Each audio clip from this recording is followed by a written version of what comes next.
Chapter 261. Wandering witches are really a group of people who can't sit still. They are unruly and mysterious, but they also do a lot of things to help others.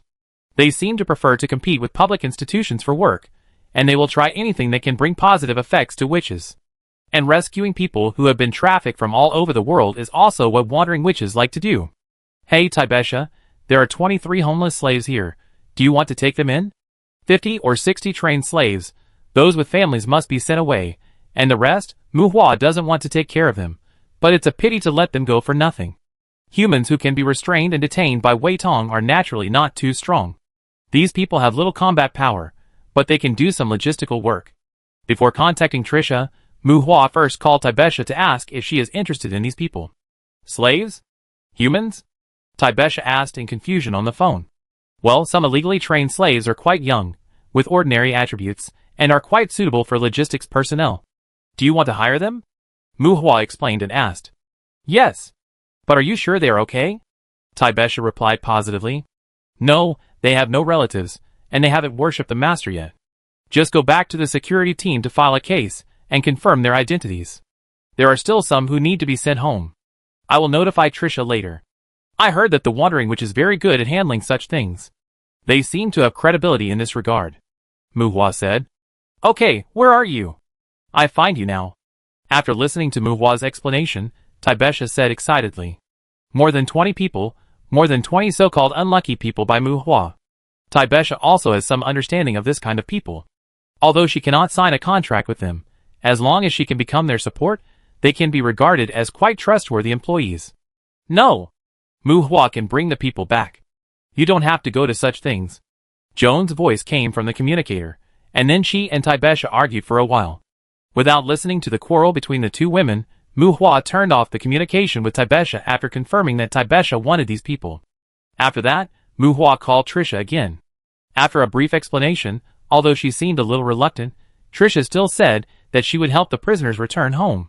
Kuna ordered her men to secretly send the people to the Demand Hotel. The witch could communicate with the security team about the follow-up matters, and Kuna and others could also remove themselves from this matter. And as long as there is no trouble in the town, the local security team should turn a blind eye to Vito's situation. Mu, there are two special people over there. Do you want to take a look? After having someone take away the prisoners, Kuna led Muhua deeper into the cave. In the cave deeper in the tunnel, there was a more solid secret room with good sound insulation. The room was filled with torture instruments, electric chairs, drugs, and high-frequency brainwashing equipment. At this time, there were two humans in the room hung on the wall by iron chains. A strong young man, with a bronze complexion, was covered with scars. His abdomen had obvious ulcers, and he exuded a foul smell. Although the other girl's naked body was wrapped in a sheet, her neck, hands, and feet were still bound by iron chains. The chains that bound them flashed with magical inscriptions, indicating that they possessed a certain degree of magic power. Chains of the Hell Demon? Observing the situation of the two, Muhua frowned and asked Kuna. Although they were metal chains, they were the body tissues of the Hell Demon. Just like their name, the Hell Demon is the guardian of prisoners. They are good at imprisoning enemies, and are born with chains with binding magic power. As the Hell Demon cultivates and grows, their combat ability grows mediocre, but the chains on their bodies will continue to strengthen. They like to guard prisons and abuse prisoners. The Hell Demon is notorious among monsters, and some demons will hire them to guard prisons. Because of the good binding effect of the chains on the Hell Demon, they will also become the hunting targets of some monsters. The chains of the Hell Demon are also a good commodity among monsters. Well, the chains of the Hell Demon, these two people are a little unstable, they should have a certain fighting power, I dare not let them go casually. Kuna explained to Muhua. Ding ding dang dang. As Muhua approached, the girl curled up and moved to the corner, and the chains on her body made a crisp sound. Roar! The seriously injured young man roared like a beast, and his eyes full of aggression stared at Muhua. The straightened chains restricted his move to pounce on Muhua. Then Vito is training them. Muhua frowned and raised his hand to slap the young man who tried to attack him, but seeing the injuries on the other party, he finally stepped aside and avoided the beast-like young man. It should be, but it doesn't seem to be successful. They don't believe us now, and they are full of hatred for us. If they keep doing this, I can only get rid of him. Kuna said to Muhua. What's going on? Muhua pointed at the girl hiding aside. Although the girl looked a little timid, Her pupils exuded the cold light of a wild cat after being stimulated. This is a spellcaster, who is said to have been abducted and captured. The boy is called Clark, and the girl is called Eve. Kuna explained. Can they communicate? Muhua asked, throwing an identification spell on the two of them. Yes, but they should have been deceived by Vito a lot. They don't believe anything I say, Kuna said. Training has a very cumbersome process. In order to completely distort a person's survival and values, in addition to physical torture, mental destruction accounts for a larger proportion. Giving hope, granting despair, guiding empathy, establishing hostility, destroying trust, establishing support and other means are what slave traders like to do. Obviously, the two people in front of them have experienced a lot of tossing. Clark's physique exceeds 200 plus, both of them have A-level magic adaptability, and Eve has an intelligence attribute of 350 plus. Unlike the slaves who had been trained earlier, Clark and Eve should have been warriors before they were captured. Vito couldn't afford warrior slaves, so he actually bought 2 warriors and tried to train them. Although Clark was over 1.8 meters tall and had a strong physique, they were both young, perhaps less than 20 years old, and should be the same age as Vivian. Heal. Compared to the healthier Eve, Clark's physical condition was worse, and Muhua threw a healing spell on him. What tricks are you playing again? Kill me, or I will definitely kill you. Muhua's healing did not win Clark's favor. Maggots squeezed out of the rotten flesh in his abdomen, and Clark shouted at Muhua in a hoarse voice. Purification. Another purification was poured out. Clark not only had external injuries, but also was cursed. Alternating between purification and healing, Muhua cast several more spells. Clark's external injuries barely recovered, but as the injuries recovered, Clark's physical strength was not as good as before, and his spirit was obviously a little weak. Drink it. He stepped forward and pinched Clark's mouth. Ignoring Clark's beating and tearing, Muhua frowned and poured a bottle of life potion into Clark's mouth. What do you want? With the nourishment of the life potion, Clark's dry and purple lips turned red, but he still did not trust Muhua at all. Kuna, where are the keys? You go out first. Pulling the chain on Clark, Muhua said to Kuna. Is it okay? Kuna asked, handing Muhua a bunch of keys. It's okay, hee, 2 little wild cats. Muhua shook his head and chuckled, and under Clark's gaze, he opened the padlock on his body. Bang! A fierce headbutt hit Muhua's face. The restraints were removed, and Clark immediately attacked Muhua. Headbutt, heavy punches, kicks, and even bites. Clark is a young man who is very good at fighting. His fighting style is very wild, and tends to be practical. He will grab everything he can touch as a weapon to attack Muhua's vitals. Unfortunately, his attributes are too different from Muhua's. Even if Muhua does not wear a bone shield, it is difficult for him to hurt Muhua. Bang! Bang! Bang! Muhua and Clark started fighting in the secret room. Muhua was obviously not so kind that he would not fight back. He beat Clark to the ground again and healed him again and again. Until Clark exhausted his physical strength and fighting will, Muhua treated Clark, who was covered in wounds, again, and the stone room fell into a brief silence. After knocking Clark down, Muhua untied Eve's chains. Dispel? Interrupting the girl's spell. Pa! He slapped the girl, who was attacking him crazily to the ground. Beating, healing, the girl screaming in pain. Until the room was quiet again, Muhua used a posture of dragging a corpse, dragging Clark and Eve's ankles with both hands, dragging the 2 men and women who were unable to resist out of the stone room and out of the cave. Okay, guys, you are saved. Now get out. Throwing Clark and Eve, who had been cured of their injuries, out of the cave, Muhua said to the 2 people, who looked like they had lost all hope in life. Chapter 262. Tonight, Bear Pig Town was a bit noisy. Kuna raided Vito, but Vito's death did not mean the end of the fight. After solving the problem of those imprisoned by Vito, Kuna led people to attack some of Vito's industries near the town. Stone factories, hardware factories, slaughterhouses, printing factories, and even social workers' organizations. Don't think the gangster industries are just places where people take drugs and have fun. With the offensive of Kuna and others, battles of different scales occurred in some factories located in remote parts of the town. Tonight, the townspeople of Bear Pig Town were also more tolerant. Prostitutes, gamblers, gangsters, and drug jars, these spirited guys who usually don't appear on the main road of the town rarely lingered on the main road. As if they smelled something strange, no one drove away those spirited guys and fashionable girls who looked panicked tonight. Muhua did not interfere with Kuna's affairs, nor would he participate too much. When Mu Hua returned to the hotel, it was already completely dark. However, Mu Hua was not alone at this time. Clark and Eve, who were supposed to leave after figuring out the situation, did not leave. They became Mu Hua's little tails, and followed Mu Hua all the way back to the hotel. Hey, you should have always wanted to regain your freedom, right? Vito is dead, and those who tortured you should also be dead. If you want to express your gratitude, you can go to Kuna. Why are you following me? Seeing that they were about to turn onto the small road in front of the hotel, Mu Hua shouted to the two people who were still far behind him. Clark and Eve, two young people who were almost played badly, were full of vigilance against the world, but after being beaten almost into hemiplegia by Mu Hua, they let down their guard against Mu Hua. I don't know where I come from, nor do I know where to go. Approaching Mu Hua, the tall Clark said to Mu Hua, with a stiff face and a bit of respect in his tone. Clark was born in a courtyard, grew up in the courtyard, and his original hometown was destroyed by another human kingdom. He had never been to the human world, and this time he was caught in the human world, which was almost equivalent to crossing into another world. Unfortunately, the boy was young, strong, and handsome, but he didn't look like the protagonist in the crossing flow. He was sold to the human world and ravaged, and now he was rescued, but he didn't know which courtyard he was sent from. Do you want me to introduce you to a witch? Or give you the contact number of the security team? Facing the silent and introverted Clark, Mu Hua twitched his mouth. This is just an unlucky child, and Mu Hua was embarrassed to tease him. When I was captured by the slavery team, my village had been destroyed and my country was occupied by the Fire Lion Kingdom. You saved me. I want to follow you in the future, Clark said solemnly with a hint of pleading. Fire Lion Kingdom? Mu Hua rolled his eyes. This is a weird name. In every courtyard, there are at least 800 names of countries, like Fire Lion, Water Python, Griffin, and Flying Dragon. It's like you traveled through time and told people that you are from Luozing Township, Xiaotuan Town. Not to mention that they are from another world. Even if they meet fellow villagers who travel through time, they may not know where your home is.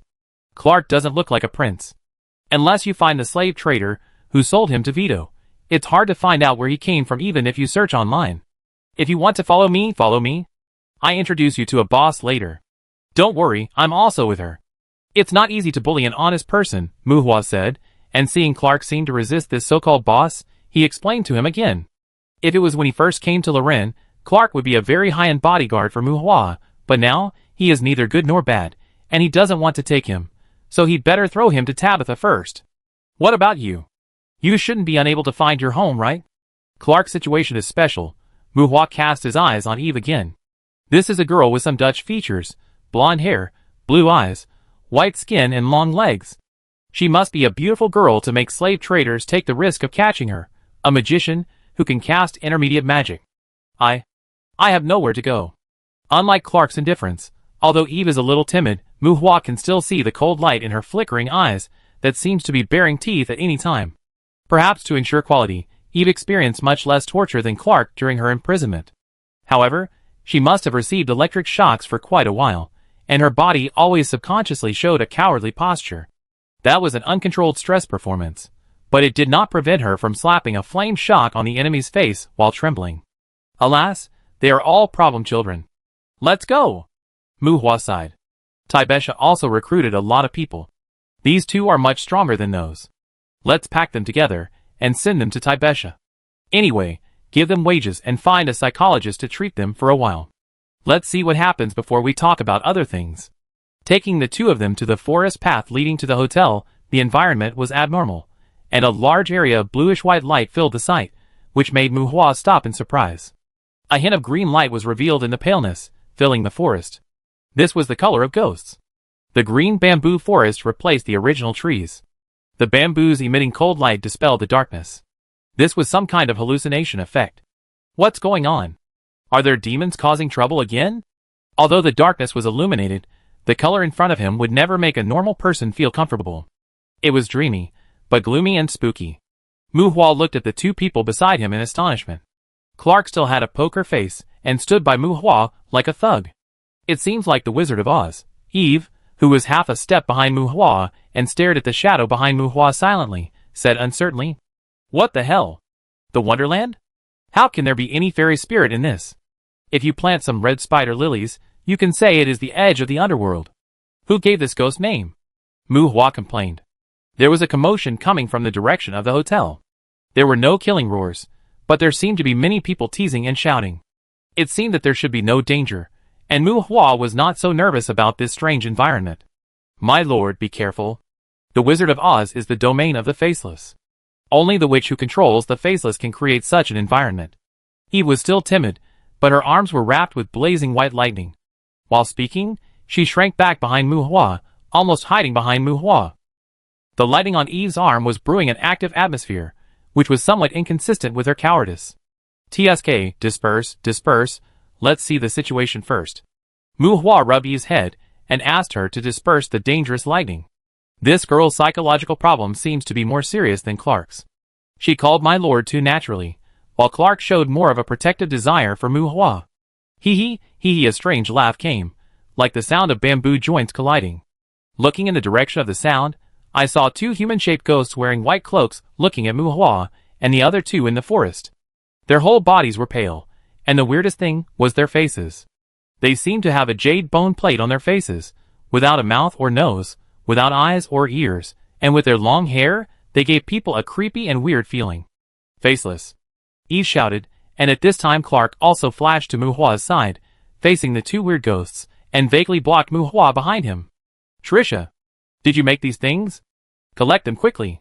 Unlike Clark and the others who were nervous, Mu Hua shouted at the top of his voice. The Faceless were weird and terrifying. They belonged to the ghosts of the upper species. Although they have strange means of hurting people, their attack methods are very simple. If the threatening Faceless people showed their true bodies in the outside world, the hotel would have been in a state of chaos. The Faceless people have special origins. The Faceless people who appear in the human world are usually linked to witches. Seeing this kind of thing appearing at his doorstep, Mu Hua directly thought of Trisha. But as Mu Hua shouted, the Faceless people in the forest did not attack Mu Hua, but Mu Hua did not receive a reply from Trisha. Frowning and walking towards the hotel, Mu Hua saw from a distance that in front of the hotel gate, Tibesha led a group of iron heads carrying electric batons and explosion-proof nets, as if confronting a group of suspected witches. Witches, a group? Mu Hua wondered secretly. Although he had come into contact with several witches, witches were not everywhere on the street. When did witches become so worthless? Are these witches called by Trisha? To help those who escaped home? Why are they fighting with Tabitha again? By the way, isn't it a bit disrespectful for my cousin to use a group of living puppets to confront the witches with the Faceless Man? Chapter 263. Ghosts are born from souls, but strictly speaking, ghosts have no direct relationship with the souls of creatures after death. Ghosts can be simply understood as a new life form born from soul energy. People often say that they become ghosts after death, which is somewhat taken for granted. Regardless of whether they are humans or monsters, under normal circumstances, ghosts that retain their memories and cognition before death will not appear after death. However, there are always some abnormalities. In those abnormal circumstances, among the ghosts that are directly transformed from the souls of the dead after the death of creatures, the ghosts of humans and demons are more special. Just like the special ghosts like the Faceless, they are an evolutionary route that only ghosts directly transformed from human souls can have. Ghosts themselves have no reproductive ability. Most dead souls will become banshees after evolution. Among them, a small number of beings with strong gender consciousness will embark on the path of elemental evil spirits. When banshees evolve again, ghosts born from demon souls may further become terrifying wailing banshees, and demons may even classify wailing banshees as demons. The ghosts born from human souls may evolve into Faceless ones. Faceless ones are very dangerous ghosts. They can possess almost any creature. Unlike Basanima demons, they cannot sustain the survival of the host. Even if they do not actively devour the host's soul, the host's life function will gradually decline until it turns into a corpse demon hosted by them. Once possessed by them, unless you have a higher soul strength than the Faceless, their possession is almost impossible to remove. When certain conditions are met, although the means of attack are relatively poor, the Faceless one is as deadly as the wailing banshee. And the reason why people say that the necromancer is good at tossing the skeletons, and the witch is the expert in playing with ghosts. It is because the witch has summed up a kind of technique. Combined with some complex rituals, they can transform the dying into ghosts through human intervention, and try to subdue this kind of ghost and cultivate them in the direction of the Faceless one. If we must say that humans will become ghosts after death, the Faceless one can probably be understood as a kind of human ghost. At this time, outside the hotel, in addition to Trisha, there are 7 women who are suspected to be witches.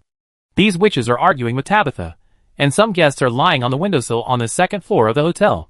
Some of them are amazed at the Wizard of Oz outside, and some have become spectators watching the witches and Tabitha quarrel.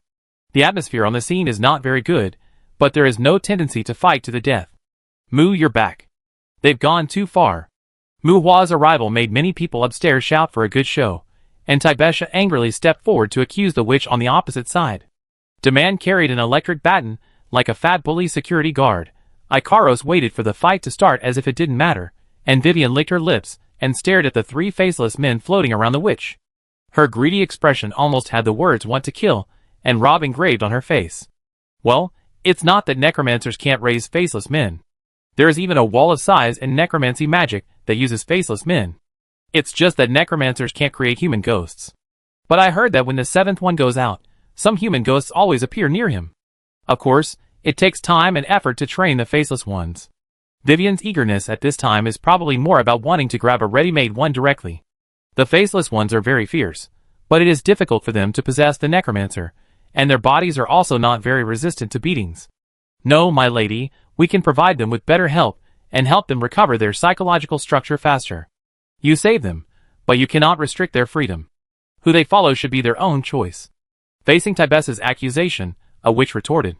There are 7 witches, 2 of whom are middle-aged women in their 40s, and 5 old women who look at least 80 years old. When youth passes away, many elderly witches can maintain a mature and elegant temperament, but at the same time, some of them look like the villain witches in the story. As for witches with a higher life level than witches, there is no need to mention that style here for the time being. Among the 7 people, there were 2 witches in the image of witches, who looked cunning and vicious, and Trisha shrugged helplessly at Mu Hua from a distance. After listening to Taibesha's rough explanation, Mu Hua figured out the purpose of these witches. The group of slaves rescued by Kuna had been sent to the hotel earlier. These witches found by Trisha received those rescued, who needed to be sent back home, but also asked Taibesha to hand over those rescued, who were homeless. Maybe they had no ill will towards those rescued, but as Vivian said, witches like to take those slaves who have been trained as followers. Their attitude towards the rescued is very positive, but witches are not fresh and clean magic girls after all, and their minds are not so simple. Trisha, did you call these guys here? After figuring out the reason, Mu Hua ignored the other witches and asked Trisha. Well, you don't expect me to send them all home alone, do you? Don't worry about this Wizard of Oz. It's not harmful, and after canceling this illusion, the remaining light dust will nourish the vegetation and trees here, Trisha explained. I don't care if it's harmful or not. It's uncomfortable to watch, so quickly cancel it. Mu Hua frowned in disdain. They don't listen to me, of course. I'm also very happy to see them get beaten. Trisha spread her hands helplessly. She didn't stand with several witches, but instead encouraged Mu Hua to fight with these witches with great interest. Ha, little bitch, is this man strong? A witch who looked like a neighbor's aunt teased, looking quite gentle, but the words she used when talking to Trisha were very bad. TSK, bitch, if I were you, take the people away quickly. You are like a bunch of whiny bitches now, Trisha said to the witch with disgust. No, these people should also go with us. Even if it is a job, we can introduce them to jobs with higher pay.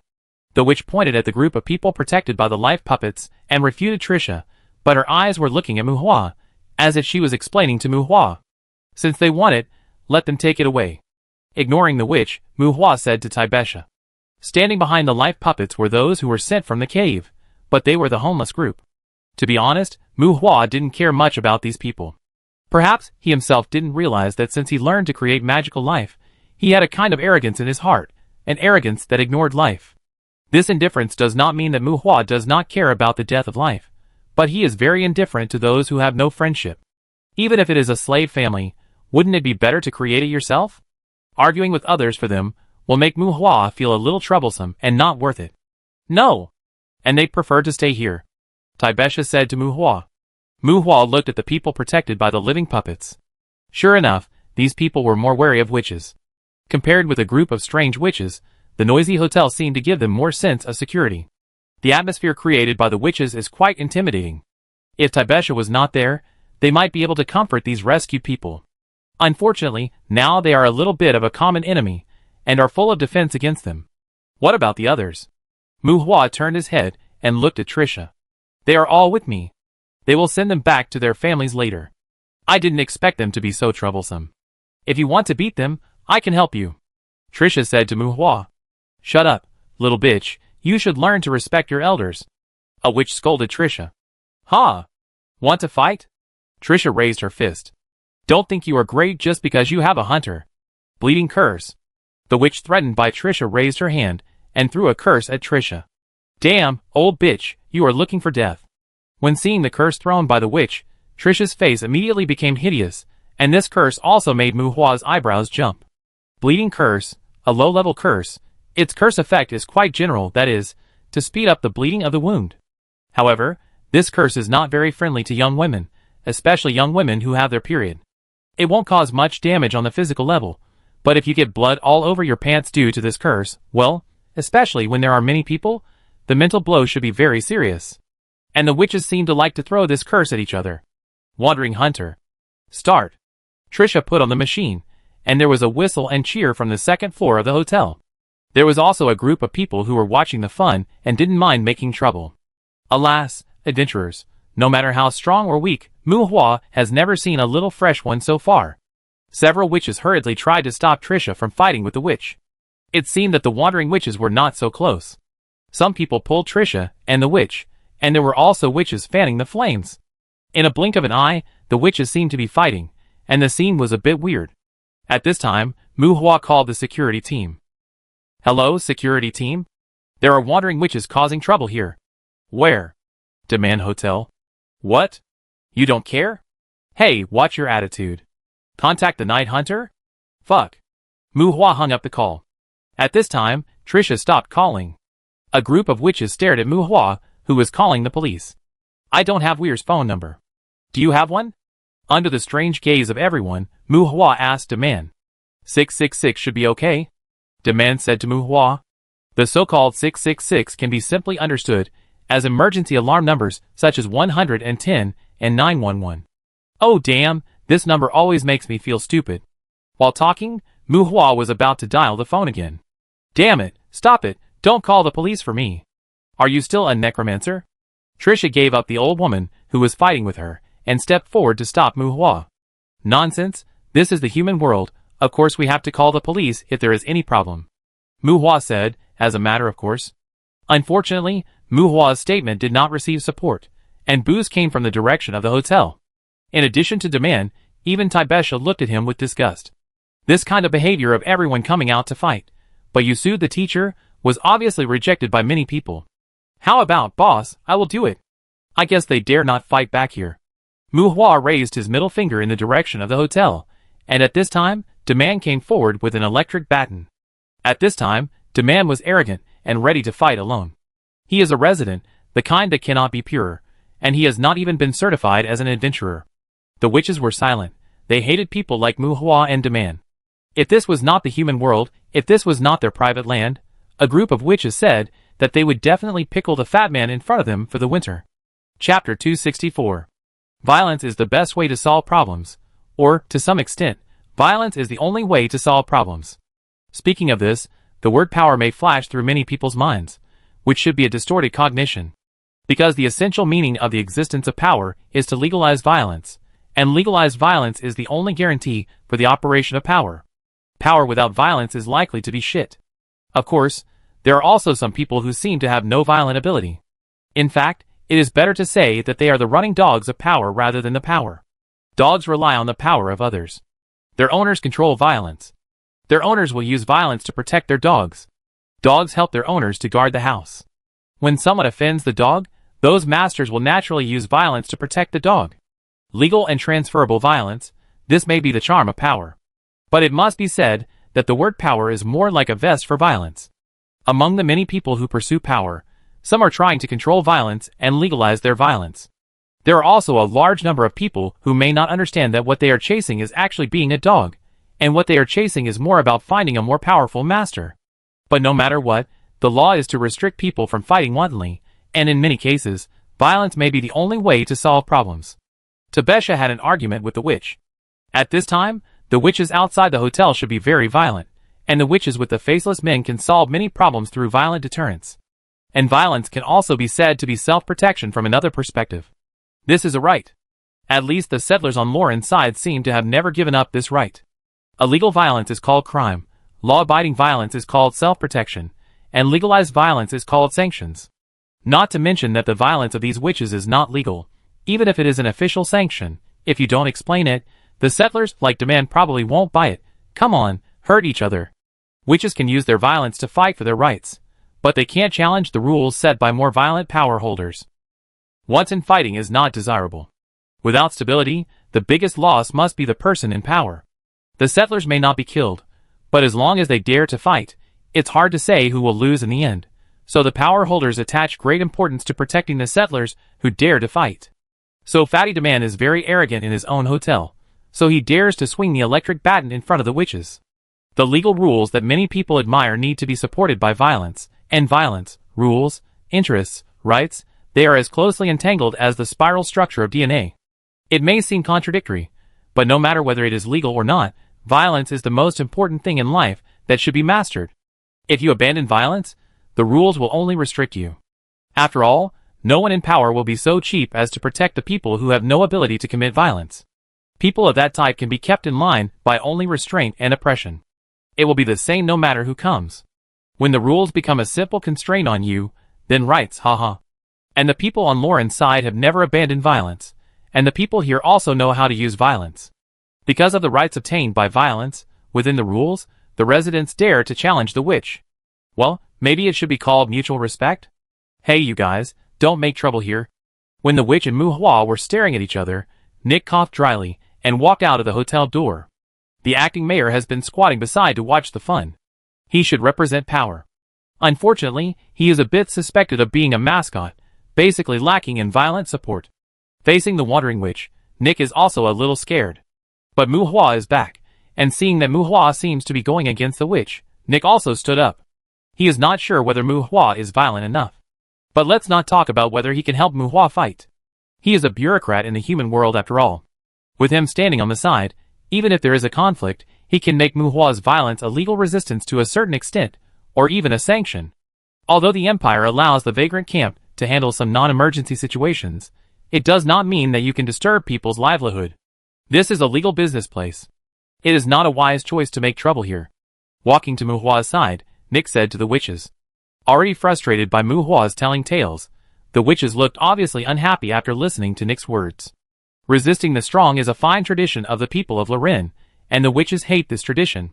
However, after Trisha whispered a few words to a witch, the witch was briefly surprised, but stopped her companions, stopped the witches behind her, and faced Mu Hua and others.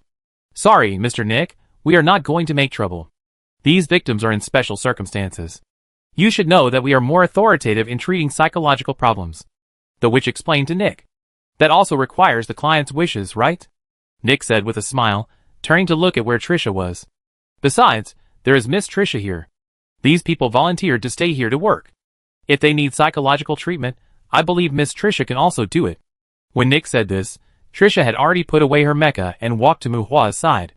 Of course, my business scope includes psychological and emotional therapy. Trisha raised her chin to the witches, and the contemptuous look made the witches frown. Hey, where are you from? Didn't you find these people? Mu Hua asked Trisha in a low voice, not understanding Trisha's behavior pattern. I called them, but these old guys are too greedy. They didn't even consider me. Trisha pouted in disdain. Not only can we get bonus points by settling these people in the Wanderer camp, but they may also want to recruit some servants. But they don't even consider my situation.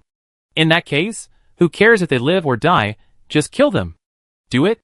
I help you. Trisha was eager to try, which further made Mu Hua feel the witch's sternness. Get lost, I don't want to conflict with them. Including the ones in the forest, they have at least 5 faceless ones. I don't believe they can't make corpses. If they break things, will you pay for it? Mu Hua resisted and refuted. You have so many horror writers, what are you afraid of corpses? They don't dare to bring out 2 exaggerated corpses here? If you break things, of course you ask them to pay for it. Trisha had bad intentions. The possession of the faceless ones is relatively unsolvable, and they can turn the dead host into corpses synchronously. Corpse demons are constructed undead, and also need the attachment of ghosts to move. The corpse demons created by the faceless ones are like tailor-made for them, and can make up for many of their weaknesses and shortcomings. After the combination of the two, the corpse demons that do not need mental control, have a hard body, are flexible in movement, and can even perform martial arts are also a kind of ghost weapon with witch characteristics. I don't even want to provoke you, let alone them. Mu Hua said to Trisha. What do you mean even me? Am I worse than them? They have the faceless ones, do you? I just haven't found a suitable human thought body. I'm still young. Sooner or later I will train Fanny into a faceless one. Hee, sooner or later I will have one. Let's talk about it when I have it. Anyway, I don't want to provoke them. TSK, coward. Hey, beat you up. What's the point of bullying me? Ha, I never said I was capable. Hey, stop arguing. They won't release the faceless ones, will they? Debbie is a succubus. It's not easy to fight with people. If anything happens, help me block it. Nick interrupted the two people's muttering, saying guiltily. These guys are really annoying. Why don't we call the police? Tabitha walked up and said annoyedly. Trisha, can you snatch their faceless ones? Vivian asked, her eyes flickering, approaching Trisha. The faceless ones are very intelligent, and the faceless ones, who can follow the witches have established an emotional foundation with the witches. It's useless for you to snatch them, but you should be able to snatch something else from them. Trisha looked at Vivian, who was eager to try, with appreciation. Hey, I say, you guys should get closer. These are all veteran witches. Ikaros, put away the Gatling gun, and you, Clark, where did you get the knife? Ikaros took out the Gatling gun he got from Webster, and Clark took out a half-meter-long hatchet from nowhere, and the young man acted like a gangster. Looking at the group of friends with serious violent tendencies around him, Mu Hua had a headache. Chapter 265. Trisha found a group of witches to help the victims imprisoned by slave traders. Those witches not only wanted fame, but also wanted to recruit people that Tibesha tried to recruit. Unfortunately, under Tibesha's strong opposition, the witches did not seem to get what they wanted. Hey, Gravisi, I have recruited a logistics team of 20 people and need an instructor. Do you want to try? In the suite on the 3rd floor of the hotel, Tibesha called Gravisi and asked him. Yes, they are all ordinary people. It's okay, you can take turns, but I only pay one person's salary. Okay, vehicle repair, weapon maintenance, basic physical training, shooting training and combat training. It would be better to teach some monster disassembly. Okay, see you later. Just look for demand when you come. After a brief exchange, Tibesha hung up the phone. At this time, there were 20 to 30 people gathered in the living room of the suite on the 3rd floor. Although most people still seemed a little cramped, Tibesha was quite satisfied with the surge in the number of people in her team. The group of wandering witches that Trisha had found left. They took away the trafficked people who needed to return home, but faced with Tibesha's insistence, the witches failed to take away the homeless people. Those people were taken in by Tibesha, and they were the ones in the living room who were assigned to the logistics team by her. From now on, you will be a member of the logistics team of the Dandelion Adventure Group. Food and accommodation are provided. If you don't go on a mission, you will get a monthly salary of 20,000 credit points.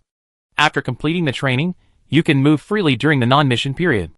You need to apply for resignation 3 months in advance. Is there any problem? After hanging up the call with Gravisi, Tibesha sat on the sofa, with a bit of leadership momentum, and asked the people standing opposite her. No problem, follow the master's arrangement. All the men and women said respectfully. Call me captain from now on. You are not slaves. If you need it, you can go to Trisha's witch hut for psychological counseling. The cost will be reimbursed. Faced with the almost humble respect of the crowd, Tibesha did not show any disgust or resistance. When she said it calmly, she was not too active in psychological counseling. Well, although she did not treat these people as slaves, Tibesha was obviously not a moralist. These people are not much different from ordinary people in terms of combat power. The reason why they have to keep these people even if they challenge the wandering witch is that these people have enough servility. Tibesha will not deduct the treatment they deserve by taking these people under her command. If they want to change themselves, Tibesha will also provide them with help. But they were all well-behaved and obedient subordinates, who worked hard without complaint. Is it a disease to teach them that everyone is equal and free for no reason? Training slaves can definitely be considered a very unscrupulous behavior, but if they are already servile enough? Haha, most normal people will not take the initiative to instill the concept of equality and freedom in their old slaves. Well, unless the slaves are not their own. Therefore, when dealing with these people's mental problems, Tibesha is more inclined to a laissez-faire attitude. She will not strengthen their servility, give them favors to increase their sense of belonging, but she will not actively change their mentality. In short, people still have to rely on themselves. And Tibesha can do this, which is already enough human kindness, and can basically be classified as a model below parents. Neither Mu Hua nor Vivian had any objection to this, and for this group of logistics personnel, the word head was probably directly brought to the level of the master, which was barely a situation that everyone was happy with. Clark, Eve, what are you going to do? After explaining to everyone, Tibesha looked at Clark and Eve again. Clark and Eve did not stand with the logistics personnel, and they both looked like they were following Mu Hua's lead. They are good at fighting, and can become the main combat members. You should follow Betha. After making eye contact and facing the inquiring eyes of the two, Mu Hua shook his head and said, Okay, the main combat personnel will have a fixed monthly salary of 1 demon gold coin, and the spoils will be calculated separately. The minimum contract period is 1 year, and the resignation application must be applied for 6 months in advance. You will go and choose a room for yourself and live here in the future. In 2 days, the training ground will be changed into a garrison, and the logistics personnel will live there in the future. Seeing that the two had no objection, Tibesha said seriously, Okay, stop standing there, go wash up. These are the clothes prepared for you, wear them for now, and I asked a man to arrange a room for you later, so you can rest well for a few days. Tibesha clapped her hands and pointed to the bathroom, where there was a hanger with many sportswear hanging on it. At Tibesha's invitation, everyone picked out clothes that fit them, and went into the men's and women's bathrooms respectively. Everyone left. Tibesha let out a sigh of relief. The seriousness on her face disappeared, and she laid down on the sofa. Joan, buy them some daily necessities tomorrow, give them a month's salary in advance, and let them buy what they need. Tibesha said to Joan, looking tired. Hey, miss, I'm not a member of your team. I shouldn't handle this kind of thing. Xiong chuckled and refused. Then Vivian, you do it. Tibesha rolled her eyes at Xiong and turned to look at Vivian. I'm not familiar with the human world. Didn't you say that Mu Hua is responsible for logistics? Vivian evaded. Do you still want the ashes? Mu Hua asked with a pout. Well, I think that demand downstairs is very capable. It's okay to let him handle daily necessities, right? Vivian twitched her lips. Several people present obviously didn't like to deal with chores. We also need to buy some guns, ammunition and training materials. Tibesha said. Then you can't find me. I'm really not familiar with the human world. Vivian grinned.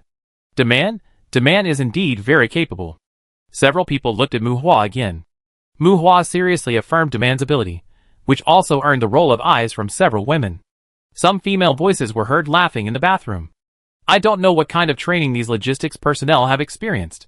Compared with the seriousness of those men, the girls' external performance is very natural. Perhaps they are branded with slavery to varying degrees in their hearts, but when they regain their freedom, at least their external performance is not the kind of lifeless bitterness and hatred. Perhaps, those who can face slavery with pleasure are the real slaves? Maybe they never think they have slavery. Tibesha and others looked towards the bathroom, and they didn't know what they were thinking in silence. At Vivian's urging, Mu Hua gave her some ashes and some soul fragments. He called Old Mori again and ordered a batch of guns and ammunition for the logistics personnel training. As for the other equipment and materials needed for training, Demand really had to find them. After waiting for everyone to finish bathing, except Clark and Eve, everyone else was led to the second floor by Demand, who arranged food and accommodation for them and assigned them rooms. Eve lived in the same room with Vivian and Tabitha, while Clark could not live in Mu Hua's room and chose a bedroom for himself. After all, Mu Hua usually went back to his room with Ikaros in his arms. After eating something simple and telling the trivial things, Tabitha received a call in the middle of the night and dragged Mu Hua out again. The two rushed to an airport in Haimen City and met Helen, who had been waiting for a long time outside the airport.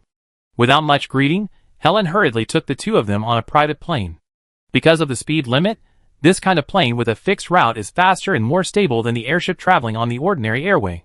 But several people were going to an island where demons live on the planet Loren to participate in the traditional event of the Alan Demon Kingdom, the Demon Night Banquet. Chapter 266. On the plane to the Demon Island, Mu Hua was a little sleepy, staring at the dark clouds in a trance. Although he seemed to be tossing around day and night, Mu Hua's work and rest schedule was relatively regular because he would enter the Abyss Island almost every night. Which it awakened, encountered a demon illusion on the road, snatched a dimensional fragment, and then Kuna came to the door, which was another series of problems. Mu Hua experienced a lot in this short day. At this time, the voices of Tibesha and Helen in his ears became a little hazy. Compared with Tibesha's expectations for the demon's followers, Mu Hua's eyelids fought, and the suitable temperature in the cabin brought out his sleepiness. Mu Hua, Mu Hua. He called a few times, until his shoulder was pushed, and Mu Hua gasped with a start, as if he had just woken up from a short dream. Yeah. Looking back in astonishment, Mu Hua was not in a bad mood when he woke up, but he was pushed while half asleep and half awake, and he was slightly startled, which still made him frown and look fierce. What's the matter? Are you very sleepy? Taibesha asked Mu Hua, shaking her palm in front of his eyes until Mu Hua's pupils focused. Oh, what's wrong? Yeah, I'm a little tired. Still a little hysterical, seeing the environment clearly, his mind gradually became clear, and Mu Hua responded aimlessly. Did you hear all the precautions Helen said? You are so listless, you didn't mess around with Kuna again, did you? Taibesha asked Mu Hua, with a little disgust. What nonsense, you participated in a witch awakening, and when you came back, you met a demon who set up an illusion outside the town. I got a dimensional fragment, and brought you a logistics team. You are energetic. Tell me, what precautions are there? Mu Hua replied unhappily. You got the dimensional fragment? Taibesha was surprised, and Helen's dissatisfaction also subsided. Well, a space for the dead, you may not like it. Mu Hua said casually, yawning, unscrewing a bottle of water and drinking 2 sips. Mu Hua encountered things one after another today. Taibesha didn't know what he encountered before returning to the hotel. As he told the story one by one, the expressions of surprise on Taibesha and Helen's faces became more and more intense. Are you experiencing these things every day? Although Mu Hua's words were vague, Helen still hesitated and asked. He was tossing, I wasn't tossing. According to what you said, the area of the dimensional space is not small. Do you have a cross-border stone? Get a key and give it to me, Taibesha said to Mu Hua while retorting. Let's see the situation later. There is a problem with that space. The magic environment, there doesn't seem to be very safe. Mu Hua said vaguely, and he pushed all the abnormalities of the Abyss Island to the fusion and mutation of the dimensional fragments. The dimensional space aroused Taibesha's interest, and the original topic about the Demon Night Banquet was diverted. However, after obtaining the dimensional fragment, Mu Hua did not enter that space again. He only said that there was a problem with that space. Seeing that Mu Hua could not explain it clearly for a while, Helen turned the topic back to the Demon Night Banquet. Are you saying that the Demon Night Banquet is still dangerous? As Helen spoke, Mu Hua frowned and asked. Yes, the Demon Night Banquet itself is to find contract objects for young demons in order to suppress the demonic nature of demons. But over the years, there are also many demons in the tribe who have completely lost their rationality due to premature awakening and have been exiled. Killing those exiled people is equivalent to a coming-of-age ceremony for young demons. You need to assist your contract objects to complete the coming-of-age ceremony. The demons are not cheap. Although they will provide you with some protection and the battle will mainly be between demons and exiles, you are still in danger. Unless your contractor is willing to sign a contract with you in advance, the tribe will also confirm whether you are qualified to let the tribe members become your followers based on your performance when hunting exiles. Helen said to Mu Hua. Give the exiles a fair death? Mu Hua sighed. Well, the exiles did not voluntarily lose their humanity. They were all our tribesmen, and even relatives, so the demons will end them in battle. Speaking of this, although Helen had a cold face, it was obvious that she was depressed. The demons who lost their humanity were more violent than demons. It was a kind of annihilation of reason. The demons did not kill such beings directly but chose to exile them. Mu Hua could not say much about this. After all, this was a tradition in the human family. Then this Demon Night Banquet can also be regarded as the demon's coming-of-age ceremony, right? You can say that. Besha and I can only choose demons who have not awakened their demon blood to make contracts. Mu Hua asked again. Well, although the candidates for the Demon Night Banquet are recommended by demons, like us who travel the outside world, the tribe will also review the qualifications of the participants. It is a last resort for demons to become humans' followers, but the demon tribe also hopes that their tribe members can become strong and powerful. After all, the growth of demons also requires the consumption of resources. The personal talents, family background, economic strength, etc. of the contract object are all within the scope of evaluation. To awaken blood and maintain humanity, to a certain extent represents the qualifications and character of the demons, so the clan hopes that such people can find contractors with more potential, which can also be more conducive to their growth. Helen explained. That is to say, among the invitees to the night banquet, the background and financial resources of the Benson family are not very prominent. Mu Hua said. Well, Benson is just a wealthy family in the human world after all. The Allen demons are committed to integrating into human society, but they are not limited to the human world. But don't worry too much. The personal potential and character of the contractor will be valued to a great extent. You know, the imperial family has been rejected for several consecutive banquets. Helen did not cover up Benson's shortcomings. This is really realistic. So without enough eye-catching personal talents, we can only choose to contract with those who have not awakened with poor qualifications. Mu Hua said with a sneer. Blood awakening does not absolutely represent the level of qualifications. When I contracted with Samantha, I was not awakened either. Helen frowned and said, Oh, you mean you have a high aptitude, and you are very strong among your peers? Mu Hua said with a smile. You want to try? Helen said angrily, sensing Mu Hua's teasing. Don't, you are kidding. Why are you still angry? Aptitude talent. Mu Hua raised his hand to beg for mercy, and turned to look at Taibesha, mumbling and thinking about something. There is no rule for the awakening of the blood of demons, and Mu Hua is not clear about the time of blood awakening. But the reason why there are exiles in the demon clan is that they awaken their blood before signing a contract with humans, but fail to maintain their humanity. This is a relatively unsolvable situation. The blood of demons may awaken at any time, and only by becoming a dependent of humans can they ensure their complete rationality. But the slavery contract cannot be signed just because they want to. It is impossible for demons to instill the idea of being enslaved in their offspring after they are born, nor can they train their offspring like slave traders. They are a clan of demons, a clan of waiters, not a clan of perverts. Therefore, in the process of their growth, demons need to spend a long time to adjust themselves until they can sign a contract with others, which means they are qualified to participate in the Demon Night Banquet. In this series of processes, the appearance of the exiled is inevitable. This seems to be an infinite nightmare that haunts the demon clan. It is easy to understand why in this clan, those demons who awaken the demon bloodline but can temporarily stick to their own humanity will have a higher evaluation. Mu Hua does not care about demons who have awakened their bloodline or not. It can even be said that Mu Hua does not care much about demon followers now. As long as he has the right resources, the magic life created by him can become his followers at any time. The creation of all things has subtly brought a certain complex of arrogance to the depths of Mu Hua's heart. Chapter 267. Mu Hua doesn't care much about the demon's followers, let alone whether their bloodline has awakened. However, Taibesha's expression is a little depressed. She seems to be more concerned about the qualifications of her contract object. Regarding the contract object, can personal potential reverse the disadvantage of identity background to a certain extent? After a moment of silence, Mu Hua asked Helen. Well, this is inevitable. Sufficient potential means that the contractor can grow with the demon. The clan is actually more willing to see this situation, which makes it easier for the demon and the contractor to establish friendship beyond the contract.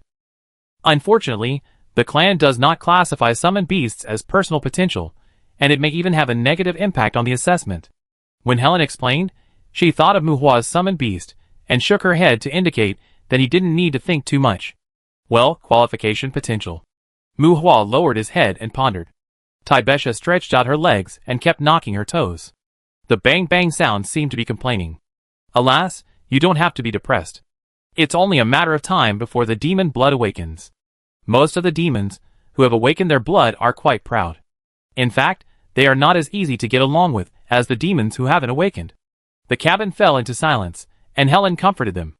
Think about it, just like the proud son of heaven who has always been praised by others, even if he has no choice but to become someone else's dependent, it is normal to be a little arrogant. Why, Betha? Do you still want to find a demon who has awakened his blood to sign a contract? Mu Hua agreed with Helen's statement, but looking at the depressed Taibesha, Mu Hua asked with a smile.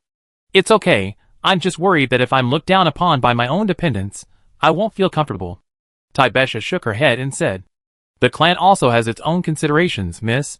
I hope you can treat your family well. Helen advised seriously. Of course, I just feel that I am outdone by others. Taibesha hurriedly explained. As for personal potential, there is a way. The two women had their own thoughts, and they were both afraid that the other party would misunderstand. Mu Hua muttered and interrupted, attracting the two women's puzzled eyes. Besha, close your eyes, Helen, you close your eyes too. The two women asked, and Mu Hua smiled and waved his hands. There was nothing to do in the first place. Seeing Mu Hua's mysteriousness, the two women did not ask more questions and closed their eyes obediently, just to help Mu Hua relieve boredom. Helen closed her eyes and looked indifferent. Taibesha was still knocking the tip of her shoes while relaxing. Mu Hua took out the death-breathing skill stone he got from the Baron Demon earlier. Not enough talent and potential? Why not shoot 2 skill stones? There aren't many death breath skill stones, but they're not out of print. Baron Demons that grow towards spellcasting are easier to get. He got a few in the undead courtyard earlier. Mu Hua used the 100 Refinements secret stone to smash his death breath into the Pale Lord. He spent money on this skill stone on Monday and Tuesday. At this time, Mu Hua still had 2 in his pocket. He took one out and slapped it on Taibesha. The effect of this ability at a low level is very ordinary, but it is a relatively metaphysical ability that requires comprehension and insight to obtain. This ability is usually classified as a talent potential. The Abyss Island incorporates a dimensional fragment of a large area. Both the magic environment and the time axis on the island are very beneficial to cultivation. Mu Hua was originally considering letting Taibesha and Vivian enter the island, but Taibesha's A-level magic adaptability was not enough to survive safely on the Abyss Island. Taking this opportunity, Mu Hua wanted to try to use the skill stone to improve Taibesha's magic adaptability. After applying the death breath to Taibesha, Taibesha's magic adaptability did not improve, and the strangeness in her thoughts made Taibesha open her eyes immediately. What did you do to me? Taibesha opened her eyes wide, and there was a hint of panic in her inexplicable way. Taibesha's exclamation also made Helen open her eyes. The girl's strange tone and words made Helen look at Mu Hua's palm on Taibesha's chest at the first time. The palm is quite big, but the position is a bit wrong. Although the young lady's breasts are somewhat delicate, the position of the palm, well. Do you want to hold both sides with one hand? This is too bullying, right? Helen cast a death stare at Mu Hua. TSK disgustedly clicked her tongue. Because Taibesha's magic adaptability did not improve, Mu Hua was mainly disgusted that the death breath did not achieve the effect he expected. Taibesha's eyes were wide open and round, but there was a bit of dullness in her pupils, and Helen's eyelids twitched because of Mu Hua's tongue click. Young lady, do you want to kill him? Helen asked Taibesha with a sullen face. You can touch it. It's not a big deal for cousins, but what does your disgusted attitude mean? Helen was indignant for Taibesha. Huh? Mu Hua looked at Helen questioningly. The inexplicable information that popped up in her mind made Taibetha a little drowsy, but in terms of mental shock, the breath of death was much milder than the skill stone of ordinary magic. What did you say? Who did you kill? Mu Hua, what did you do just now? Shaking her head subconsciously, Taibesha looked at the two of them in confusion, and she completely ignored the palm that Mu Hua had removed from her chest. Miss? At this time, Helen also found that Taibesha's mood was different, and she felt that the aura around Taibesha had also changed. Death breath? Taibesha looked at Mu Hua in surprise. Death breath? Sort it out yourself later. Close your eyes. Mu Hua said to Taibesha. Inheritance crystal? Where did you get the inheritance crystal? Taibesha asked suspiciously. Didn't I say that I killed a Baron demon when I returned to the town? Mu Hua replied casually. Inheritance crystal can only be obtained from the demon body, right? Taibesha retorted. Can't people use inheritance crystals as sacrificial resources? Hurry up, close your eyes, Helen, don't look at it either. Mu Hua urged. At this time, Helen seemed to have understood the conversation between the brother and sister. She opened her eyes wide, and looked at Mu Hua's hand that was reaching out to Taibesha again. What else do you want to do? At Mu Hua's urging, Taibesha closed her eyes again. Taibesha, who was a little confused, asked Mu Hua. This time, Helen did not close her eyes, and under the cover of Mu Hua's hand, she could not see clearly what he took. She did not get Mu Hua's answer, but the abnormality of her body, and the information poured into her mind made Taibesha fall into a state of silence that was almost like meditation. Tears of the water element, and tears of the fire element. 2 tears of the element were slapped on Taibesha again by Mu Hua. With the endowment of the affinity of the 2 primary elements, Taibesha's magic adaptability finally reached the S-level standard, and Mu Hua also put away the urge to find a few more skill stones to slap on Taibesha. Taibesha closed her eyes, her eyelids trembling unconsciously. The power granted made her temporarily close her consciousness and communication with the outside world. Mu Hua clapped his hands and greeted Helen's inquiring eyes. Primary affinity for the 2 elements of water and fire, S-level magic adaptability, plus death breath. At this age, this kind of talent, no one should be able to find any faults, right? Mu Hua asked Helen. You? Elemental tears? Where did you get these things? Helen asked in surprise. Death breath may not be easy to define, but elemental affinity is undoubtedly a talent. As far as Helen knows, the only thing that can make people gain elemental affinity out of thin air is the elemental tears, which is similar to the inheritance crystal, but it is something that can only be obtained from elemental life. For humans, the tears of elements are rarer than the crystal of inheritance. Helen has only heard of that thing. According to Muhua, he used 2 tears of elements on Taibesha. Whether it is death breath or elemental affinity, these abilities are not accessible without certain opportunities. If you can't touch them, you can't learn them even if you want to.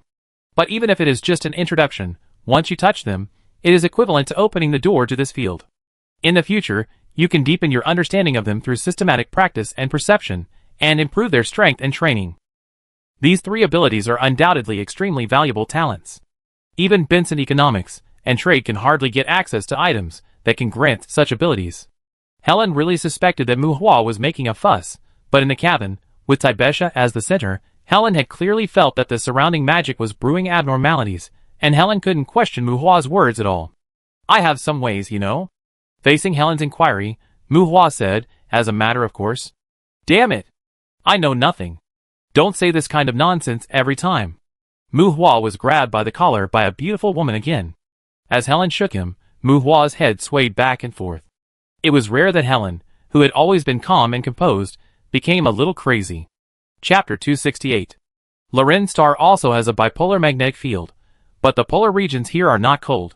Compared with the Antarctic Ocean, which is easy to get lost, the Arctic Ocean contains many active submarine volcanoes.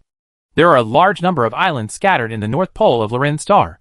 The active volcanic activity makes the geographical environment of the Arctic change frequently, and also makes many islands here unsuitable for long-term human settlement. After nearly 10 hours of flight, Muhua and others went deep into the sea area in the north of the planet, and the plane finally landed at a seaside airport. Unlike the small island villages that Muhua had imagined, like the island countries of Japan and New Zealand, looking down from the sky, the more concentrated islands form a country with hundreds of thousands of square kilometers of land. The whole area here is mountainous, with rich forest resources, narrow plains, but there are many modern buildings and facilities. Alan, the country of demons, has demons with silver hair and snake eyes, as well as humans of various skin colors and different nationalities. Even the proportion of ordinary humans in the country is higher than that of demons. This is not a primitive and secluded tribe, but more like a country ruled by demons. The number of security personnel in the semi-militarized airport is much greater than that of ordinary civilian airports. Most of the guards at the airport wear armor and carry cold weapons, while the proportion of hot weapons such as guns and artillery here is relatively low, but they are all heavy weapons and facilities. This should be an extraordinary country that advocates personal power more. The plane stopped steadily and opened the cabin. Helen took Muhua and Taibesha down the escalator, and saw several luxury cars driving towards the plane from a distance. When those vehicles stopped steadily near the plane, some people wearing robes with strong ethnic style got off the car, as if to welcome the delegation, and waited to contact Muhua and the other 2. Is this a welcome for us? Muhua asked Helen, watching the newcomers. You can understand it that way, but it's more of an inspection. Alan is not open to the public. They are checking the entry qualifications, and also understanding your qualifications, Helen explained. Just as Helen said, when another vehicle landed over the airport, a convoy of the same specifications came over from the direction of the airport tower. At this time, Muhua and Helen were all normal, but Taibesha's pretty little face was a little hysterical. Although the 2 elemental affinity and death breath were not magic of the ritual type, they also contained a lot of information, and Muhua casually gave her the inheritance of 3 abilities, which also made Taibesha's consciousness somewhat out of touch with reality. Hi, Helen, welcome home. As Muhua and his friends approached, a middle-aged woman in the welcoming team opened her arms affectionately and hugged Helen like a courtesy. Are these the guests you recommended? Muhua, Taibesha, well, we still need to do some testing. Is that okay? The silver-haired middle-aged woman asked Helen after taking the information handed over by someone else. No problem, Ms. Lillian. Glancing at the name tags of the visitors, Helen nodded and let Muhua and Taibesha behind her.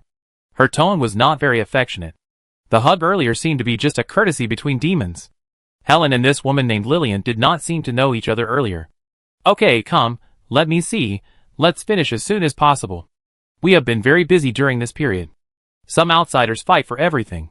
If you don't greet them immediately, you will cause trouble. If you fight with them, Your bonus will be deducted. That's why I hate night banquets. Well, can I use the identification technique? Lillian said to Helen jokingly. No, I don't think it's necessary to use the identification technique. Facing Lillian with a kind smile, Helen coldly rejected the other party's request. TSK Helen's reply was exchanged for Lillian's tongue tisk. Obviously, in this so-called test, the identification technique is not a necessary option. Tang Nelson. Come on. The convenient and fast identification technique was rejected by Helen, and Lillian greeted the two male demons beside her. Mu Hua also had silver hair and snake eyes. It was the first time he saw a male demon. He looked at the two with a little curiosity. Both demons had strong vitality. In terms of perception, the physical fitness of both was about 400 plus. Mu Hua was observing the situation of the two people. The two were also sensing the situation of Taibesha and Mu Hua. The touch of mental fluctuations made the two look at Mu Hua a few more times. They are both very strong, and should be better than us. There is something wrong with Mu Hua's shadow, and there is something foreign in it. After a brief observation, the two did not avoid Mu Hua and the other two, and said directly to Lillian beside them. Oh! Lillian accidentally looked through the information in her hand again, and turned to look at Helen. This is a little different from the information you reported, Lillian said to Helen. As long as it is not weak, it's okay. This is not a lie, Helen replied. Tang and Nelson should both be beings with relatively high perception. Just like Mu Hua observed them, without the identification technique, they could also generally evaluate the attributes of Mu Hua and Taibesha based on their own situation. After a brief contact, Mu Hua found that the demon was not as enthusiastic about the banquet attendees as he imagined. But the identification technique can more intuitively understand the attribute status of Mu Hua and Taibesha. Judging from the attitude of the other party not forcing them to accept the identification, the demon's attitude towards the banquet attendees is not strong. It's not a lie, okay, then let me ask again, are you willing to become citizens of Alan? Lillian took out a fountain pen, wrote something on the information, and asked Mu Hua and Taibesha. No, they will not join Alan for the time being. Helen answered on behalf of Mu Hua and Taibesha.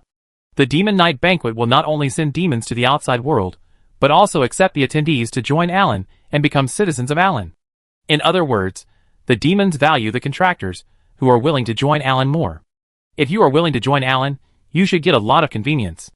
However, to become a citizen of Alan, you must naturally abide by the laws and customs of this country, and I am afraid you will have to accept the control of the country. Okay. Lillian nodded, and wrote something on the information in her hand. So, Mr. Mu Hua, about your shadow, or can you let the things inside come out? Lillian asked Mu Hua again. Yes. Monday. Mu Hua nodded, and then called Monday. Speaking of which, Mu Hua had a good impression of the demons in front of him. Although this demon night banquet seemed to have many twists and turns, the demons did not have any coercive measures against the attendees. Even if they were doing business in a fair and impartial manner, they had to ask their people to sign a slavery contract. It would be a bit too much if they were not allowed to have some emotions. Besides not having much resistance to the demon's attitude, Mu Hua did not mind cooperating with Lillian's request. Wow, I thought it would be a latent demon beast like a demon wolf. With the appearance of Monday, the sturdy hellhound made the demons take a few steps back, and their bodies were vaguely in a defensive posture. Lillian's reaction was relatively calm. Mr. Mu Hua, demons are not allowed to appear in Alan. I think this hellhound may need to be temporarily supervised in the airport, Lillian said to Mu Hua. Oh, okay.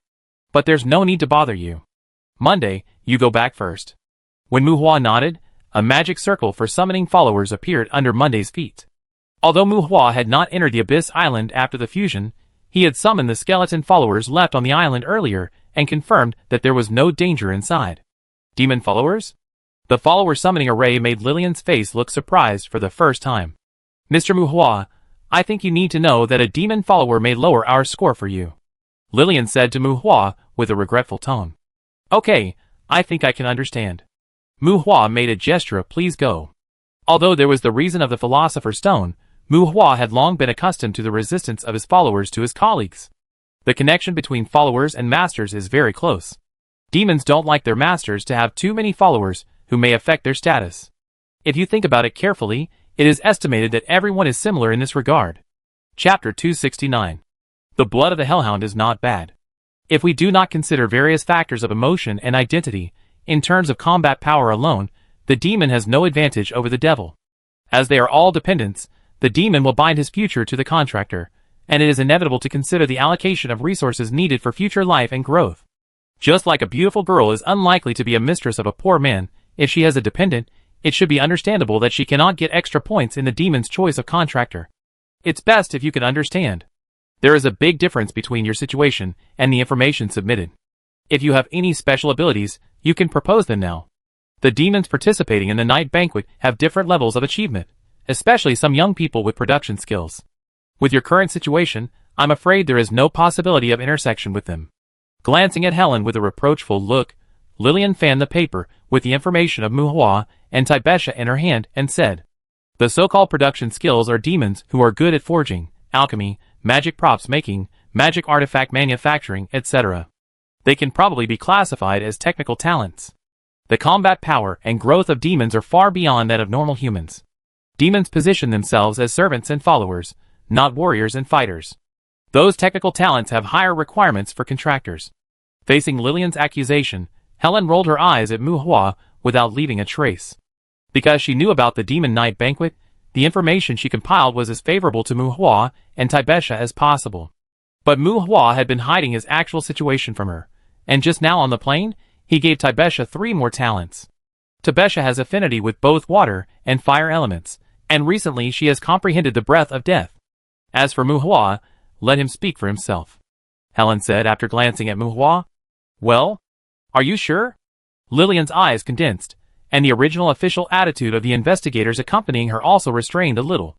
"Miss Taibesha is less than 30 years old?" Lillian asked to confirm. The demon night banquet can be regarded as a coming-of-age ceremony for young demons. Unless there are special circumstances, demons will not hand over their young people to some old guys. Therefore, the invitees of the demon night banquet pay more attention to potential qualifications, and there are also age restrictions. Even people over 40 years old are basically unable to obtain the qualification to attend the banquet. They are all less than 30 years old. As for their abilities, you can test them, Helen replied. As Helen answered, Lillian winked at a human accompanying her. He had brown hair and blue eyes. This person was not a demon, but perhaps a contractor of a demon present. "Hello, Miss Taibesha, you can call me Kyle." Kyle walked up to Taibesha and stretched out his hand to her, as if to shake hands. Taibesha looked at Muhua hesitantly, and when Muhua nodded, Taibesha stretched out her hand and shook it with Kyle. "Miss Taibesha, is it okay?" Holding hands, Kyle asked Taibesha with a slight fluctuation of magic power. "Primary element affinity." Taibesha nodded, and Muhua reminded her. "Of course, I will be careful." Kyle nodded to Muhua in a casual manner, and then an engraved magic circle appeared between the palms of the two, and a ray of fire spread, covering Taibesha's palm in the flames. As the flames burned, Taibesha subconsciously wanted to retract her arms at first, but she felt the comfortable warmth from the flames, and Taibesha's eyes lit up with joy again. The magic flames that burned steel did not cause any harm to Taibesha. Taibesha held a flickering flame in her palm. Kyle observed for a moment, and looked at Lillian beside her. "Primary fire element affinity, no problem." Kyle nodded and said to Lillian. After dissipating the flames, Kyle condensed corrosive acid water again, confirming that low-level water magic would not have a negative elemental effect on Taibesha, proving that Taibesha did have a primary water element affinity. As for the death breath, it was even simpler. When Taibesha activated the death breath, a group of demons could naturally sense the abnormality of the surrounding death breath. "This really surprises me. You are from?" "Well, the Benson family." "Okay, Miss Tabitha, thank you for your cooperation." "So, Mr. Muhua?" After confirming Tabitha's situation, Lillian wrote a few more entries on the file, and turned to look at Muhua. "I'm nothing special." Muhua spread his hands, saying I'm very ordinary, which attracted Tabitha's apologetic eyes. Tabitha didn't know Muhua's specific situation, but Muhua actually gave her 2 elemental tears. She felt that she had seized Muhua's opportunity. Muhua's seemingly free and easy attitude made Tabitha feel a little guilty. "Oh, nothing special? The file said that you have mastered alchemy?" Lillian asked. "I just accidentally comprehended the soul fire, and I haven't conducted alchemy research for the time being." Muhua shook his head, holding up a touch of orange gold light on his palm. "Okay, if there is nothing else to explain, I will send someone to take you to the hotel now." Observing the light in Muhua's hand, Lillian made a stroke on the information. "On the way, someone will introduce you to the precautions of the night banquet." Mr. Muhua, I must remind you again not to summon your demon followers casually.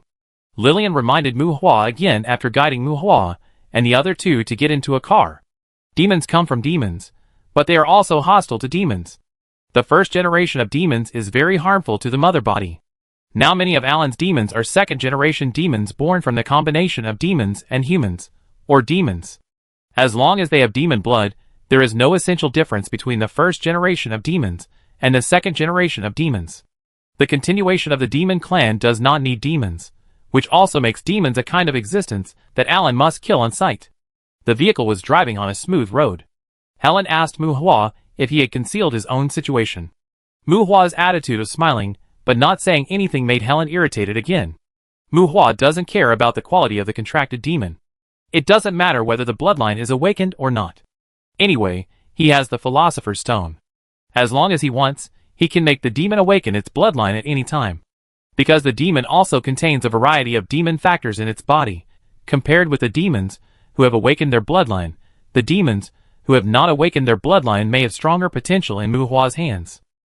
The awakened and self-controlled demons are generally more arrogant, and those demons who have mastered some production skills at a young age are probably even more arrogant. Compared with these, Muhua is also more willing to choose a more obedient demon. Although it is a slavery contract, these demons are different from Monday and Tuesday. They all have a maternal family. If you sign a proud follower who hangs around you all day, Muhua may not be able to help but beat him 8 times a day. It was a small matter to attract the condemnation of the mother's family. According to Helen, Alan himself had an inspection team to hunt down the defected demons. At the same time, these inspection teams would also capture or even assassinate some bad contractors. Even if the dependents would die with the contractors, the demons would punish the contractors who insulted the dignity of the demons. Muhua didn't want to cause such trouble. He still preferred to sign a disappointing demon as a dependent, who was smart but not very competitive, and had a little inferiority complex. Muhua had the conditions to let him catch up with the pace of his own clan, and it would be easier to raise such a dependent. Well, no, it's not him, it should be her. With fair skin, beautiful face and long legs, his family already had a hellhound who was thinking about cross-dressing big men all day long. If he had a choice, he would not be interested in signing another slot man to bring around. Chapter 270. Cousin. Enough, talk properly. If you keep talking to me with a pinched voice, I beat you up. But there's nothing to say. Do you think I won't use the inheritance crystal? In the luxurious suite of the hotel, Muhua had a headache getting rid of Taibesha's entanglement. After giving Taibesha 3 abilities, Muhua wanted to move her, but when Taibesha recovered from the shock of consciousness, the sound of the clip, with a bit of guilt and emotion, immediately made Muhua unable to hold on. Faced with Muhua's bad words, Taibesha, who was forcibly pushed away by Muhua, pouted in dissatisfaction. When asked about the inheritance crystal, Muhua only said that he was lucky. He couldn't get a specific answer. Taibesha fiddled with the mask in his hand helplessly. At this time, Taibesha was holding 2 metal masks in her hands. 2 masks of the same shape, one of which had golden lines on the cheek, but it was a prop prepared by the hotel for the 2 to attend the Demon Night banquet. Since you have mastered the breath of death and elemental affinity, why don't you tell the organizers? Now you are treated differently. Here it is. While speaking, Taibesha threw the white mask without patterns in her hand to Muhua. It's a difference, but this Demon Night banquet is really troublesome. Is this a masquerade? Taking the mask, Muhua put it on his face. The monotonous white mask made him look like a faceless man. You need to choose teammates who have the intention of contracting, and then go to the Court of Exile to kill the exiles. Masks are not used at banquets. The demons usually wear masks when hunting exiles. It is mainly to avoid some bad disputes, and to prevent the exiles from taking advantage of their feelings and causing accidents.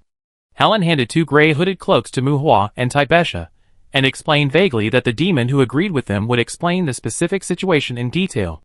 Will killing the demon who has entered the devil also lead to revenge? Muhua took the cloak and asked with a frown. Normally not, just treat it as a tradition. It is a kind of protection for you after all. There is no harm in paying more attention. Helen shook her head and said. After the inquiry and inspection at the airport, Muhua and the other 2 were sent to a luxurious hotel, where a banquet lasting 1 week will be held. Invitees like Muhua and Taibesha can attend the banquet at any time during this week, and choose the demon who is willing to sign the contract at the banquet. When both parties confirm the intention of the contract, the invitee will accompany the demon to a courtyard where the demon is exiled, which is the so-called exile and exile court. The invited person must assist the demon in hunting at least one exile, which is considered to be the demon's coming-of-age ceremony. At the same time, through this process, both parties will reconfirm whether they are willing to sign the contract and finally complete the dependent contract. A much more complicated process than Mu Hua imagined. He originally thought it was just eating and drinking, and then taking a demon home. Now it seems that the fate of the demon is far more discordant than people imagine. This so-called night banquet is also an infinitely beautified statement. There are still 6 days left before the banquet, and the demons who need contracts during this period are not always waiting in the banquet hall. Remember, you are not the only choice for the demons. Attending the night banquet is an obligation for young demons. Even after the night banquet is over, demons without contract objects can still find contractors in their own country. Let's go! Spend more time in the banquet hall these days. Don't rush to determine the contract partner. Listen more, watch more, and interact more. Try to find a companion who is compatible with you. Helen urged them to put away their cloaks. Helen carefully repeated the precautions. Mu Hua and Tai Besha left the room and took the elevator to the top floor of the hotel. This is a large building that is at least 5 times larger than the Biederman Hotel. The hotel is divided into 7 floors. Because of the height of the floors, it has a sense of towering and majestic. The top floor of the hotel has been built into a large duplex banquet hall, like an indoor landscape garden. When you walk out of the elevator, you can hear the melodious piano music, dance floor, drinks, fountains, cakes, and gourmet tables in the indoor botanical garden. Silver-haired demons dressed in waiter costumes wandered around, and demons dressed in fashionable clothes gathered in groups to chat. At the same time, there were some young people of similar age to Mu Hua and Tai Besha in the banquet hall. From the hair color, it can be judged that these young people are not demons. Whether dancing on the dance floor or toasting to each other like friends, the young humans and demons gathered together, and both sides seemed to be trying their best to show their grace and elegance. The spacious banquet hall was difficult to see in one glance, but even so, Mu Hua and Tai Besha looked around and saw hundreds of demons, which made them freeze in their tracks. Even if demons are generally handsome, they are demons after all, and they are synonymous with danger in the cognition of many humans. Just like a group of lions and tigers that were told that they were harmless, they were not related to each other, but suddenly they were in the same place with so many demons. Even Tai Besha couldn't help but feel a little wary. "Hello, Miss Tai Besha, Mr. Mu Hua, welcome to Alan." Mu Hua and the other person observed the situation in the banquet hall. After walking a few steps, 3 handsome demons came to greet them. The 3 male demons, with silver hair that made their faces look a little cold, greeted respectfully but not servilely. Their bodies were perfectly proportioned, and they were wearing suits and dresses, like supermodels in a fashion show. "Thank you, hello." Although the 3 of them nodded and greeted Mu Hua, it was obvious that they were coming for Tai Besha from their positions. Tai Besha greeted politely, and when she looked at the 3 of them, there was a strange light in her eyes. Well, the 3 of them were very handsome. Men will have their eyes light up when they see beautiful women, and women will also have the same when they see handsome men. Tai Besha is a very normal woman, so normal that her reaction of swallowing saliva secretly made Mu Hua roll his eyes. "You 2 have just arrived. Do you need us to introduce some information about the night banquet?" Among the 3, a demon with bronze skin looked at Tai Besha and asked, "Besha, go hang out with them. I go over there to eat something." The 3 cold and handsome demons put a lot of pressure on Mu Hua. Coldness is not the point. Handsomeness is annoying. The pressure makes you want to punch them in the eyes. Mu Hua hung the mask in his hand diagonally on the side of his head and said to Tai Besha. The 3 people could recognize him and Tai Besha at a glance. Obviously, the demons here should be able to obtain the information of the guests. The guests looked at the demons, and the demons probably looked at the guests. Unlike the demons in the banquet hall, who were dressed as waiters, the 3 demons in formal wear in front of them had either awakened their bloodline or reached a certain level in their production profession. Although the 3 were polite to Mu Hua, their focus was not on Mu Hua, and the gender issue was secondary. They probably wanted to choose a master with more potential. Seeing Mu Hua's easygoing attitude, the 3 demons nodded politely to Mu Hua again. Just as Mu Hua waved his hand to separate from Tai Besha, a bright red flashed in the corner of his eyes. "Falcon Jack, Gung Yuan Liang, get out of the way." The bright red dress set off her tall and well-proportioned figure. A silver-haired woman, with a somewhat wild look, pushed the 3 male demons away in a slightly domineering manner. The woman had a healthy, weak complexion, was 1.9 meters tall, plump and charming, and her brightly colored side-slit long skirt revealed her well-proportioned legs while walking. Her high heels stepped evenly, and her temperament was like a queen walking out of the jungle. A beautiful and distinctive female demon, with her strong intrusion, Jack and Falcon, who were pushed away by her, flashed with disgust and helplessness. Mu Hua stopped and wanted to say hello to the woman, but she ignored him and walked to Taibesha. While greeting Taibesha, she only glanced at Mu Hua. Actually, women are more likely to be arrogant and slapping than men. It is estimated that it would be closer to reality if the characters in various novels, who pretend to be cool, and get slapped in the face were replaced by women. Hello, Miss Taibesha, you can call me Barbara. Do you want to walk together? Barbara introduced herself. At this time, Mu Hua, who was left aside by Barbara, was a little embarrassed, but looking at Taibesha, whose eyes were wide open because of Barbara's plump chest, Mu Hua shook his head and walked away. His cousin was a little bad. Chapter 271. The architectural style of the hotel banquet hall is very grand. The architectural layout and indoor vegetation make the entire floor an indoor park. In addition to the dance floor, garden, fountain, and bath, there is even a swimming pool for deep diving, which integrates dining and entertainment. Even if you walk here for a few days, you will not feel bored and depressed. There are no big shots congratulations, and no deliberately emphasized etiquette. Young people from all over the world with different customs are brought here. This is like a blind date between humans and demons. Of course, this kind of activity involving a certain group nature is also inseparable from the division of class and superiority. For example, Taibesha belongs to the high-quality class, while Mu Hua is relatively uncompetitive. For example, demons who dress freely also belong to the high-quality class, while demons in waiter costumes are a lower-level choice. I don't know what the organizers intend to do, but this kind of differential treatment at least makes Mu Hua uncomfortable. Among the human group, the proportion of losers who are equipped with monotonous white masks like Mu Hua seems to be quite high. Hey man, are you giving up on yourself? If you keep eating like this, Wendy will be scared away. At a table with a view of the archery range, facing Mu Hua, who was eating stewed meat, Dick fiddled with the steak on the plate and said, "Hee, Mr. Dick, Mr. Mu Hua eats food cooked by high-level monsters. This amount of food means that he has a very strong digestive ability, which will not scare us away." A demon waitress standing next to Mu Hua said with a smile. Taibesha was approached by a demon named Barbara, while Mu Hua was wandering around the banquet hall alone. He did not receive the same treatment as Taibesha. Apart from some polite greetings, no demon took the initiative to approach him. Incomplete alchemy is the selling point of Mu Hua's information, but this world also has the saying that enchantment makes 3 generations poor, and alchemy ruins life, so Mu Hua lacks some competitiveness. During this period, he met several young people with similar situations as him.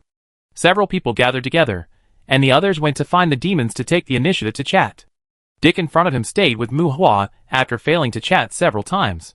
Mu Hua, who has the physical characteristics of Minotaur, has a physique far from reaching the limit of natural growth. Although limited by the amount of food and the efficiency of effective absorption of nutrients, for him, eating high-quality food at the right time can also gain attribute growth. When he found that the food at the banquet was all high-quality ingredients, Mu Hua simply found a table and ate it.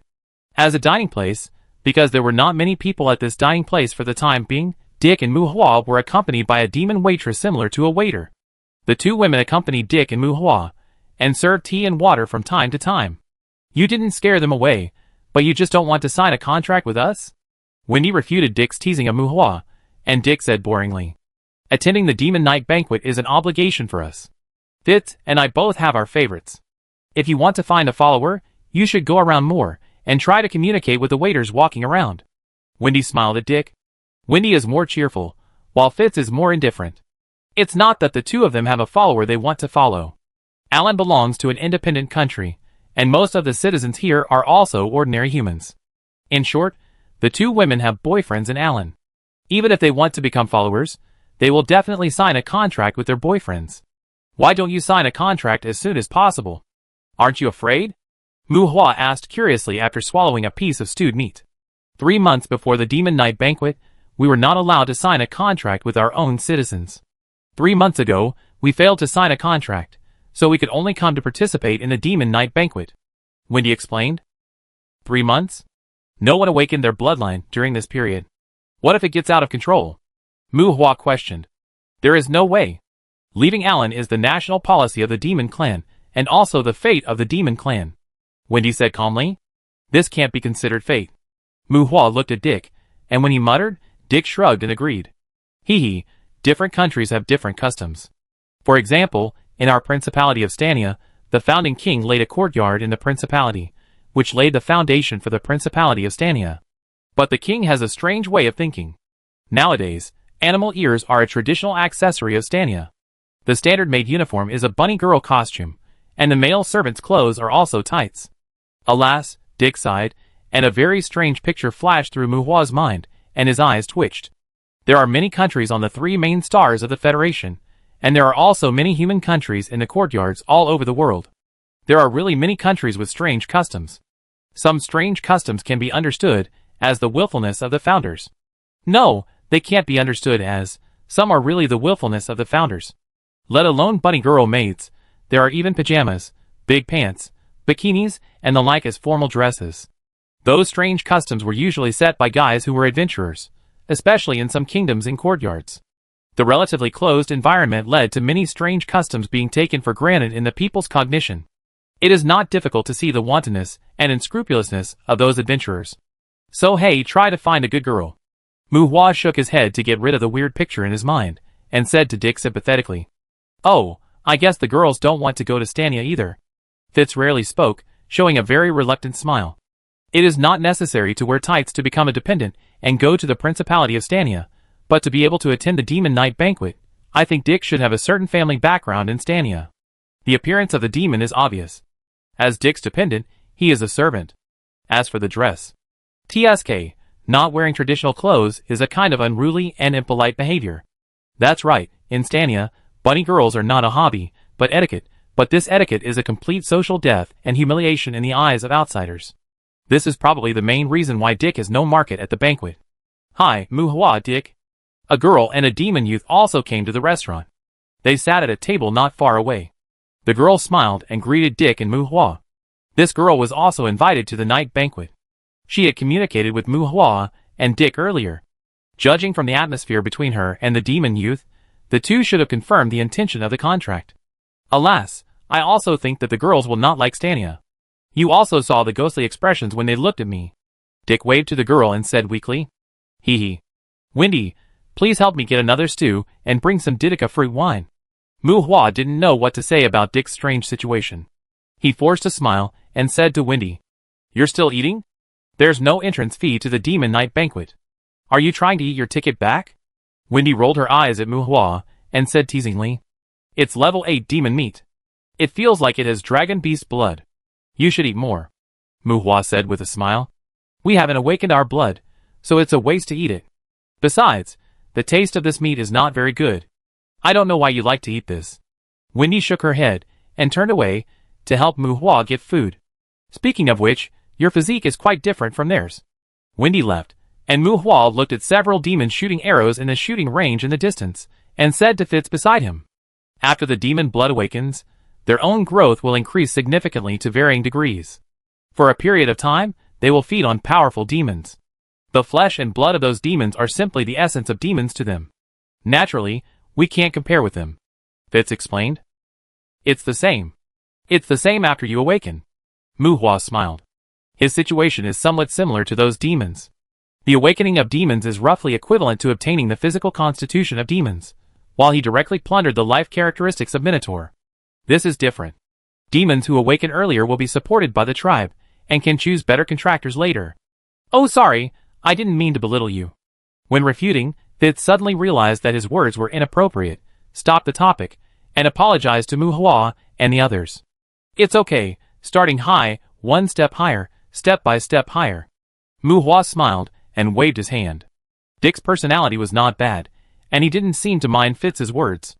After a while, Wendy brought food to Mu Hua, and the few of them chatted casually. The girl who greeted Mu Hua and the others earlier ate something, and when they left, the demon youth who was traveling with them had followed her like a waiter. As if stimulated by the girl, Dick started to complain about his country endlessly, while Mu Hua received a call from Taibesha. "Cousin, where are you? Have you found your partner?" "No, at the restaurant near the shooting range. Yes, the archery range." "Oh, then wait a minute, I find you." "Oh, don't you want to hang out for a while?" Won't no one pay attention to me if you come here? Barbara plans to sign a contract with me, and her sister is also coming to the dinner party. Wait a minute, I go over and talk. After a brief exchange, Tibesha hung up the call. Chapter 272. The fountain square in the center of the banquet hall, where more people gathered. There were some tables and chairs for people to rest around the square, and humans and demons sat in groups of 3 or 2 under the decorative parasols to rest. Occasionally, some young people who came from one table to another would greet each other with a sneer on their lips, like peacocks with their tails spread out, as if they were arguing over some demons. Accompanied by the solos of multiple instruments in different directions, it seemed like a scene of a busy city. After meeting with Tibesha, Muhua got to know Barbara more formally. This was a wild woman, and her sincere smile seemed to hide a sharp blade at all times, rude but sexy, giving people the feeling of a lazy female leopard who could attack and hurt people at any time. Muhua, Bessa said, you are very strong. Although Tina has not awakened her bloodline, the inspection team has already invited her. Most of her peers, who have awakened their bloodline, are not her opponents. I hope you can sign a contract with her and provide her with some help in the court of exile, or at least impose some restrictions on her. Barbara, who was following Tibesha, said to Muhua when they came to the fountain square. The high heels made a clacking sound on the stone floor, and Barbara was like a model stepping onto the booth. The posture, tone, and especially the way she addressed Tibesha made Muhua frown slightly. Even though she was half a step behind Tibesha, this woman always had a hint of arrogance that was difficult to conceal. Demons grow stronger than humans in all aspects. What help can I provide to you? Is she your blood relative? Is she also of the Claw Demon bloodline? Claw Demon, the talent is a little lacking. Muhua glanced at Barbara and said coldly. Demons are hybrids born from the union of human females and demons, but their blood awakening is not as uncertain as that of demons. They usually awaken the direct demon bloodline, that is, the external bloodline of the demon that conceived the mother. Just like Barbara, she is not the first generation of demons, but her ancestor was conceived by a Claw Demon, so even if the Claw Demon bloodline contains multiple demon factors, Barbara's line will normally awaken the Claw Demon bloodline. The growth of the Claw Demon is a bit lame among demons, and there is no reason for demons to practice close combat because of their claw talent. The Claw Demon's most powerful claws have too many external objects to replace them. At this time, Muhua deliberately mentioned the Claw Demon, obviously because he was against Barbara's arrogance. Demons have energy compatibility that exceeds that of demons. Under the same conditions, demons' learning ability and growth speed are even better than demons. Barbara glanced at Muhua. Speed?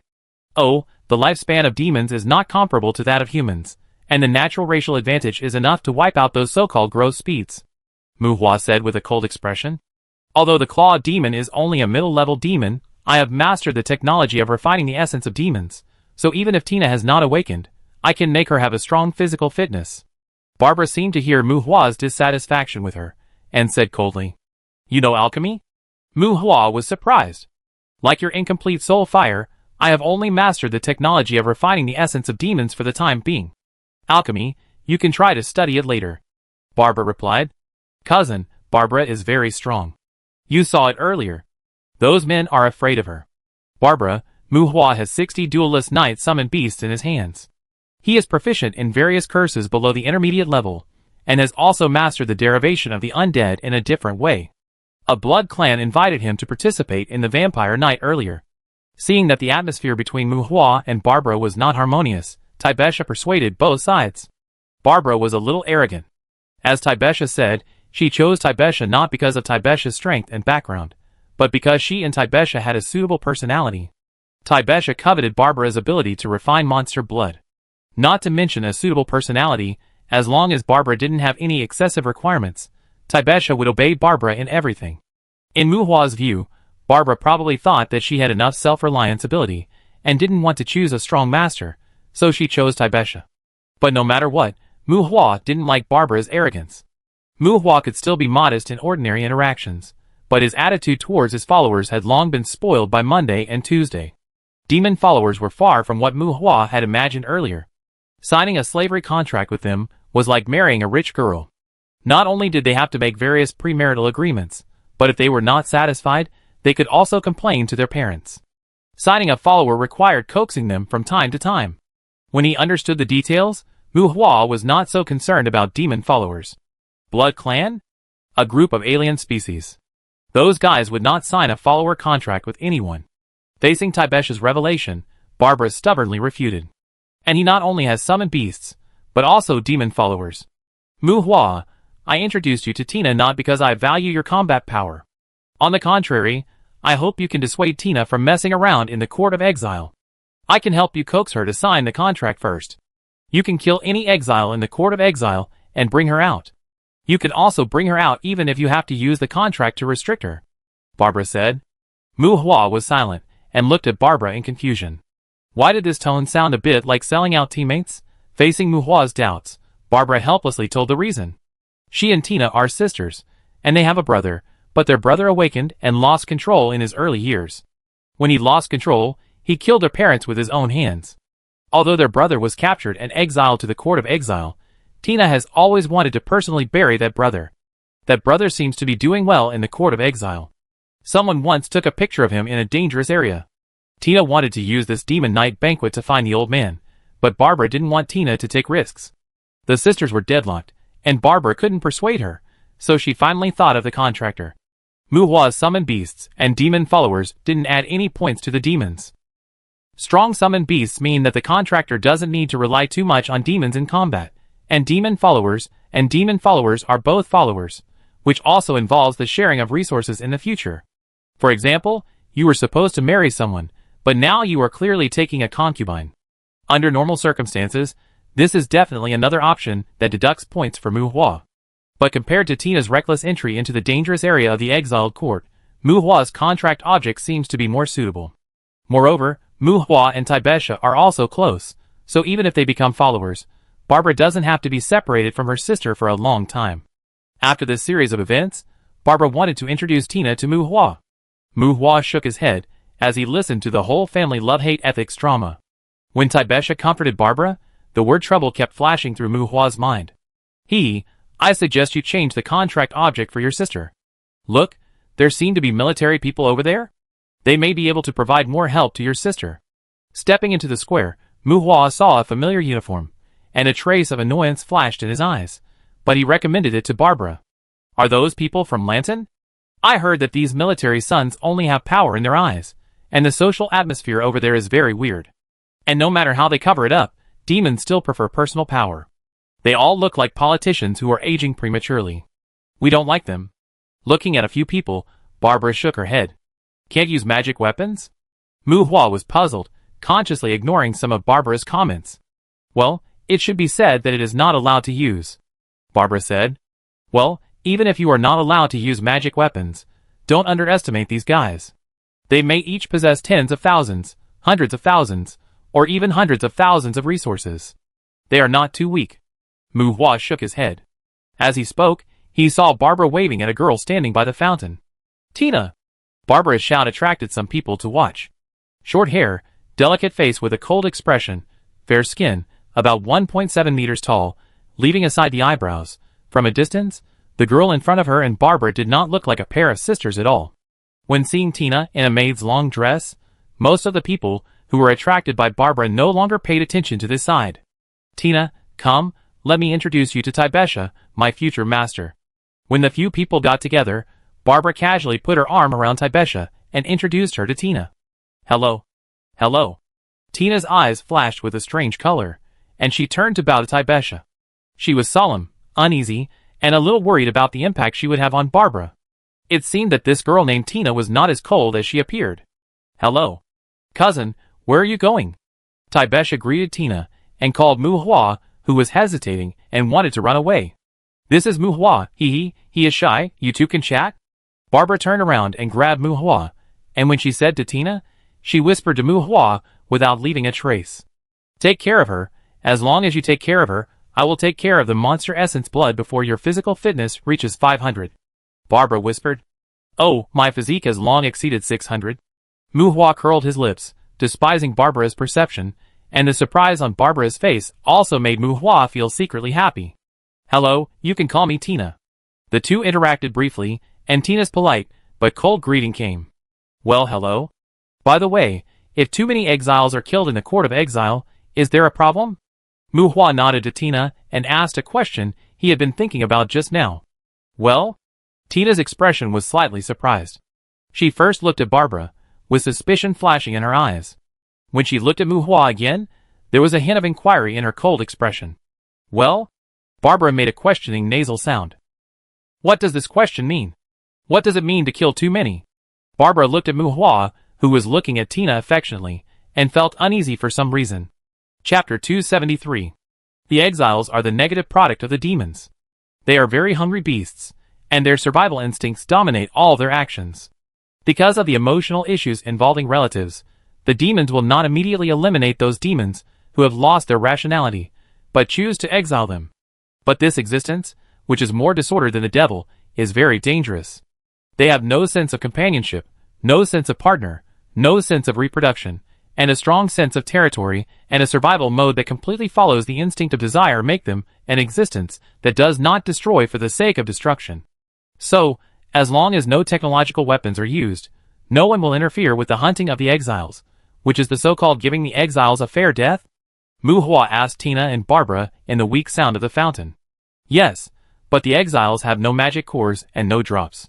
With death, their body tissues will also deteriorate to the same level as ordinary humans, so hunting them is a thankless activity. Barbara frowned and explained. There was something wrong with this man named Muhua. People who came to the Demon Night banquet either wanted to see the contracted person or wanted to see the communication between the attendees, but he seemed to be thinking about the exile.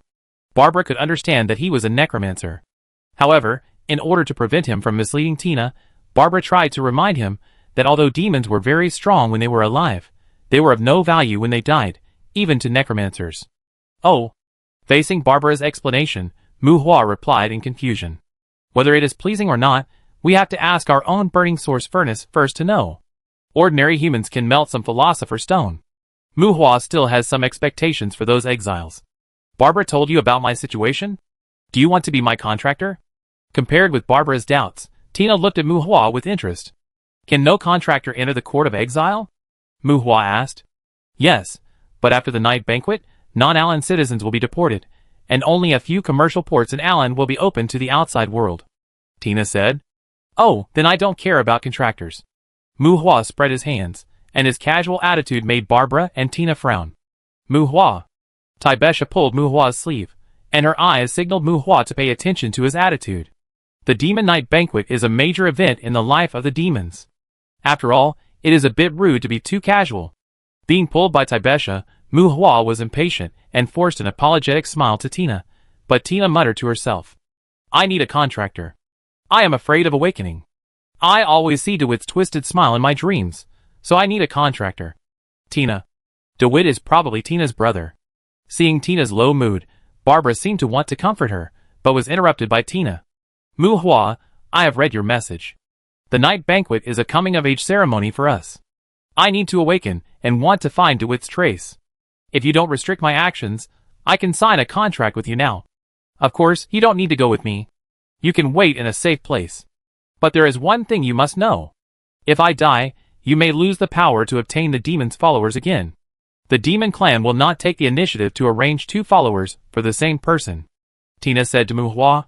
Tina! Enough. There's no need to rush about DeWitt's affairs. Barbara scolded angrily as Tina spoke. No, Barbara, I've had enough. I don't want to wait any longer, and I hate the fate of demons. Tina retorted coldly, with a brief flash of sadness in her eyes. Barbara was still angry, but it seemed that she had gotten used to Tina's ideas. Barbara was angry, and her emotions reflected more helplessness, but she heard Tina ask Muhua again. Mr. Muhua, what's your reply? I already have 2 followers, and I don't really need followers. When Muhua said this, his eyes were looking at Taibesha. He and Tina had just met, and there was no need to consider Tina and Barbara's emotions too much. Muhua was mainly concerned about Taibesha's attitude, and he didn't want his behavior to affect the relationship between Taibesha and Barbara. 2?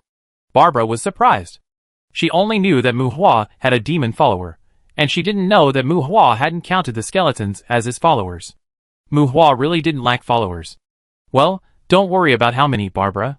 Muhua hates trouble. Taibesha glanced at Tina and whispered to Barbara. Isn't that good?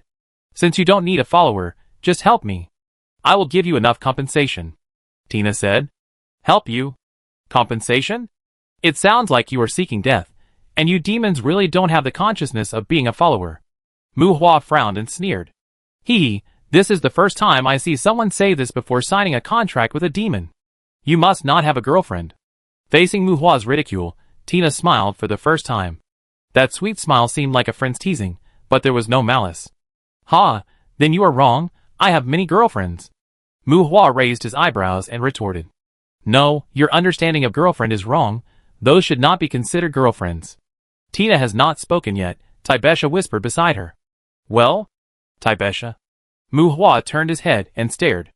Okay, you have many girlfriends, Barbara. I feel that Mu Hua and Tina are not suitable. Taibesha rolled her eyes at Mu Hua and turned to Barbara. At this time, she also felt that Tina was quite troublesome. No, Miss Taibesha, I think Mr. Mu Hua is very suitable for me. Tina retorted, but her eyes were also looking at Barbara. Tina, you should know that it is not wise to make me angry. Even if the contractor does not restrict you, I can tie you out. Facing Tina's persistence, Barbara said angrily. Of course you can, but you can't stop me from making a contract with someone. I just need a contractor.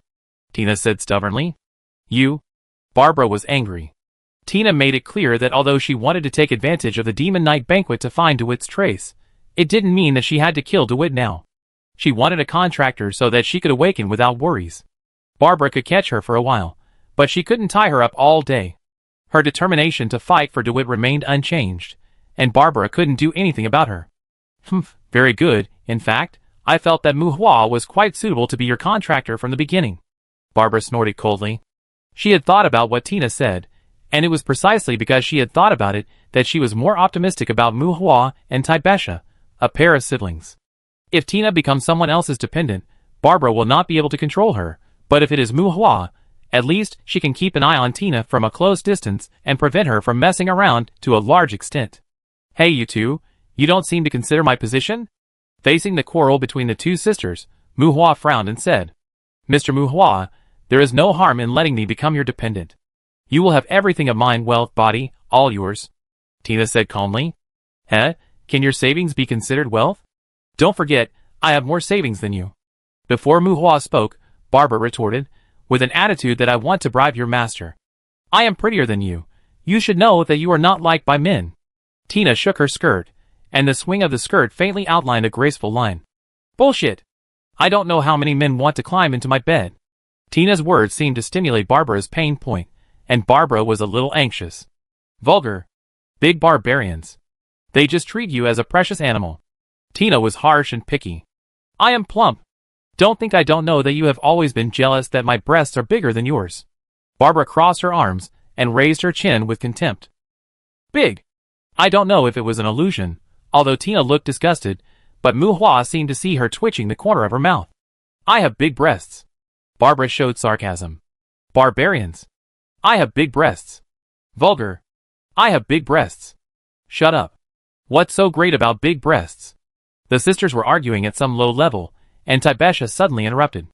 I saw Taibesha's almond eyes open angrily, and her eyes swept back and forth between Tina and Barbara.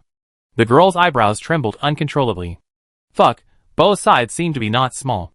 Burn! They are all burdens. Taibesha angrily concluded, interrupting the quarrel between the sisters. Chapter 274. Alan, the capital of demons, is a country consisting of 3 large islands. Alan has built many demon network disrupting devices in various places, which largely block the information exchange between Alan and the outside world. In addition to the densely populated urban areas, Alan also has a large area of mountainous areas. Some buildings embedded in the mountains are like the mountain castles in Romania. These buildings are usually where demons live. Although it is a country dominated by demons, demons who have never signed a contract with people here often avoid densely populated places. Accepting the invitation of Barbara and Tina, leaving the hotel, Mu Hua and Taibesha followed the two sisters to their residence. The Demon Night banquet does not force the invitees to stroll around the hotel. When the contract intention is confirmed and a simple registration is made, the invitees can also leave the hotel under the guidance of the demons. Mu Hua and his sister confirmed the contract intention with Barbara and her sister. The 4 of them went to the residence of Barbara and her sister, and also needed to make some preparations for entering the court of exile later. Climbing up the relatively steep stairs, this kind of stairs with an angle of more than 60 degrees needs to be climbed with a clear mind. The house embedded in the middle of the mountain is like a castle and a cage. The two women's home is very deserted. The spacious villa even includes a training ground open in the mountain, but there is no servant in the house, except the two women. The demons are a family of waiters, and cleaning can be considered as one of our lessons.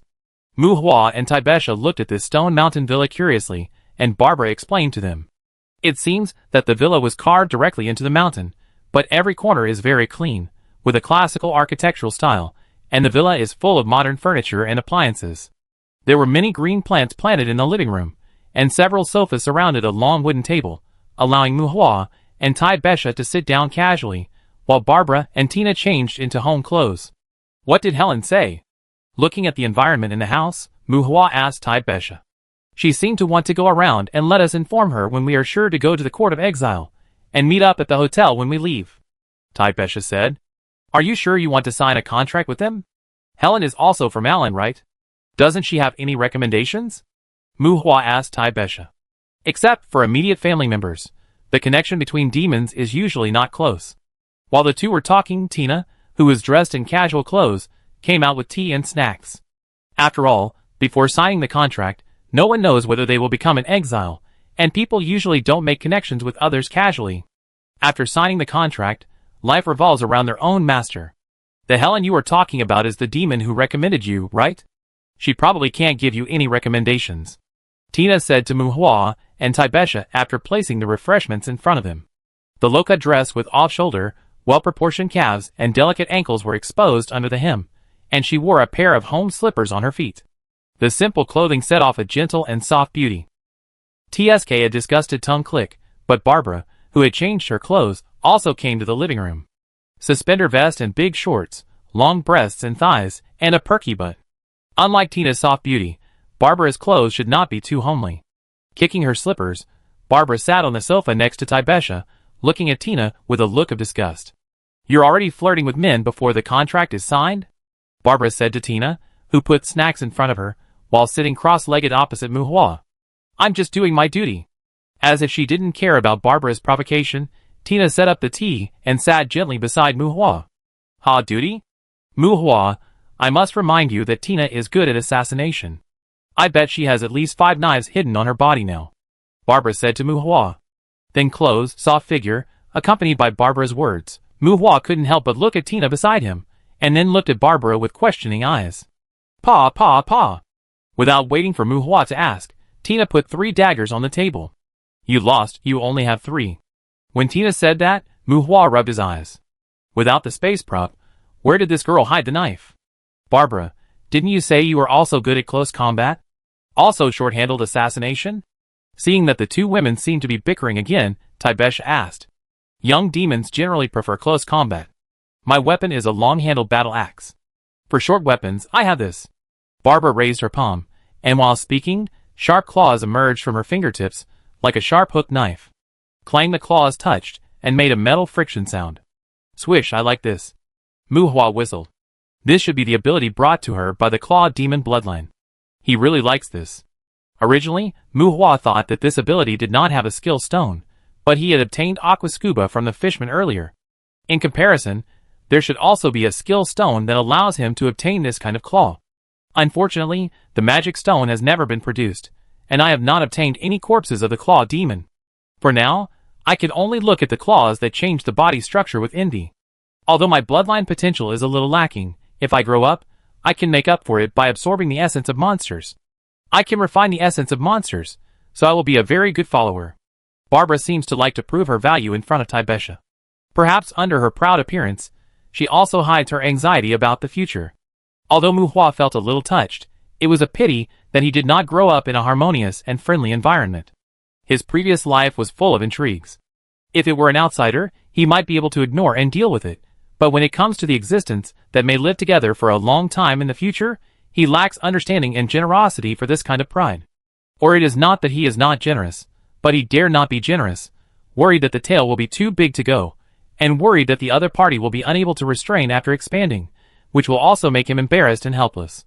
The reason why losers are awesome is that they lack the ability and confidence to deal with problems. Because they are worried that they can't deal with problems, they often act from the perspective of avoiding problems. As a result, They naturally appear to be a little stingy and mean, lacking some grace and calmness. The so-called demeanor, calmness, generosity, and heroic spirit are not just imaginary, and have nothing to do with one's own reality. Those things need time and environment to nurture. And Mu Hua, for the time being, probably hasn't left the loser sequence yet. The Claw Demon's ability is not bad, and the grown-up Claw Demon is also very scary. Come, let me try your claws. Facing Barbara, who showed her ability, Mu Hua rolled up his sleeves and stretched out his arms. Are you sure? Barbara frowned. She felt provocation from Mu Hua's smiling face. Of course, try it, you can be gentler. Shaking his arm, magic patterns appeared faintly on Mu Hua's forearm. Magic patterns? Keratinized skin? Barbara's eyes flashed with strange colors, and her fingers were placed on Mu Hua's arm. The claws changed from gently sliding to grabbing with force. Without the obstruction of the bone shield, the claws that directly contacted the skin finally only left a white mark on Mu Hua's forearm after the force was applied. Your skin? Barbara and Tina looked at each other in surprise. The sisters knew very well that Barbara's claws could scrape iron filings on magic metal, but they didn't expect that they couldn't scratch a strand of oily skin on Mu Hua's body. Keratinized skin with Minotaur as the medium, how about it? It's not bad. Mu Hua smiled kindly, but Barbara's face was not very good. This was obviously also understood by Barbara as a very ungraceful suppression. Cousin! Taibesha called Mu Hua in a blaming tone, and then gave Barbara an apologetic look. Barbara was stunned for a moment, gave Taibesha a sincere smile, then rolled her eyes at Mu Hua, hugged Taibesha, and ignored Mu Hua. Okay, Mr. Mu Hua, I think we should discuss the contract. I have no other requirements. As long as you don't restrict my search for DeWitt, I am willing to become your dependent. Mu Hua was not happy with Taibesha, and Tina beside him said at the right time. Does the dependent contract need to be discussed? Mu Hua questioned. The dependent contract is just a nicer way of saying the slave contract. After the contract is signed, it is up to him to say what he wants. Mu Hua felt that Tina's so-called discussion was a bit taken for granted. You are really arrogant. As if she had guessed Mu Hua's thoughts, Tina didn't mind and said with a chuckle. As your dependent, you can decide how I live, but you can't completely control my death. So we'd better reach some agreements in advance. Tina explained. Well? Suicide? I should be able to restrict you from ending your life. Mu Hua asked in a positive tone. When Monday was forced to contract the orb, a bug was stuck. This problem had been verified on Monday. The Demon Clan has developed a self-annihilation technique based on their own situation. If we want, even if we become dependents, we can still decide our own death, Tina said in a low tone. Looking at Barbara and then at Tina, confirming that Tina didn't seem to be talking nonsense, Mu Hua frowned. Then you, well, or do you have any other requirements? After a little thought, Mu Hua asked Barbara and Tina. We will offer our loyalty to our master. You can have everything from us, but you can't give us to others to play with. You can have my body, but no more than once a month, and you can't abuse me. Barbara and Tina looked at each other, and Tina's words were so straightforward that they made people shudder. Mu Hua was silent. This guy even abused me. He suddenly felt that these demons were really pitiful. Well, if we meet a suitable partner, you can't restrict our marriage or hurt our partner, Barbara added. Their request was very simple, so simple that Mu Hua was a little speechless. Can I sleep with you after you get married? Mu Hua twitched his mouth. It seemed strange to him that his family wanted to get married. Mu Hua! Taibesha scolded seriously, seeming to be annoyed by Mu Hua's words. Mu Hua really didn't have any bad intentions, he just felt that these requests were rather strange. It's not that Mu Hua didn't understand the unspoken rules in society that can only be understood but not expressed, but he still felt a little uncomfortable with it being brought out so openly. Of course, it's okay, Miss Taibesha, since you have become his dependent, it is not realistic to impose strict restrictions on this aspect, and it may even lead to bad consequences. Tina smiled at Taibesha and turned to look at Mu Hua. But remember, it's only once a month, and you must make sure that it doesn't have a bad impact on me, Tina emphasized to Mu Hua. Even though he had seen a lot of strange things in his 2 lives, Mu Hua's worldview was still a little shaky at this time. If there is no problem, we can draw up an agreement. If you violate the agreement, we will appeal to the inspection team in the tribe, and they may impose a certain degree of sanctions on you. Of course, Mr. Mu Hua, this is not aimed at you. These measures apply to all demons in Allen, Barbara added. As the topic unfolded, 3 pairs of eyes stared at Mu Hua, and Mu Hua felt awkward. Sure enough, the more serious the discussion, the more it returns to the essence. The kind of negotiation that talks about psychological structure and economic index only appears in TV series. Twitching his lips, this topic is really beyond Muhua's expectations. He seems to be targeted. Muhua thinks that it is better not to discuss this issue in depth in front of the three girls. What, once a month?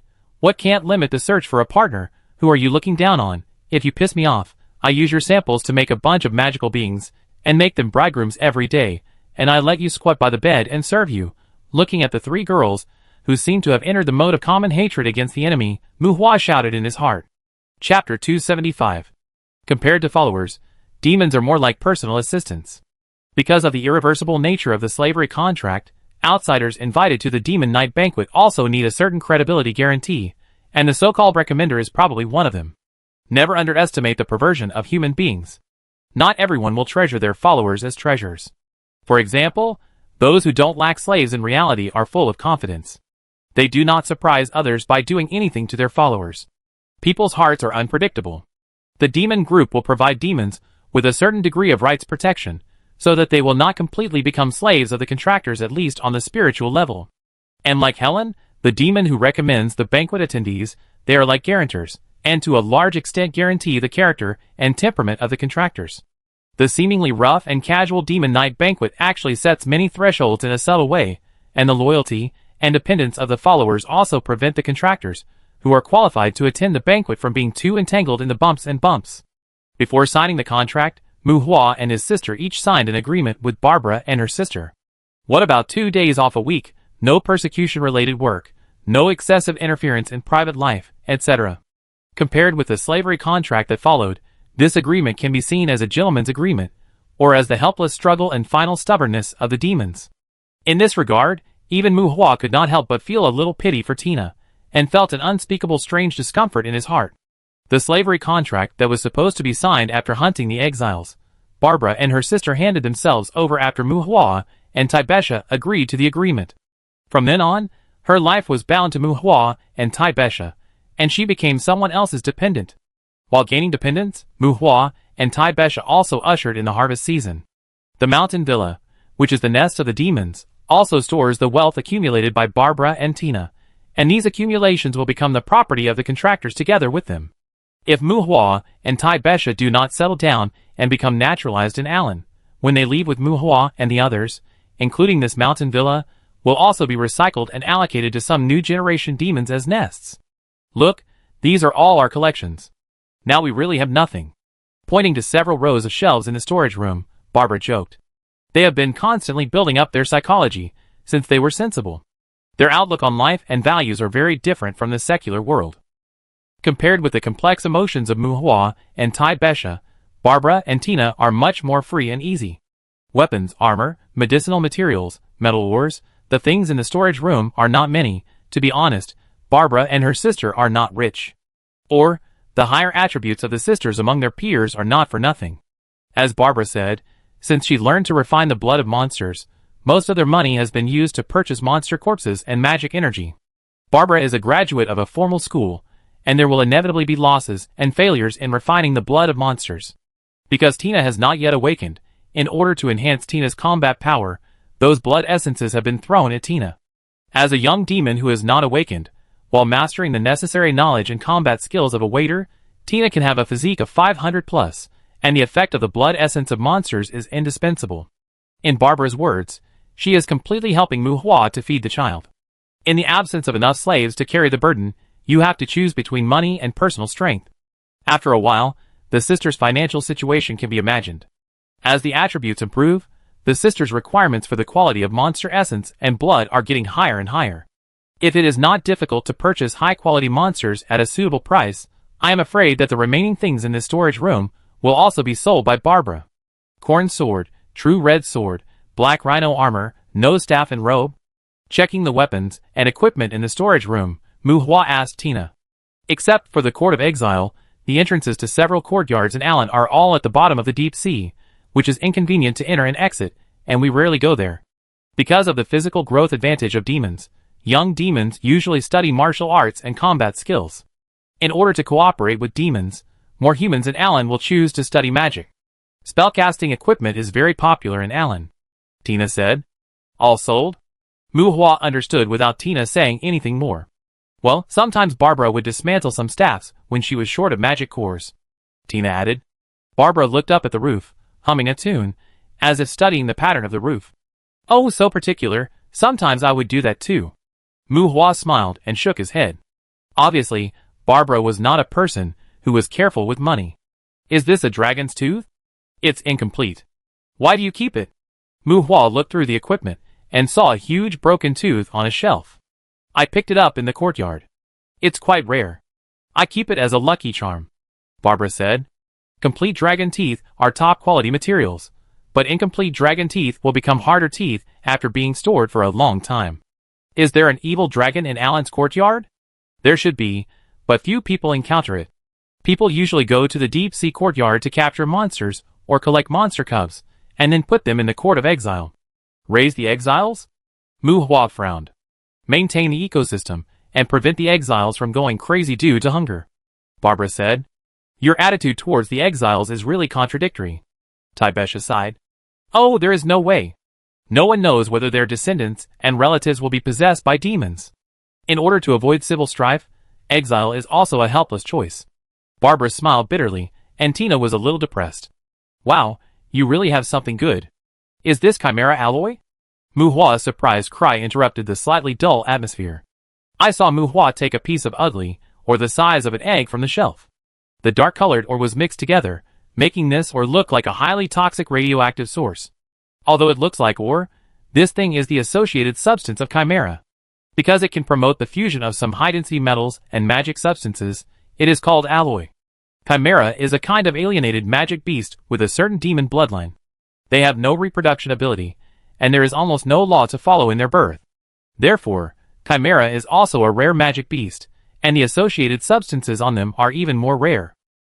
I exchanged this for more than a dozen monster essences. How about it? Are you satisfied with our dowry? Barbara smiled proudly. Oh, dowry. After weighing the chimera alloy in his hand, Muhua glanced at the other items on the shelf, but did not refute Barbara's statement. The contract has been signed, and they are considered as his own people. Regardless of whether it is out of pity or other reasons, Muhua tries not to develop the habit of attacking and tormenting his own people. In addition to the chimera alloy, there is also a fist-sized aluminum metal, an elkin metal, and a cross-border stone suitable for generating courtyard keys on the shelf. The other things are relatively ordinary. As a magic metal, unlike aluminum metal, elkin metal does not have much effect on neutralizing magic. It mainly increases the toughness and durability of equipment. Your fighting style is inclined to direct attack melee attacks? Looking at the things in the house, Muhua asked Tina while thinking. At this stage, we have been studying combat skills. Barbara has mastered blood mimicry, and is trying to get in touch with high-level combat skills. I haven't mastered blood mimicry yet, Tina replied. High-level combat skills? Can your physique withstand blood mimicry? Muhua questioned. Blood chi mimicry can change a warrior's combat mode, and it is also a necessary threshold for advanced combat skills. Not to mention the difficulty of its training, even for demons, it is rumored that at least a physical fitness of 800 plus is required to safely train it. The physical fitness of demons is quite special, similar to self-regulation. Although the power will be a little worse, as long as the emotions are controlled, blood chi mimicry will not cause damage to the body, Tina explained. Well, no wonder you all choose combat skills as training options. Can these be given to me? Muhua said, putting a few pieces of metal and a true red sword together, and asked Taibesha. Taibesha naturally had no objection, but seeing that Muhua took away the more valuable items in the collection, Barbara was somewhat reluctant. You don't want to take this bottle of vampire blood? You must be a potion master. Although she didn't mean to disobey Taibesha, Barbara pointed at a bottle of blood and said to Muhua in a rage. I don't lack this stuff. I have a group of vampire students. I try to make a weapon for Tina with these. Muhua put away the items he picked out and smiled. You can also forge? When did those vampires become so easy to talk to? Tisk, it's really unlucky to be your student. Barbara's eyes flashed with a strange color, but she stuffed the bottle of blood to Taibesha without hesitation. Our assets are all here, you can divide them up. The room has been arranged, stay tonight to rest? Seeing that Taibesha and Muhua get along harmoniously, Barbara's face showed some relief. After all, She and Tina belonged to Muhua and Taibesha respectively. If there were many conflicts between the two, she and Tina would not be too comfortable. Well, take a rest, Tina, come back to the room with me. After looking at Taibesha and confirming that there was nothing else, Muhua turned to Tina and said. As Muhua spoke, Tina's body obviously stiffened, Taibesha and Barbara hesitated to speak, and the two women looked at Tina at the same time. Tonight. Tonight? Tina's face flashed a brief embarrassment, but it returned to its coldness in an instant. What are you thinking about? I have something to tell you, let's go. Muhua raised his eyebrows, facing the strange eyes of Taibesha and Barbara, and said with a pout. Yes, master. Tina's face was expressionless, and the pronunciation of the word master was quite heavy. TSK, man. Master, let's go back to the room too? Looking at Tina, who left behind Muhua, Barbara's expression was a bit complicated, and she turned to look at Taibesha with a weird smile on her face. You? Barbara, stop pulling you. What do you want to do? Being pulled by Barbara. Because of the relationship between relatives, Taibesha felt some strange emotions from Barbara. Ha, what are you thinking about? I have something to tell you. Let's go, master. Barbara imitated Muhua's tone and dragged Taibesha into the bedroom while she struggled. Chapter 276. In the dark bedroom, the starlight through the window brings out a soft sense of light. Tina, who was a little cramped, walked to the window, looked down at the distant view of the mountains through the window, and left a graceful back view for Muhua. Tina's increasingly rapid breathing could be faintly heard in the quiet bedroom. Her stiff body gradually relaxed, as if she had made a decision. Tina pulled down the shoulder straps of her long skirt with both hands, and the soft dress slid down, exposing a large area of her skin to Muhua's sight. Why don't you turn on the light? Muhua's slightly playful voice came. Lights? Can you not turn on the light first? Tina turned around, crossed her arms, and faced Muhua. Although her expression was cold, her eyes seemed to be wet. Tina felt wronged. Although she became Muhua's dependent, the two had only known each other for a short time, and it was impossible for them to have any feelings. But demons need contractors, they are not children. Since they have become someone else's dependents, some things are naturally unavoidable. For example, the master wants intimate communication. Although I know that all this will happen sooner or later, it is her first time. You just throw me on the bed and shiver for a while, but turning on the light is too much. Tina regretted it a little at this time, regretting choosing a master who seemed a bit bad. Pa! In Muhua's silence, the room was illuminated by the light. The half-naked girl showed her graceful figure under the light, her ivory-like delicate white thighs, and the well-proportioned muscle lines on her agile body. A kind of gracefulness that blends strength and softness. Under Muhua's playful gaze, Tina bit her lower lip lightly, and a flash of determination in her eyes. Pa!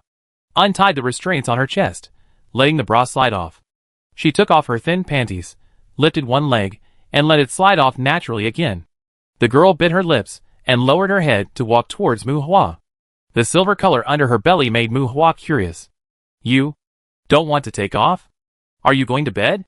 Looking down at her toes, Tina asked Muhua. Do demons usually take off their clothes and talk? A playful voice came, and Tina looked up at Muhua in surprise. Speak. Blinked, anger flashed in her misty eyes. Well, Tina is a girl, but she is a demon girl. She is not a weak woman. In fact, in the hearts of many humans, she should be a terrifying existence. Well, speak. Tina saw a bad smile at the corner of Muhua's mouth. Tina instantly realized that she was fooled. Just speak clearly to me. Grabbing Muhua's collar, Tina threw Muhua onto the bed in anger.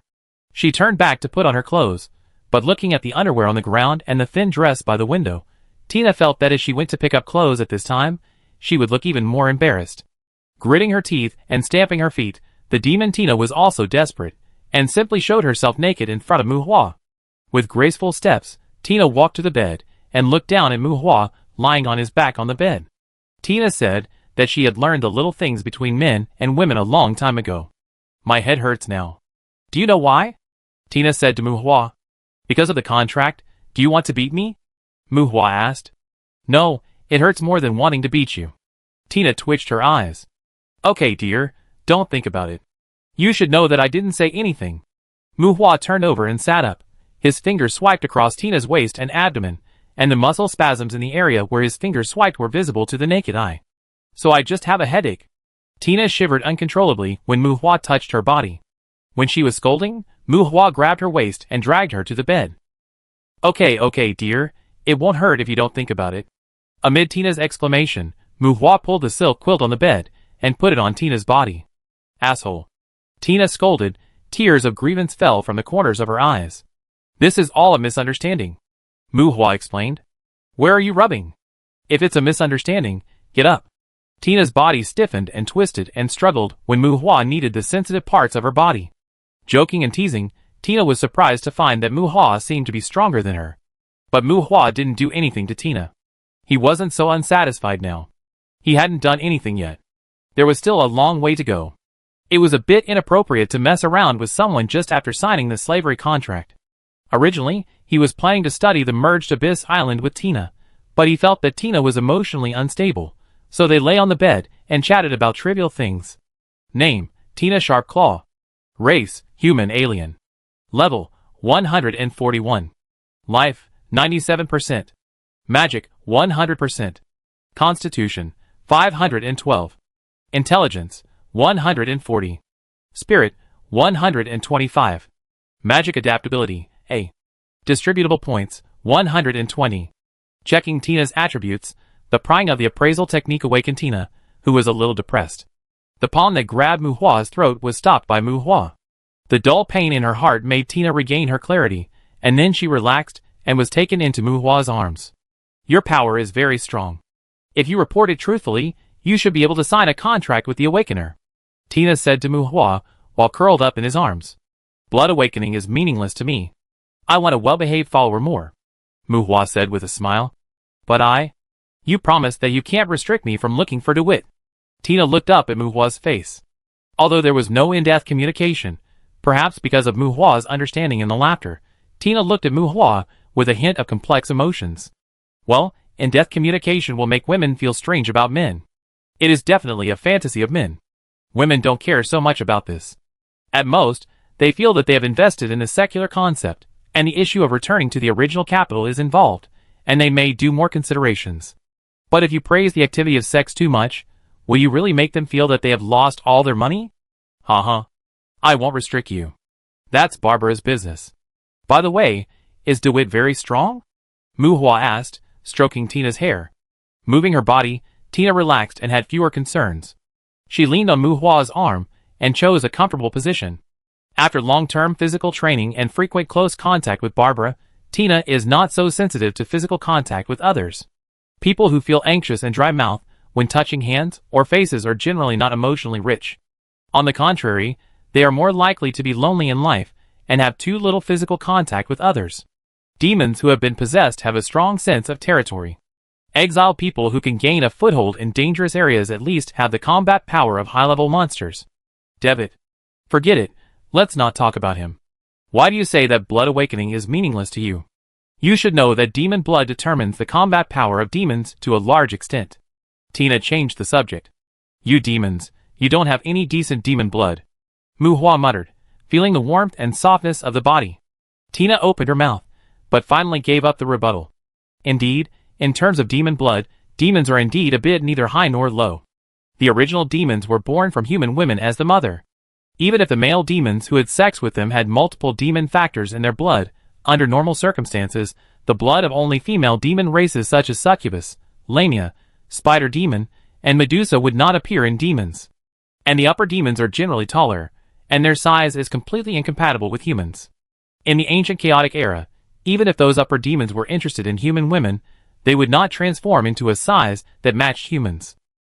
Demons like to abuse, and like to listen to crying and wailing. When those huge demons have sex with human women, the fate of humans can be imagined. Little demons, imps, werewolves, clawed demons, horned demon commanders, hellhounds, Baron demons, snow monsters, roaring demons, and horror demons. Human women can usually only survive the abuse of these low and medium-level demons. Even if there are a small number of demons with strong bloodlines, I am afraid that the demon clan will not be able to cultivate them in time, and I think they will not be released. This is also the fundamental reason why Tina cannot refute Mu Hua's statement. So you dislike the bloodline of the clawed demon? Tina looked at Mu Hua, who was thinking about something, and showed some stubbornness and grievance. It can't be said that I dislike it, but I still feel a little regretful, Mu Hua said lazily. Feeling Tina's body stiffen in his arms, And not knowing where she extended this sentence, Muhua smiled. So I said that blood awakening is meaningless to me. You know, you must have more than one demon factor. When Muhua said, Tina looked up in confusion. Well, let me take a look first. Maybe I can help you choose a demon bloodline you like. As he spoke, under Tina's surprised gaze, Muhua's hand reached into her chest. Chapter 277. Claw Demon, Succubus, Soul Hunter, your demon factor is really not that good. Well, at least you have a fire demon, Marlowe Fire Demon. Which one do you like better than the Disaster Fire Demon? Demons have a demonization stage, but there is no evolution in the conventional sense. Unless they use external objects to achieve life transition, the demon factor of the Hellhound will not allow them to have the ability of the three-headed Hellhound. Holding Tina, whose body was stiff again, Muhua explored the demon factor in Tina's blood. When he found the existence of the fire demon factor, he finally relaxed his frown. What is this? Muhua's words made Tina a little confused, but she paid more attention to Muhua's palm that was inserted into her body. You can think of this as a soul surgery. Pulling out his palm, Muhua patted Tina's somewhat dull face. Soul surgery? I've heard of soul surgery, but I've never heard that soul surgery can touch blood and demonic factors. Yes, no, if it can affect the awakening of demons, the clan would have conducted vigorous research on it long ago. After a brief thought, Tina touched her chest without any wounds, sat up, and refuted Muhua. So I said you can treat this as soul surgery. Soul transformation can detect demonic factors, but if it touches or affects blood awakening, it probably needs some auxiliary resources. Muhua shook his head to explain. You have this ability. Can you affect my blood awakening? Including the flame demon you just mentioned? Tina was a little dazed. She didn't know much about soul transformation, and Muhua's explanation only gave her a half understanding. Yes, you can enter the blood awakening stage now. The flame demon bloodline probably needs to consume more resources, Muhua said. The so-called resources are just some philosopher's stones. As for the need for magic power for awakening, the magic environment of the Abyss Island should be enough to meet her awakening needs. Really? If you have this ability, the clan leader and the elders will treat you as a guest of honor. Resources? Whatever resources you want, they will get you. After getting a confirmed answer, Tina shuddered and said in surprise. Enough, bastard, don't be too greedy.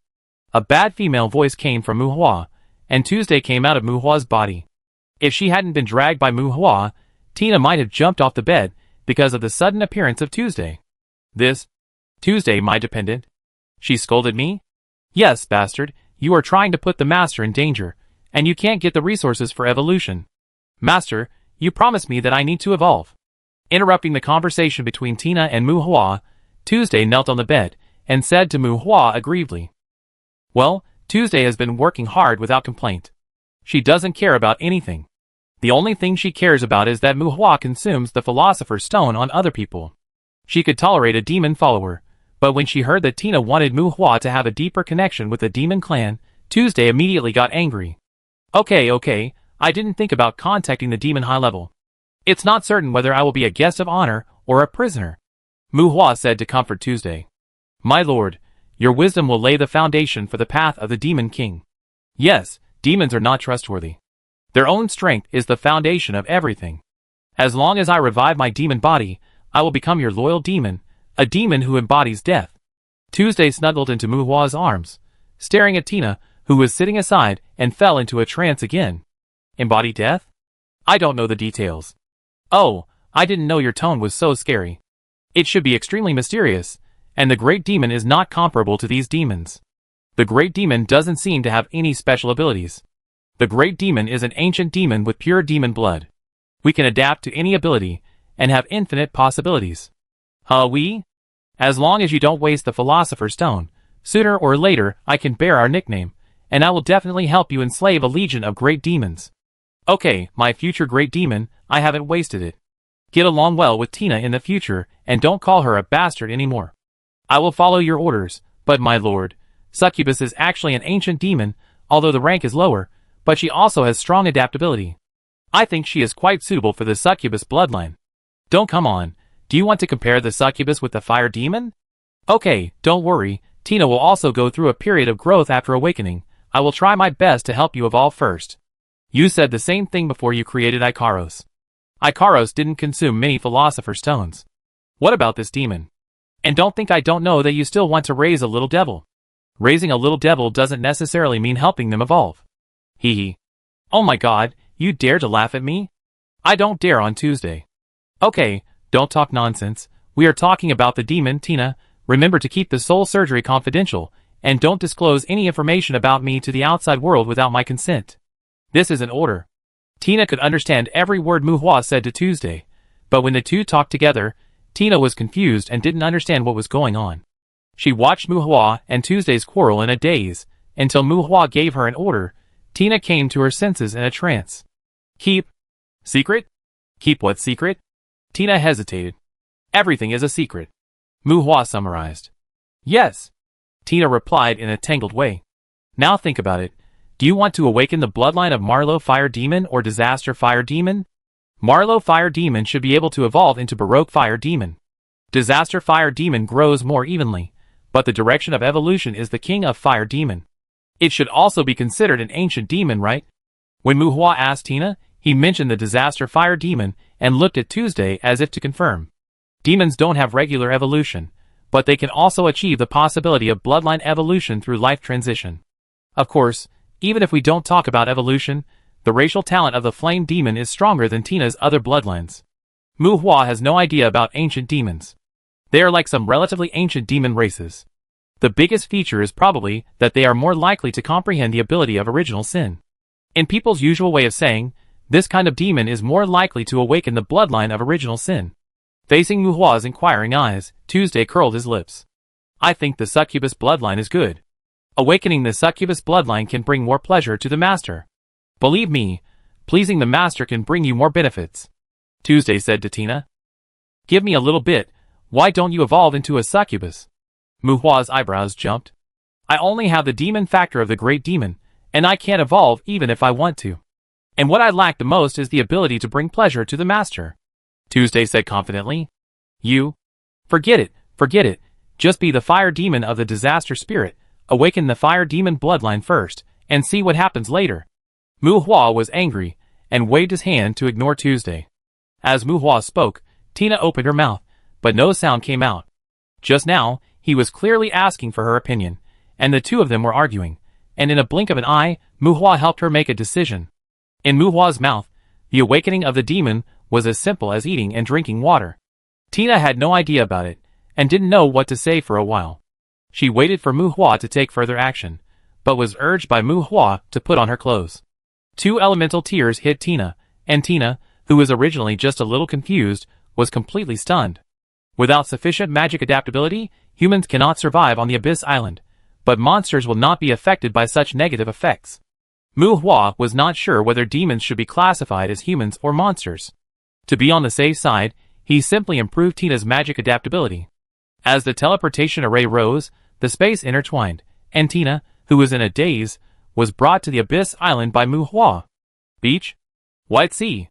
Blinking her eyes, suddenly Tina's hair stood up all over her body. Living creatures. She saw the creatures falling from the sky. There were creatures and souls.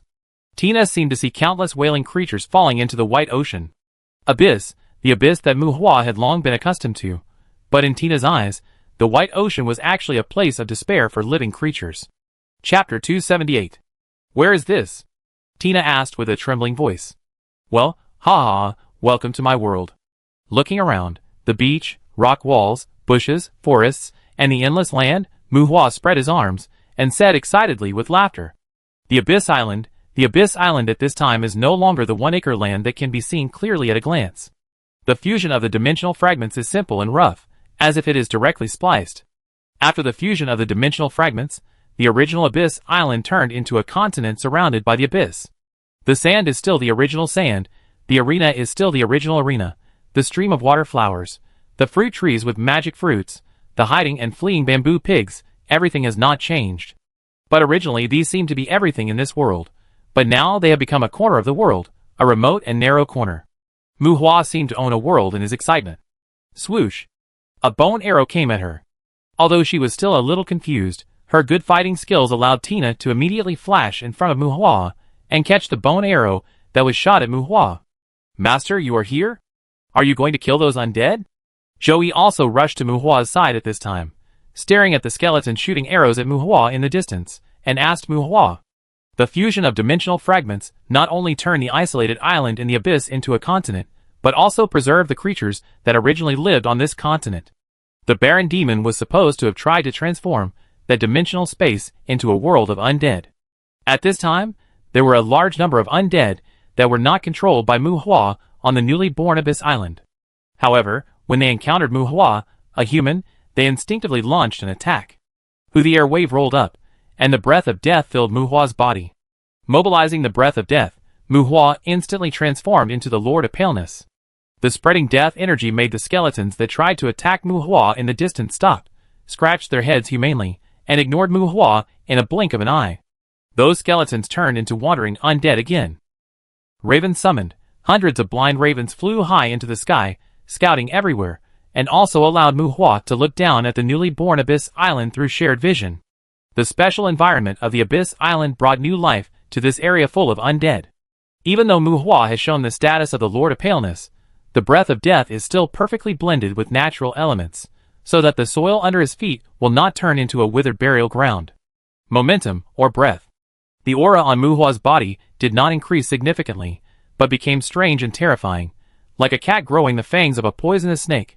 As Mu Hua's death breath was activated, as if a different species was born, Tina felt a kind of disaster breath from Mu Hua that made her panic. It was a breath that broke the balance, an indescribable malice, not the kind of oppression at the level of life or energy, as if Mu Hua himself had become the source of the disaster. Hee. Mu Hua chuckled with an unclear meaning. This was the first time he fully launched the death breath after becoming the Lord of Paleness. Although this ability cannot be used casually in the outside world, since it does not affect the environment of the Abyss Island, the extraordinary speed of magic recovery it brings, at least his future purgatory armor has a place to go. The undead summoned 60 headless knights, and the quiet environment was filled with murder. Clear the surroundings and bring back all the corpses. Mu Hua ordered, and a group of terrifying knights rode their horses. What kind of monster have I become a follower of? The stimulation that followed made Tina mutter to herself, but Mu Hua ignored her at this time, and looked at Zhou Yi beside her. Where is the contractor? Mu Hua asked Zhou Yi. That rubbish is guarding the skeleton wizard in the duel arena. Because we are not sure how you will deal with those wild undead, we did not pay attention to them wandering around. Zhou Yi explained. Call it here, everyone gather. Mu Hua ordered, and Zhou Yi rushed to the direction of the arena. A moment later, under Tina's nervous gaze, a black-armored skeleton general led the skeleton undead like a surging sea of bones to Mu Hua. There were many skeleton warriors, a group of seemingly special beings in front, and more ghost-like skeletons in the back. Tina could understand the skeleton wizard wearing a robe and holding a staff, but the hundreds of skeletons with bones like white jade made Tina's brain freeze. These should be Dragon 2 soldiers, right? He was so bad at dragon teeth, but his master's parents didn't beat him to death. By the way, the wealthy families in the human world are already so powerful. Impossible. If any young men came here, they were all of this style. How could the demons survive? Tina's thoughts were in a mess. Follow the Terror Riders, and lead the team to clear out the skeleton undead. Collect the corpses, and capture those who can be captured. If you encounter undead above the level of skeleton generals, you don't have to attack them. Record the coordinates, and come back to report. While Tina was thinking about it, Mu Hua said to the contractor. Yes. The contractor responded, and while roaring, a group of skeleton warriors, who were originally defined by Mu Hua as a mere presence, scattered out. Master, I have already scouted the situation within a radius of hundreds of miles to the north. There should be no high-level undead in this merged space. I did encounter a Basanamu demon, but it ran away. The contractor led the team away, and Zhou Yi wagged his tail to show off his achievements to Mu Hua. Basanamu? Oh, I didn't expect that there are still such guys left. Mu Hua sneered. This kind of demon that creates illusions is more troublesome, but now that the space is merged, they are equivalent to being blocked on this continent by Mu Hua. Basanamu lacks combat power itself, and there is no combat power support that can be relied on and dominated. At most, they are just some mischievous little ghosts. You are free to move during this period, explore the entire island, see if there are any high-end combat power, and find those Basanamu for me, no matter whether they are dead or alive. Mu Hua said to Zhou Yi. Basanamu's body is in a strange black smoke state. Whether it is a demon or a skeleton, it is not suitable for Basanamu to possess the demon. The demons are very sensitive to Basanamu. If the Hellhound is the bully among the demons, Basanamu should be the punching bag among the demons. The Abyss Island now has an area of a prefecture-level city. The Terror Rider summoned beast needs to maintain a certain distance from Muhua and cannot explore the entire territory. Dependents like Monday and the contractor can move independently and are more suitable for sorting out foreign creatures on the island. After sending out all the men who could be sent, Muhua explained the current situation to Tina. The edge of the abyss, the distorted timeline, the exaggerated magic environment, and even the minigame of Muhua fishing monsters from the abyss. With Muhua's explanation, the pride that originally existed in Tina's mind gradually dissipated. Following Muhua to the arena, Tina personally experienced Muhua's skill in helping others awaken their blood. Emotional energy. Demons can also absorb emotional energy, but they are far less sensitive to this energy than demons. In addition to original sin, there are many relatively low-level energies in emotional energy, such as fear, sadness, anxiety, pain, happiness, embarrassment, awe, excitement, etc. And Muhua gradually discovered that the Philosopher's Stone should be a thing condensed from the original sin emotion, which is more advanced than the conventional emotional energy. The abnormal movement of the soul stirred the boiling of the blood, and the direct infusion of the alien energy made Tina feel the emotional energy for the first time. At this time, Tina finally realized that she seemed to have signed a contract with an extraordinary master. Chapter 279. Flames represent burning, pain, destruction, and perhaps warmth. But Tina never thought that she could feel intimacy from flames. Since the awakening of her bloodline, the fire element seems to have a concrete image in Tina's perception. The flames spreading across her body are like enthusiastic fellows, and her soul constantly receives intimate signals. However, when they are intimate, they seem to be constantly urging Tina to devour, to plunder, to become stronger. Only in this way can we avoid being harmed by alien flames. Tina awakened the bloodline of the flame demon, and the initial awakening did not cause any changes in her body.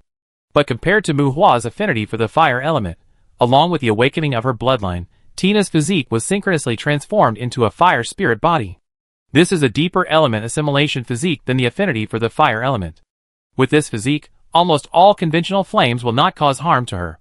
She herself is like a mature and strong fire element, a fire demon, a demon equivalent to a fire spirit. Lava is like warm wet mud to her.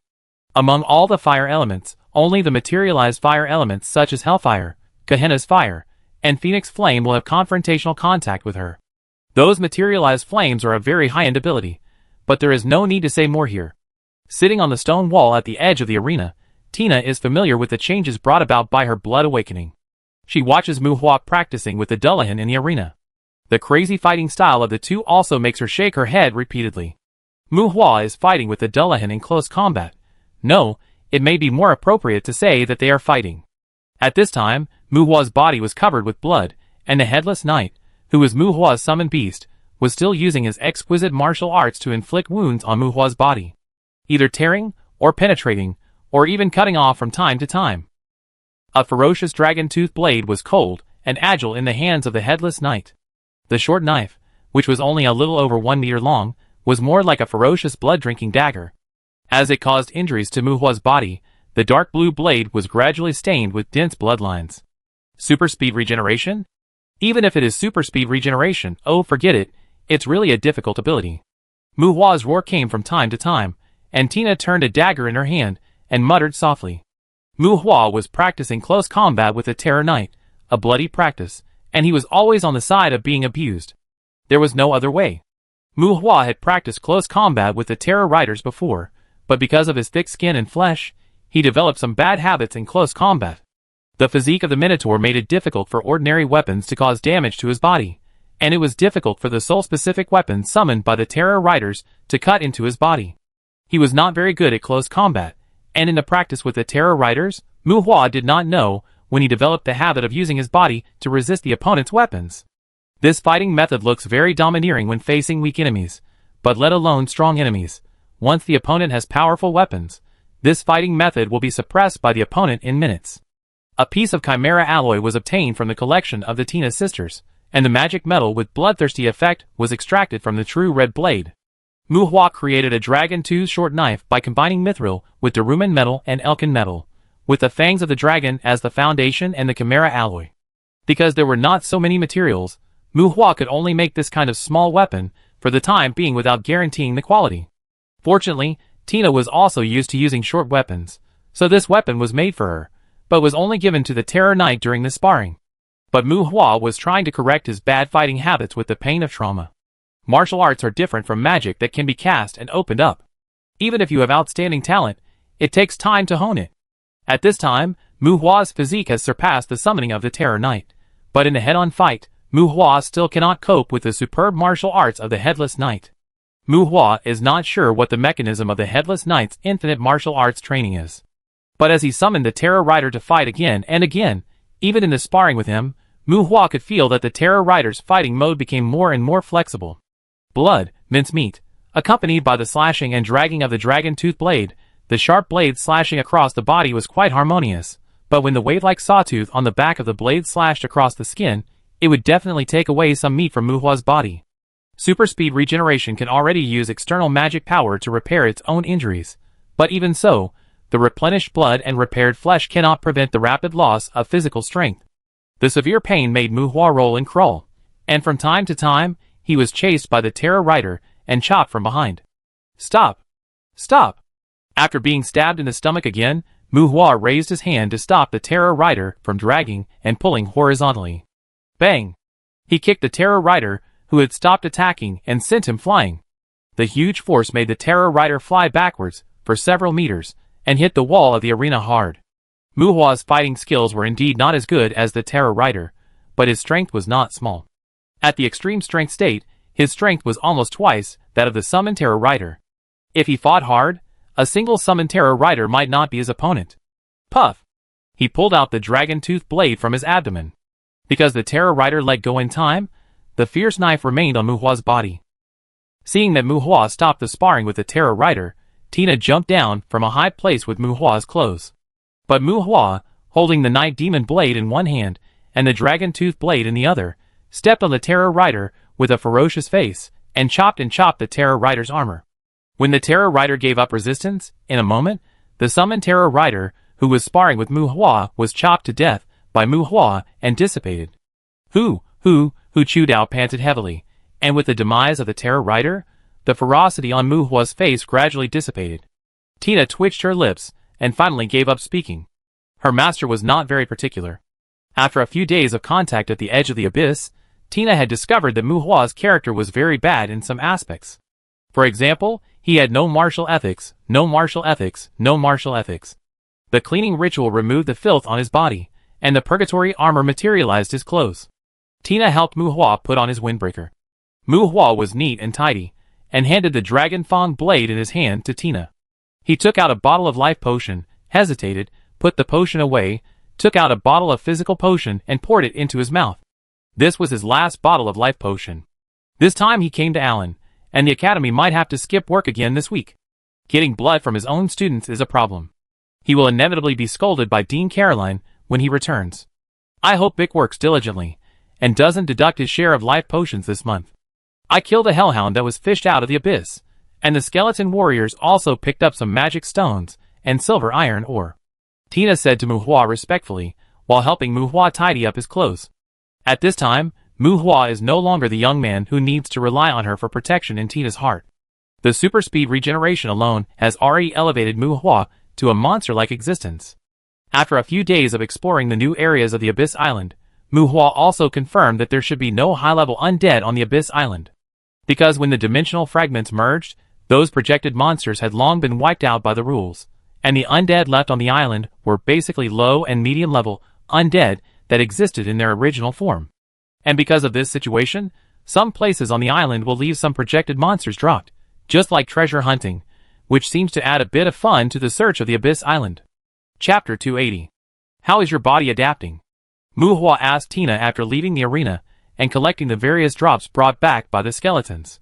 Tina spent 1 day to complete the awakening of the flame demon bloodline, and another 2 days to adapt to the changes in herself, mainly controlling and restraining the flames that would occasionally come out of her body.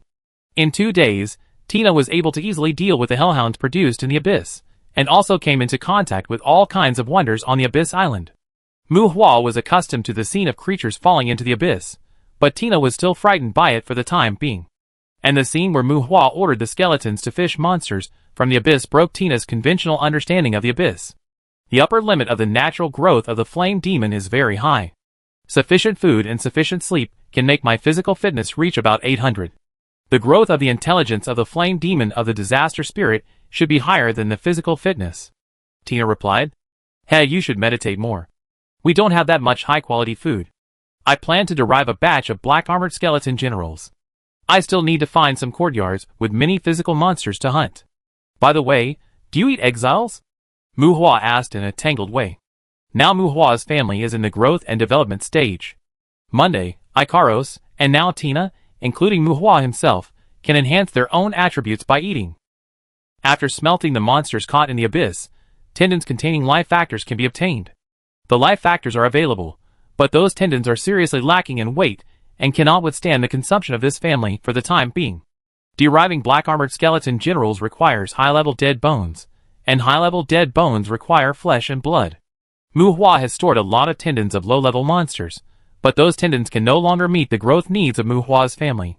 But if the flesh and blood of those low-level monsters are used to make high-level dead bones, the consumption is very large. The Abyss Island has a reserve of wild undead, but it is very troublesome to make these wild undead accept slavery, so Mu Hua prefers to shoot them. He plans to derive some high-end skeleton undead, but the stored monster flesh and blood seems a little insufficient. We don't eat people, Tina said angrily when Mu Hua asked about the exiles. Just asking, I have no idea about them. If they can be eaten, I would like to try it. Mu Hua spread his hands and said something incredible. The exiles have only lost their humanity, and their bodies are essentially the same as ours. High-quality flesh and blood are usually produced in courtyards with more monsters. After the night banquet is over, we can try to hunt in such courtyards. Tina explained. The night banquet is over? Oh, you're not in a hurry to find DeWitt? Mu Hua put the corpse of a hellhound into the burning furnace and smiled at Tina. The exiles worship power. If no one invades their territory, they will spend a lot of time meditating regardless of the consequences. Originally, I didn't have the confidence to catch up with DeWitt. The longer I dragged on, the bigger the gap between us would be. But now it's different. Maybe there's no need to rush. Tina said with some emotion. Your tribe really won't restrict outsiders from hunting the exiles? Even if they kill more?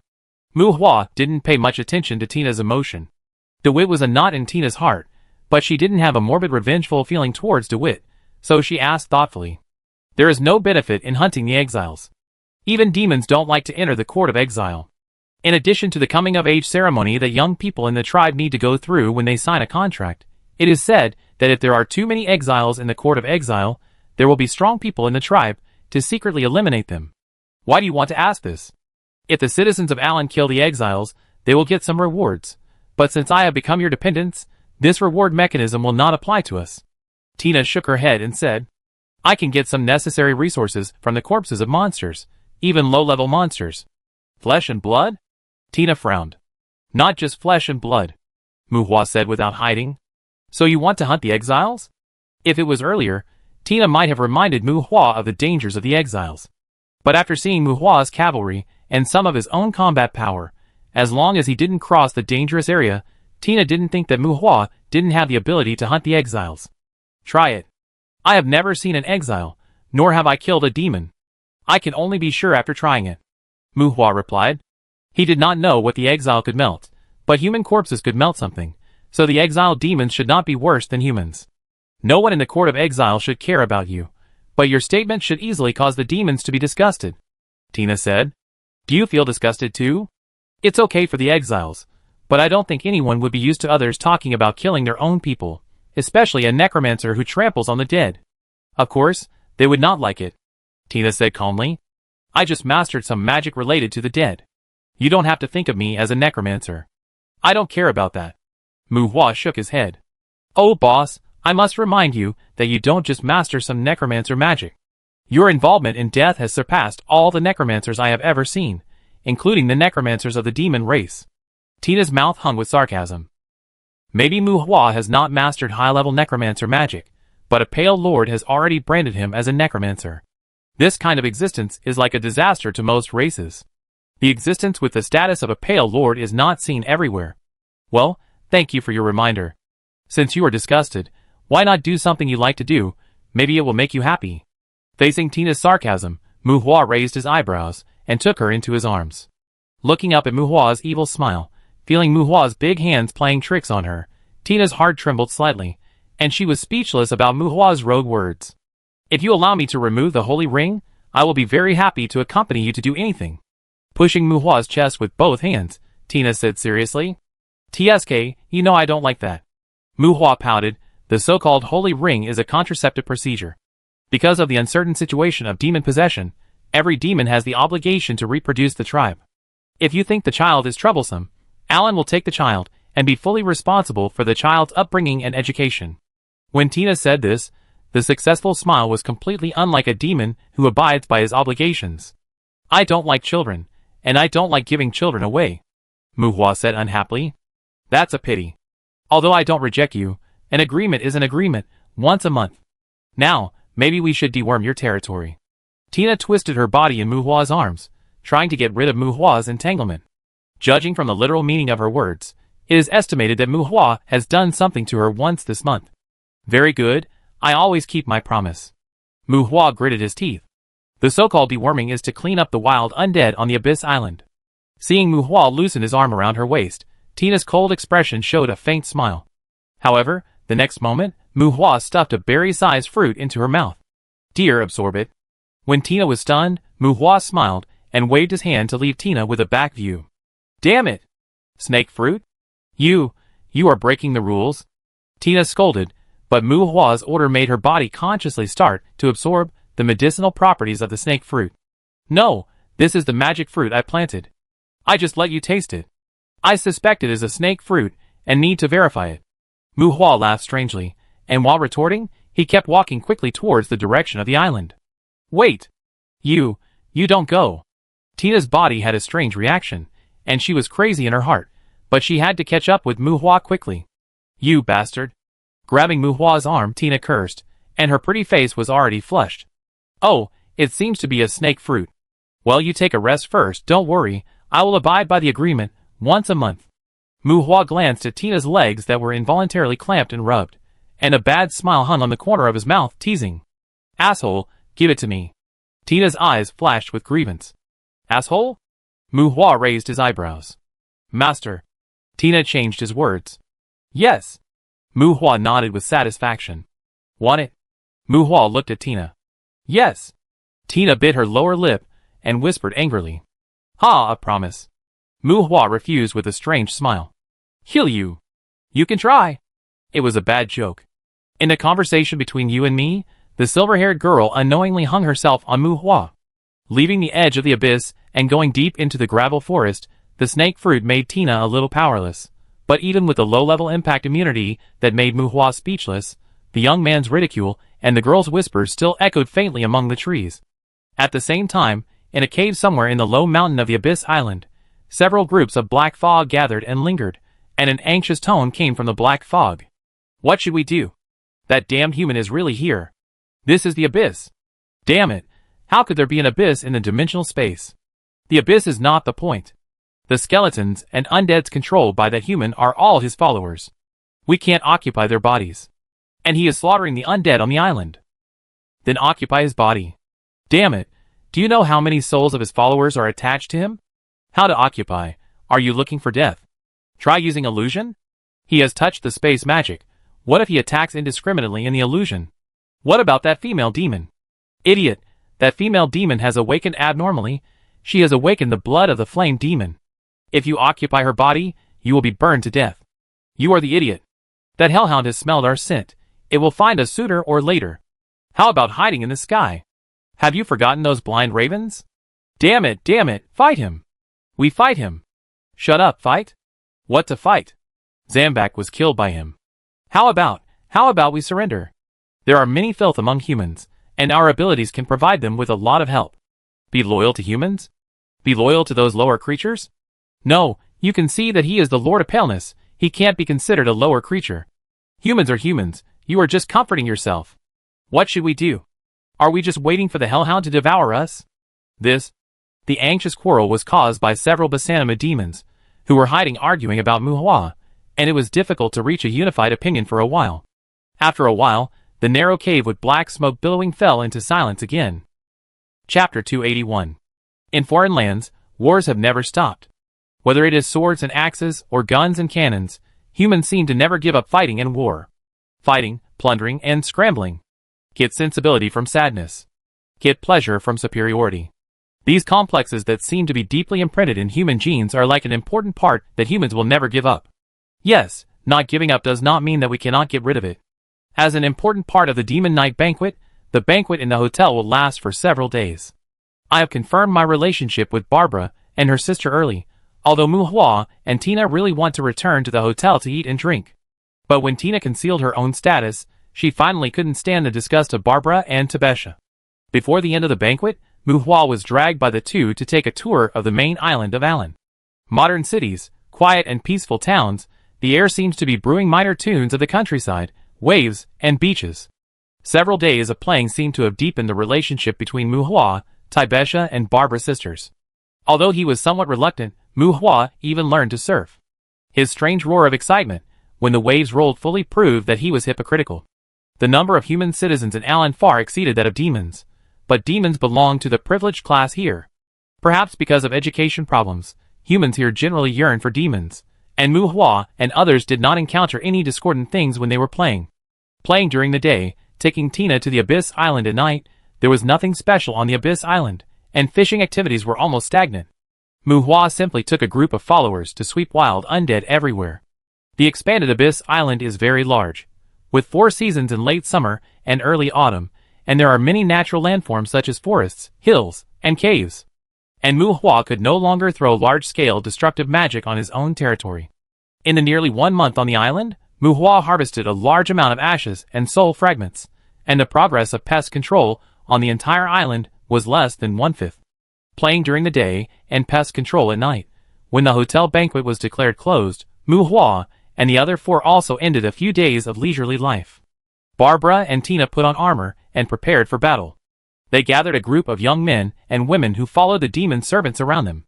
Muhua and Tabesha boarded the cruise ship bound for the satellite island of Alan. Leviathan. After receiving the notification of the approaching island, the crowd watching the sea view on the deck suddenly exclaimed. With the turbulence of the waves, a terrifying figure of 100 meters emerged in the deep blue ocean. The white color is full of oppressive body. If combined with its huge body, the beard-like tentacles on the mouth must be like the tentacles of a deep-sea monster when in close contact. White whale. A terrifying monster shaped like a white whale jumped out of the sea, broke away from the sea water, and floated above the sea. This thing. The appearance of the white whale attracted more people to the deck. Looking at the terrifying figure gradually approaching the cruise ship, Muhua, who was also resting on the deck, muttered hesitantly. This thing doesn't seem to be Leviathan? Ignoring the slightly excited shouts of the people around him, Muhua hesitated for a moment and asked Tina beside him. The entrance to the exiled court is located on a satellite island northwest of the main island of Alan. As a satellite island of the main island, there is a giant beast swimming in the ocean outside the island. This giant beast has a close connection with the demon clan, and it will not attack humans casually. Tina had already told Muhua about these situations, and I think everyone on the cruise ship also knew about them. So when they saw this terrifying creature, they were not terrified, but instead watched with curiosity, as if they were appreciating a strange object. Leviathan, a branch of demons, has different body shapes, and the most obvious common point is that it is extremely large. The huge size brings them extremely powerful power, just like the giant whale with a body length of 100 meters in front of them. Facing the enemy, it only needs a simple collision, and the power like a mountain crushing is enough to scare any opponent. With Muhua's current physique, even if he has extreme strength, he can't withstand the collision of this giant beast in front of him. If he is really crushed by the opponent, super speed regeneration will be useless in front of it. Maybe Muhua can overturn the chariot now, but this giant whale as huge as a starship is enough to smash him into meat paste. And this is just the oppression brought by the size. You know, Leviathan is a demon. Their huge bodies not only have powerful physical strength, but also brew infinite magic. When facing Leviathan, there is no need to check their attributes. They are a strategic race among demons. It is no exaggeration to say that each Leviathan is a catastrophic war fortress for humans. Although many people on the deck called the white whale in front of them Leviathan, although Muhua had never really seen a Leviathan. But at this time, in Muhua's eyes, this white whale is more like another existence he has seen, those abyss monsters swimming in the abyss magic fog. It is said that it is a witness to the friendship between the king and our clan, isn't it Leviathan? Faced with Mu Hua's questioning, Tina seemed to have no idea about the specific situation of the white whale. With the body of a white whale, the head seemed to occupy half of the body, and the giant whale seemed to have more than one pair of eyes, with 3 rows of huge eyelids arranged in the middle and sides of its head. Leviathan is a demon. Although they look huge and a little bloated in the eyes of humans, they are genuine upper demons. They are cunning and have very high intelligence. But as the cruise ship and the giant whale approached, not only in terms of breath, but Mu Hua saw silence from its occasionally opening and closing eyeball-like organs, and couldn't help but question its race. The 7th? Because there was no basis, Mu Hua turned to ask about the origin of this giant whale. Well, Alan was able to establish an independent country because the demon family once accompanied the king's growth. However, since I can remember, except for this giant whale, I have never heard of anyone related to the 7th kingship coming to Alan. Tina responded. It was the 7th kingship again. Because he became a necromancer, people had talked about the 7th kingship in front of Mu Hua more than once. As Tina said, the 7th kingship had signed a contract with the demons when he was young. It was because of the protection of the 7th kingship that the demons began to integrate into human society. As for whether the 7th kingship has been replaced, and what the relationship between the 7th kingship and the demons is now, Mu Hua and Tina have no way of knowing. Many people on the deck discussed the situation of the giant whale with the demons beside them, and as the cruise ship got closer to the giant whale, the pressure came, and the voices of discussion gradually became less. Swish. The giant whale floated in the air, and when the cruise ship passed through the lower abdomen of the giant whale, the heavy breathing like steam spewing brought out a hot gust of wind. Along with the sweeping heat wave, 2 cracks appeared on both sides of the giant whale's body. When the cracks expanded, the appearance of the giant whale also changed completely. It was like a huge mouth of 100 meters. When everyone could no longer distinguish the head and body of the monster above their heads, the countless petri dishes inside made the people on the cruise ship terrified. The petri dishes filled with green liquid, each of which contained an old human head, but under the necks of these heads were not human bodies. It was like a soft sea urchin connected to the neck. It was a parasitic creature with almost no intelligence, and the greatest significance of their existence was to ensure the vitality of the human heads in the petri dishes. Yes, just like the human heads in the petri dishes hidden in the body of the giant whale, they are alive. Chapter 282. It was terrifying enough that the majestic giant whale turned into a monster. When the monster showed the petri dish containing the living dead in its body, it seemed to have turned into a deformed laboratory. The gloom shrouded people's hearts. When the deck of the cruise ship was silent, the demons in it collectively bowed their heads and touched their chests, as if they were mourning in silence. Is this the revelation you are talking about? Looking up at the floating giant whale, Mu Hua frowned and asked Barbara and Tina beside him. The natural lifespan of demons is longer than that of humans, but their followers will die with the death of their masters. These are humans who cannot achieve life transition. In order to ensure the continued survival of their followers, they chose to accept the parasitism of the soul binding you before they died. Tina was silent, and Barbara explained. The soul binding you is not a good thing. These were created by the 7th person. They also voluntarily shared their spiritual power with the 7th person. I'm afraid there are not only people who voluntarily sacrificed for the demons here. It also includes those who were punished as contractors. The cruise ship and the giant whale intersected. Mu Hua retracted his gaze from the giant whale, and said to Barbara with a sneer on his lips, I'm not sure about this. Mu Hua's tone was slightly sarcastic. What was more surprising was that Barbara did not deny it outright. The soul binding you is the sea urchin-like evil creature parasitic on those people's heads. They can be understood as a magical creation, and they can also be regarded as a ghost. They were born from a top-level undead magic. Although they have the effect of prolonging life, they are by no means kind. They imprison the host's soul, absorb the host's thoughts and spirit, and if the host's spirit does not fight against them, they can also transfer the host's spiritual power to their creator. This is a very bad ghost. They will even absorb the blood of the host. When they absorb enough blood, they will give birth to a certain subjective consciousness and evolve into a half-human, half-demon flower of the other shore. The reason why only the heads of the humans in the culture dishes in the giant whale are left is to prevent the evolution and growth of the soul binding you. This is not to extend the life of the contractor, because the parasitism of the soul binding you is irreversible, and its original characteristic is to erase the 5 senses of the parasite. Necromancers usually regard the soul binding you as a means of attack and punishment, which is completely sacrificing the contractor to help the demon prolong his life. Well, maybe it can't be said to be sacrificed. After all, Those contractors were going to die anyway, but before their demon followers died, they became unable to live or die. This is the fate of the contract master. They have borne this fate. They are heroes of the demon clan. Near Muhua and his companions, a demon probably heard Muhua's words and bowed again in the direction of the giant whale, looking at Muhua with a serious face. Get out of here, or I beat you up. Muhua raised his eyebrows and said to the demon with evil intentions. Unlike Tina and Barbara, the demon at least looked a bit like a brain-dead fan. It would be fine to say that this is the price to pay for having a demon family, but his wording and attitude made him look like a brainwashed idiot. You? Muhua said rudely, and the other party seemed to want to argue, but as soon as he opened his mouth, he found that most of the nearby humans looked at him coldly. After being stopped by a young man next to him, the demon turned his head away in dissatisfaction and ignored Muhua. The young man who stopped the demon showed an apologetic smile and nodded to Muhua. Muhua also nodded in response, and the two of them said hello. The young man took the demon to the side, away from Muhua and the others. No matter how the demons treat the humans in the culture dishes, as invited humans, the young people on the ship will definitely not like the situation of being parasitized by the bound spirit you at this stage. The bound spirit you will not erase their consciousness. They can make their dependents die at any time, and they have been holding on. They should be respected. A human wearing Allen ethnic ornaments attracted the attention of the people around him while speaking. This is a human, a contract master, but he should be a citizen of Allen. In addition to foreign guests like Muhua, there are also some locals on the cruise ship who have signed contracts with demons. Looking at the person who spoke, this person's words are relatively pertinent, and when the people around him were undecided, they also looked away. Although it may make you feel uncomfortable, this can also be seen as a kind of motivation. Humans do not necessarily die earlier than demons. If there are some emotional factors involved, many of Alan's sad love stories are based on them. Seeing that Tibesha was silent, Barbara comforted her.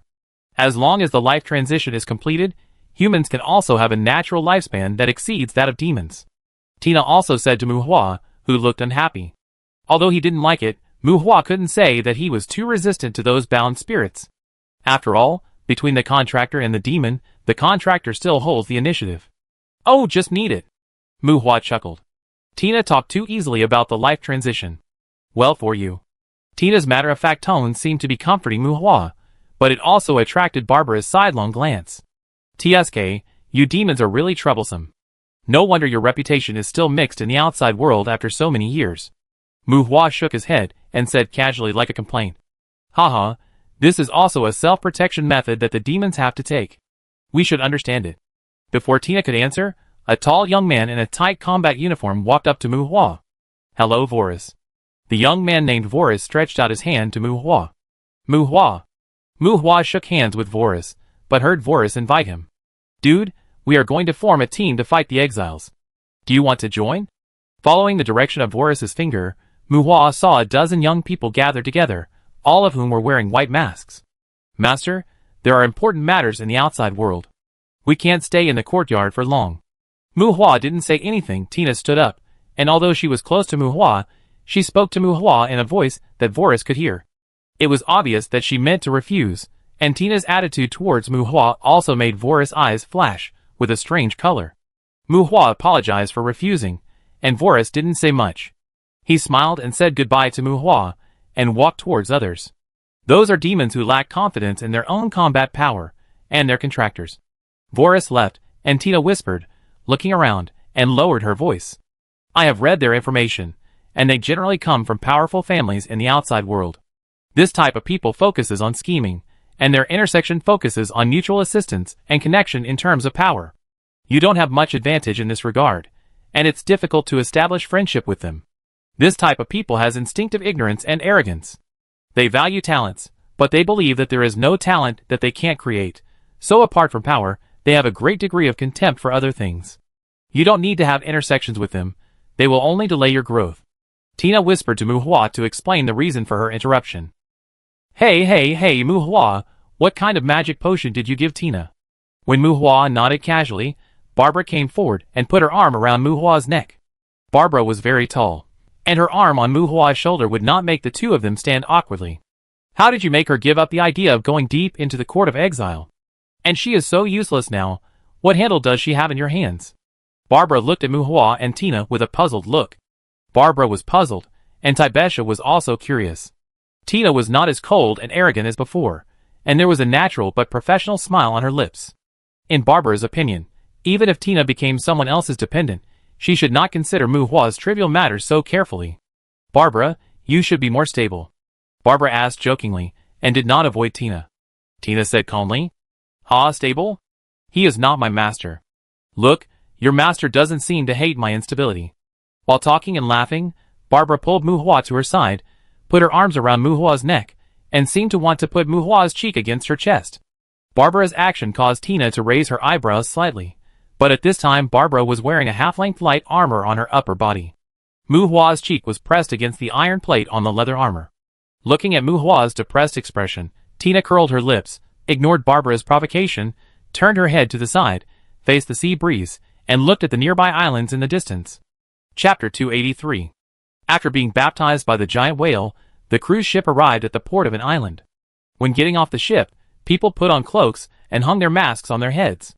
Including Muhua and his party, everyone concealed their figures, as if a group of monks participating in a mysterious ritual stepped onto this exiled island regarded as the ancestral land by the Alan demons. In the atmosphere filled with ritual atmosphere, the young men and women inexplicably felt a little depressed and uneasy. Outside the harbor, on a road that went straight into the island, everyone was like pilgrims, and without guidance, they followed the track drawn by the moonlight grass on the roadside and headed towards the interior of the island. The silent island, a silence that reached a strange degree. Muhua frowned. There was no bird singing, no animal breathing. Except for the rustling sound of leaves rubbing against each other, it seemed that in the environment of silence, Muhua always felt like he was being spied on. Observing the surroundings, some people in the group seemed to have sensed something was wrong. Under caution, Muhua gave false information to Taibesha and the other two one by one. Don't worry, the court of exile has always been guarded by ghosts and gods.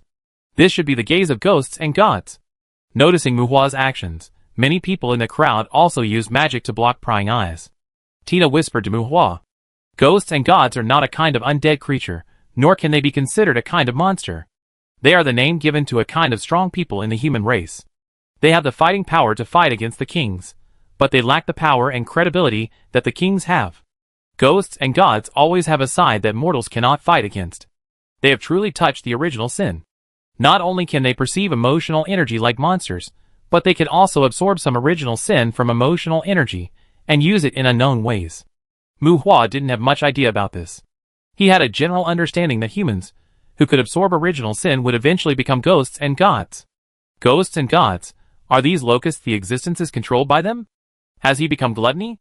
The insects that were occasionally seen on the grass and trees by the roadside attracted Muhua's attention. Locusts, their size was not exaggerated, and the larger ones were barely as long as an adult's palm. They were dark brown with some blue-gray spots. Although they didn't look very conspicuous, Muhua still felt a little threat from their darker teeth and jaws. As the group moved forward, more and more locusts appeared on the roadside as they went deeper. They had a faint magical aura on them, and their compound eyes observed everyone. When some curious young people tried to catch them, they didn't resist at all. In the case of no attack, those young people would often let them go under the advice of the demons around them. The mage grabbed a locust. It felt heavy in his hand. The locust, which was the length of his palm, weighed 40 to 50 kilograms. The wings were tough, but they could be torn apart without much effort. If they flapped quickly, their wings might be able to cut through people's skin like paper, but in terms of toughness, they should not have too strong lethality. Muhua tore off half of the locust's wing. The locust in his hand still curled up its limbs and feet honestly, without resistance, nor did it use its legs and feet covered with sharp barbs to kick Muhua's palm. These locusts are fragile, and the strength of their limbs is close to that of ordinary people's bones. At most, their bodies are only as strong as ordinary cowhide. However, the big jaws on their heads were hard and sharp. When they were torn apart, the sharp edges of the teeth caused a slight pain to the fingers, but Muhua did not break it. Is the main attack method to eat? But the thread should not be that big, right? Muhua frowned and thought after throwing the locusts back to the side of the road. It was related to original sin and locusts, so Muhua habitually thought of gluttony, but Tina gave him an unexpected reply. It is said that His Highness should be the ruler of the color domain. Men will even be distorted if they look directly at him. If you see him, try not to look at him for a long time. Tina didn't know the details, but still solemnly reminded Mu Hua. He? Color domain? Mu Hua was surprised. Yes, color domain. Tina answered affirmatively. Mu Hua was silent. He seemed to suddenly admire this big man who was best not to meet. The essence of the color domain is reproduction, which implies salvation, and charm is just its auxiliary ability. Mu Hua suddenly remembered what he had mentioned on Monday, that gluttony demons are usually strong individuals, while color domain demons often have some abilities related to insects. The color domain demon here does not refer to a demon race, but to demons with the bloodline of original sin, and who have touched the power of original sin. The so-called power does not seem to refer to skill magic, just like the ghosts and gods in the mouths of humans. The power of original sin will cause some natural phenomena that distort the rules to appear around them. Mu Hua originally thought that his rage blood was equivalent to the existence of the bloodline of original sin, let alone original sin. He could not even perceive emotional energy. Just like a puzzle with a missing module, if combined with the concept of ghosts and gods, it is estimated that he still has some key gaps with original sin. If it is the color domain, then these insects should also involve the ability to reproduce and multiply. They have the breath of life, but no soul. If they can reproduce again, it is just like creating something out of nothing. Caught another locust, Mu Hua indeed found the reproductive organ from the tail of the locust. While meeting it, watching Mu Hua squeeze out some body fluids from the locust's reproductive organ, Taibesha and the other girls walked away from Mu Hua with disgust, as if they wanted to distance themselves from him. Ignoring the surroundings, Mu Hua was completely curious about these locusts. You know, they should be considered magical creations, but how can they have biological characteristics? Even magical life has no ability to reproduce. Caught a few more locusts, Mu Hua also found female individuals from them, and found insect eggs with life rhythms in their abdomens. Are these things living things? But what about souls?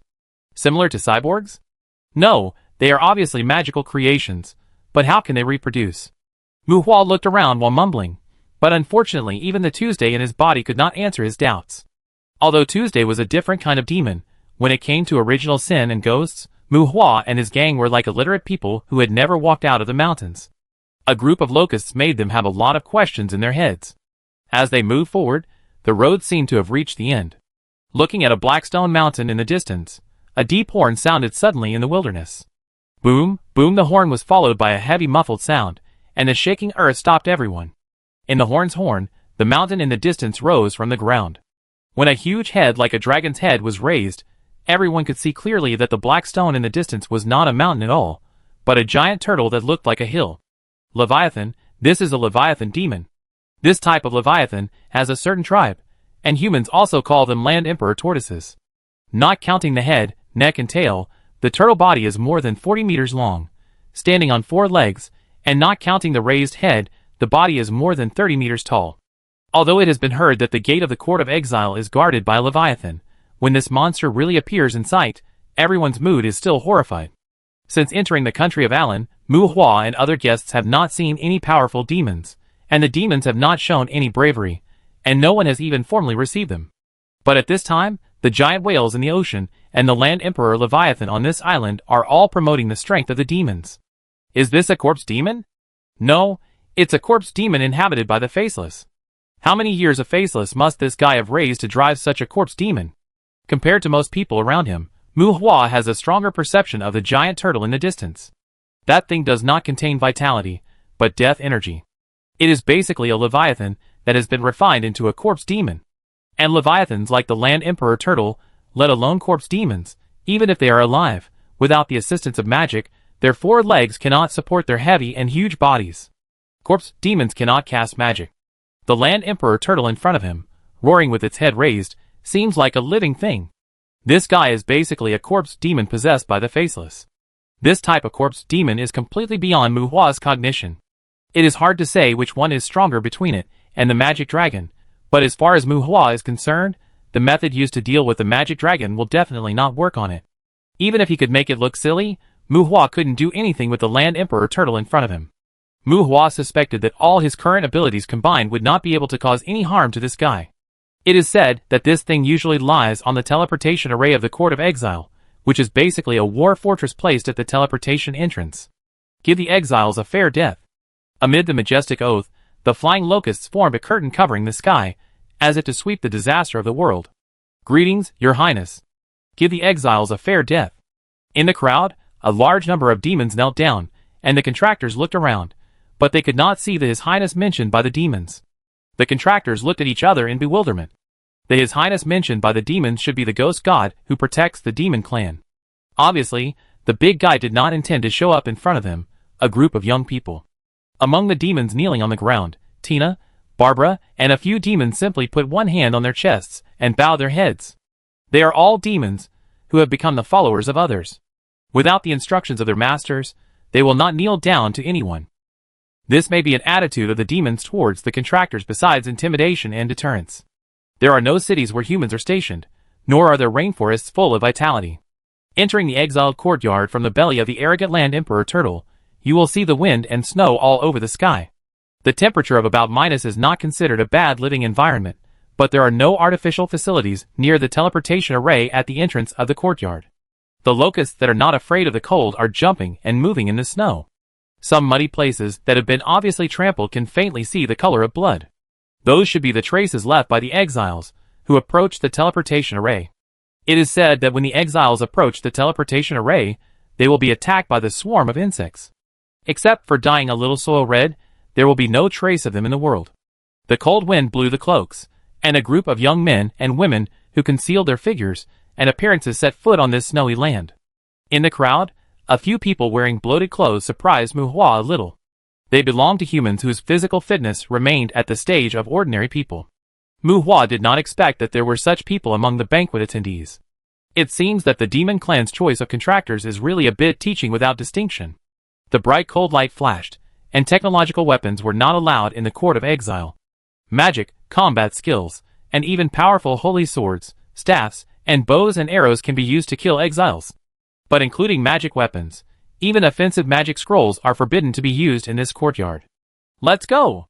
Holding the night demon blade, Muhua confirmed that there was no danger around the teleportation array, and said to Taibesha and the other two.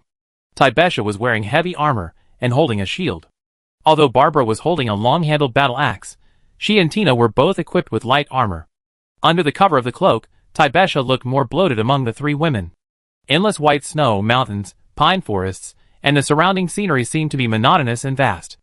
Muhua and the other four found a direction to leave, and the people who were traveling with them also scattered one after another, finding directions to track the traces of the exiles.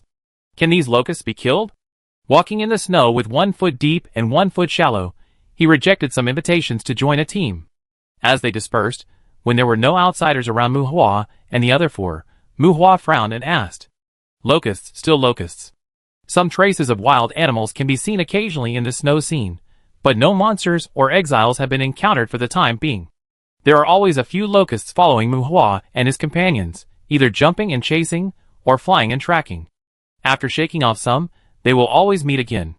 According to Muhua's observation, the flying speed of these locusts is even comparable to that of his blind ravens.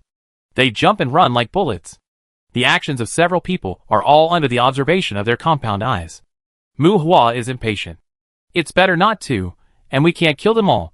Tina shook her head and said, "There are countless locusts in the exiled courtyard, and the ghosts and gods control all movements in the entire courtyard through them. Although they monitor our actions, if you are in danger, the ghosts and gods will also rescue you," Barbara explained. What about you?" Hearing some meaning from Barbara's words, Taibesha confirmed and asked, "You are the guest of the feast, and the demon clan will try their best not to let you get into trouble in Allen.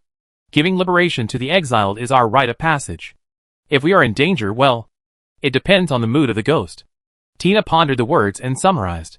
Obviously, this courtyard should be suppressed by the ghost who has never met. And the ghost is not a nani. Contractors like Muhua are guests, and they may do some maintenance.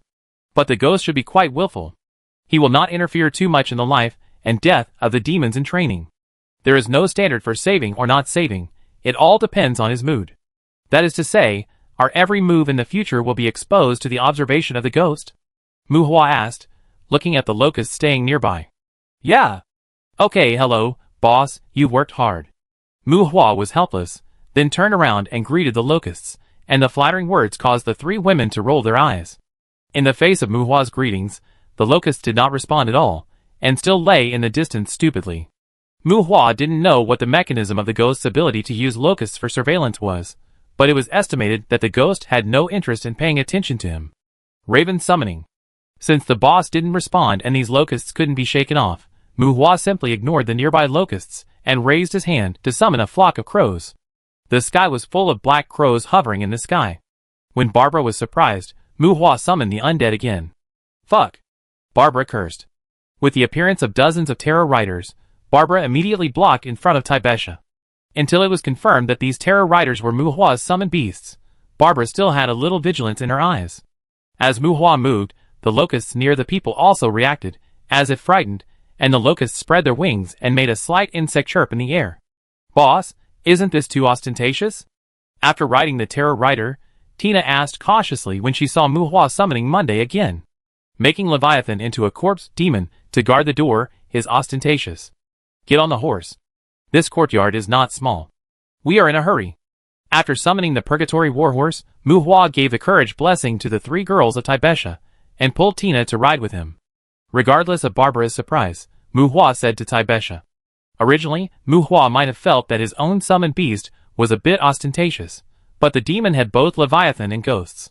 The swarm of insects monitoring the entire courtyard made it impossible for Mu Hua to estimate how strong the opponent's mental power was. The conflict between humans and monsters is always on the scale of war. Mu Hua estimated that his family background is at most a commando team in the eyes of the other party. And in front of monsters in the true sense of the word, there is nothing to hide. Taibesha and Barbara rode with a horror rider respectively. Under the guidance of the Raven, the Purgatory Warhorse broke through the snow waves and started to track the exiles in the snow. The dark cavalry was raging in the snow with the breath of death. Some nearby demons, who noticed the movement here, were surprised and puzzled. At this time, in a wizard tower on the island of exile, a man with a ghost mask on his face had a strange color in his eyes. General House, did the old lich send someone to the night banquet this time? The man asked a strong old man below with a magnetic voice. There is no throne, nor a sculpture symbolizing majesty. In addition to some exquisite works of art, the hall, like a modern villa, even has many modern furniture and electrical appliances. The masked man sat at the head of the circular table. In addition to the old man in military uniform, who was being questioned by him, there were 2 mature women in gorgeous clothes sitting around him. Your Highness, the 7th person did not send anyone. He said he would come before the new year, but he cancelled it recently. What's the problem? The old man replied respectfully. Oh, not the 7th person? Hey, a very interesting little guy. The masked man chuckled and waved his hand. A magical image, like a projection screen, appeared in front of the few people. Snow, fire trails, iron cavalry. Under the erosion of death, the snow seemed to be stained with dust. The blinding of the Raven made a hideous demon roar like a beast. In the terrain he was familiar with, the demon instinctively fled to a cave, but the chain hook of the terror rider caught him. The cavalry dragged violently, with no intention of stopping at all. The long sword cut the head, and when the head and neck of the demon with black eyes were separated, the soul fire flashed, and the dead demon turned into dust and scattered in the blood mud. It was the hunting scene when Mu Hua and his party were running. The old man and the other 2 women frowned slightly. One of the women took out a stack of papers and quickly searched for the information of the guests. Mu Hua, Taibesha, from the Magic Empire. Not from the Brigade Alliance, nor a noble, from an ordinary wealthy merchant family. The boy is a professor at a lower-level magic academy, and has some relationship with the academy? The woman introduced Mu Hua's situation. Huh? He actually mastered the Flash? Too young, he can't be from the academy. The academy won't let this little guy out. Looking at the scene in the projection, another woman shook her head and said, Forget about the blind Raven. How can an ordinary wealthy merchant family get him so many headless knight summons? The old man in military uniform questioned. Looking for? Haha, pale lord. Such a young pale lord. I even suspect that he is the illegitimate son of the old lich. The masked man chuckled and shook his head. As soon as the man finished speaking, the other 3 looked at each other in surprise. The masked man closed his eyes in silence, but did not disperse the magic image that observed the movements of Mu Hua and others. The hall fell into silence. A woman quietly brewed tea for several people. When she watched the situation on the projection again, her expression also became more serious. Chapter 284. With a flash of his body, Mu Hua chopped a graceful woman from her right shoulder to her left ribs into 2. She had long silver hair but dark eyes. She was a possessed demon, or the so-called exile. Soul Dust *5, Soul Fragment *1, Human Tendon *1, Physical Crystal *1, Sheens and Demon Bloodline *0.3, Philosopher's Stone *0.2. After smelting the demon's corpse, Mu Hua shook his head inwardly, as he got on his horse again. The output of smelting the exile disappointed Mu Hua. The combat power that could reach the level of an intermediate demon, without skill stones, or the 100 refining secret stone, attribute crystals appeared and disappeared from time to time, and even if they appeared, there were only 1 or 2 units at most. Except for the frequent appearance of demon bloodline, the things that could be produced by smelting demons were almost the same as those of ordinary humans, or even worse than those of ordinary humans. Playing with a teardrop-shaped gem crystal in his hand, it was warm and delicate, and it seemed to contain flowing blood. This kind of crystal that can give demons demon blood, Mu Hua really couldn't think of what use they could have. These locusts don't seem to want us to go west? Mu Hua asked Tina when he killed an exile, and the warhorse slowed down. As a courtyard world, the Court of Exile is also very vast, and in this snowy land, Mu Hua has not yet found a proper artificial building. According to the map, the 4 directions are located, and the exiles are chased on the vast snowfield based on the direction. Whenever the cavalry wants to go west, a large number of locusts will always emerge from the snow to block the way. Although these locusts did not attack Mu Hua and his party, they would gather to block the way of the terror cavalry. At first, Mu Hua thought that the insect swarms were naturally attracted by the blood, and the horror riders rushed through the gathered insect swarms without being chased by them. But as long as the cavalry advanced to the west, there would be insect swarms gathering again every few sections to block the road, and Mu Hua also guessed the intentions of these locusts. It is said that there is a faction in the tribe that tries to tame the exiles' gregarious habits. Maybe that place has been designated as a taming area? Tina didn't know the details. Barbara asked the horror riders, who were riding with her, to approach Mu Hua and speculated. Taming? If you can tame them, why do you still let people in to hunt the exiles? Mu Hua asked questioningly. It can't be considered true taming. It should just be an attempt to weaken the territorial consciousness of the possessed. Tina shook her head and thought. Gathering habits? It seems that someone wants to use these exiles as an alternative weapon, Taibesha said suspiciously. Who knows? Those trialists we met earlier didn't encounter the swarm of insects blocking their way, but we did. Is this a recognition of your destructive power? Barbara sighed. It is a bit troublesome to hunt down the exiles. For Mu Hua, this trouble is not reflected in their combat power, but in the fact that they are too scattered. The exiles have a strong sense of territory. They are like mad beasts, and have very strong aggressiveness. They can be regarded as solitary creatures. Even if their own kind appear in their territory, they will be attacked by them. Usually there is only one exile within a few miles, which also causes Mu Hua and his companions to wander around in search of them. It is impossible to sweep in a fixed direction, and occasionally you can meet some teams searching for exiles on the road. Those teams also explored to the west, but they did not encounter insect swarms blocking their way from time to time like Mu Hua did. I don't like this recognition. It's really troublesome to find these exiles, and the monsters are not allowed to be killed casually. I don't want to cross the snow mountain. How long will it take to go east? Mu Hua frowned and looked at the snowy ridges towering into the clouds in the distance, and said irritably, There are not only exiles in the exiled courtyard, but also some beasts. There are many herbivorous beasts, such as mammoths and earth dragons, and there are also some carnivorous dragon beasts, such as velociraptors. Mu Hua is quite interested in these monsters, but unfortunately, these monsters are specially placed in the courtyard by the demons. Occasionally killing 1 or 2 as food is okay, but it is forbidden to hunt them at will. In this dimensional world, those strange locusts seem to be everywhere. Under the surveillance of these locusts, Mu Hua can't make any plans to attack those monsters. The exiles are causing trouble, but the monsters won't let them catch them. It is said that the snowy ridge in the distance is the dangerous area of the exile court, where there are some exiles with stronger combat power. And that snowy ridge is like a wall of the world that cuts off the north and south of the exile court. If Mu Hua learns to fly, he can try to go there. But now, he has only mastered the magic of flying, and he is accompanied by the 3 girls of Taibesha. The towering landforms of the snowy ridge carry the endless power of nature. In such a harsh environment, Mu Hua dare not say that he can safely cross the snowy ridge. With the speed of the Purgatory Warhorse, there should be a mountain gorge with a relatively gentle peak in the northeast direction for 3 days. From there, it can probably cross the snowy ridge by walking for 1 or 2 days. Tina said to Mu Hua after calling up the courtyard map. 5 days, and no unexpected delays. You originally wanted to cross the snow ridge? Mu Hua shook his head, as if he had given up on going to the dangerous area. For Mu Hua, the characteristic of demons is that it is easier to smelt demon blood. Perhaps the demon blood smelted from demons is their awakened blood, and that thing can only be used by demons. Hunting for exiles all over the world is a waste of time in Mu Hua's opinion, and it is somewhat thankless. Some demons will use the Court of Exile as their place of practice. I heard that there is a gathering place for demons in the north of the Snow Ridge. Originally, I didn't plan to leave the Court of Exile in the short term. Tina explained. So now, do you still want to find DeWitt? If you really can't let it go, go to the northeast. Although he was not satisfied with the benefits brought by the exiles, considering Tina's not, Mu Hua still asked patiently. Mu Hua, there are many exiles who have regained their rationality in the dangerous area. They are much more dangerous than the exiles we are facing now.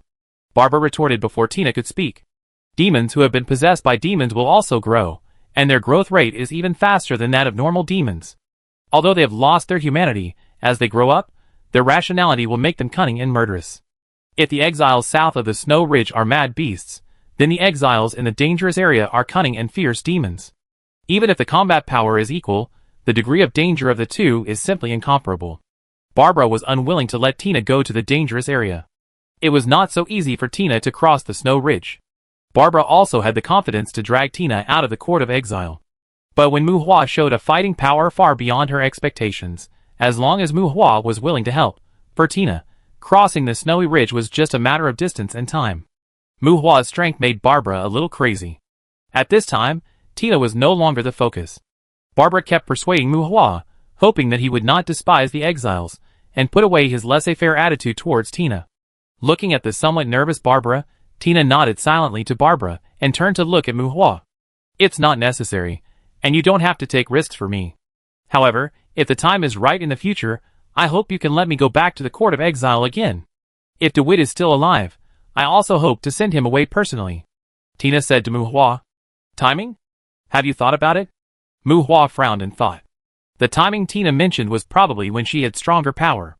Compared with the past, the fire demon bloodline and the environment of the Abyss Island made Tina full of expectations for her own growth. This is because Mu Hua has not yet given her a skill stone. Tina said, Don't panic, sister is now very stable. Well, I am your dependent, and your interests will always be my first priority. Tina said seriously. Barbara was surprised by Tina's attitude. Tina hid the situation of her awakening fire demon bloodline. At least before leaving Alan, she didn't want to expose it. Barbara looked at Tibesha with an inquiring face. She was really curious about what Mu Hua did to Tina, but unfortunately Tibesha couldn't answer her doubts.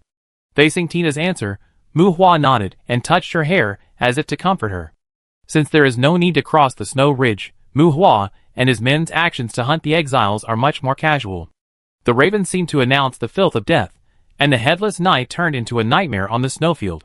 The fear-spreading cavalry is like a vicious gang full of cruelty and violence. Whenever the raven finds the trace of an exile, a primitive and barbaric hunt will be staged on the snowfield. The absolute advantage in combat power and numbers allows Mu Hua and his men to crush the exiles. The fangs and claws are powerless and desolate under the siege of lances and sickles. On the white snowfield, when this brutal and primitive hunting begins, under the cover of masks and cloaks, exiles who have lost their humanity, humans with humanity. Between the two, it is difficult to tell which side has a stronger devilish killing intent. Chapter 285. Lisa's sad and yearning cry echoed in the snowfield. There was a sickle hook on each shoulder and right leg, and the scream of the demon in struggle made Mu Hua's arm with the sword tremble. Don't listen, kill him! Tina shouted coldly. Following Tina's order, a terrifying rider chopped the demon's neck with a sword. The next moment, blood sprayed, and a head that looked like an immature rolled on the snow. The demon, a demon who had lost his humanity, shouted someone's name when his life was about to end. This is an exile who is about to regain his rationality. The reason why we have to wear masks is to avoid being exploited by them. Even if Lisa really appears in front of him, when he is distracted, he will not hesitate to take out Lisa's heart. So, don't think too much. With the death of the exile, seeing that Mu Hua and Tibesha looked a little bad, Barbara swept away the head that rolled near her with a weapon, and forced a mocking smile on her face, as if she was not tired of explaining, and said to Mu Hua and Tai Besha. According to the development of the story, the villain should have appeared, but why do I always feel that I have become the villain? While frowning, Mu Hua and Tai Besha looked at each other and smiled bitterly. It is not clear how big the exiled court is, nor is it certain how many exiled demons there are in this courtyard. But because the exiles have a strong sense of territory, the efficiency of hunting the exiles will be very low in the absence of mobility. The Purgatory warhorses provided Mu Hua and his party with excellent mobility, but the cavalry's hunting also made Mu Hua and his party's hunting behavior full of savagery and brutality. Mu Hua is not a good man or a good woman, or adventurers who are used to hunting demons are not good men or women. But perhaps because of the influence of the education and cognition they receive since childhood, facing these exiles, compared with Barbara and Tina's calmness and ruthlessness, as the hunting frequency increases, Mu Hua and Tai Besha are a little uncomfortable. Don't be confused by their appearance. In the cognition of the exiles, whether humans or demons, they are not their kind. In addition to the consciousness of eating, their need for killing even exceeds reproduction and sleep. Seeing Mu Hua calling for the cavalry to stop, Tina repeated the habits of the exiles to Mu Hua again. So wouldn't it be better to kill this kind of existence early? Why do we have to raise them together? Mu Hua said impatiently, while melting the dead exiles. The demons can't melt anything decent, so Mu Hua collects some blood crystals and treats it as collecting cards. It's one thing to have customs, but I'm afraid these exiles are also used by the demons as a deterrent. Just like Barbara said, the demons are also trying to make them live together.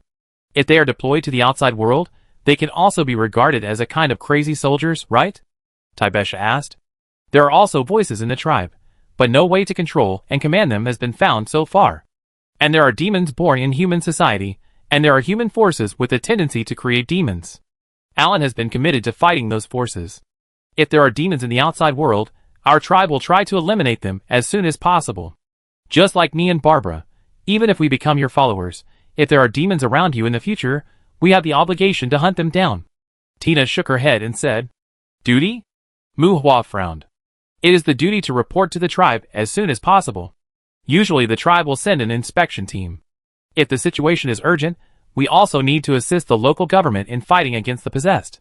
Of course, you are not required to participate in such matters. Tina explained. These situations involve the continuation of the demon race, and the master's understanding is needed. Barbara interjected. Well, Helen has mentioned these. When Mu Hua was silent, Tai Besha comforted him. Tai Besha knew more about the situation of the demons. Helen also told them on the plane, but Mu Hua was dozing off at that time. When he heard Tina and her sister talk about it again, he felt a little bit of regret for the complexity of the demon race. A good fighting race was turned into a waiter race because of human nature. And their demon nature is purer than that of demons.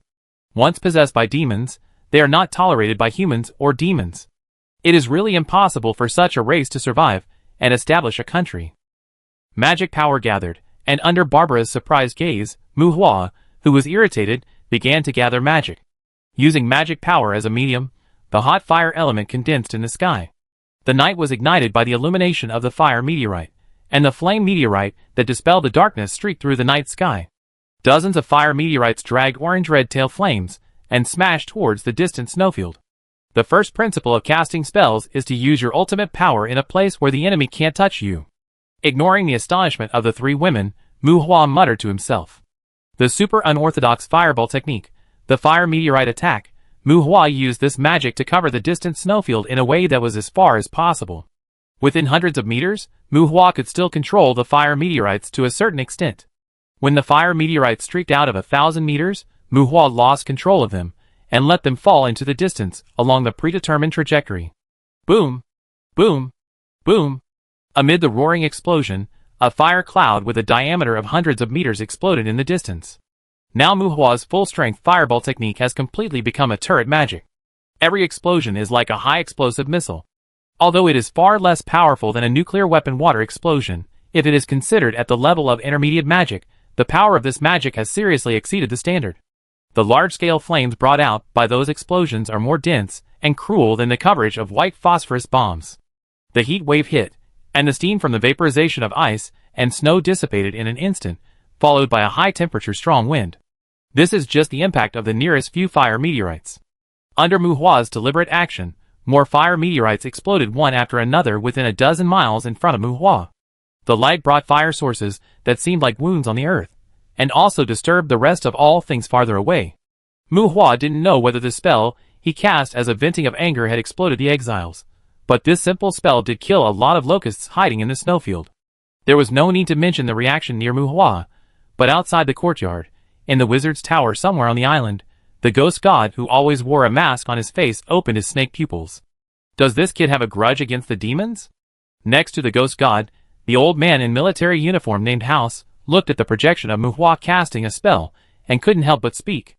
Among the people who entered the exile court, because of the cavalry, Mu Hua's team was originally more efficient in killing the exiles. They had already completed the demon's coming-of-age ceremony, and House didn't react much when he saw Mu Hua using alchemy to deal with the exile's body earlier. But now it's dark. Instead of finding a safe place to rest, he's throwing this kind of large-scale attack magic all over the world. How much hatred and resentment is this? House seriously suspects that this kid has been bullied by some demon before, and it was the kind of bullying that was very bad. This kid has learned a lot of elements. This level of elemental magic. The vertical pupils in the masked man's eyes turned back to normal human pupils, and he chuckled under the mask. It should be inherent magic, meteor, no fireball, meteorite, explosive fire, rain of fire, it's not right. The masked man took action, and one of the two women condensed a group of magic circles in her hands, mumbling, as if imitating the magic cast by Mu Hua. It's not rain of fire, it should be a series of fireballs, bursting flames, and explosive flames, but to reach this number of meteorites, it consumes too much energy to cast it normally. It's really a good inherent magic, the masked man speculated. It's too slow, not suitable for fighting with opponents of the same level. At this kid's age, it's a bit of a waste to spend energy on this kind of magic. Another woman among the four said. In her opinion, the first priority for young people to practice is to save their lives. As long as they live long enough, they can figure out offensive magic at any time. If Mu Hua were here, he should be able to talk to this woman more easily. Don't call him kid anymore. If I'm not mistaken, this kid's rank is higher than yours. There was no rebuttal to the woman's words, but the masked man said to them seriously. Rank? Pay a lord? The hall fell silent because of the masked man's words, and House frowned and tried. Are you saying that he will also become a ghost? Without getting a reply from the masked man, a woman spoke again. Ghosts, if they become ghosts, they will be troublesome. Have someone bring them here. Seeing how impatient he is, don't let him throw the fire meteorites randomly. He is not afraid of hurting other trial participants. The masked man did not comment. While he was talking, House responded, walked out of the room quickly, and whispered something to the waiter outside the door. Chapter 286. Your Highness, since you know he might be a trouble, why do you still want to see him? After instructing the waiter to send someone to call Mu Hua and his party out of the courtyard, House returned to the masked man and asked in a low voice. For most humans, ghosts and gods are just like urban legends, but House and his three friends are very clear about the concept of ghosts and gods. As high in combat power among humans, they do not have the respected status of kings, but no one dares to underestimate their influence on the outside world. If they appear in the secular world, when ghosts and gods have greater emotional fluctuations, some uncontrollable situations often occur around them. Because of the distortion of rules, those situations are mostly negative for humans, and may even cause disasters, so there is a relatively less positive nickname ghosts and gods. The masked man is a ghost and god. People who know ghosts and gods usually regard them as synonymous with trouble. Following the boss does not necessarily mean wealth, but more often it is possible to be killed by the boss's fart. As for the existence that could be identified as troublesome by a ghost, the first thought that appeared in House's mind was to kick him out of Allen as soon as possible. No matter what Mu Hua's potential was, it was enough to have Tina by his side. House didn't want to contact Mu Hua at all. Your Highness, the overall social atmosphere in Allen is relatively peaceful now. The elders probably don't want another ghost to appear in the country, especially a jealous one. Seeing that the masked man didn't reply, House persuaded again. I didn't want to keep him in Allen. Since I met him, I just wanted to make a good relationship with him. The masked man shook his head. Because of his alchemy? We don't like alchemists. And the information says that his alchemy has flaws. Although he accidentally mastered the soul fire, he doesn't know how to do alchemy. He often uses the soul fire to dismantle corpses. Except for House, the other two women didn't seem to want to contact Mu Hua. Flaws? Haha, flaws are often accompanied by unexpected gains. The masked man didn't comment and chuckled. The magic image zoomed in, highlighting the two crystals in Mu Hua's hands. Magic crystal? A woman frowned. Blood crystal. I've seen it from a demon merchant. The masked man said. Demon blood? Is this what he extracted from the exile? This thing is useless, right? I heard that the third person seems to be trying to use it for experiments, but there has been no results. Another woman said in surprise. Whether it's useful or not, it's still special. Besides, I also need to make friends with more people.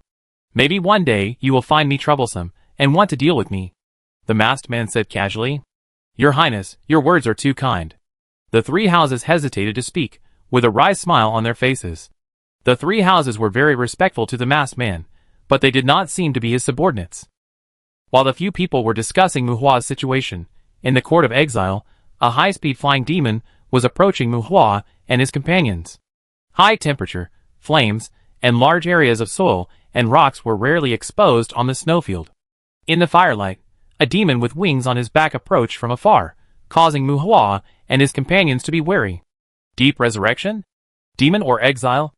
Observing the demon's flesh wings behind the newcomer, the other party had no expression on his face, and Mu Hua could not tell whether the other party was a demon or not. Tina, Barbara, stop attacking, your trial is over. Mr. Mu Hua, General House invites you to the Guardian Tower. Although the distance was still far, the voice of the person who came was not that of shouting, and it seemed to echo in the ears of Mu Hua and others. Roaring demon? There are also winged demons among the roaring demons. The strange way of sound transmission surprised Mu Hua. Roaring demons are a kind of middle-level demons. They can use sound waves to attack the enemy's fragile eardrums. Their roars can form a large-scale sound wave attack, which can make people dizzy and unbalanced at the lightest, and can crush the enemy's brain and kill people at the worst. It is a demon with ordinary growth in all aspects, and the external signs are also lacking in aggressiveness, but the attack method is dangerous and difficult to avoid. However, the physical signs of roaring demons are relatively uniform. Let alone the wings of demons. They usually can't even get out of the scalp of demon horns, so Mu Hua is not sure whether the other party is a demon with the blood of roaring demons. We are special. When our strength grows to a certain stage, we can produce horns and wings. Demons are not demons. Tina rolled her eyes at Mu Hua.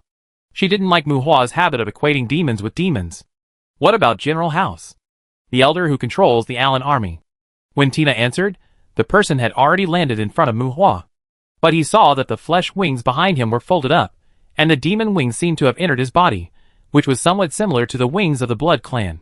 This was a male demon in waiter's clothes, with his hands hanging down at his sides, standing in front of Mu Hua and others, without showing any hostility. You said General House wanted to see me? Mu Hua asked the person. Well, you have passed the test. To be more precise, Lord Tao Lisi wants to see you. The visitor was polite, but a little distant. He glanced at the Tina sisters, nodded to Mu Hua and Tai Besha, and answered. Tao Lisi? Another name that he had no idea about. Mu Hua looked at Tina, and Tina shook her head. Obviously, she didn't know who the other party was. Lord Tao Lisi is the master of the Guardian Tower. The visitor said.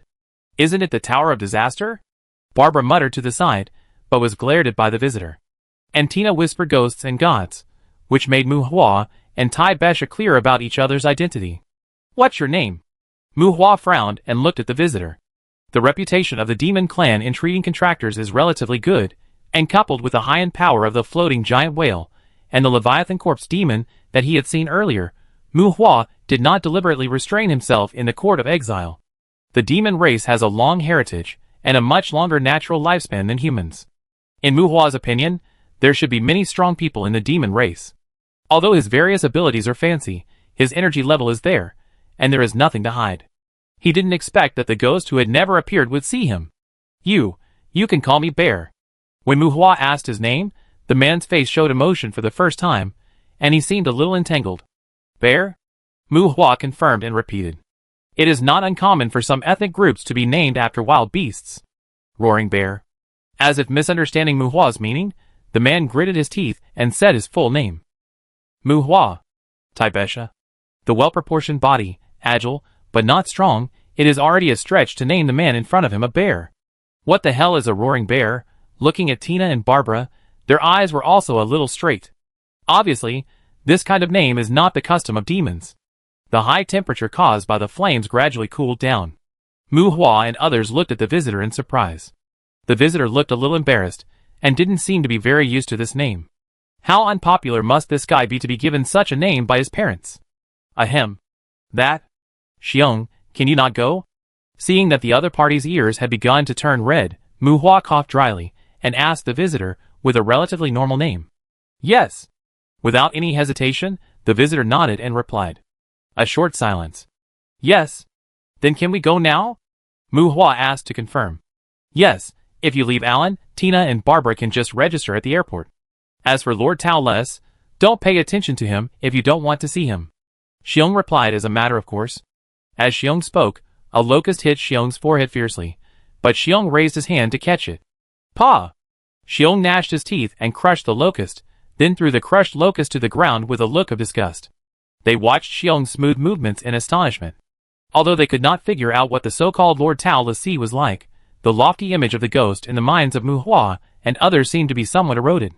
Chapter 287. Babylon, a magic tower standing in 1,000 acres of wheat fields.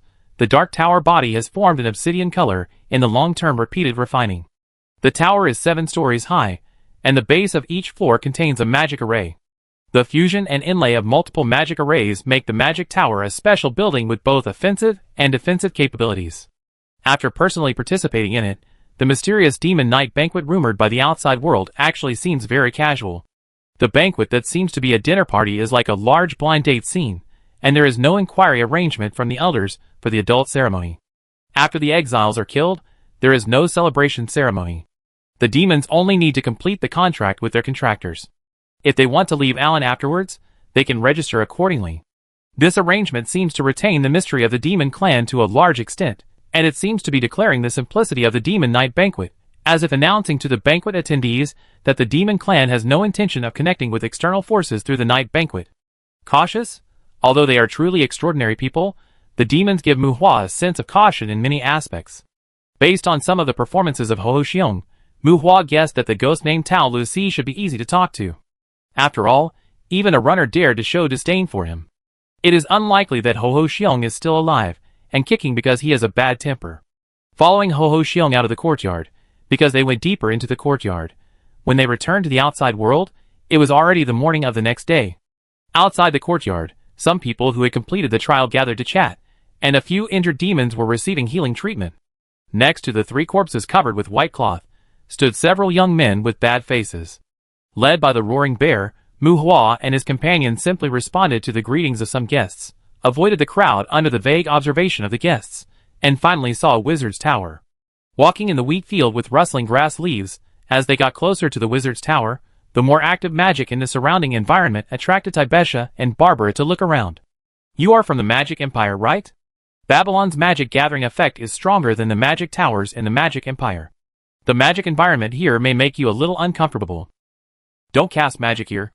If you are not used to the active magic here, it is easy to cause spellcasting failure. Of course, to avoid the death aura from causing the prince's disgust, it is best not to summon your summoned beasts here. While walking slowly, the bear said to Mu Hua and his companions. Xiong's tone was calm, but his face was filled with a kind of pride that was difficult to conceal. Tibesha stroked the wheat ears on the roadside with her palm, her eyes flashing with curiosity, and nodded gently, as if she was responding to Xiong's order. Barbara didn't seem to like Xiong's arrogance in his words, but she looked at the wizard tower not far away, curled her lips, and didn't refute.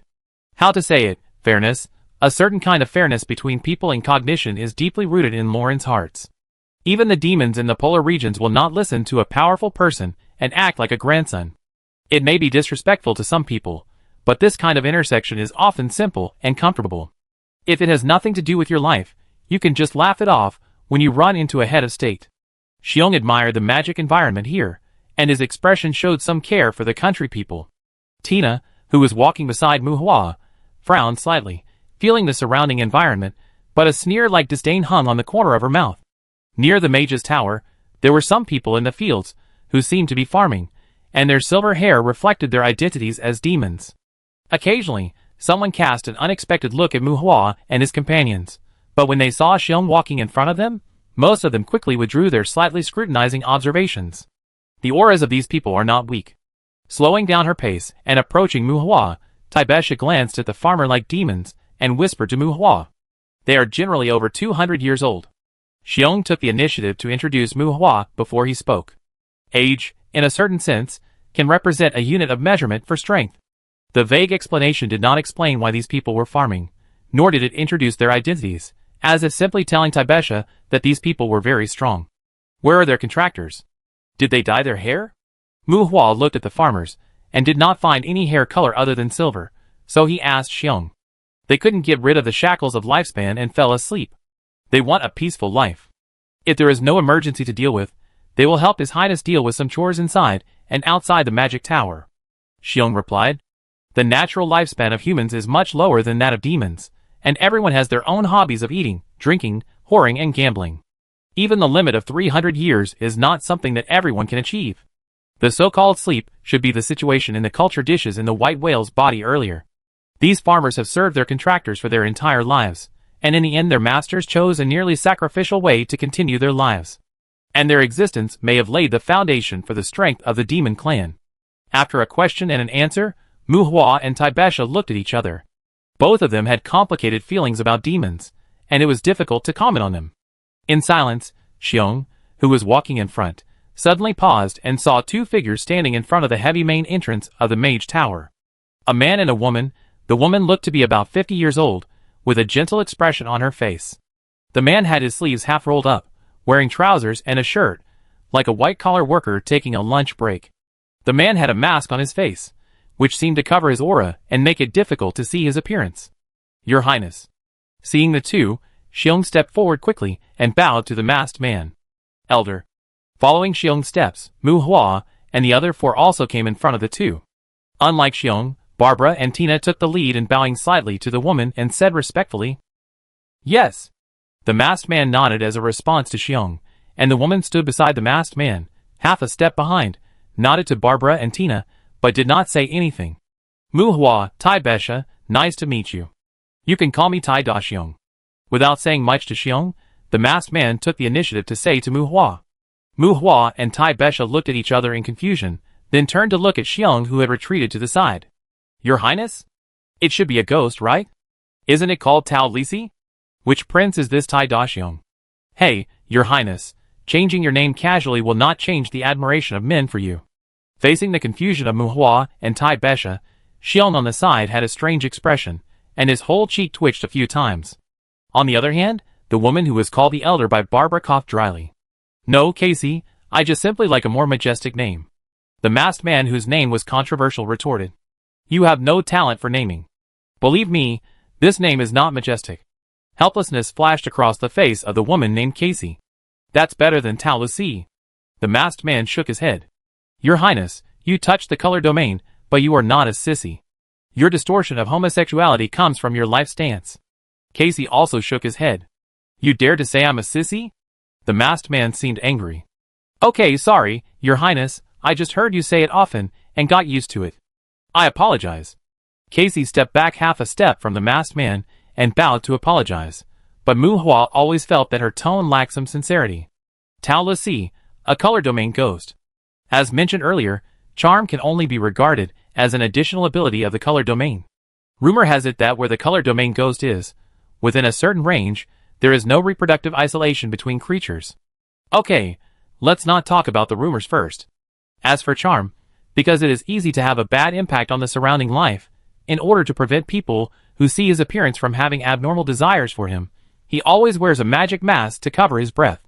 Perhaps because he was confessed to by the same sex too many times, and was troubled by his own supernatural power, this ghost god tried to change people's first impression of him through his name, and some words like tall, big and strong became his first choice. He not only liked to change his own name, but also the names of people around him. When he was arguing with Casey, just by looking at the bear gritting its teeth, one could guess that the name of the roaring bear was probably given by him. After a brief contact, Mu Hua was still unsure of what name to use to call the ghost god in front of him. However, judging from the current situation, this ghost god did not show any ferocious behavior. At most he was a little off the track in some aspects. Chapter 288. Miss Taibesha, I heard that Benson Economic and Trade has been doing very well in recent years. We may be able to discuss some commodity exports. Will you walk with me? After encountering ghosts and gods and exchanging a brief conversation, The woman with Tao Les took Taibesha away. The crowd dispersed, and Tina stayed with Mu Hua. Tao Les didn't seem to want others to participate in his communication with Mu Hua, but he didn't drive Tina away. Mu Hua didn't enter the magician tower that made Mu Hua curious. Following Tao Les, Mu Hua and Tina remained silent in the unfamiliar contact, and the three of them walked in the fields. Mu Hua, do you know the difference between ghosts and gods and kings? After a moment of silence, Tao Les stopped and asked Mu Hua. Not sure.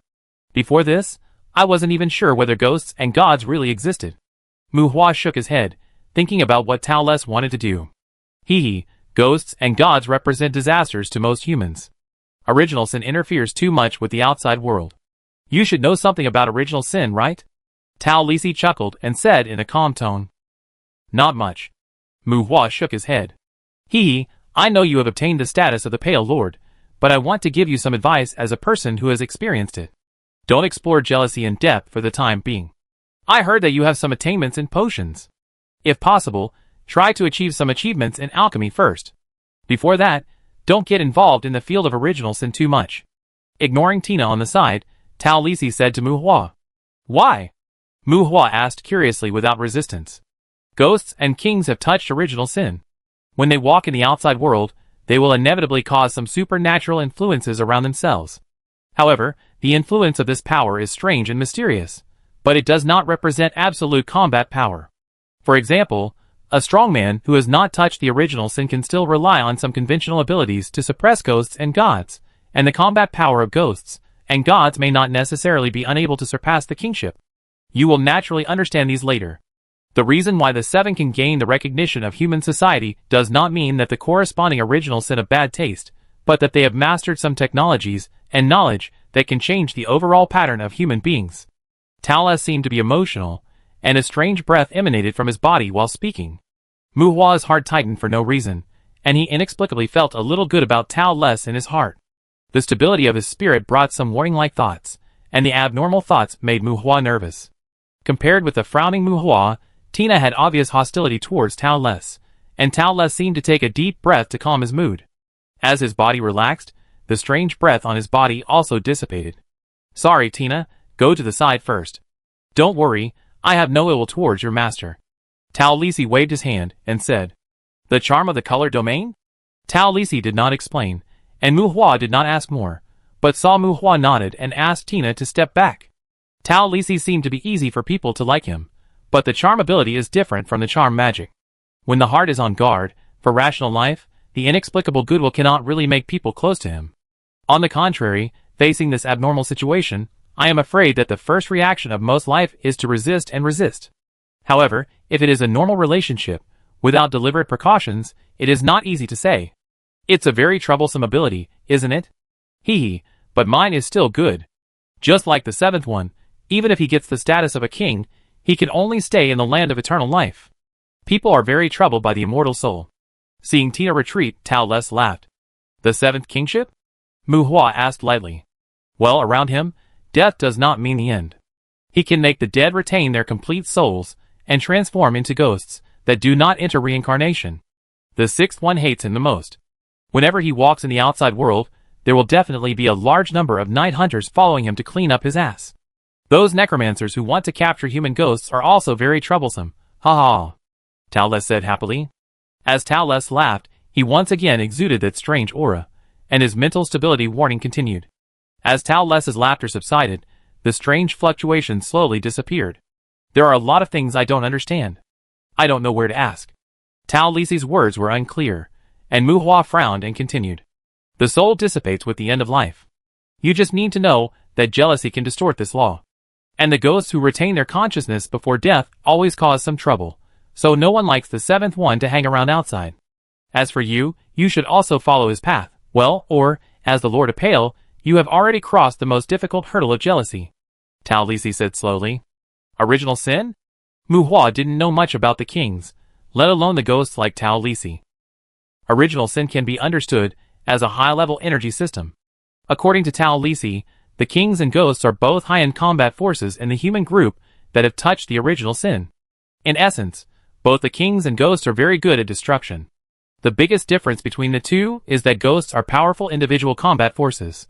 In addition to their own strength, the kings also have some abilities that can strengthen the entire human race. Mu Hua has heard some rumors about this. For example, many new types of magic weapons of mankind are developed by the magic workshop of the fourth kingship. For example, the first kingship disclosed the shape-shifting technique suitable for humans, and led his demon army to try to attack Hell. But these things are all urban legends for Mu Hua. It is not impossible to say mythological stories. He has never thought about this issue before, but he didn't expect Tao Les to pull him to talk about these things. "Why are you looking for me to tell me this?" Mu Hua asked tentatively. Compared to those kings, ghosts and gods are also regarded as monsters and unstable factors by some people, just like me, so we need friends. Tao Les smiled, with a little sarcasm in his tone. Haha, it's rare to meet a young pale lord among the guests. Here, this is an alchemy record I got before. While joking, Tao Les threw a leather book to Mu Hua. You can regard this as a gesture of goodwill, or as a way to attract investment. Although you are still very immature, since you have formed a marriage with the demon clan, I also need to give you some reminders. Compared to becoming a new ghost god, you'd better become a crown shadow first, which should make your life easier. Tao Les said to Mu Hua. The book made of demon skin has a total of 6 pages. Because there are some traces of being torn in the middle, the complete book should have more pages. Youth potion, dragon power potion, intuition potion, transition potion, magic stone in fire, magic stone thunder beast. He caught the book thrown by Tao Les, and flipped through 2 pages. Some strange materials were recorded on it. Alchemy formula? Mu Hua looked at Tao Les in confusion. Even if he searched online, he might not be able to find these things, right? Mu Hua was not sure what this book was. This is a magic book that the alchemist condensed with his own soul before his death.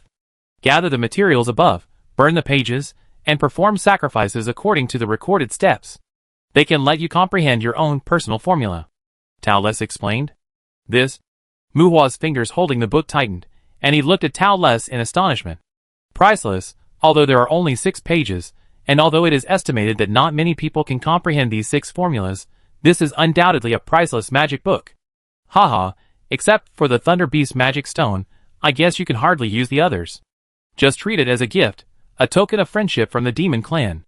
Treat Tina well in the future. Tao Lisi smiled, seeming to be very satisfied with Mu Hua's shocked expression. Thank you for the gift, Your Highness. Putting away the magic book, Mu Hua said seriously, and while thanking him, he bowed slightly in hesitation. Your Highness is the respectful name given to me by the demons. I prefer the name Tai Daxiong. Tao Lisi waved his hand, and while waving, he seemed to want to show some heroic style that was completely inconsistent with his temperament. Mu Hua twitched his mouth. Tai Daxiong? Tao Lisi seemed to be serious. Chapter 289. Mu Hua can't have long contact with Tao Lisi. At least before his mental stability is further improved, Mu Hua doesn't want to have more contact with Tao Lisi. Even if he is deliberately on guard, Tao Lisi can easily make people like him, a kind of unreasonable goodwill. Especially when Tao Lisi keeps expressing goodwill to him, Mu Hua doesn't want to become his brainless fan, and doesn't want to have lustful impulses towards this guy. On the plane leaving Allen, flipping through the strange book given by Tao Lisi, the chirping laughter of the women in the cabin made Mu Hua look puzzled. Handbags, shoes, accessories, clothes. During the Demon Night banquet, Helen seemed to have a tourist shopping trip. These women's products have no magical effects at all, but the price ranges from tens of thousands to millions of credit points. Mu Hua can simply understand them as luxury goods. But including Tina and Barbara, the 4 women enthusiastically commented on these items. Mu Hua really couldn't understand the passion of the women at this time. A leather bag without a space-carrying effect. Let alone fighting, I'm afraid that high heels are inconvenient to wear when walking long distances. Just these things, if converted into demon gold coins, can actually cost nearly 1,000 demon gold coins. What Master Limited Edition, handmade, Tina, who was prone to self-destruction a few days ago, seems unable to hide her love for these items. Watching the women who seemed to be arguing about matching, even if he lived 2 lifetimes, Mu Hua still couldn't understand the source of their enthusiasm. It's so beautiful, I like it very much. Thank you for your gift, Helen. Holding a delicate bracelet in her hand, Tina's intimate smile on her face made Mu Hua's eyebrows jump. Intimate and well-behaved. When Tina received the elemental tears from him earlier, she just looked like she had seen a ghost. As a result, a broken chain made Tina smile, and Mu Hua had a deep doubt about the values of the demon. Tina's wrist is very delicate, it really suits you. Facing Tina's thanks, Helen chuckled. While talking, Tibesha helped Tina put on the bracelet, and then put Tina's hand on a lady's shoulder bag, with a light of admiration and envy in her eyes. Sitting on the soft chair, Muhua leaned slightly, and several women sat around a corner of the cabin. In an illusion, Muhua even felt that the women were surrounded by pink tones, and couldn't help looking back and forth between the women with a ghost-like look. Oh, it's really beautiful. Helen has a good taste. Kaplan handbags are hard to buy. I didn't expect Alan to have a specialty store. This pair of shoes is perfect for a dress. 3 million credit points, what a bargain. Cough. The discussion of the girls caused Muhua to cough dryly. 3 million. A pair of shoes that might break after running 2 miles. Is it a bargain? Well, this may not only be a female aesthetic and value, but also a social term. Muhua shook his head, shook off the strange thoughts in his mind, and no longer paid attention to the girls' play. The private plane was not disturbed by outsiders, and the topic of the girls' home lasted for a long time, a mysterious demon night banquet from the outside world. After the meeting with Tao Les, Helen hurriedly called them back. You know, among the young people who were invited to the demon's night banquet, there are many with good family backgrounds. Muhua not only discovered the military son of Lanton among them, he even suspected that there might be the holy son or holy daughter of the Holy Empire among them. In Muhua's cognition, Samantha should have told Tabitha to socialize with the guests at the so-called night banquet. Even if they avoided some people with strong backgrounds, there were still people who were similar to Benson, or even less well-off than Benson. But it seemed that they were deliberately avoiding it. They were obviously a bit hasty before and after the night banquet. A business family that avoided socializing? This also made Muhua have some doubts about the Benson family. Is this the magic book that the ghost Tao Les gave you?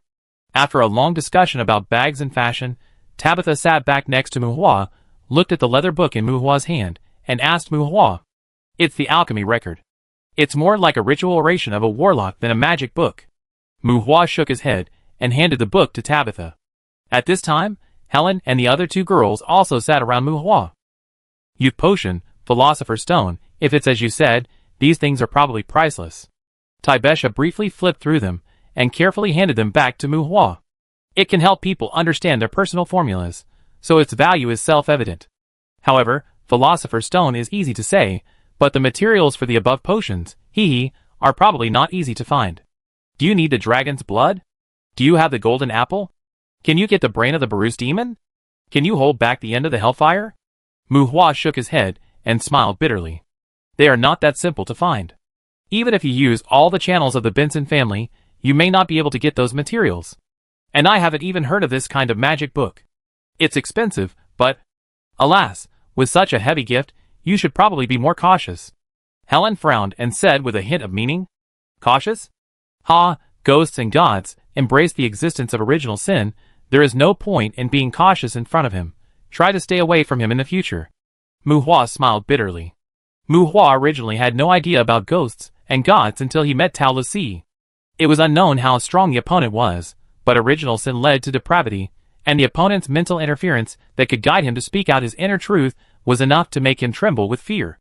Fortunately, Tao Les was polite to him, and did not deliberately dig out his secrets, otherwise Muhua was worried that he might even reveal the burning source furnace.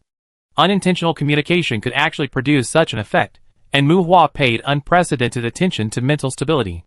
And as long as there was a slight possibility in the future, he would never want to contact ghosts and gods again. Friendship, good fate, intersection, mutual assistance, etc., at least for a long time, were not what he should think about at all. That was a true inhuman. Hyde? You seem to trust him very much. We don't know that you can refine blood crystals, but you took the initiative to tell Tao Les, and he said that you won't sell it if he doesn't let you. Muhua's frightened expression attracted Tibesha's rebuttal. I didn't say it on my own initiative, he asked. When I felt his good intentions, I was prone to talking nonsense. As for trust, jackals won't use tricks on ants, so why don't you trust them? Muhua spread his hands.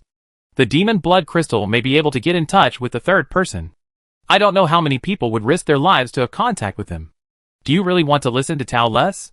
Tibesha asked. It is easy for smelting demons to produce blood crystals.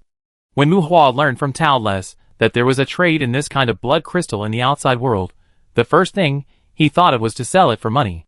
However, I heard that blood crystals basically flowed from the hands of demon merchants, and humans have not yet developed the functions of blood crystals. especially after knowing that the third king has been trying to develop the uses of blood crystals. Muhua gave up the idea of selling them.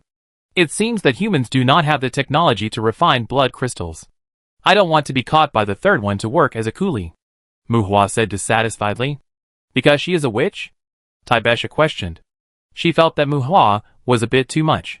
He just said that jackals don't use tricks on ants. Maybe he will be recruited, but as a king, he shouldn't catch a young man as a coolie, right? Witch. If she is not a witch, I will take your surname. Muhua muttered casually, but as soon as he said it, he saw that the expressions of the women around him were obviously stiff. Don't talk nonsense. A witch is a witch. What witch? Taibesha looked taboo, subconsciously lowered her voice, and retorted. Witches are powerful witches, who have a double body, and integrate the characteristics of liches into themselves. They give people the impression of longevity, strength, coldness, and self-centeredness. They are good at invisible and intangible mental attacks, and their personalities are more bizarre and unpredictable. The name of which often attracts hostility from the other party, and it is a taboo name.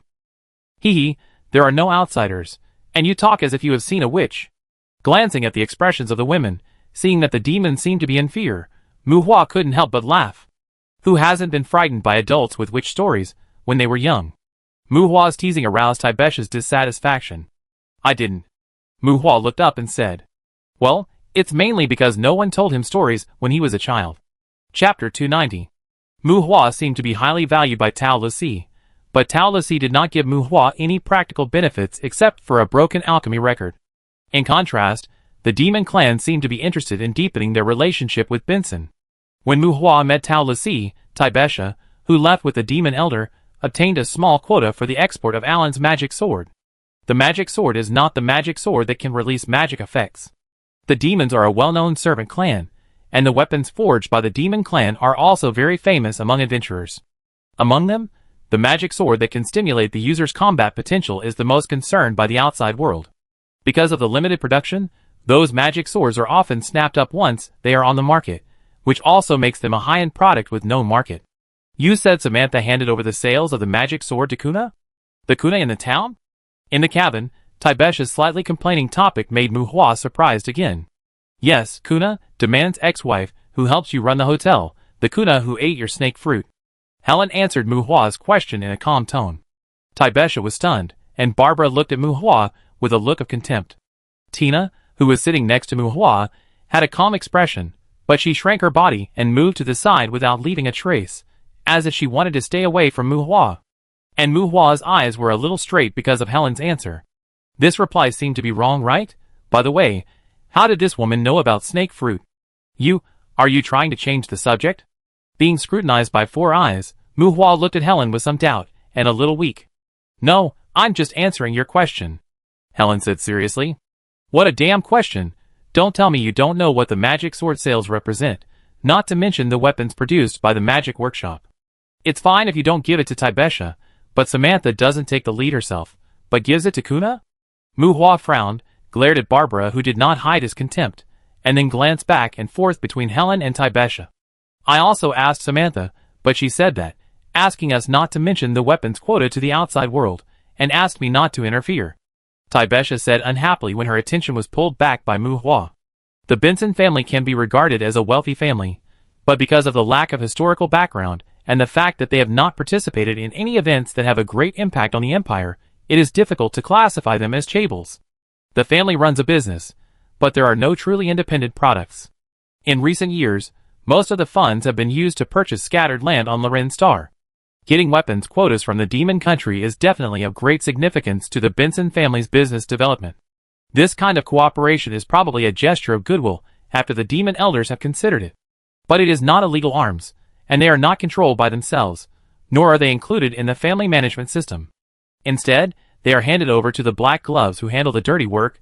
Are you going to turn to the underworld family? I haven't heard that the Benson family has any gray industries. They just rely on these 3 demons in the family. Do you think your life is long? It doesn't make sense. Samantha's operation really made Muhua confused. Is it really like what Tabitha often said, big breasts and no brains? But it doesn't look too big. After a moment of silence, while thinking, Muhua found that based on his past understanding of the Benson family, many places revealed strangeness. It's just that those things have nothing to do with him, So it doesn't feel as obvious as this time. What does Samantha want to do? Muhua frowned and asked Helen. Well, cousin, you shouldn't ask too much about Benson's business affairs. Helen questioned, which made Muhua frown even deeper.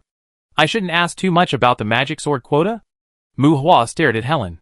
Although it is an unexpected gain, the lady doesn't want you, and the young lady to be distracted by such things. I don't know the specific situation. I think it should be the result of the lady's careful consideration. After a brief look, Helen lowered her eyes. Although she refuted Muhua didn't see any confrontational emotions in Helen's eyes. Surprised and puzzled, Muhua looked at Helen for a moment and fell silent. The balance of a rich family? Or the influence of those illegitimate children? Muhua thought to himself. Muhua was more curious about this field that he didn't understand. If he still needed to explore it, it seemed unnecessary. When everyone was silent, the communication reminder sound on the personal terminal sounded one after another. It was the plane that flew out of the shielding area of Allen Magic Network. The messages on the terminal in the past few days popped up.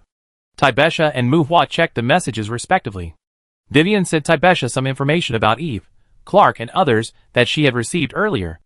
Muhua had only Odysseus calling him once, and even Ikaros didn't take the initiative to contact him. Instead, Dean Caroline called him more than 20 missed calls. Looking at the incoming call reminders, Muhua's mind appeared the scene of Caroline slamming the table and yelling at him. Nothing else to do, hesitantly Muhua dialed back. Hello, this is Muhua. Asshole. Why can't I contact you? I asked for leave. Who did you ask for leave from? Did I approve it? You are absent from work and classes. No, dear Dean, I asked for leave from Vic. He is the person in charge of the Dusk Villa. I have no reason to go over your head and ask you for approval. What the hell is the person in charge? I am the Dean, and I directly manage the Dusk Villa. Yes, Dean, but we must also respect Vic. Get lost. You just asked Vivian to give Vic a message and then disappeared. Don't use Vic as a cover. Caroline, what happened? After a brief teasing, although Caroline looked young, she was an old lady who drank preservatives after all. Muhua found that Caroline's attitude and tone were not right, so he stopped joking and asked Caroline. The Dusk Villa was robbed. The mimic projector and the afterimage stone that you used to record the spell were stolen. Huh? The Dusk Villa was robbed? Under the noses of a group of vampires and werewolves, the afterimage stone was pried open? Muhua was stunned. He felt that he should let a raven fly around his head. You know, the afterimage stone is the blackboard in the classroom. It is embedded in the wall. It is difficult to pry it open normally, let alone steal it, right? The person who came should be the Emperor's wallet, who was not noticed for a moment. Caroline's voice was accompanied by the sound of grinding teeth. Who? What wallet? The Emperor's wallet, a secret agency under the Imperial Noble Senate. Their attributes are too low, and the people in the villa temporarily ignored their infiltration. Low attributes? How low? The average attribute is below 30. Oh my god, a group of vampires and werewolves with 300 or 400 attributes, their home was robbed by a weakling. Even 007 wouldn't do that. What 007? It's 2. Oh okay, 2, but you should go to the security team for this matter, or go to the Senate to complain directly. Why are you looking for me? I plan to complain to the Senate, but I may need you to show up. Why should I show up if your home was robbed? Vic is the person in charge of the Dusk Villa, okay?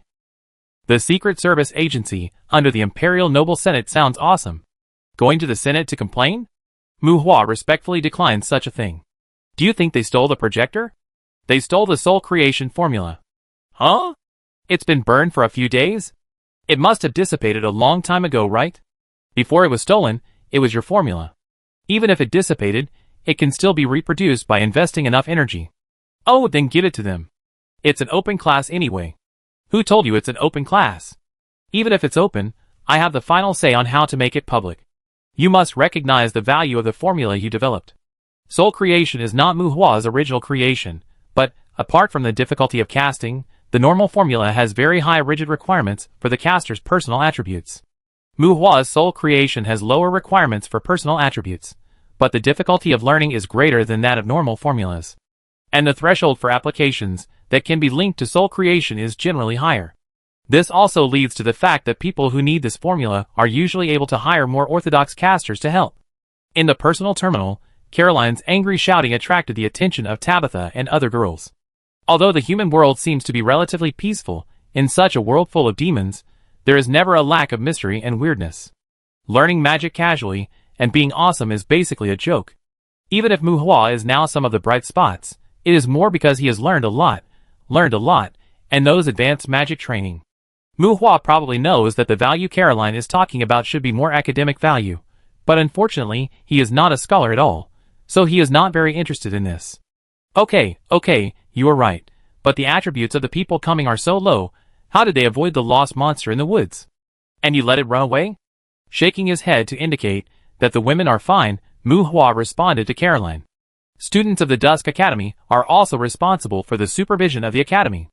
Elzak and Jeff have led people to track them down, but the two EWTs may have escaped to the town. Because they are good at disguise and their attributes are too low, they have not been found yet. As for the lost demon, Professor Mu Hua, I am looking for you because of the lost demon, Caroline said in a bad tone, and Mu Hua was confused for a moment. What's wrong with the lost demon? Do you have a girl named Eve under your command? Eve? Yes, that girl named Eve.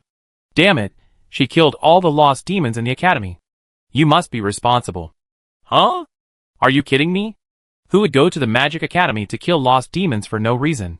She was trained by slave traders, but she is not sick. Judging from the method and the marks left, she should be a Bloody Mary. She is yours, right? Bloody Mary? It sounds familiar. Mu Hua frowned and thought, and then he thought of something. Monster hunters? Mu Hua asked softly. Yes, those psychopaths. Caroline said bitterly. No, she is not my person, but Tabitha's. She is Tabitha's person. You should go to Tabitha to ask for an explanation. Mu Hua blamed Tabitha without hesitation, regardless of Tabitha's wide eyes. Damn, the lost monsters are just a group of small animals who like to play pranks, and they look cute. Even if some people are tormented by them, they may not necessarily harm them. But if those volunteers, who specifically make trouble with monsters, they may really do something unethical like robbing their nests and skinning them. That's right, monster hunters, they don't make trouble with traditional monsters, they only choose monsters to harm. Chapter 291. Magic Empire, 2083 Winter. A mountain town on the northern coast of the empire. Due to the development of the courtyard within the town, the area originally belonging to Bear Pig Town was officially reorganized into the city of Canes by the empire at the beginning of winter. Canes seems to imply the city in the sky, because it is confirmed that there is a reserve of floating stones in the 375 courtyard. Bear Pig Town has attracted attention from all walks of life. Demand Hotel, nominally a Dandelion Hotel branch of Benson Enterprise, because the development of Canes was officially put on the agenda, the land price of the original Bear Pig Town suddenly rose. This 200-acre land can be said to be a very successful investment. You said that Fallen wants to open a store in the town? Is the lobbyist Pete again? The boss hasn't come back yet. I will tell him when he comes back. In the lobby of Demand Hotel, the security team suddenly visited, and Bellica helped Old Baron to pass on a message. Demand took Bellica to the training ground to find Eve, and was not surprised by the news brought by Bellica. Just you? Where's your partner? Demand said to Bellica casually, as they walked out of the hotel. Someone blocked the door of Pete's house. Toby went there. I shouldn't be in trouble here, right? Bellica chuckled, her expression was natural, and the occasional flash of vigilance in her eyes showed some competence. Of course, we are friends, aren't we? I thought Fallen would open a store in the development zone. It's much more troublesome to buy land in the town than in the development zone, Demand said with a smile. If Canes expands the city, it is expected to have 53 blocks. The original 5 streets in the town will occupy 5 larger blocks. Although this place will not be planned as the city center, it is close to the entrance of the courtyard after all. Fallen is not short of money. It mainly depends on the attitude of the townspeople, Bellica replied. Fallen can be understood as a nightclub, with drinks, singing and dancing, and carnival, where people can indulge their passion. And the biggest difference between it and ordinary nightclubs is that it is rumored to be a nightclub run by fallen angels. Fallen angels are not much different from angels among monsters. The origin of their names is not only suitable for the occasion, but also more of the angels' contempt for their willingness to mix with humans. Of course, with the pride of angels, it is certainly impossible for them to act as the little brothers and sisters in the nightclub for people to appreciate. It is said that if the conditions are right, Fallen can realize the wishes of some guests with special needs, and the price is usually the soul in life. Well, to put it more understandably, it is a place where demons realize human wishes, and it is legal even in the human world. As for why there is such a legal place, perhaps in the eyes of the upper class, it is better to provide them with a relatively formal place rather than letting some people summon demons and pray with only a half-understanding knowledge. Rather than letting some people be plagued by demons and cause some uncontrollable consequences, it is better to let them become customers of those fallen angels who are willing to abide by the rules of the human world. At least, that's what the outside world says, and most people also know that. Whether there is something deeper in it, ordinary people don't know. In the final analysis, most people's perception of Fall is still a high-end entertainment venue. And Fall is often only opened in some prosperous cities. Its arrival also reflects the potential of Kane City to a certain extent. The Demand Hotel is now under the name of Muhua. In addition to the main body of the hotel, the surrounding forest land of more than 100 square kilometers also belongs to Muhua's private land. In the early years, this area belonged to the wilderness forest on the edge of the town for the townspeople. Although most of it was untended gravel land, the area was still very considerable. Because Muhua's household registration is in the town, speaking of it, Ivan, who runs the farm, Gina, who runs the logging yard, and Muhua, the three people should be considered the people with the most land in the town. The large parking lot on the side of the hotel has basically been sorted out. Passing the parking lot under renovation and walking through a forest path, Demand took Belika to the training ground behind the hotel. The training ground in the mixed woods, with some warehouses and simple houses similar to containers concentrated on the edge of the training ground, with water and electricity, the originally simple training ground has become a mercenary camp. Here, Gravisi is leading a group of young men and women who had joined Tibesha earlier to conduct military training. Although most of these young people have no combat skills, their good obedience makes Gravisi very satisfied. "Hi, Gravisi." After greeting Gravisi from a distance, Demand looked for Eve among a group of young people practicing shooting. "Eve, come here." Accompanied by Demand shouting, Eve walked towards Demand with Gravisi's consent, while Clark, who was also here, followed Eve. From his figure and steps, it can be seen that he was on guard against Eve. "She is Belika, the police officer in the town you talk." Eve came forward and stepped aside when Demand introduced her. Eve Lafard? "Hello, we received a call from Springer College. 23 lost demons were killed in the college. Do you know about this?" Looking at Eve, Belika took a half step back, slightly distanced herself from Eve, and asked Eve. "I killed them." Wearing sneakers and jeans, Eve stood opposite Belika, spreading her hands, as if to show that she was harmless. "You admit it? Although they are demons, they have been legally registered. According to the attitude of the college, you may be charged with intentional murder. Do you know this?" Belika asked. "Murder? Not an infringement of private property or harm." Demand frowned and said, "Lost demons are also intelligent life, especially since they have been legally registered, they belong to the college, and they have not left the college. This aspect mainly depends on how the college holds them accountable." Seeing that Eve cooperated and had no tendency to resist, Belika said in a calm tone, shaking her head, "There are no legal demons. They feed on human spirits and can kill people if you are not careful. When they are hungry, they are more dangerous than demons. You should not use the word legal to describe them." Eve changed her usual behavior and said firmly in response to Belika's explanation, "They not only absorb human spirits, but also those of demons, and those lost demons are raised by people." Belika emphasized. Although she was on duty, Belika did not seem to have much resentment towards Eve's killing of lost demons. They do absorb the spirits of demons, but demons bully the weak and fear the strong, and humans are more vulnerable to them. Moreover, demons and humans have no reproductive isolation, so they shouldn't exist. Eve frowned and said, "Demons are also hybrids of demons, but their birth is more mysterious, and most people don't know how they came into being. Demons come in different forms, most of which have intelligence that is not inferior to that of humans. Some are good, some are bad, some are beast-shaped, some are human-shaped, and some are monster-like.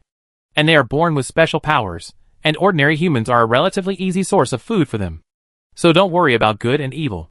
In fact, demons should be considered evil in the minds of most people." At least in the face of Eve's repeated arguments, Belika did not show any disgust. "Anyway, you shouldn't kill those lost demons for no reason. But those lost demons are not followers. If the Academy can produce proof of familiars, they can only be considered familiars at most. You should pay attention to this aspect." As if she didn't want to argue with Eve, Belika seemed to be pointing something, and seemed to express that those lost demons were still uncontrollable to a certain extent. Eve was slightly stunned, while Demand turned his face away, as if he hadn't heard anything. Was Bellica teaching Eve how to defend herself? Is Eve Lafarge your real name? Citizen of the Empire? We didn't find your information in the Empire database. Ignoring the reactions of several people, Bellica asked in a businesslike manner. Eve Mary. Eve replied. Bloody Mary? Those rumored demon hunters?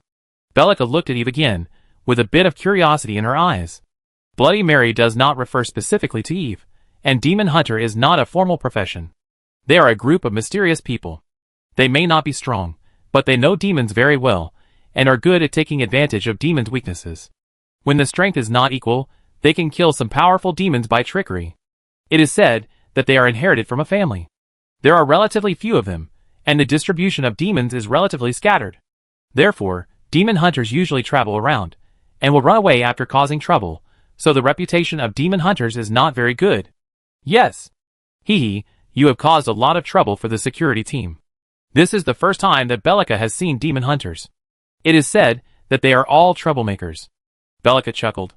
You deceived Lord Muhua. Bellica and Eve had a harmonious exchange, but Clark on the side suddenly interrupted with a cold face. I just didn't have time to say it. Eve's face flashed with entanglement, and she turned her face to refute Clark. No matter what the reason is, you'd better stay honest before the adults come back. Clark's expression was unfriendly. The Academy had contacted the hotel earlier. Through Demand, Clark had long known about Eve's troubles. At this time, he didn't like Eve's pseudonym. He is? Clark's way of speaking was a bit stereotyped. Bellica looked at Demand. Clark, from the courtyard. Demand said. Oh well, Clark, I don't think she can stay here. She needs to go to the guard with me. Bellica suddenly realized that some courtyards do have a more retro social atmosphere. Guard? Clark frowned. Well, detention, until the Academy drops the charges against her. While speaking, Bellica took out a pair of handcuffs from her waist. Crack! The handcuffs were cuffed around Eve's wrists. Eve blinked her eyes, looking a little aggrieved. Clark was speechless. He was going to argue with Eve about the issue of loyalty. Didn't he just kill a few big rats? Is this really a crime? Chapter 292. Because the flow of people in Bear Pig Town is increasing, and the airway planning has not yet been finalized, in order to avoid collision accidents, the airspace above the original town has restricted the passage of flying vehicles. The private vehicles and construction vehicles passing through the town have caused congestion in the town streets. Although the townspeople will curse about this traffic jam, they seem to be more in a state of watching the fun. After all, traffic jams are a bit new to remote towns. Hey man, you'd better not break the curb, otherwise I guarantee you can't leave. The peaceful life was broken by outsiders. In front of Mrs. Rita's supermarket, some elderly town residents pointed at the vehicles jammed on the road. Hey Dorn, what are you busy with? Dorn, who was supposed to be in the clinic with a first aid kit on his back, passed by the supermarket, and the farmer Ivan waved and greeted him.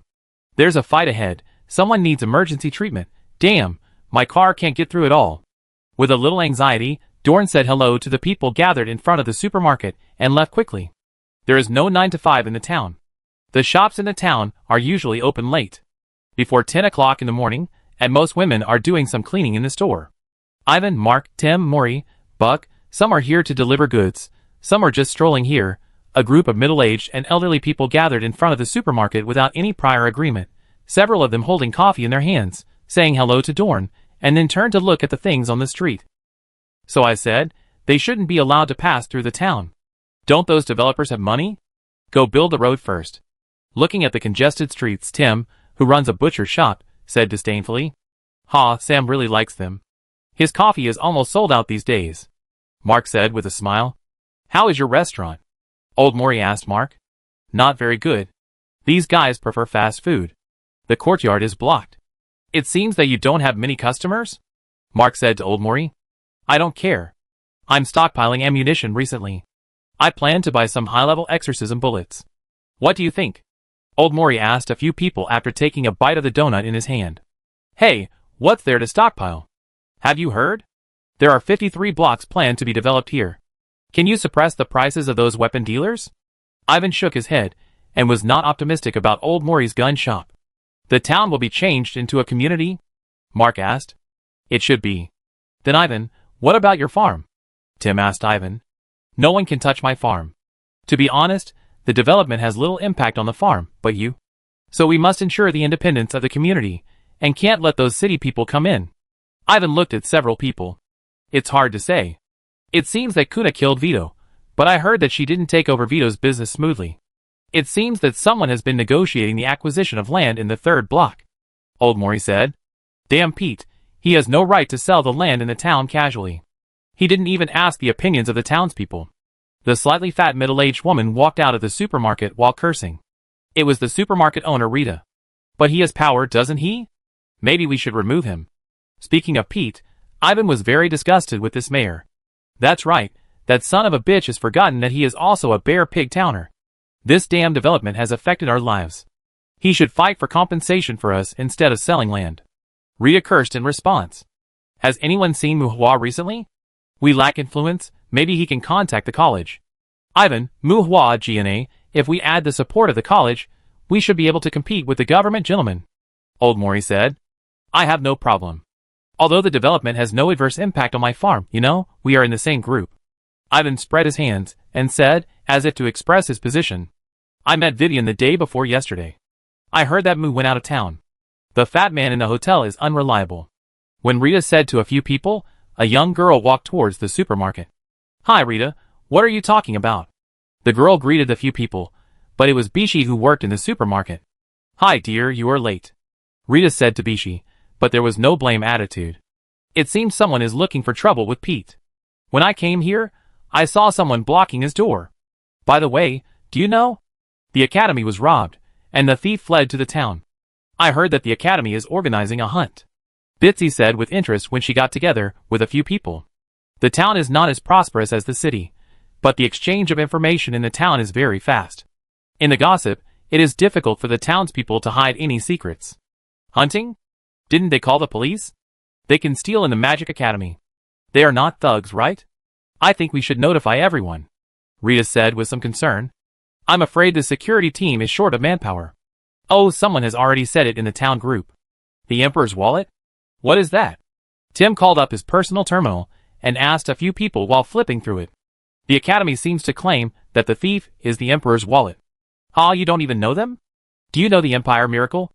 I heard that it is a government agency at the same level as the Empire Miracle. Spies? They are spies, cool.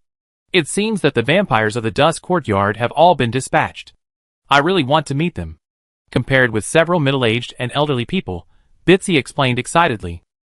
Well girl, whether they are spies or thieves, they are not cool, and you should go to the cashier. Rita dampened Bitsy's enthusiasm. Emperor's Wallet, I have heard of them. A group of mice raised by noble men, well, maybe we should provide some help to the academy? Bitsy was dissatisfied with Mrs. Rita's disappointment, and old Maury's eyes flashed, thinking. Help? What do you mean? Ivan rubbed his cheek, glanced at everyone, and asked tentatively.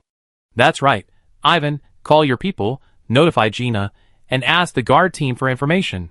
Catch them, it is necessary to let them know who is the master of the town. Old Maury raised his fist, and said to Ivan. Maury's words were a bit confusing, but the people around him understood what he meant. He planned to call on the townspeople to arrest the two thieves from the Theft Academy, and thus prove the ability of the townspeople to the academy, to Mayor Pete, and even to the outsiders in the town. Let those people see that the people in Bear Pig Town are not something they can control at will, which is somewhat like killing a chicken to scare the monkeys. What do you want to do? Haha, no problem, I contact Gina and Rita. Don't you have a housewife group? Go to the group and tell them to keep an eye on strangers in the town. Ivan seemed to be interested, and said to Rita while laughing. As a farmer, Ivan actually has a high status in the town. Meat, milk, fruits and vegetables are supplied by him to many stores in the town. Moreover, the farm involves breeding, planting and other miscellaneous matters, and he will also hire some townspeople to work for him.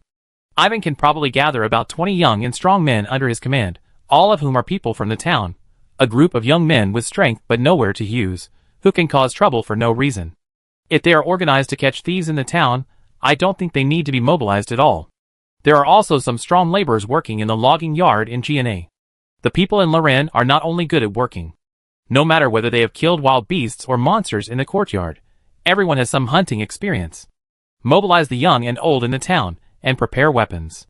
Not to mention the Emperor's Wallet, which has little combat power, even if the Empire Miracle, which is famous for its combat ability, dares to run into the town and do something reckless, they dare to try. It is a virtue for the weak to resist the strong, and it is immoral for the strong to bully the weak. This kind of social common sense also needs to be fought for. Seek benevolence, and you will get benevolence. It is not important whether you can fight or not, but whether you dare to fight or not is the key. With the discussion of several people, Rita sent the message to the housewives in the town, and the town seemed to be lively all of a sudden. The news that the two thieves sneaked into the town was spread through the town in a short time through the mouths of the women. A pair of eyes stared at the outsiders in the town with scrutiny. Chapter 293. Kuna was very angry. She killed Vito and took over Vito's industry. She even got the transfer certificate of Vito's factory. Everything was going well, but Pete said that the transfer certificates were illegal. No, that bastard didn't say that the transfer certificates were illegal, but that Vito's industry was not legal. Fuck, he didn't say anything when Vito was alive. Kuna was very angry. Kuna, calm down. I understand your feelings. But no matter how you got the transfer certificate from Vito, the slaughterhouse and stone factory in the third block are illegal enterprises. And you also know that the development of Kane City has been officially filed. In the development plan, it is impossible to continue to place such a factory in the third block. This is also for the good of the town. Pete, who was blocked by Kuna and his men on the roadside on the main road of the town, advised Kuna with an embarrassed look. Vito? Fake, Mayor Pete, he's dead, you should know he's dead. Kuna said coldly, while several of her men behind her stared at Pete viciously. The expressions of the people around Kuna were fierce, but in the face of Kuna's scolding, Pete's face briefly flashed with impatience. In between, Toby, who was wearing a police uniform, frowned slightly because of Kuna's words, and seemed to feel threatened by Kuna and her group. Toby put his right hand on the pistol at his waist. Kuna, you are not from the town. Compared with the past, Pete's temperament seemed to be a little tougher. Vito is not from the town either. Glancing at Toby, Kuna raised her hand to signal the people behind her to relax, and said to Pete when she told Toby that she was not a threat. Originally, Vito was running a gang in the town, and both the police and Pete turned a blind eye. They usually chose to ignore the relatively chaotic third block. At this time, Vito was dead, and Kuna was still sorting out the gangsters in the third block. Pete jumped out to deny the legitimacy of Vito's industries. His fearless attitude made Kuna feel that her family was the type that was easy to bully in his mind. Kuna, as the mayor, I need to consider the town. No matter what happened between you and Vito, the town can no longer be the same as before. The third block needs to be transformed. I found investors for the town. Everything I did was for Bear Pig Town, so that the townspeople can still have a place in the future of Kane City. I hope you can understand. When Pete said this to Kuna, his eyes kept glancing at Toby on the side. Some people stopped to watch in the distance. Rather than saying that Pete was communicating with Kuna, these words seemed to be said to the people around him. Oh, for the town? It should be fall that came to you, right? Kuna sneered and looked around. Bars, nightclubs, underground boxing matches, trading souls with demons, that's fall. Has our mayor told you about this? Do you know this? Kuna said loudly, causing a commotion around. No, the third district will become a legal entertainment district. Even for fall, no one will agree to any soul trading. The wishing demons are all rumors. We can buy some rare items there.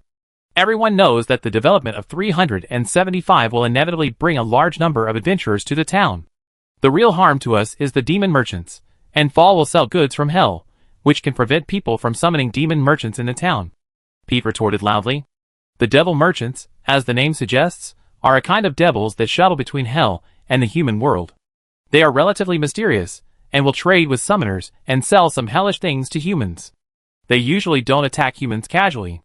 However, devil merchants occasionally sell some dangerous items, or deliberately conceal the dangers of some goods, and the transaction currency charged by devil merchants is also not fixed. Their definition of value is very broad: money, souls, and living beings. They may even ask traders to create disasters in exchange for the goods in their hands. Therefore, devil merchants, let alone among humans, their reputation even among demons tends to be bad. Whether it is a devil merchant or a nightclub depravity, most people actually don't have a clear concept of them. Too few people have seen devil merchants, and not many people are qualified to trade with depravity. However, depravity has many chain stores in the Federation, and it should have a certain legitimacy. The rumor of soul wishing is indeed a bit unreasonable. When hearing Pete talk about it, Kuna couldn't refute it for a while. Haha, entertainment venues, you also said that more adventurers will come to the town. What we need is not entertainment venues, but power to protect ourselves. We plan to set up a security company in the 3rd block. It will belong to Bear Pig Town. The procedures for the stone factory and the slaughterhouse are complete, and there is even your signature on it. Kuna took out a stack of documents and said to Pete, and the voice of the last part was lowered a little. No matter how many procedures there are, it can't withstand inspection, you know? Pete also lowered his tone and said to Kuna, "Check. I heard that your investor intends to support you in your mayoral campaign? Do people in the town know about this? Toby?" Kuna sneered and turned to Toby, who was standing aside, and asked, "Damn it, you are spreading rumors. We don't need your security company, we have a guard team." Pete scolded dissatisfiedly and also looked at Toby. Toby twitched his mouth. As a young man and a civil servant, he has been following the rules since he was a child. In fact, he doesn't have much feelings for the town. If he can be transferred to a big city for a promotion and a raise, he probably will be happy to pack up and leave. Expect civil servants to protect local interests. Don't make a fuss. Compared with the security company that Kuna mentioned, to be honest, Toby is more curious and interested in the so-called degeneration. But according to what Kuna said, Pete seems to have handed over a block to outsiders. During this period, Pete did not discuss with the townspeople, and everyone did not seem to get any substantial benefits, which aroused Toby's disgust. After all, he was also a townie, and he probably had no chance to go to a big city for a promotion and salary increase. The police force is now understaffed. If the city bureau is upgraded in the future, it is not certain how many police forces can be assigned to the town. Facing the gazes of both sides, Toby said casually, knowing that both sides just used him as a raft, and simply turned his head to the side. He did not have any ideals of eliminating violence and protecting the good. He joined the police force just to get a salary. Bear Pig Town was originally relatively closed. If there was a problem in the town, Toby and other policemen would not be as official as those outside police. They were all neighbors, and they would see each other every day. This also made the police force more like a neighborhood committee. As long as there was no vicious incident, most of the cases they encountered were mainly mediated. At this time, as long as Kuna and Pete did not fight, Toby simply stepped back and waited for the two sides to come to a conclusion. Since the conversation has come to this point, standing on the street, both Kuna and Pete deliberately lowered their voices. There is no way, strictly speaking, both sides are not very clean. Kuna is obviously involved in gangs, and Pete's actions are also extremely selfish. The kind of official who says "I'm doing this for your own good" will not be accepted by Lorin. Mayor Pete, since we can get the transfer contract from Vito, we don't mind continuing to use Vito's methods for some things. Kuna whispered as she approached Pete. "Miss Kuna, the situation is different. Bear Pig Town is no longer the Bear Pig Town of the past. Even in the past, Vito had to abide by the rules of the town." Pete sneered. "But I'm not Vito. You should know that I've worked in the Adventurers Guild for many years. And I know Muhua very well, very well. By the way, I also know Nick. Do you know who I'm talking about?" Kuna smiled dangerously. Pete frowned. Nick should refer to the acting mayor of Heyman City. Muhua himself is nothing, at least nothing after the project in Kane City was established. But Muhua seems to have a close relationship with the top leaders of the Strategy Association. Combined with the upcoming strategy group, although he is not clear about Muhua's specific situation, Pete still doesn't want to provoke Muhua.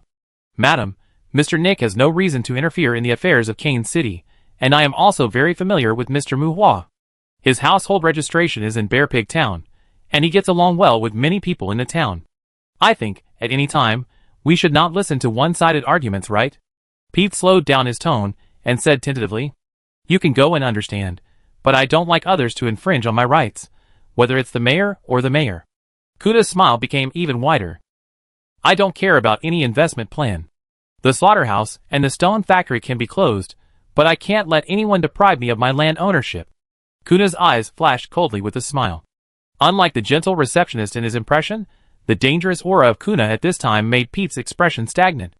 Looking directly at Kuna, Pete seemed to have a measure in his heart. Just when Pete was hesitating about how to respond, the roar of the motorcycle sounded from one end of the street. Motorcycles, fierce horses, on the street, accompanied by the shouting of cowboys, the crowd was scared away. I saw 4 people running in a panic being chased by a group of young and strong riders, like thugs. "Toby, stop them!" Everyone looked over, and a rider riding a horse in front with a net gun saw Toby and shouted loudly, "Shit! Toussaint! Are you crazy?" When Kuna and Pete were stunned, Toby subconsciously drew his gun and cursed. Guns, knives, electric batons, explosion-proof nets, a group of familiar faces to Toby, some driving motorcycles, some riding horses, like riding cowboys, chasing two men who were running away quickly. And the two fleeing men were holding a man in their hands. The two men who were held by the way seemed to be more embarrassed than the fleeing people. One of them seemed to have a gunshot wound on his leg. When they saw Toby, they couldn't help shouting, "Stop them! We are EWT, stop these thugs!" Toby was stunned, but the man was too fast and ran to Toby in a blink of an eye. When Toby hesitated whether to shoot, two men with snake pupils flashed and passed by him. Puff! The net gun attacked, and a large net wrapped Toby tightly. The iron ball swinging from the edge of the net hit Toby, and Toby groaned in pain. When Toby fell to the ground, the two motorcycles had already accelerated and surpassed Toussaint, who was launching the net, and passed Toby, raising the electric gun that could launch the electric lock towards the fleeing people. Fuck! The tough steel wire net was not comfortable to be tied around his body. He did not dare to struggle hard. Toby fell to the ground and cursed blankly, but he could only watch more riders pass by him. Chapter 294. EWT, the Emperor's Wallet. Compared to other secret agencies in the Empire, the existence of EWT is more vague and more like an urban legend. As a secret agency of the government, they will investigate and collect some illegal situations of enterprises, but at the same time, the outside world is more likely to spread that they steal corporate secrets. Just like their name, illegal enterprises are seized because of them. They also collect technical information from various industries for the Empire, and they make a lot of money for the royal aristocratic faction headed by the Senate. If they are not caught in the act, they are a group of civil servants. If they are caught in the act, they may also be legal thieves.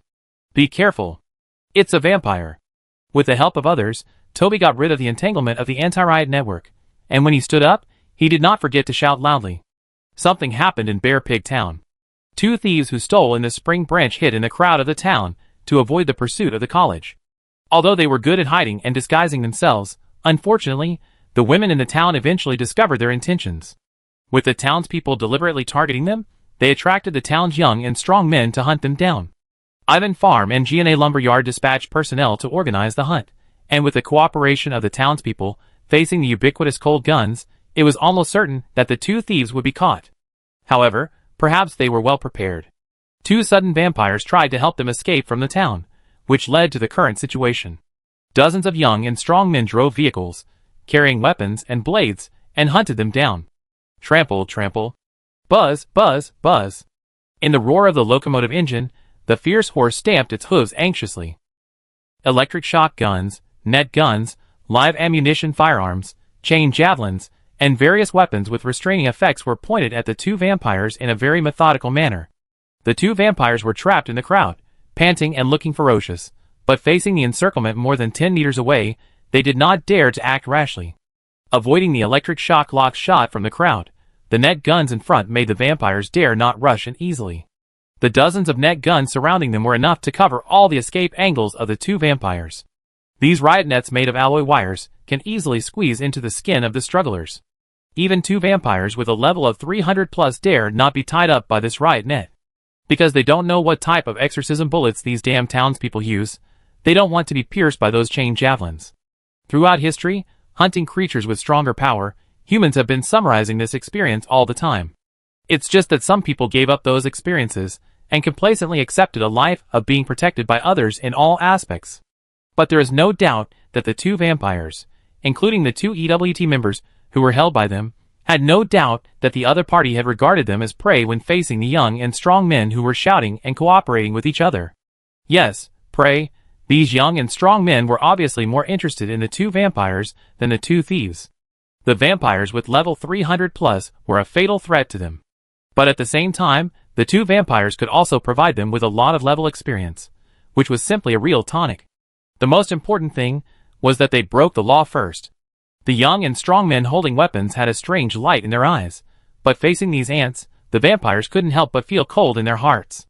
The two seemed to see themselves being entangled in wire mesh, chained, electrocuted, shot, impaled on wooden stakes by the crowd, and burned into abstract mummies by flames amid the cheers of ants. Damn it, think of a way. Kill them, you are responsible. The two trapped vampires said to the two EWT members. The weapons in the hands of these humans are a threat to them, but these humans are too weak, and they are not unable to break out of the siege. But if they use extraordinary power to slaughter here, if no one covers them, I am afraid they will face a more cruel pursuit than now. No, your mission is to help us evacuate. We are not hired killers. The two EWT's faces suddenly changed. Although the people around them looked like thugs, they were all citizens of the Empire. They were all citizens who had conflicts with thieves. They could not bear the responsibility of slaughtering civilians in public. Give up resistance, raise your hands. Put your hands where we can see. When the two blood clans were angry, shouts came from the encirclement. Stop! What are you doing? Anton! Hansen! Frank! Put down your guns! You are committing a crime! Toby shouted harshly. Outside the encirclement, Toby, in police uniform, was shouting at several young men holding large-caliber guns. But in the eyes of the four people surrounded, the guard looked angry, but the bastard even put away his gun, kept shouting, but kept wandering around the periphery, and his pretentious attitude should not be too obvious. Toby, they invaded the academy, they stole Muhua's things, and these bastards also injured Mrs. Ording. What are the guards doing? We are helping you. A middle-aged man in the crowd shouted to Toby, holding a weapon similar to a spear gun. Shit! Put your hands up! Very good. As the middle-aged man shouted, Toby did draw his gun, but the muzzle was pointed at the two vampires, and his quick reaction made the four surrounded people's eyelids jump. As the two sides confronted each other, more people gathered on the street in the distance. Some young men who came close were scolded and driven away by the riders amid people's pointing and talking. Some older townspeople around even maintained the order in the surrounding area. What should we do? Putting down the two EWT members, a vampire scanned the surroundings and asked. Wait a minute, wait for more guards to arrive. We can communicate with the sheriff here. Dragging a wounded leg, the brown-haired middle-aged man held his companion's shoulder and said, The guards are civil servants, and the EWT are also civil servants. They all eat the national treasury. Compared with the civilians in the town, to some extent, they and the guards are their own people. Although the guard named Toby seemed to be unruly, if a sheriff came instead, he would probably protect them as much as possible. Even if they were arrested and imprisoned, it would be better than falling into the hands of a group of unruly people.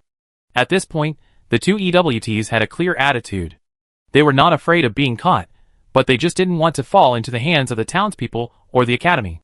But as soon as the middle-aged man finished speaking, the faces of the two vampires changed. No, we are still on the list of fallen people, and the Blood Clan here will not let us go. A vampire's eyes flashed coldly. Then what do you want? Fight out? Don't forget, there are still night hunters here. If you want to leave, go by yourself, don't involve us. And EWT supported his injured companion, and while speaking, he raised his arm, distanced himself from the two blood clans, and signaled to the people around him that he was harmless. Chapter 295. The Fallen List, a list of criminals from the Blood Moon City. If a vampire or werewolf encounters a criminal on the Fallen List, it is their responsibility to arrest him, dead or alive. Jason and Alec are two vampires on the Fallen List. The reason they accepted employment from EWT was to remove themselves from the Fallen List through the operation of the Imperial government. Originally thought it would be a very simple mission, at most they would be used by EWT a few times afterwards. But who would have thought that the Sprinkle branch not only sent out the Dust Courtyard to block the town, but the townspeople in the town also cooperated with the Academy to search and capture the two EWTs. Under the name of catching thieves, these townspeople did not catch people with sticks and brooms for show. Under all kinds of guns and live ammunition, Jason and Alec, who still hoped that EWT would help them solve the problem of the Fallen List, could only protect the two people and escape. Unfortunately, this damned town mobilized a large number of manpower to fight them to death. In this rather ostentatious pursuit, more and more people in the town noticed them. There were young and old people in the town, as well as adventurers from outside. Needless to say, the cavalry rampaging on the streets would definitely alarm the garrison station near the town. And the Blood Clan werewolves in the Dust Courtyard might have approached them. The situation was getting more and more out of control, and the two EWTs seemed to want to get rid of their relationship. Jason and Alec were angry, but they did not dare to actively hurt the two EWTs around them, but swept their eyes with murderous intent towards the townspeople who surrounded them. Be alert. Be careful. A shout came from the rider. Jason and Alec exuded hostility, and their bodies deliberately showed obvious attacking intentions. This was not because they were not good at fighting, but they did it on purpose. They were criminals, and they didn't mind killing a few more civilians, but they also didn't want more trouble to entangle themselves. Compared with fighting with these townspeople to break through, the two hoped to scare them away through intimidation. You go first, I help you break the net. Seeing that the townspeople had no intention of giving in, Jason drew out a dagger and said to Alec fiercely. The surrounding electric shock guns would make them painful and cause them to fall into a short stiffness. The surrounding guns might also injure them, but Jason and Alec were sure to avoid them. Only those net guns were more troublesome. If they were caught in the net, whether they could escape was not mentioned, but the gap before escaping was enough for the people around them to focus on them several times, and then they would probably not need to describe in detail what they would face. Let's go, retreat from the northwest. Alec leaned over and rushed towards the crowd. As he spoke, fire appeared on his hands. He wanted to attract the riot nets around him. Even if he was caught in the net, Jason would come to rescue him. He was determined to kill. If he could rush to the townspeople, these ants would have no ability to stop him. The massacre had a huge impact. If only a few people were killed or injured, EWT should help them deal with the aftermath, right? Alec muttered in his heart. Shoot! There was a faint tremor of fear in the shouting. The young and strong people in the town realized that they had encountered a real murderer. What should they do when they encounter a real murderer? TSK, do you still need to think about this? Of course, shoot. At this time, the two EWTs had already covered their heads with their hands and lay on the ground. At this time, they did not need to risk their lives. Live bullets, riot nets, electric locks, and even lassos and spears, attacks from all directions attacked Alec, and the bursting flames also spurted out from Alec's hands, and the scorching flames rushed straight into the crowd. Alec was caught in the net, and the exorcism bullets splashed blood on him, but Jason, who followed closely, swung his sword to tear open the net. When the struggling Alec was pulled out, the bursting flames that attacked the crowd did not stop. Madman! Damn it! The horses neighed, and the tires rubbed against the ground. The people at the point where the bursting flames fell tried to dodge, but it seemed that they could no longer escape the attack range of this magic. You bastards, die! Alec, with his fangs exposed and blood oozing from his body, had a fierce look in his eyes and cursed fiercely. Seeing two vampires trying to break through with the help of magic, everyone was in a panic, but suddenly a pickup truck fell from the sky and blocked the crowd and the exploding fireball. Bang! The pickup truck landed, debris flying, and at the same time stopped Alec and Jason's sudden attack. Boom! The flames exploded, and under the attack of the exploding flames, the parts of the already damaged truck were blown up and splashed, and the magic of the sudden attack turned into a pile of suddenly burning flames. After the explosion, the fire wave hit, the crowd rolled and screamed, and Alec and Jason also raised their hands to cover their heads to block the returning sparks. Wow! The water waves splashed into the crowd and extinguished the raging flames. During this period, there were even a few healing lights falling. Alec and Jason stopped to guard, and the screams and cries in the crowd subsided a lot. Who? Jason shouted, but in response to him, a caged hand was smashed out of the void. Clang! Clang! Alec and Jason blocked the two iron fists with their weapons, but the force of the caged hand still made the two retreat several steps, with surprise in their eyes. Squeak! Squeaked the broken pickup truck whose flames were extinguished by the waves floated up again, and the steaming pickup truck seemed to be ready to hit Alec and the other two who were in an attacking posture at any time. Mage's hand? Alec and Jason looked at each other in surprise, but their hearts were a little cold. Although it was a civilian vehicle, the weight of the pickup truck in front of them was not light. The person who could lift it and smash it with the mage's hand must be a powerful spellcaster. Of course, Muhua himself was not sure whether he was a powerful spellcaster. After all, his intelligence attribute was not outstanding. As for the pickup truck he lifted with the mage's hand? Who made him have a high level of mage's hand? Amidst the crowd's suspicious and onlookers, Muhua, Tibesha, and Tina and Barbara, who followed them, appeared in people's sight with curiosity in their eyes. Hey Toby, what's the situation? These two are freshmen of the academy? What are you doing? Looking around, Muhua saw Toby, who looked a little embarrassed, and asked loudly. As for the two vampires, Muhua guessed that they were freshmen of the Dusk Courtyard. They dared to throw explosive flames into the crowd. TSK, this can't fall into the hands of the Night Hunters. How much blood should they take? Approaching the crowd and looking at the embarrassment on the ground, Muhua frowned slightly. This didn't look like a provocation. And the two vampires looked a little familiar, as if they had seen them in the magic material store in Selma earlier. Mu, catch them, they are thieves, they just wanted to kill someone. Before Toby could speak, or perhaps Toby didn't understand the situation, someone in the crowd who knew Mu Hua shouted, "Thieves? Academy? Emperor's wallet? Aren't they said to have low attributes? How come there are even vampires?" Mu Hua questioned, and as he asked, a shadow flashed in his eyes, and he saw Jason attacking him at a very fast speed. There was no killing intention, no intention to attack, but as Jason approached Mu Hua, Tina's arm beside Mu Hua suddenly swung out. Puff! From extreme movement to extreme stillness, Tina seemed to have not moved at all, but a large amount of blood gushed in front of Mu Hua's eyes, and Jason, who was approaching Mu Hua, had his neck cut more than halfway. The blood seemed to have cut the wound in the throat, and he covered his neck in horror. In the uncontrolled spasm of his body, Jason tore off a pendant on his neck, and a healing light appeared on his body. His compared to the bewildered townspeople around, some adventurers watching from afar took a deep breath. Assassination without any emotional fluctuations, demons, the rumored Waiter clan, a group of murderers who claimed to be harmonious all day long. Looking at the silver-haired girl with a professional smile on her face next to Mu Hua, seeing that she was the one who stabbed Jason in the neck earlier, a chill came out of his heart. Thugs are not scary, but this kind of beautiful girl who will kill people without any signs is scary. At this time, as the victim of Jason's intended sneak attack, Mu Hua looked at the blood sprayed on the ground with regret, his face full of pain. Chapter 296. Calm down, everyone calm down, step back, it's dangerous here, everyone get out of the way. On the messy street, Mu Hua roughly looked at the two vampires and shouted to the people around. After returning to the Magic Empire from Alan, Helen went to report to Samantha, and Tina and Barbara followed Mu Hua and Tibesha back to Bear Pig Town. Returning from the north, just returned to the town, passing by the crowded street, unexpectedly saw someone throwing bursting flames into the crowd. In a hurry, Mu Hua used a pickup truck on the street to block the magic. The specific situation is unknown, but after listening to people's simple description, the situation in front of him is probably related to the theft of the academy. Unfortunately, the thief of the soul creation technique cares about it, Caroline cares about it, and the people in the town seem to care about it, but Mu Hua, the burner, doesn't care at all. The town was in a big commotion, and the bursting flames almost caused casualties. Mu Hua looked at the noisy crowd and shook his head secretly. What Emperor's wallet?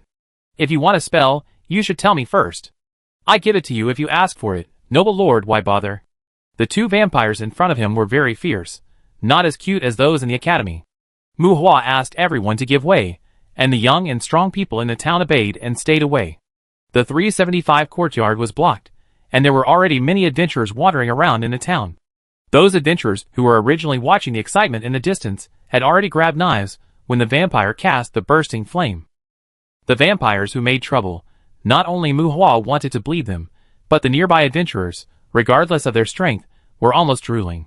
It's just that although the tiger whip is good, tigers are still very fierce after all, and seeing that the locals listened to Mu Hua, the adventurers didn't say anything more, and retreated a little further, but didn't leave, still watching the excitement from a distance.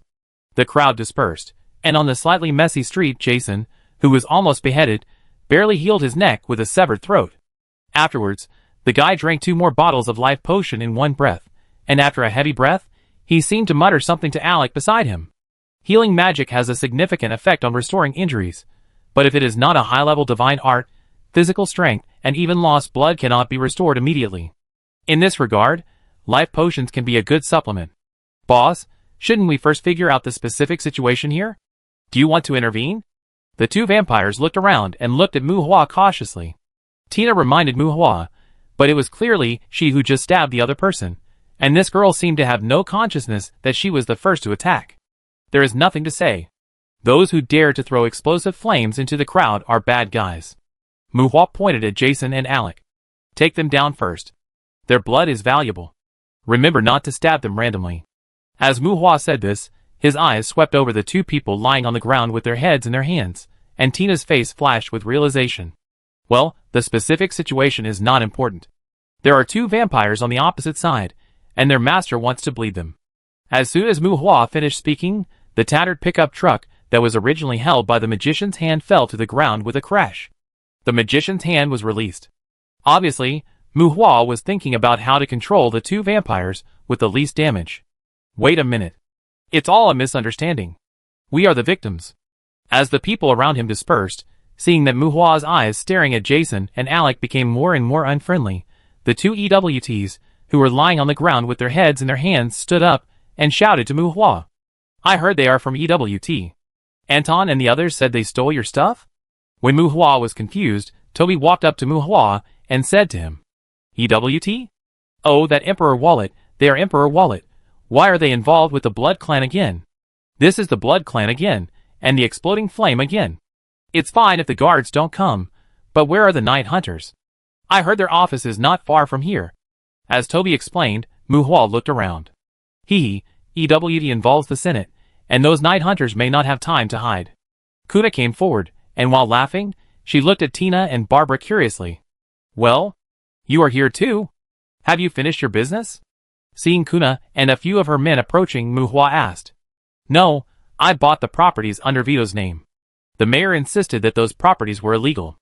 I originally went to negotiate with our mayor, but now I just encountered this. Kuna glanced at Pete in the distance and smiled. Do you need help? Mu Hua frowned. Vito has been running the town for several years, and he has never heard Pete complain that the factories under his name are illegal. Now that he is dead, they are illegal. Mu Hua is too lazy to think about the dirty things. No, I can handle it. Hi Bessa, who are these two? Kuna waved her hand, turned to look at Tina and Barbara, and greeted Tybessa. Barbara, Tina, my cousin and I are partners. Tybessa introduced Kuna, but her communication with Kuna seemed a little stiff. Hello, I am Kuna, and I am glad to meet you. With a look of as expected in her eyes, Kuna smiled and stretched out her palm to Tina, who was nearby. When hearing Kuna's self-introduction, Tina, who was originally smiling and extending her palm, froze. You? Kuna? Tina looked at the woman in front of her, who should be considered a beautiful young woman, but she retracted her half-extended arm. Kuna's outstretched palm froze in the air awkwardly. At this moment, Kuna found that Tina and Barbara looked at her with indescribable weirdness. Barbara, who was tall, had a playful look in her eyes.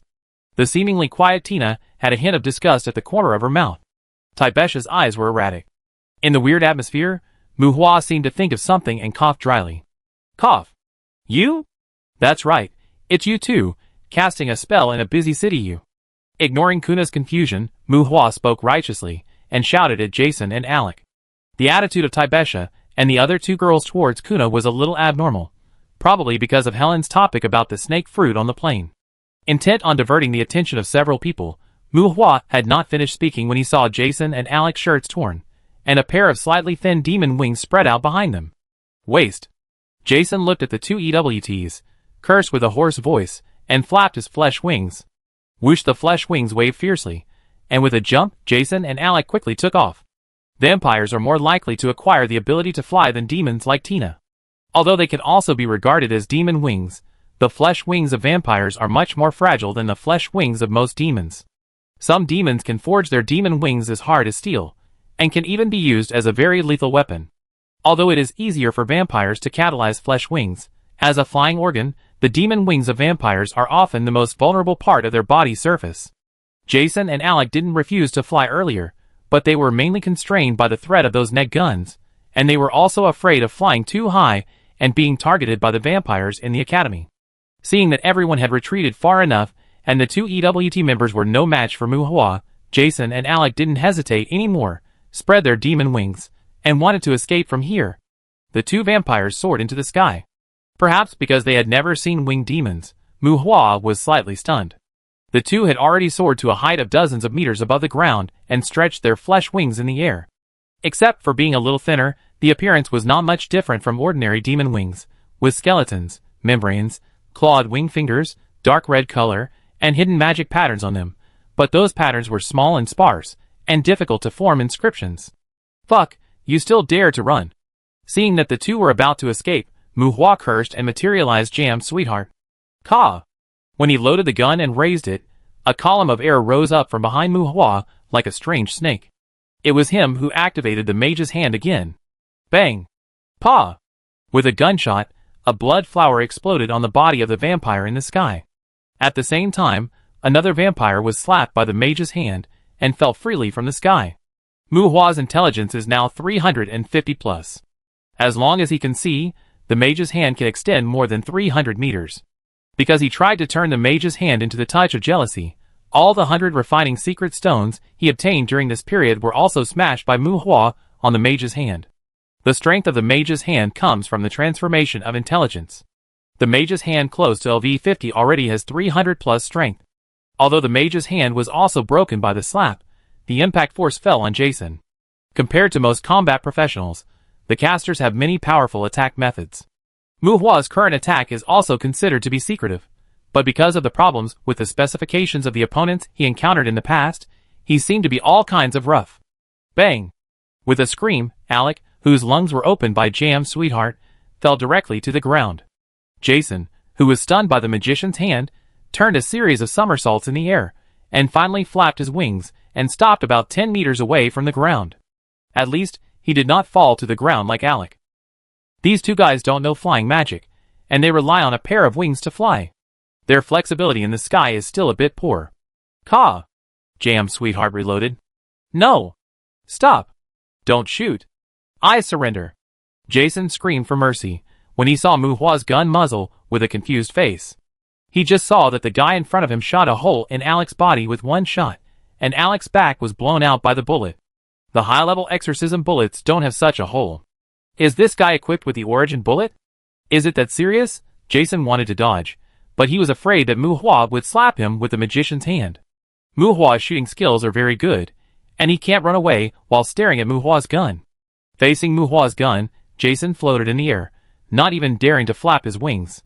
When Jason slowly landed, he saw Mu Hua running to Alec's side and took out a large glass jar from somewhere. Mu Hua picked up Alec, whose cheeks were blue and painful, pinched his neck and waist, and aimed the hole in Alec's body at the mouth of the jar so that the blood could flow into the jar. A sense of deja vu of killing a chicken and bleeding came to him. Looking at Mu Hua's evil deeds, Jason stumbled and couldn't help but wonder if he should try to escape again. Chapter 297. The police sirens blared in the air. The police team probably didn't care about the town's no-fly regulations at this time. Several police cars flew straight to where Mu Hua was. Well, no-fly is prohibited, and the police team can't have special privileges. The people here can really be said to have sharp eyes. Without a reasonable reason, the more government-related, the less they dare to make special arrangements. The police team came, and below the police car, Jeff and Benson, who were always squeezed by the vampires in the dust courtyard, had already revealed the posture of werewolves. The ferocious werewolf, with wolf head and animal feet, upright human body, more than 3 meters tall, ran with arms hanging down, leaping and jumping, and the speed was even faster than the speeding police car. When running with a bent body, the werewolf's forearms almost hung to the ground. As if running on 4 legs, the ferocious werewolf leaped and slammed near Mu Hua. However, the first thing the two werewolves with fierce faces saw was Mu Hua holding Alec to bleed. No, holding Alec to receive blood. With a sudden stop, Jeff and Benson stumbled a few steps, and finally stood firm, but saw Mu Hua frowning and looking at them. The two of them could not help but stand up straight and wave their claws. Professor, don't be impulsive, I am Jeff Benson. Well, after the two transformed, they had wolf heads and looked fierce. Werewolves made Mu Hua faceblind more than demons. If they didn't say it, Mu Hua really couldn't recognize them. Oh, are they here?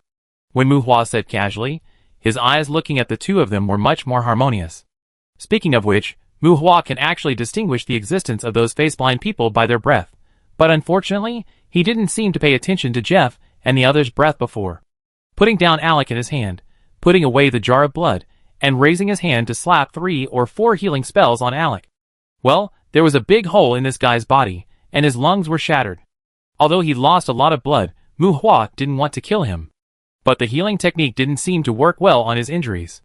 Seeing that this guy was breathing out more than breathing in, Mu Hua poured the last bottle of life potion on his body into Alec without hesitation.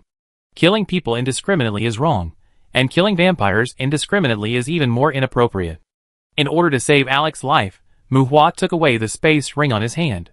TSK, as expected, soul binding, I don't know if there is life potion in it. After doing everything, he threw Alec, who was coughing violently, to Tina. At this time, the police car had also landed, and several fully armed guards walked out of the car. That's right, 7 people, there were only a few policemen in the town, and I heard that they were recruiting recently. This is the security team, put down your weapons. A female voice shouted loudly, and a middle-aged black female police officer shouted to the surroundings. Well, compared to Jason with wings on his back, the young men and adventurers in the town who were carrying weapons seemed to be more dangerous than vampires. And the so-called laid down of the weapons by this female police officer was said to the people around her. Lorraine, the town sheriff. Thick lips, big eyes, high cheekbones, quite ethnic characteristics. But because she was black and a little fat in middle age, Mu Hua was also relatively face-blind to black people, and he really couldn't tell whether Lorraine was beautiful or ugly. In short, she was quite serious and fierce, which didn't quite fit Mu Hua's aesthetics, and Mu Hua was not familiar with her. With Lorraine shouting, the people around put away their weapons, and some of the young men who had surrounded Jason and his men earlier sneaked away, and Lorraine pretended not to see it. After confirming that there was no movement around, Lorraine put on a night vision goggle-style instrument on his face. Level 6 Exorcist Bullet, Reload. Electric Shock Intensity Level 5. Wearing an instrument with attribute detection capabilities, following Lorraine's instructions, a group of security guards changed magazines with a click, and Balika took the lead in approaching Jason with a gun. Give up resistance, you are arrested. Balika shouted, and 2 other security guards passed Balika with guns, and the 3 of them surrounded Jason. A series of actions were orderly, and the 2 werewolves who had transformed and Mu Hua seemed to be ignored by the security team. Well, okay, there were 2 EWT personnel, and it seemed that no one paid much attention to them. Since they were surrounded, there were guns and knives around, and everyone was ready to kill and set fire, and these 2 secret agents and others seemed to dare not run around. Get out of here! Jason waved his hand and shouted at the security guards who were surrounding him. They stole the things. It has nothing to do with us. You can't arrest me. Jason shouted. Mu Hua was stunned and looked at the 2 werewolves who were more than 3 meters tall beside him. He didn't know the specific situation. If he didn't go to the academy to steal things, how would he count the shot he shot at Alec? Be honest. You are on the wanted list of the security team. Balika shouted. Wanted criminals.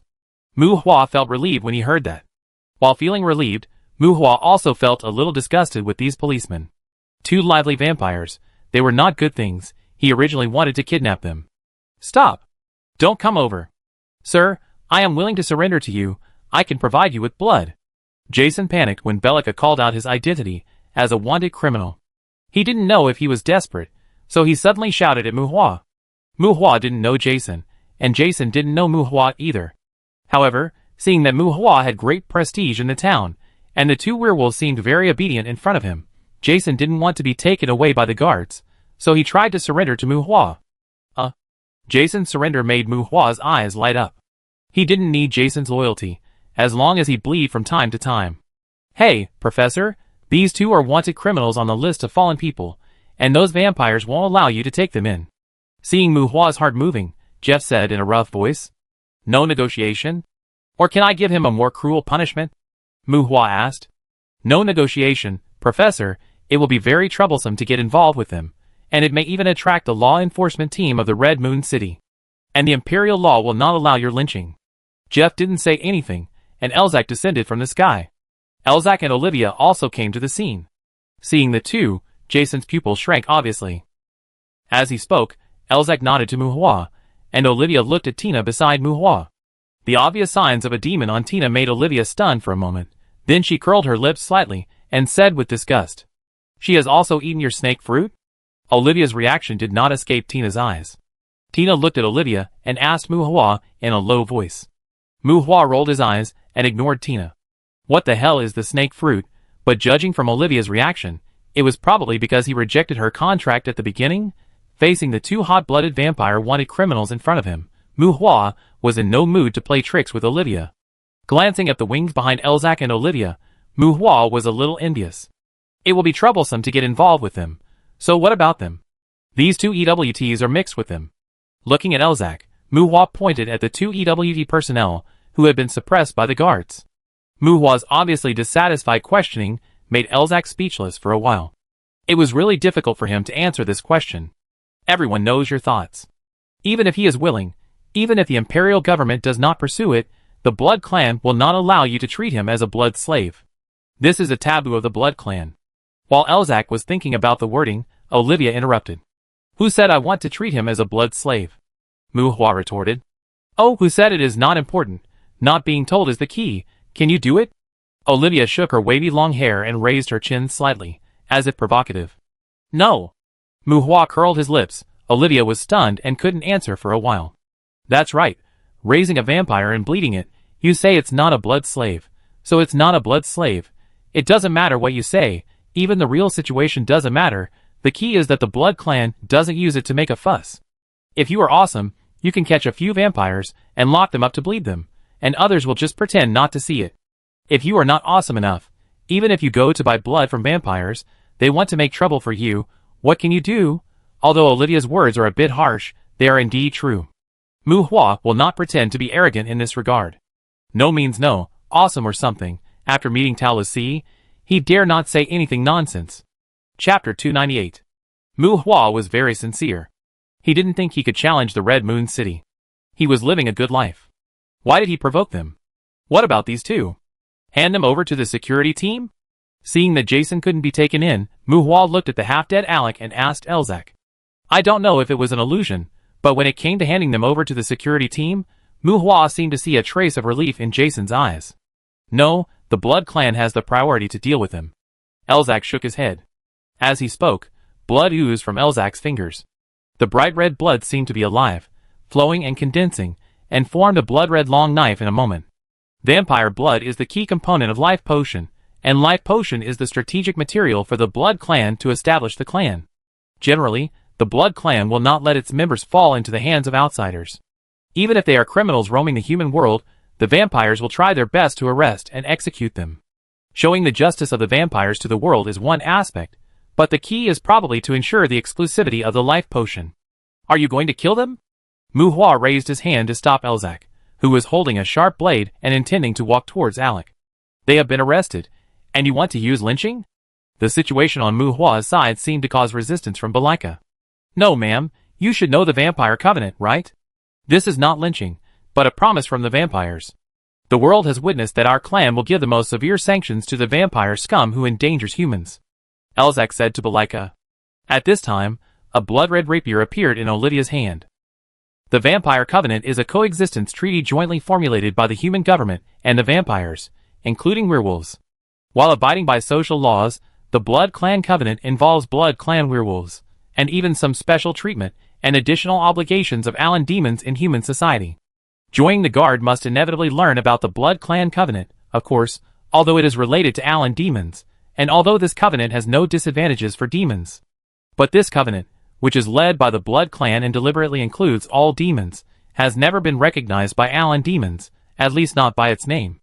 Balika. Lorraine shouted, and Balika seemed to want to argue with Elzak, but was stopped by Lorraine. Since you want to talk about the covenant, these two people have already caused adverse effects on the town. The damage and losses they caused in the town, including compensation for the wounded, are all your responsibility. Is there a problem? Lorraine said to Elzak with a cold face. Of course. Elzak agreed. Very good, we will take these two people away. Lorraine looked at the two EWT personnel who were under custody. Sheriff, they stole something from the academy. Elzak said. We will help the academy recover the stolen items as soon as possible. Lorraine waved her hand to signal the police to take the two away. Maybe we can make him confess faster. Elzak frowned. You have no power, and there is no power in the covenant. Take them away. Lorraine said firmly, ignoring Elzak's attitude, and ordered people to put the two people into the police car. Lorraine's attitude was very tough. Mu Hua's understanding of the social system of the Magic Empire was vague, and he could not grasp the real attitude of the Guard team towards this matter for a while. Speaking of which, theft itself is not a serious crime, but the subsequent trouble caused by this incident in the town is not small. We are all adults, and the Guard team is just a job. I don't know whether Lorraine thinks the Academy has caused trouble for the Guard team, or whether she is deliberately protecting EWT. But judging from the communication between Lorraine and Elzak, Lorraine seems to have a lot of resistance to the Academy. Elzak and Lorraine stared at each other for a moment. Seeing that Lorraine did not give in at all, Elzak ignored Lorraine and turned his head to focus on the two vampires. With Lorraine's order to retreat, the Guard team retreated silently, and at Elzak's signal, Olivia walked towards Alec, who was pressed to the ground by Tina with a blood sword. Want to kill them? Here? Mu Hua asked with a frown. This is on the street.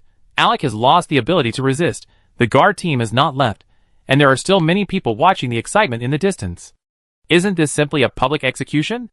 Since they are making trouble here, we also need some attitude, the attitude of the vampires. Elzak explained. Close your eyes. Olivia's voice came. She was already standing in front of Alec. Tina glanced at Muhua, and when Muhua nodded, Tina silently stepped back. On the other side, Jason, while Elzak frowned and watched, the two werewolves bent their paws into claws and took a clear attacking posture against him. It seemed that Jeff and Benson were extremely excited to be able to legally kill vampires. Can you wait? I still have a space ring here. Although he had been treated, Alec had bled a lot earlier and had not recovered yet. Seeing that Olivia was about to kill Alec, Muhua took out the space ring he had taken from Alec's hand. You want me to open the space ring? Dream on. Alec raised his eyelids weakly, looked at Muhua, and said with a grin. Pa! A delicate leather boot kicked Alec in the face, and the collision between the heel and the cheek even made a sound of broken bones. It was Tina who kicked Alec and stepped on his head. Professor, don't make trouble anymore. Seeing Tina squatting down and taking out a dagger, as if she wanted to torture Alec, Elzak said helplessly. Don't you care what's inside? Holding the ring, Muhua said to Elzak. No, if there was something good, they wouldn't have run to the human world to hide. Elzak shook his head, and looking at Alec's angry face, Muhua couldn't help but sigh and threw the space ring to the ground. Unlucky. Alec's space ring is bound to his soul. If he dies, the things in the storage space will also flow into the dimensional gap. However, even if Elzak's statement is far-fetched, Muhua observed that Jason and Alec are not tough people. They are so arrogant when they are about to die. I think there is nothing decent in the space ring. Not to mention the emotions of Elzak and others, there are still many people watching the situation here in the distance, and Muhua doesn't want to make it too ugly. Although he was unwilling, Muhua still gave up forcing Alec to open the space ring. Speaking of it, the characteristics of space props really put a lot of things into the endless dimensional gap. You want to do it yourself? Seeing that Muhua was persuaded by Elzak, Olivia signaled Tina to move aside, and Muhua couldn't help asking again. Following Muhua's question, Olivia, who had a serious expression, rolled her eyes and ignored Muhua. She swung the rapier in her hand, and while the blade cut Alec's neck, she stabbed him in the heart with a backhand. Vampire touch. The rapier seemed to be absorbing Alec's blood, which made Muhua's pupil shrink. The vampire in the name of this magic is a description, not referring to the blood clan. Olivia's rapier is condensed from her blood, and it belongs to the creation of blood magic. Although he knew that the blood clan had the characteristics of blood-eating recovery, Muhua really didn't know that their blood blades also had the ability of vampire touch. Vampire touch is a very high-level magic, and Olivia used it in this form, which should be the innate ability of the blood clan. We have never participated in demon hunting. Killing the criminals on the list of fallen is a rare opportunity for us to gain level experience. Olivia stabbed Alec to death. When Elzak spread his hands and said this, Muhua also found that Olivia's expression was a little uncomfortable. I thought you deliberately lowered your level to get the blessing. Is this a kind of coming-of-age ceremony? Are all vampires like this? Although he quickly adjusted his expression, Muhua still saw that Olivia's palm holding the sword was trembling slightly. Squeak! The rapier was pulled out of Alec's chest, and Olivia swung a sword flower and looked at Muhua. No, the goddess blessing is illusory and has no standards at all. We just didn't touch killing. After the opening of the Kane's courtyard, there was no restriction. When Olivia said this, her eyes turned to where Jason was. What's the reason? Muhua asked. Who knows? Olivia was obviously too lazy to answer. He's ours. Jeff stared at Jason, his eyes flashing red, and his rough voice seemed to be a final inquiry to Elzak. Everyone watched. Jason looked flustered. Because of Alec's death, the street fell into a brief silence. The cold wind blew, blood, sulfur, the smell of beasts, an indescribable smell spread from the werewolf. Jason's pupils turned into a thin line, and when they spread again into snake pupils, he raised a short cone-shaped bone ornament in his hand, like a ruthless man. Damn you dirty beasts! If you don't let me live, then you can't have a good life. Chapter 299. Mutation.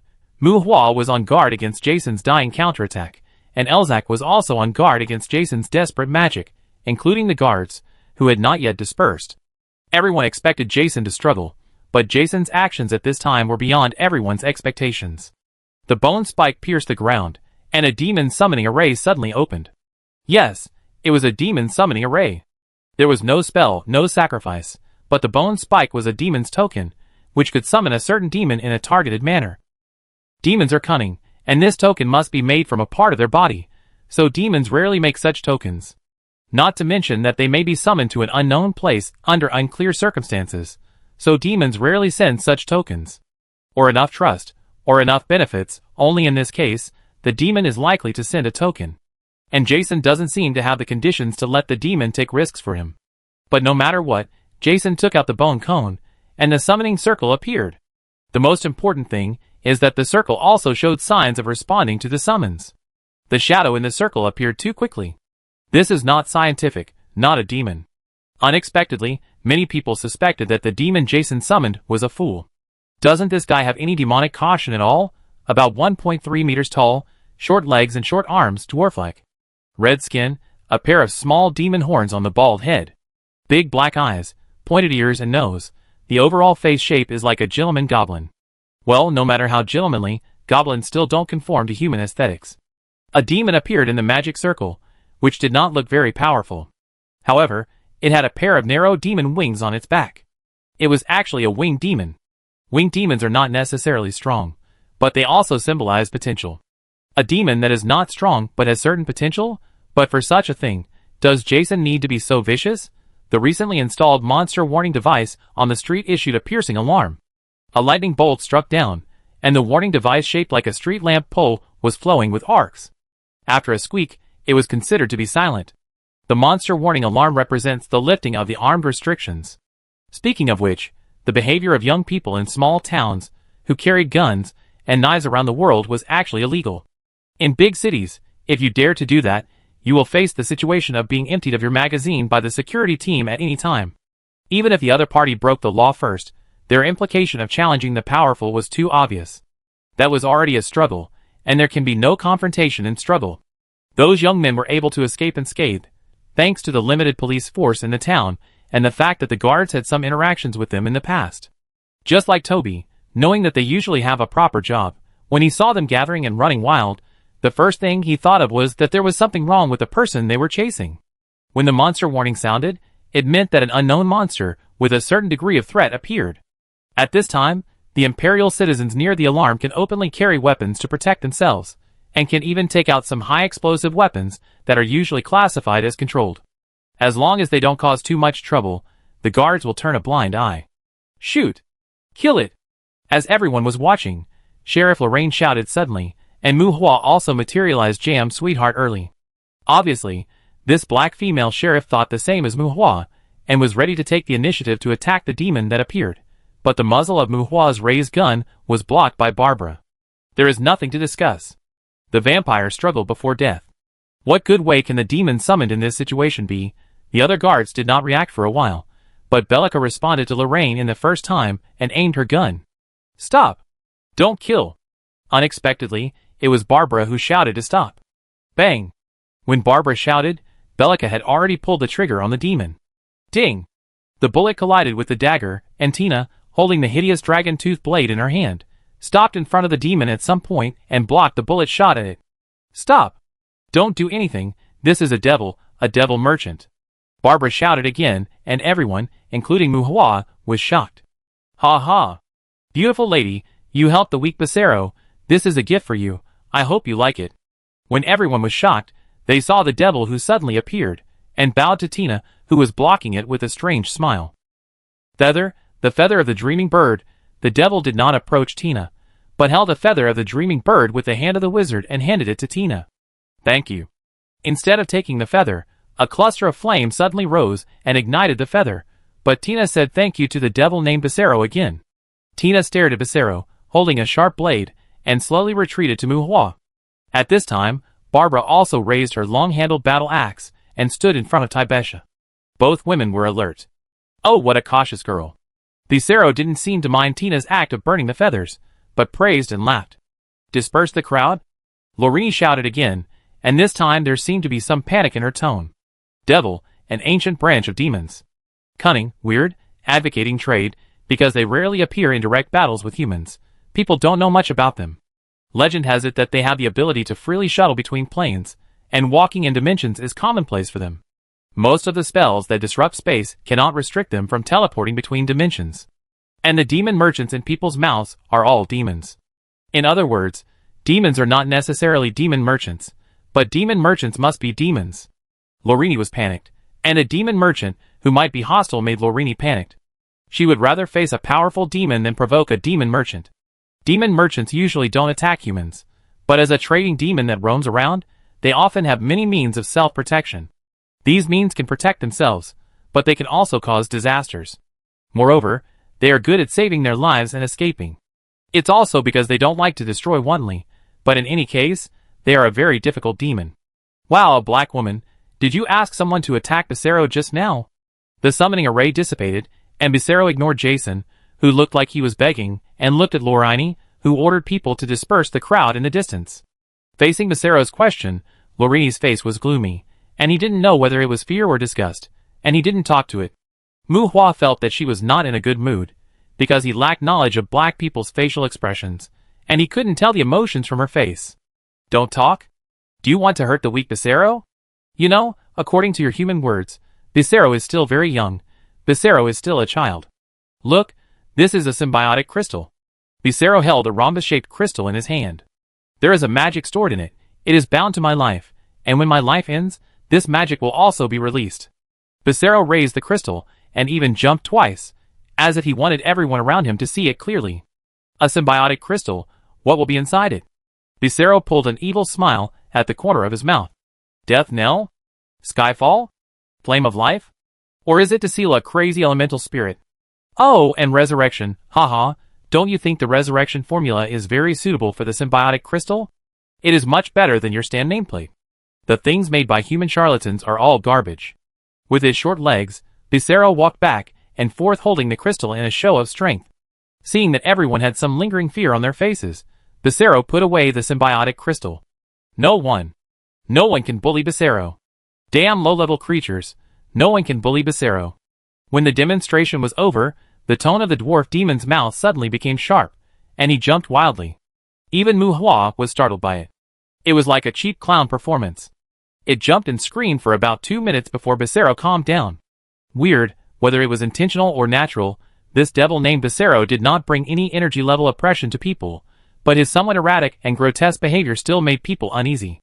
Mu Hua and his group had limited knowledge, and they had never even heard of the symbiotic crystal, so no one could be sure whether what Becerro said was true or not. But as for the magic that was sealed by the symbiotic crystal, except for the resurrection magic that seemed to be a joke, any one of them could cause large-scale biological extinction in a city. So even if they didn't know whether it was true or not, before Becerro had no intention of hurting anyone, everyone present didn't want him to be in any danger. This guy is simply a walking nuclear bomb. Although Becerro looks like a dwarf, he is not shabby at all. Becerro has 4 fingers on each palm, and each of his fingers has a ring containing magic fluctuations. Earrings, necklaces, bloomers, small leather boots, including its waistband and open-chested vest, all look like high-quality magic equipment. There are 3 or 4 small bags hanging around the waist, and guessing that they are probably space props. Is this thing a demon merchant?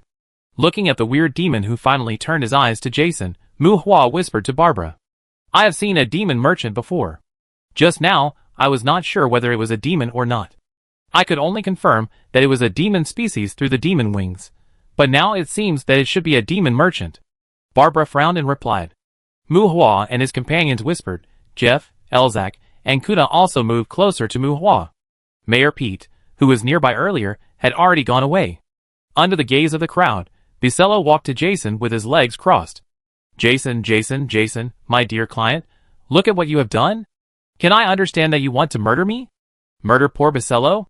Coming to Jason, the short Becerro patted Jason's thigh and said to Jason, taking out a bone tube as thick as a thumb and 1 foot long. No, sir, they want to kill me. I beg for your help. Puff. Sharp objects pierce the flesh. Don't call me sir. I don't need your respect, money, I only want money. In the eyes of everyone's doubts, Becerro suddenly inserted the bone tube into Jason's thigh fiercely. Me. I sacrifice my soul to you. I want them to die. Jason's face trembled because of pain or hatred, and he shouted to Becerro. Not worth it. In this case, your soul has no trading value. Damn it, I'm a businessman. Becerro is not a despicable mercenary. Save you? Do you still have money? You should go make money, instead of fighting with others here. Becerro screamed, but Jason, who was injured in the thigh, did not resist at all. The bright red blood flowed out of the bone tube, and Becerro took out a curved cup made of devil's horn, collected the blood from the bone tube, took a sip like tasting wine, and then turned and splashed the blood in the cup on the ground with disgust. Bah! Poor guy, even the blood is dirty, Becerro said with disgust. This guy. Is this the virtue of the devil merchant? This guy will be beaten to death sooner or later, right? Seeing what Becerro did, Mu Hua asked the people around him in an affirmative tone. No, for the demon merchant, the customer is God. When you are valuable enough, they will surround you like a loyal dog. As for this, it probably knows that this vampire is no longer valuable.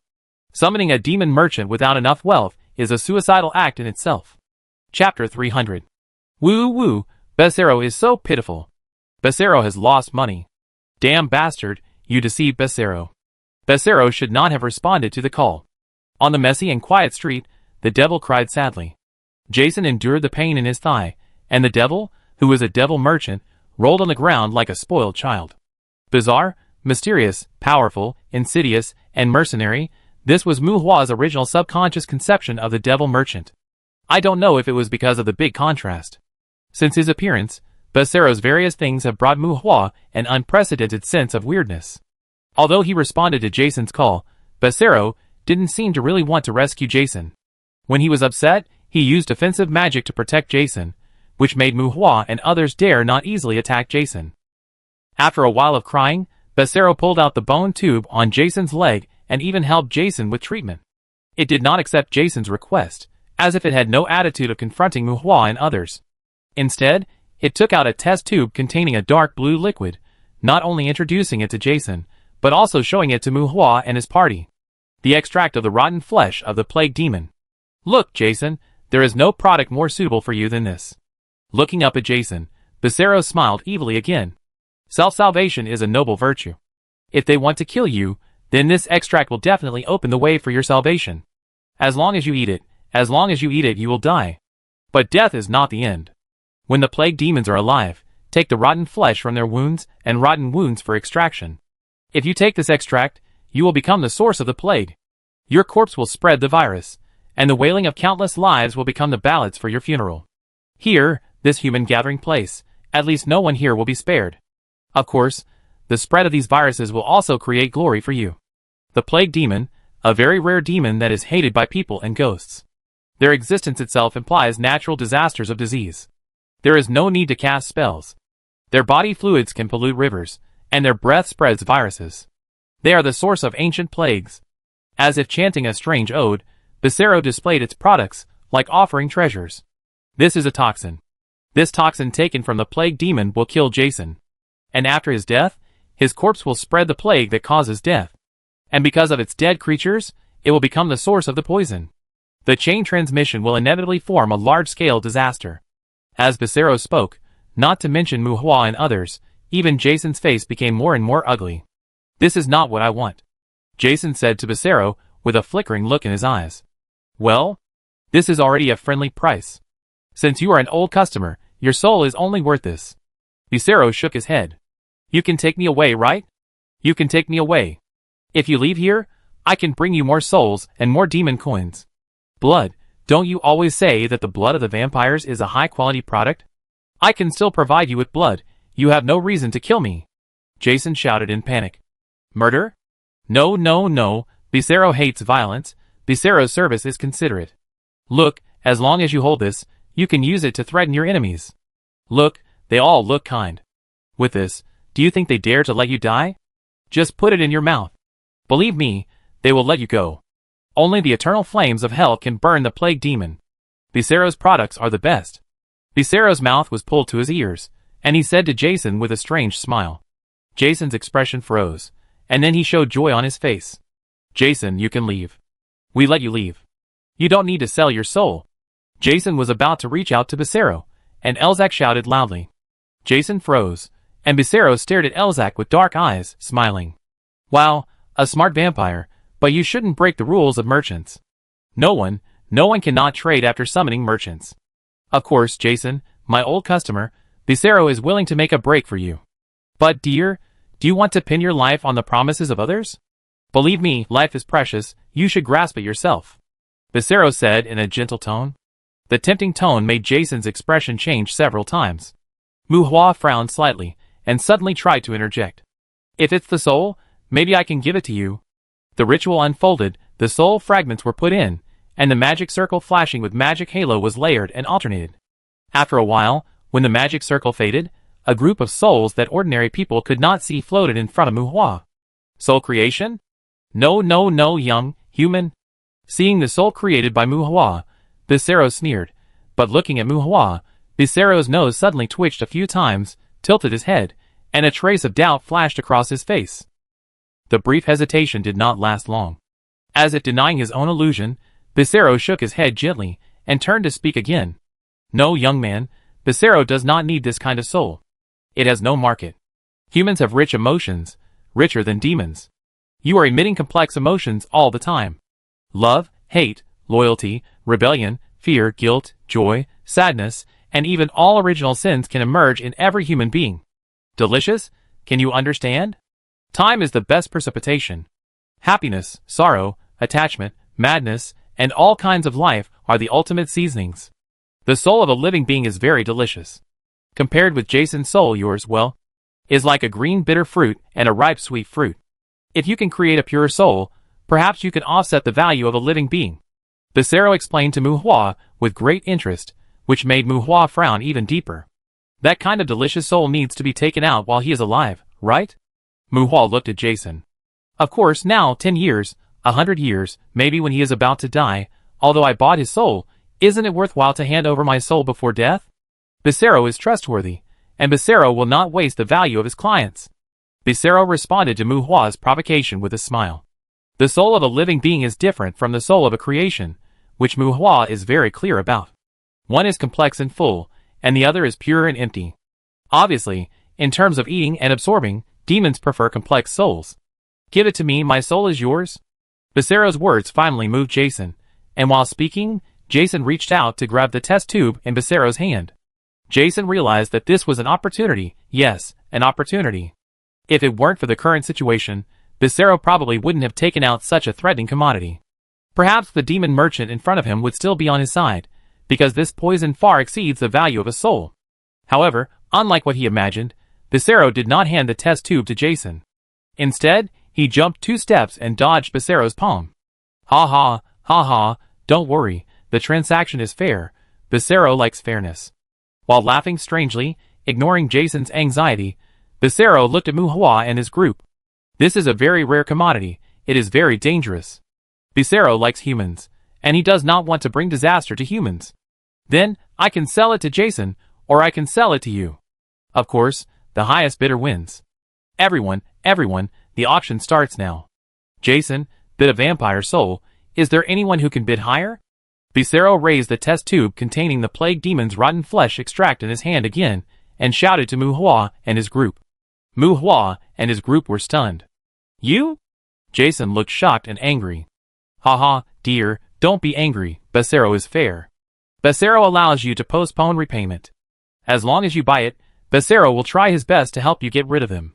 You have enough time to get wealth, any form of wealth. Haha, Becerro is really a genius. Now, start the quotation. Jumping and cheering, Becerro finally revealed its true intentions, and the faces of the people around him, including Jason, became uglier. Chapter 301. Becerro cried about losing money, and kept emphasizing transactions and fairness, as if he was summoned to the human world, and would not stop until a certain level of transactions were completed. However, there were many loopholes in his words, but these loopholes were meaningless, because he was unreasonable. Okay, don't worry about analyzing strategies. As long as he is unreasonable, it's useless to say anything. But the most important thing is that you don't dare to kill it, which is a bit fucked up. Muhua and Elzak don't know Jason. They only know that he is a wanted criminal on the list of fallen people, and they don't even know why he is wanted. If he hadn't been mixed up with Wet, even if he met him on the street, no one would pay attention to him. But this guy should be very poor, so poor that he summoned a demon merchant, but the demon merchant actually played the game of waiting for a price in front of him. Although Becerro in front of him is fucked up, the demon merchant actually has a certain reputation in the outside world. You can buy a lot of valuable items, weapons, equipment, magic, creatures, including various materials to improve yourself, things to satisfy your desires, etc. from them. The devil merchants can benefit from each other with traders, but they may also squeeze the blood out of traders. They may accept reservations and listen to your requirements. They may also induce consumption and lead you into the abyss of desire. In between, it depends on the shopping tendency of the person who provokes the devil merchant and whether the benign operation of the transaction can be maintained. There are people who get convenience and benefits from the devil merchants, but under the control of desire, it is not uncommon for people to lose everything and sell their souls because of the devil merchants. Obviously, judging from Jason's situation, he should not have been able to form a mutually beneficial relationship with Becerro. So it's not that everyone can't understand Jason's poverty. To be honest, the extract of the plague demon's rotten flesh is indeed quite valuable. Although it is an evil thing, if it is used well, it is possible to cause a large-scale extinction of organisms. It is simply an alien forbidden spell. Unfortunately, its effect is too uncontrollable, and the harm to humans is far greater than that of monsters. It can turn the releaser into a sinner that everyone wants to beat. Becerro gave Muhua and his group a difficult problem. They need to buy the extract of the plague demon's rotten flesh. It's not that they can't afford it. After all, there are so many people here, it's impossible to beat Jason. But everyone's mood is quite bad, more because Becerro's behavior is more irritating. And buying such a thing in public and keeping it for collection? It seems a bit inappropriate. After all, this thing is a deadly virus with a strong infectiousness. They are not Jason, and they are all decent people. If you feel troublesome, why not ask for help? Becerro waited excitedly for someone to bid, and Tibesha suddenly said. Muhua looked at Tibesha in confusion, but saw Tibesha looking up at the sky. The sky? Following Tibesha's gaze, Muhua actually forgot that there was a patrol mothership parked in the sky above the town. Not to mention, everyone present forgot about it for a while, but Tibesha was in a stable mentality, and was ready to throw the trouble to the boss. I heard that the patrol mothership is equipped with a semi-directional transmission device. Olivia's eyes suddenly lit up, and she spoke loudly without suppressing her voice. Since the Dark Ages, humans have been in deep contact with monsters, and the devils have brought many disasters to humans. The devils are cunning and suspicious. When they conflict with humans, they will not just fight brute force, and humans will naturally have to come up with countermeasures to fight them. The so-called teleportation device is a magic instrument that can trigger the teleportation effect. Teleportation is a low-profile magic of exile. According to the magic power and magic training, it can force the object to be teleported horizontally over a long distance without hindrance.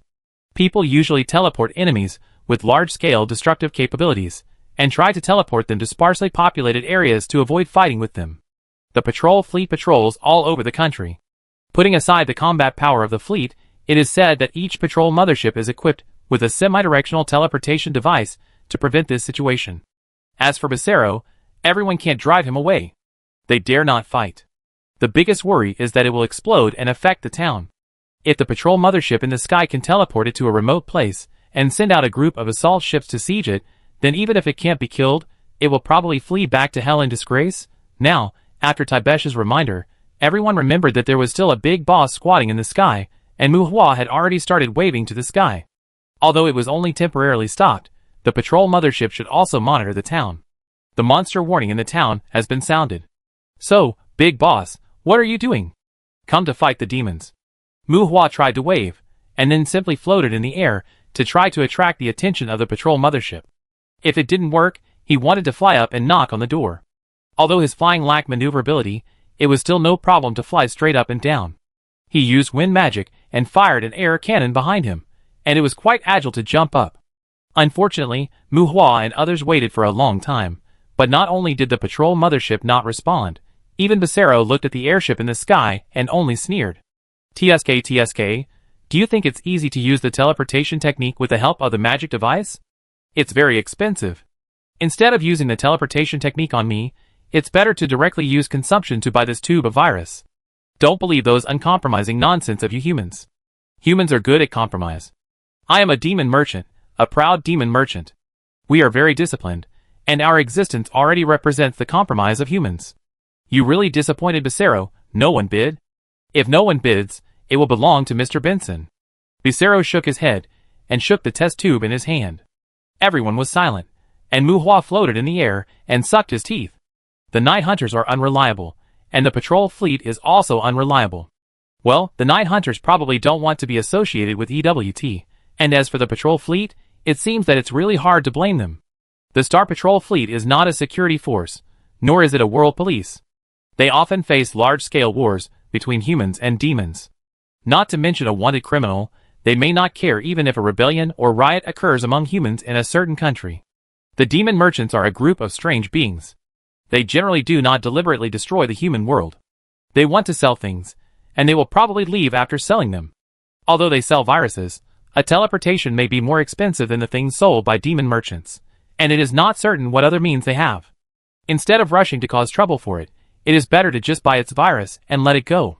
Perhaps if Becerro did something radical, the Star Patrol fleet would also take action, but obviously, the demon merchant in front of him was very wise. He didn't want to be radical. Even if he was radical, he would let Jason do it. I am a businessman, just a demon merchant summoned by Jason. We have a good reputation, and we are also contributors to human development. Becerro is a formal member of the Satan Chamber of Commerce. It is unwise to treat a demon merchant maliciously. Ha ha, young man, the tolerance of human beings makes demons feel ashamed, and the profiteering of human beings can make the devil ashamed. You are still too young. Only when you are more mature can you step into the upper class. Looking at the speechless people, Becerro puffed out his chest with a proud look, which made people itch. Jason is a human. Oh okay, he is a vampire, a blood race. But even if he bought dangerous goods from me, even if he used my goods to harm humans. Ha ha ha ha, that is also your blood race's problem. You can't put the blame on Becerro. Don't you humans sell enough contraband? I mean legal sales, tut tut tut. Becerro doesn't buy it. With a strange laugh and angrily scolding, Becerro shouted at everyone. Now! I give you one last chance. Is there anyone who raises the price? If not, then this treasure belongs to Jay. Becerro held up the test tube and made a gesture to hand it to Jason. Me. I offer 30,000 demon gold coins. Becerro's words were interrupted. Unexpectedly, the voice of bidding came from the direction of the guard team, but it was Bellica who shouted loudly. Chapter 302. With the sudden offer, everyone looked at the slightly nervous Bellica unexpectedly, including Sheriff Lorini. Obviously, Bellica was not bidding on behalf of the police. No, beautiful lady, the base price is 50,000 demon coins, and each bid is 1,000 demon coins, or you can add your own soul. Looking at Bellica with a smile, Becerro shook a finger. 50,000 demon coins doesn't sound like much, but it is a very large number when converted into credit points. Jason sold his soul to Becerro. Selling his soul sounds exaggerated, but how can I say it? For some people, human life is not that valuable. Becerro is suspected of raising the price. Bellica gritted her teeth and glared at the demon merchant. Judging from her attitude, she should not be able to come up with 50,000 demon coins. But Mu Hua was still very surprised. With 30,000 demon coins, why would he be a policeman? And why did this girl buy this thing? It can't be for the maintenance of peace, right? Come on, we are all adults.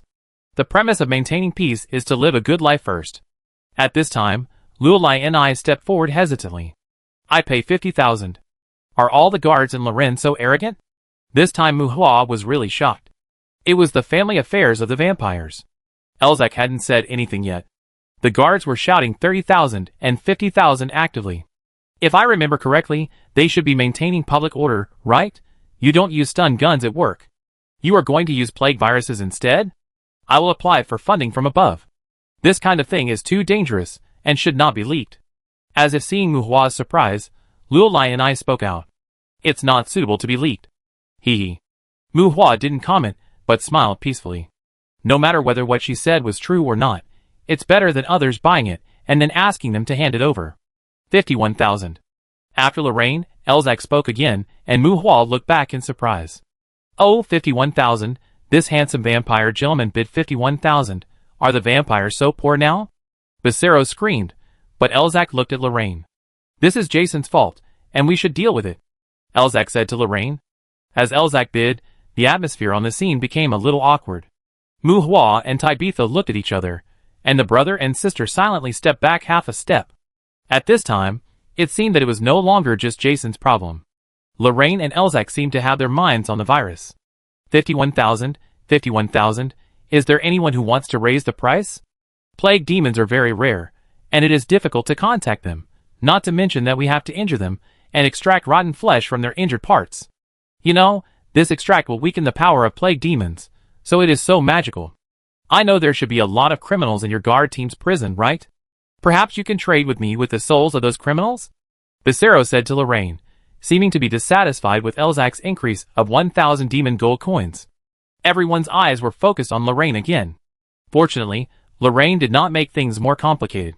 After looking at Elzac for a moment, Lorraine did not continue to raise the price. The surroundings became quiet again, and Becerra looked at Jason with regret. I pay 60,000.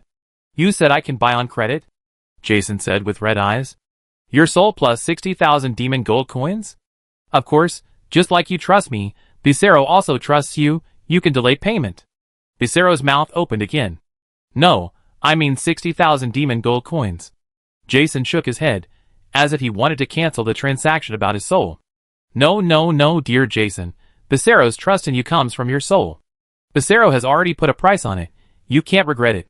50,000 demon gold coins. A great valuation, isn't it? Becerra pretended to be unbelievable, and said to Jason. At this time, Jason's expression changed again and again. Annoyance, fierceness, resentment, fear, all kinds of expressions kept appearing on his face, and finally turned into helpless loneliness. Then I had 10,000 demon gold coins. Jason said again, not caring about Becerra's contemptuous look at all.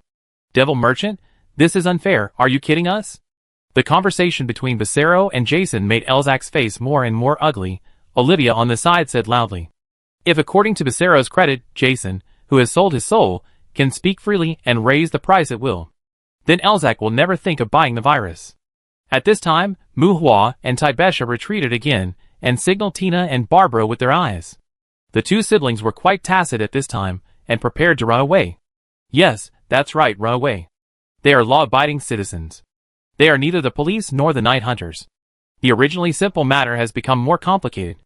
Why are they still here? There was no movement from the patrol mothership in the sky. Obviously, the brother and sister did not have the ideal of being superheroes. It would be better to take advantage of the argument here, and go back to the hotel to take their own children out to avoid the limelight. There are capable guards, promising young blood werewolves, and a night hunter office nearby. There is also a patrol mothership hanging in the sky. According to seniority, it is not the turn of the brother and sister to take the lead here, right? No, Becerra is fair. If you are willing to mortgage your soul, you can also postpone the payment. Of course, Becerra does not want to cause trouble. I have a reasonable valuation of Jason, and the offer exceeding the valuation will not be accepted. However, it is only 10,000 demon gold coins now. Don't you think he can't get 10,000 demon gold coins in the future? Looking at the patrol mothership in the sky, Becerra patiently explained to Olivia, but he didn't care about Muhua and the other four. Although he thought it was none of his business, after listening to Becerra's words, even Muhua couldn't help but have the urge to kill this guy. It's better to rob him directly. 70,000. Elzac shouted. 100,000. Jason had a sick smile on his face. 100 and 100,000. Elzac said again. 150,000. As Jason raised the price, Becerra's mouth grinned a little wider. 160,000. 200,000. Elzac was not sure of Becerra's bottom line for the so-called evaluation, and Jason's price increase made him very uncomfortable. As the price went up, Elzac looked at Lorraine. When she met Elzac's eyes, the black female sheriff avoided his sight, and turned her face to the side. Fuck. She is just a small-town sheriff. She can't afford to play this game. Elzac's usual calmness gradually disappeared, and there was even a sinister look in his eyes when he looked at Jason. Elzac was not without money, but he didn't like to spend money like this. At this time, Kuna came close to Tibesha. Miss, can we take it? Looking at the smiling Becerra from a distance, Kuna whispered to Tibesha. Well? You want that? Tibesha questioned. She naturally knew that Kuna didn't want to take Becerra, but the virus in his hand. For me, it might be a good trump card. When Kuna said this, she attracted the attention of Barbara and Tina. Do you have so much money? Noticing the strange color in Kuna's eyes, Muhua asked. The originally mature and cheerful elder sister seemed to be blackened. She was thinking about the virus. No. Facing Muhua's question, Kuna replied as a matter of course. Muhua rolled his eyes. Well, the elder sister is going to eat the rich and let the Benson family pay? Can't the sales share of the magic sword be used as a trump card? Tibesha frowned and asked without rejecting Kuna. Sometimes, what I do doesn't make sense, you know? Kuna said solemnly, and this sounded familiar to Mu Hua. Know what? Taibesha probably knows. Haven't you seen it or heard it? Haven't you heard the real situation or the fabricated rumors? Black gloves always have to deal with some illegal people, and it doesn't make sense, so some threats are needed, which is reasonable. Taibesha nodded silently. Yes, I understand. Mu Hua covered his face silently. Understand? Sister, there are some things that can't be understood randomly. Chapter 303. Kuna wants the Plague Demon Carrion extract from the Demon Merchant, or the legendary trump card. Mu Hua couldn't understand why a big girl like her quit her job as a receptionist in the Adventure Guild and went to the underworld. Now she is trying to trick Taibesha into buying viruses for her. Mu Hua thought that if he were Samantha, he would definitely skin Kuna. I have 200,000 demon coins. Knowing that Kuna is from the Benson family, Barbara thought for a while and whispered when Taibesha agreed. Well, she is still a rich woman. Barbara can refine the essence of monsters, so it is understandable that she has some savings. I have about 20,000. Looking at Mu Hua, Tina said softly. Well, my girl also has private money. Don't look at me, I don't have money. When the women cast their eyes on Mu Hua glared at Kuna fiercely and shook his head. However, he shook his head, and after glaring at Kuna again, Mu Hua turned and took steps in the direction of Becero. If you touch that thing, you will get sick. Don't fail to make a trump card, and end up patting your own coffin. Mu Hua said as he walked. I don't want to use it either. Isn't this the project approved by Kane City? Just let some people know that I have this kind of thing in my hand. Seeing that Mu Hua was willing to help her, Kuna didn't hide it from others, and said to Mu Hua's back. If it was the original Bear Pig town, it would be fine. The development strength of Kane City was a little beyond expectations. It is likely that all parties will gather here in the future. After all, what Kuna was involved in was not a legitimate way. It is not easy to gain a foothold in this future city. With the help of this incident, it is estimated that she wants to scare people with the extract of the plague demon's rotten flesh to prevent someone from suppressing her wantonly. However, Becero is obviously suspected of cheating money, and it seems that he wants to continue cheating. Mu Hua will definitely not bid with Jason like Elzac. The demon merchant has rare items, and he also has good things in his hands. He walked to Elzac and patted his shoulder. Under the gaze of everyone, Mu Hua walked towards Becero. Huh? What are you doing? As Mu Hua approached, a trace of vigilance flashed across Becero's face. Young people are easily impulsive, and Becero hates impulsive people. When Mu Hua approached Becero about 3 meters away, Becero took a step back, and Mu Hua stopped. Get out. He scolded Jason first, and Mu Hua did not move, and the magician's hand slapped Jason fiercely. Bang! A phantom screen with a diamond structure appeared in front of Jason. In the dull sound of the collision, the magician's hand dissipated, but it was blocked by Jason's defensive magic. Mu Hua couldn't help but curl his lips. Trade this with you, in exchange? Mu Hua's unscrupulous attack made Becero's face angry, and before he opened his mouth, Mu Hua held a potion bottle in his hand and shook it in front of him. Huh? Becero hesitated and stared at the potion bottle. Is this Abyss Magic Mist? Looking at the thing in the potion bottle that changed between liquid and mist, Becero's face suddenly changed when he guessed. Damn, where did you get this damn thing? Becero jumped away with a scream, and jumped 10 meters away, staring at the potion bottle in Mu Hua's hand cautiously. Abyss Magic Mist, or it can't be said to be the real Abyss Magic Mist, is the magic potion that Mu Hua refined with the Philosopher's Stone. After trapping a magic dragon, Mu Hua also used it to do some experiments on monsters. If you swallow the whole bottle, it will basically be the same as the original magic dragon, and will directly become a psychopath in the abyss. But if you just get infected, you will only be infected with magic addiction. If you don't come into contact with this mist for a period of time, you will have withdrawal reactions and become irritable and painful, but your mind will not be affected, and you can even recover after a period of time. As a big killer, its effect is greatly reduced. It is obviously worse than the white mist in the abyss. Well, at least it is worse in terms of harming people. Mu Hua has a lot of good things on him, attribute crystals, and Balian secret stones. It is definitely impossible to take them out, or in other words, if they are taken out, Becero probably won't see them. He hasn't used up the dragon tooth posterior teeth, but Mu Hua is still going to continue to use them to derive dragon tooth soldiers. After thinking about it, he tried to take out a bottle of Abyss Magic Mist to fool people. Anyway, it is basically the same as Becero's virus, so no one should blame anyone. Switch or not. Since you know it, You should know that it can even wipe out the mind of the demon lord. It's fair to exchange it with yours, right? Mu Hua said to the vigilant Becerro. Bullshit, the magic fog that escapes from the abyss can only cause magic addiction at most. If you want to drown your mind, you need to inhale enough. Who is looking for death, and doesn't run away when they see this thing? Mu Hua's magic potion with added ingredients made Becerro a little out of control, and Becerro screamed. Mu Hua's face was expressionless. Very good, he had a better understanding of this magic potion with added ingredients. He had never seen a demon lord, but according to Becerro, as long as this thing was fed enough to the demon lord, it could also make the other party a lunatic. Well, such a standard potion bottle can make the dragon crazy. I will get a few more bottles, and bundle them together for emergency use. You said it too, you are looking for death. You should know its value. Do you want to exchange it? Mu Hua did not argue and asked Becerro. How much did you put in it? How did you make it liquefied? Mu Hua's attitude was calm.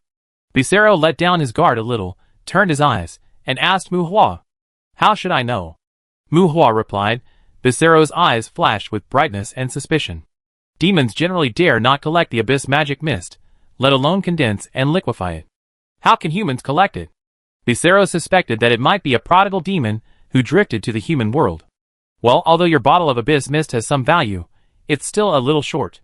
Well, your clothes are okay. If you add this clothes, it should be an ideal transaction, or add some other substitutes. Looking up and down at Mu Hua, Becerro's eyes rolled around, ignoring Jason next to him, and not talking about the demon gold coins, staring at Mu Hua for a while, and said to Mu Hua. Becerro's attitude towards Mu Hua made Jason very nervous, but after listening to Becerro's words, Mu Hua turned around with contempt. Hee, you dare to say that? Okay, you can slowly argue with him. It's better not to annoy the people on the patrol mothership, and leave. You know, although Mu Hua's coat windbreaker can only be regarded as a semi-finished product, it is a genuine dragon skin. The demon merchant in front of him saw that the windbreaker was made of good materials, and he really wanted everything. Oh, don't, wait. Becerro called Mu Hua. Look, your abyss mist has only one effect.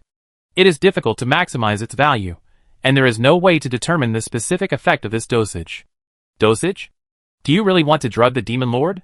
This bottle can at least drive a high-ranking demon crazy, right? Mu Hua stopped, looked back at Becerro's small body, and said with contempt. No, Becerro is a businessman. Becerro will not drug the lord. It is just a commodity to me, isn't it? And it is difficult for demons to absorb it. If it is a demon addiction, its cost performance is really not good, right? Seeing Mu Hua stopped, Becerro shook his head and said, and even walked a few steps closer to Mu Hua. Look, this plague demon rotten flesh extract has outstanding effects and is easy to use. It has the power of forbidden spells, but it does not require any consumption when it is administered. Becerro said to Mu Hua while holding the test tube. Don't tell me that the plague demon's toxins cannot be purified. Mu Hua retorted. Of course not. Becerro argued, but when he saw Mu Hua's contemptuous look, he raised his claws and scratched his cheek. Well, the infected body can be purified before it dies, but if it is a corpse, no matter how high the purification technique is, it cannot be purified. And it can be transmitted through the air, spreads quickly, and kills quickly, and most importantly, it is easy to use. Stop, don't keep talking about the source of the epidemic. Don't you still have hellfire? Mu Hua waved his hand to interrupt the other party's somewhat weird sales pitch. If he continued, this virus could destroy the world. Have you seen hellfire? Becerro raised his head and questioned. I just had tea with ghosts and gods yesterday. Mu Hua looked down and refuted. Okay, I admit your knowledge, but it seems that there are not many humans who can master the fire of Gehenna, right? Mu Hua's tough answer made Becerro short of breath. It is just a little devil, it is still a novice, and it hates such customers with backers. It's not that there are no magic scrolls. Mu Hua didn't know how many people had mastered hellfire, but it was estimated that there would not be too many. Don't you need to deal with the aftermath of the scroll? Materialized flames are more troublesome to clean up. Becerro jumped up and down. Now we are talking about your virus. Mu Hua brought the topic back to the topic. Yes, virus, damn it. How can you eliminate the source of the epidemic without the fire of Gehenna? Becerro was angry. Then use the magic scroll. Mu Hua spread his hands, with an expression that said you are a devil, and you don't know anything. A spellcaster who doesn't master the fire of Gehenna wants to dissipate Gehenna. Aw, damn it. Shut up. I add another dose of healing serum. Seeing that the topic was coming back again, Becerro finally couldn't hold back, and he screamed with his teeth and claws. The girls of Taibesha looked at Becerro and Muhua with strange expressions, as if they wanted to tear each other apart. Elzak and his men looked dazed. Didn't we just talk about 200,000 demon gold coins? What is Professor Mu doing? What is that potion in his hand? It seems very powerful. Chapter 304. Becerro was irritated. The human in front of him was unreasonable. He just wanted to make a good deal. He even took the lead in increasing the price. Doesn't this human understand reason? As for Muhua, it is impossible for him to exchange his windbreaker for the plague virus, and the words of the demon merchant just now clearly seem to be a test. However, if the virus is combined with the treatment serum, the value of the plague rotten flesh extract will increase exponentially. Well, although the serum can only ensure that one person is safe, the others will still die, but regardless of the value, at least the pressure when it is released is much less, right? Of course, while the pressure is reduced, this thing can't be thrown around, or it seems that there is no place to throw it. No matter where you throw it, if people know about it, it seems that you will become a big sinner who everyone shouts and beats in a minute. Muhua has no delusion of being persecuted now.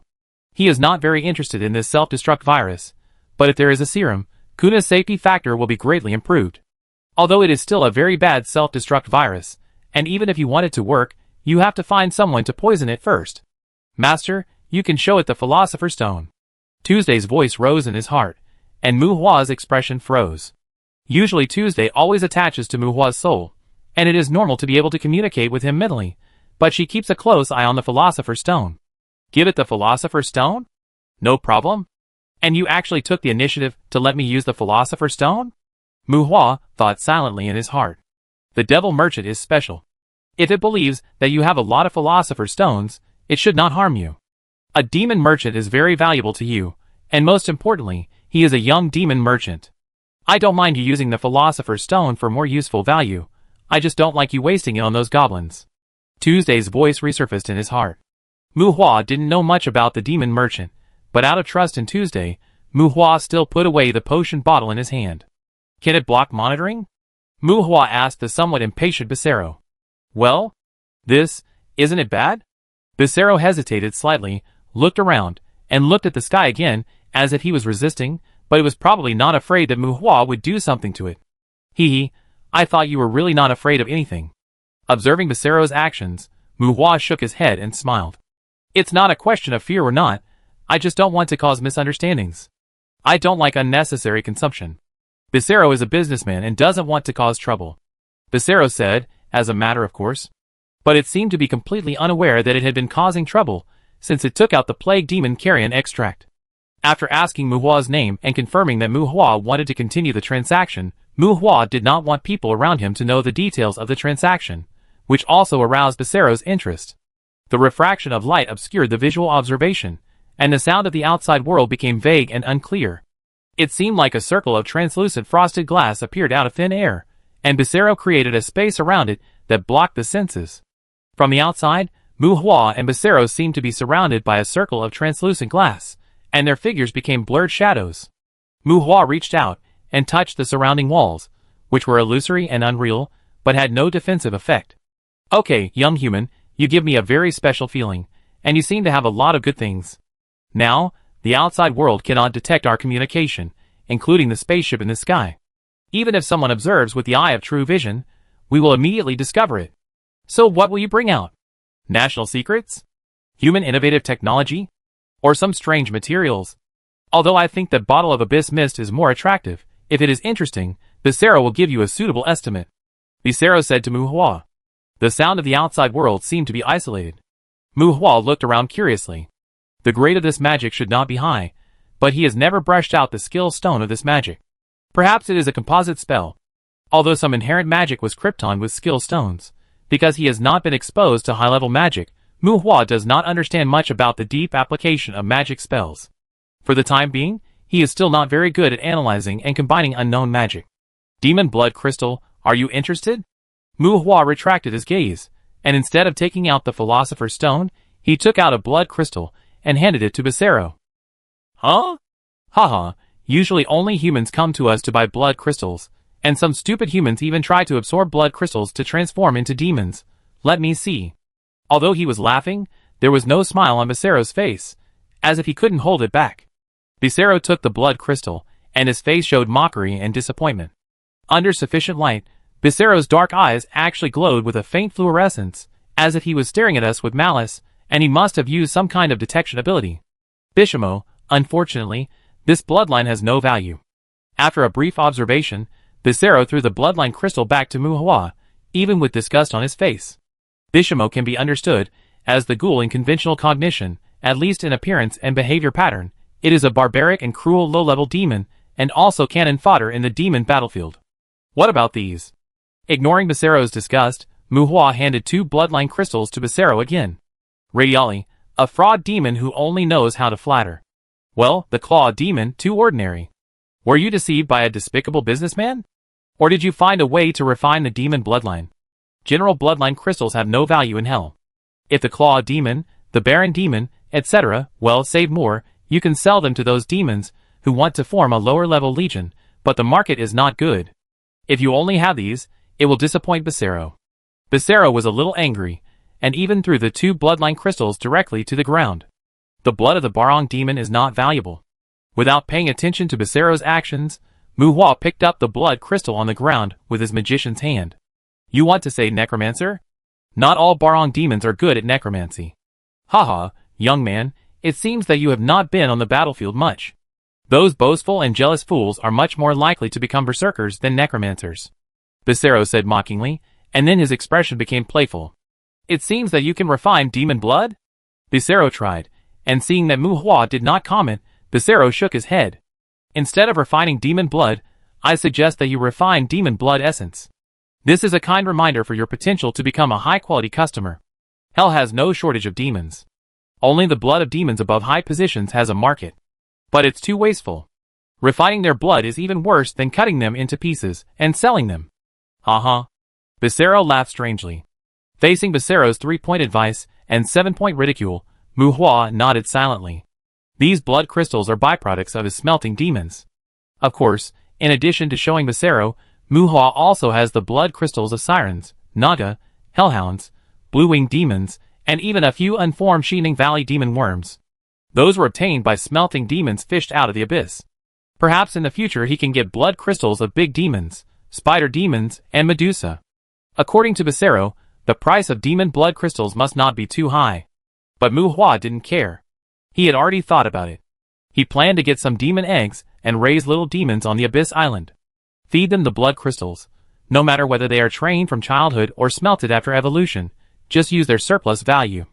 No longer thinking about the blood crystals, before Becerro got impatient, Muhua pinched a unit of Philosopher's Stone with his fingers and held it in front of Becerro. How is this thing? Muhua asked. It was a small Philosopher's Stone, a little smaller than a mung bean, but after just a glance, Becerro's expression changed, and his original impatient look was instantly replaced by desire. Philosopher's Stone? You really have it. Give it to me. Let me see it. I want to see it. As if he had completely let go of his guard against Muhua, Becerro, who was only as tall as Muhua's waist, rushed to Muhua's side, jumping and trying to grab Muhua's raised right hand, but was dodged by Muhua. Philosopher's Stone. Becerro never thought that he could see the Philosopher's Stone in the hands of humans.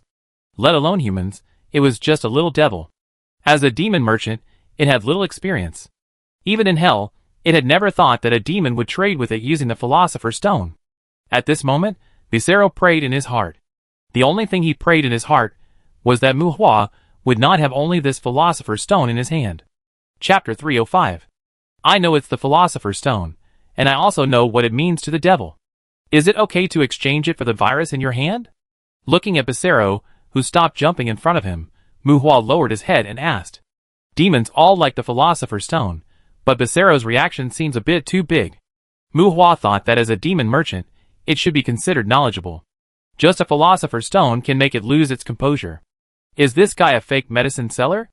No problem, no problem, no, the virus can be given to you. Facing Muhua's inquiry, Becerro was uncharacteristically positive and generous. Give it to me? Muhua questioned. Yes, give it to me. Do you still have Philosopher's Stone? You just need to tell me where these Philosopher's Stones come from. Becerro rolled his eyes and asked tentatively. These? Haha, Becerro, Do you think I will answer such questions? Mu Hua was alert in his heart, but he was secretly preparing to flash. Becerra was on guard against Mu Hua, and Mu Hua was also worried that Becerra would stab him in the waist. Tuesday said that Becerra would not threaten him because of the Philosopher's Stone. Mu Hua trusted Tuesday, but Mu Hua could not help but be cautious about a demon with a bunch of magic rings on his hands. Mu Hua had just tried it, and the shielding magic around him did not have a restraining effect. If Becerra made any unusual movements, Mu Hua would flash away immediately. Originally, Becerra distanced himself from Mu Hua without leaving a trace, but now it was Mu Hua who quietly moved away from Becerra. As if noticing Mu Hua's actions, Becerra hurriedly raised his hands to signal to Mu Hua that he was harmless. Respected Mr. Mu Hua, relax, I mean no harm. The Philosopher's Stone is a very valuable trading item. I just want to know the wealth you have. This is confirmation. I just want to confirm the extent of help I should provide you. Becerra said slowly. Devil Merchant, that's not something you should know. Tuesday came out from behind Mu Hua and said arrogantly, Well, the cursed spirit? At first, he was confused, and after a moment of observation, Becerra showed an unexpected expression on his face.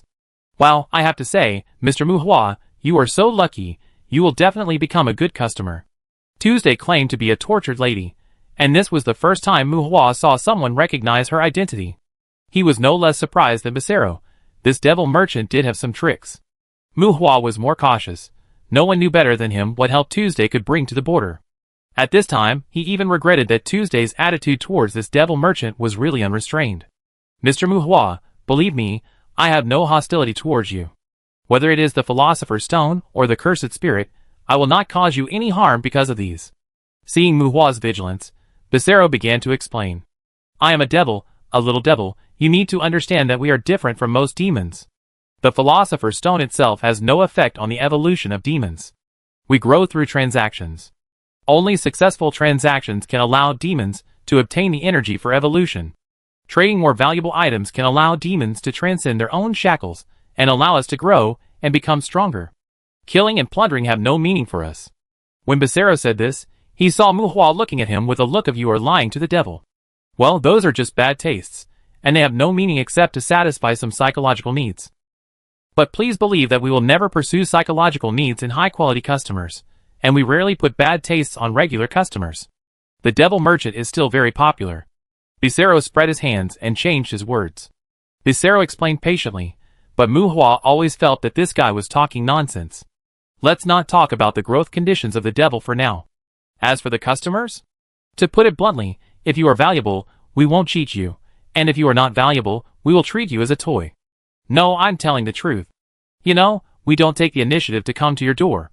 The devil merchant came when he was summoned, but there was no suitable transaction, but he greedily summoned the devil merchant. Is it too much to be retaliated by the devil merchant? If you humans order a door-to-door service and don't pay, you will also be beaten, right? Becerra analyzed. Mu Hua was silent. It seems to make sense to say so. So, the transaction itself is more important to us, you don't need to be wary of me. I will provide you with considerate service, keep your secrets, and strive to gain your trust. After all, I don't want to lose you, and I don't want you to fall into the arms of other devil merchants. We are in the same group. Becerra knelt down and bowed, performing a slightly funny etiquette to Mu Hua. Before I was squeezed dry. Unable to find any faults in Becerra's words, Mu Hua said stubbornly. Okay, I admit it. I am a devil merchant, you know. Becerra said indifferently. Mu Hua smiled bitterly, and shook his head.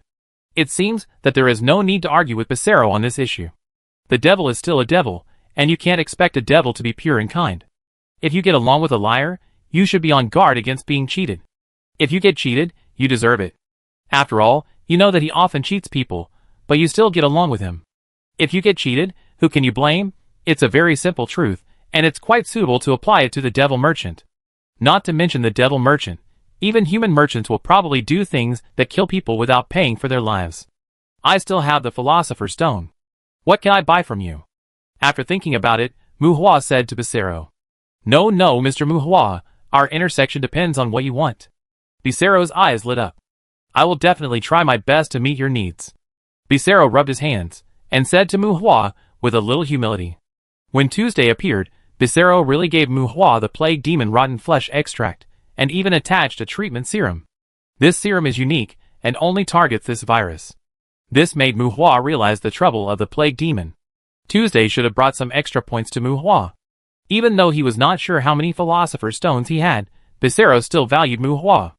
A being followed by a cursed spirit will not be too weak as long as he is not killed. Being strong also means that he can make money to some extent. Devils become demon merchants not just for wealth, but to achieve their own growth through transactions. They sell items to all walks of life, and are also merchants who buy and sell in hell. They even help projected monsters transfer materials to hell and open banks in the courtyard.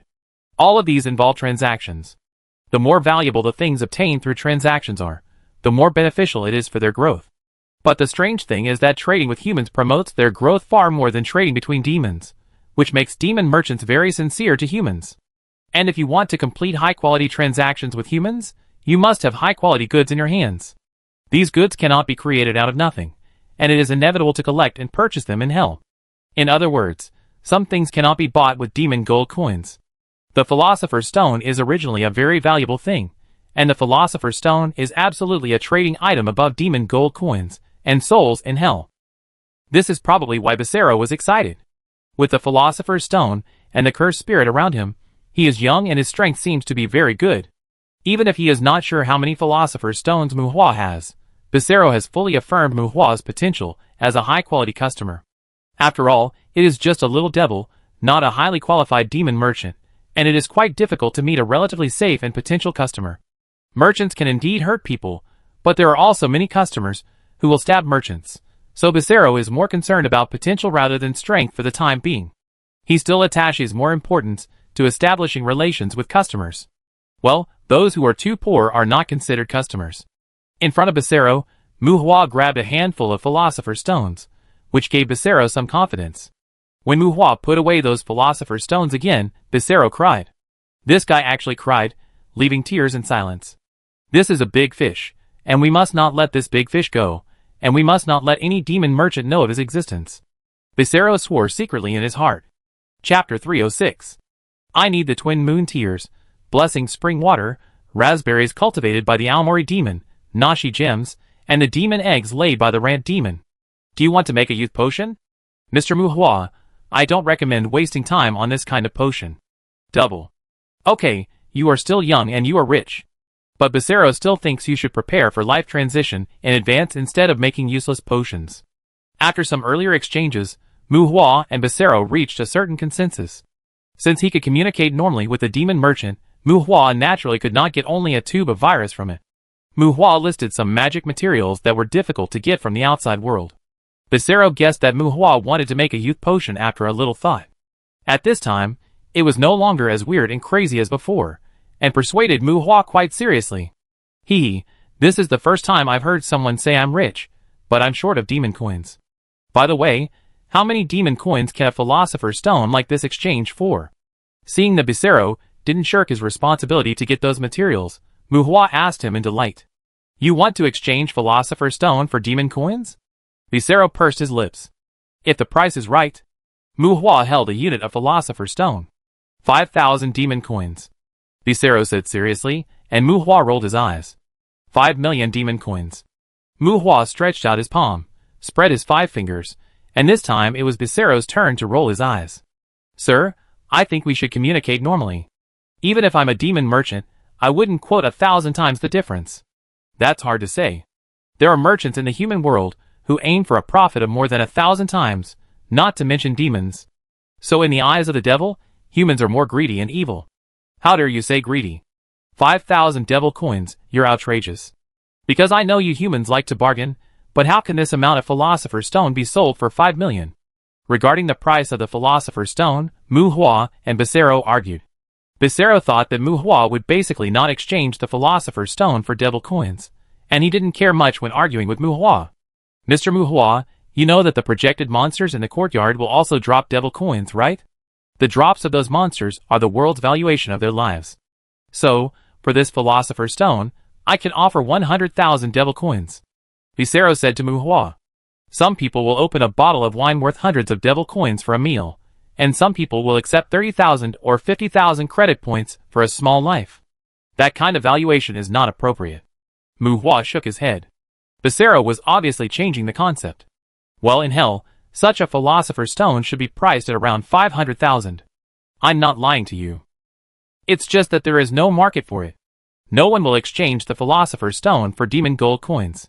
The philosopher's stone is very precious, especially since it is a consumable item. In addition to using it themselves, demons usually use the philosopher's stone to exchange for things that are difficult to buy with money, so the philosopher's stone is indeed difficult to estimate. Of course, some awe-inspiring great beings will also give it to their subordinates as a gift. It can be exchanged for the loyalty and trust of demons. Becerra blinked and looked at Muhua expectantly. My men have all signed slavery contracts with me. Do you want one? Muhua said with a smile, while Tuesday beside him stared at Barras warily. She still didn't like Muhua's taking in followers. Okay, Mr. Muhua, let's talk about the price of the things you want. Slavery contract? Don't make a fuss. Becerra rolled his eyes and put away his flattering expression. Nashi gems are gems that fulfill wishes at the moment of death. Although it is a false dream, its price has always been high. How about taking a philosopher's stone from you? Becerra stopped joking with Muhua and said seriously. It's so cheap, Muhua really feels so cheap. Well, 3 gems for 2 philosopher's stones. Muhua looked at Tuesday, who nodded, acknowledging Becerra's words. Although it felt cheap, Muhua still bargained. Deal? If you need it, I can find a way to get more. Nashi gems are very beautiful, and are very suitable for female women as gifts. Sir, I must remind you that as a gift, Nashi gems are more popular than youth potions for demons. Becerra rubbed his chin, thought for a moment, and did not refute, but asked Muhua if he was interested in getting more. Gems suitable for being gifts, and obviously not limited to humans. Muhua doesn't mind getting a few more. Then give more. Muhua nodded in agreement, but was interrupted by Tuesday before he finished speaking. No, 2 potions and 2 gems are enough, and we talk about it later. Master, women who like such illusory things are all fairies, no need to give them. Tuesday said righteously. Muhua. Becerra. Sure enough, Tuesday was still the same Tuesday, involving the philosopher's stone, and it was so calculated that it seemed very necessary for her to evolve quickly. It is troublesome to collect the double moon tears. Counting the other remaining things, I will charge you 2 philosopher's stones for each. Becerra calculated. Tuesday knew about the Nashi gems, but she didn't know much about the other things. Muhua nodded in agreement, and Becerra smiled and promised that he didn't ask for a high price. Becerra didn't have these things on hand, and it had to go back to hell to collect them. Instead of charging Muhua a deposit, it gave Muhua the token that was originally in Jason's hand. It was purely an accident to contact Becerra. Muhua didn't express more shopping intentions for the time being. After all, Becerra could be summoned at any time through the token in the future. It was not very convenient to talk at this time. If you want to buy something, it's not too late to think about it after going back. Mr. Muhua, if your friends need a demon merchant, you can also contact me. Of course, there are some things that need to be said in advance. My transactions with them will not involve you. If something bad happens, I hope you will not interfere too much. Muhua put away the bone cone token, and Becerra said to Muhua again. Unlike helping Becerra to attract customers in the conventional sense, this behavior of introducing customers to demon merchants not only does not have commissions, but is the power that demon merchants give to fixed customers. In Becerra's words, demon merchants are not so cheap, and not everyone can come by waving their hands. Just like Muhua, who got the token, people around Muhua who want to contact Becerra must first have a good relationship with Muhua, and Muhua agrees to summon them before the two can meet. Or he could just become a middleman to buy goods on behalf of others, get rare goods from the demon merchants and sell them to humans in need, and make a profit. Of course, this is what Becerra said. Even if he didn't know Becerra, Muhua could feel that it was not entirely true. One reason might be that the demon merchants didn't want to remove the parts of themselves to make more tokens. Humans think demons are dangerous, and if demons run to human territory, they probably won't think humans are harmless. With Muhua as a middleman, he can help Becerra screen customers. Muhua believes that if Becerra feels that the person introduced by Muhua is valuable enough, and is sure that it is safe to get along with the other party, he probably won't mind giving the other party another token. In addition to summoning, another function of this demon token is to confirm whether the summoner has any ill towards it. Mr. Muhua, I have some good products with me. Are you sure you don't want to take a look? A magic scroll of the ultimate destruction fire only needs a philosopher's stone. How about the absolute isolation killing array? This kind of magic scroll is not common in the human world. Magic storage crystal, space ring, corpse covering black iron, weapons and armor, accessories made of red-eyed demon eyeballs. Oh, I have a few beautiful lanias in my hands. They can accompany you through an unforgettable night. Confirming the time to summon Becerro again, seeing that Mu Hua temporarily had no shopping intention, Becerro strongly recommended his products to Mu Hua. Lamia? Even if there is no Ericone, at least you should find some nightmares to fill the storefront, right? Mu Hua said with a smile. Most demon merchants have some summoning tokens of other demons. But those demons are generally not subordinate to demon merchants, and summoning them requires sacrifice. After summoning once, the token is taken back. If you want to summon again, you have to buy the token again from the demon merchant. They are more like mercenaries. Humans can also hire them through demon merchants to help fight other demons. However, in addition to the hiring price, they also need to be sacrificed and summoned. Commissions, sacrificial items, and if the sacrificial array provided by the demon merchant is added, they are often more expensive. Under normal circumstances, no one will hire them. And demon merchants also have strengths and weaknesses. For example, Becerro's type, I am afraid that there are not many succubi who cooperate with it, and the lania in his hand will certainly not be a snake woman who is good at fighting. Becerro will eventually become a big devil named Mephisto. Dear Mu, Becerro's friendship will definitely be your pride. With his chest puffed out, Becerro saw Mu Hua leaving the shielding barrier and shouted behind Mu Hua. Yes, future Mephisto, go back and collect some more seeds of magic plants, and pay attention to the dragon blood and the devil's brain area. Mu Hua said to Becerro. Dragon blood is not easy to get. Those reptiles are not easy to get along with. It will be more expensive to buy it from other places. If it's the devil's brain, do you still want to study Terra life? What you should do most now is to improve your own strength. Alas, I don't want you to end up like Jason. Becerro shook his head and said. You don't seem to be qualified to lament Jason's end, right? Mu Hua complained. He guessed that Becerro had also cheated Jason a lot. Didn't you see that this vampire was surrounded for a long time, and it didn't have good equipment, and it didn't even throw a decent magic scroll? No way, I'm a demon merchant, you know. Becerro shrugged.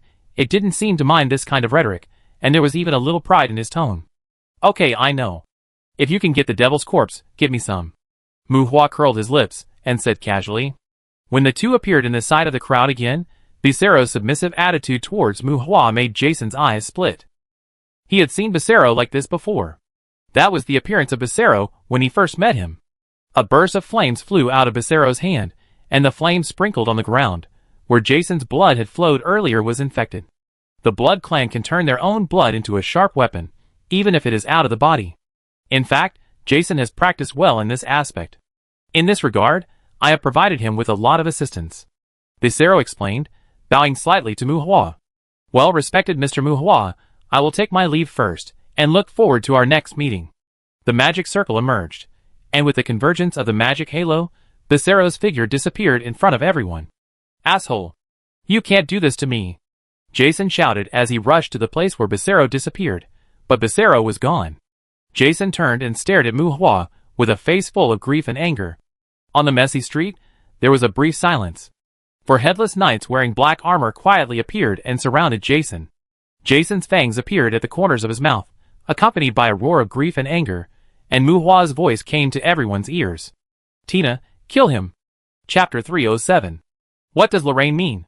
She should go and cause trouble for the Night Hunters. The Night Hunters are responsible for the trouble in the town. Those guys are hiding. Why is Lorraine giving me the cold shoulder? In the police car heading to the town police station, Mu Hua complained to Bellica, who was driving the police car, his tone full of disdain and contempt. Captain is just serious about his work, and after all, you are killing people openly on the street, even if they are vampires. This kind of thing has never happened in the town before. Besides, didn't she say anything to you? Bellica in the driver's seat advised Mu Hua, while Toby in the passenger seat remained silent, and it seemed that he didn't like Lorraine's style. Haven't you heard of it before? She is the sheriff after all. Look at how many adventurers have come to the town now. This kind of thing will happen in the future, Mu Hua complained and laughed, but he didn't want to make things difficult for Bellica, who didn't treat him like a police officer. The demon merchant left, and with the cooperation of the Headless Knight, Tina completed Jason's beheading in a short time. The guard team took away the EWT, and Kuna got the plague demon rotten flesh extract. Jason's 300+ level increased Tina's experience level by 6 levels. The doubled level difference allowed Tina to gain high-level experience. With Elzak turning a blind eye, Mu Hua got a little bit of Jason's blood, and Elzak got the bodies of 2 vampire-wanted criminals. Overall, everyone was happy. Jason died, and Mu Hua got on the police car. This was not because he was arrested for breaking the law, but because another girl in his family was locked up in the police station. Mu Hua called Caroline in the academy, and the academy dropped the charges against Eve. Mu Hua took advantage of Bellica's ride and prepared to get Eve out of the police station first. Many laws in the Magic Empire are similar to those in Mu Hua's previous life, but there are many additional clauses involving non-human beings. For example, demons, even if they are lost demons in the shape of small animals, as long as they are legally registered, they will have human rights.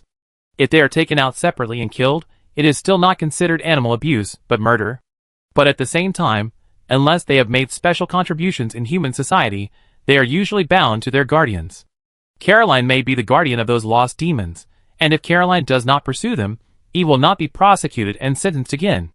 After coming to the police station with Bellica, perhaps because of the experience of being caught by slave traders earlier, Eve, who was locked up in the detention center, was like a wounded little animal, curled up in the corner of the cell. When he saw Eve's pitiful appearance, Mu Hua, who was originally full of anger, could no longer be angry. He paid a fine and a large amount of compensation. Although the college did not pursue Eve's criminal responsibility, it still asked Eve for a large amount of compensation through the security team. This girl killed more than 20 lost monsters in one breath, and it is said that she also skinned them.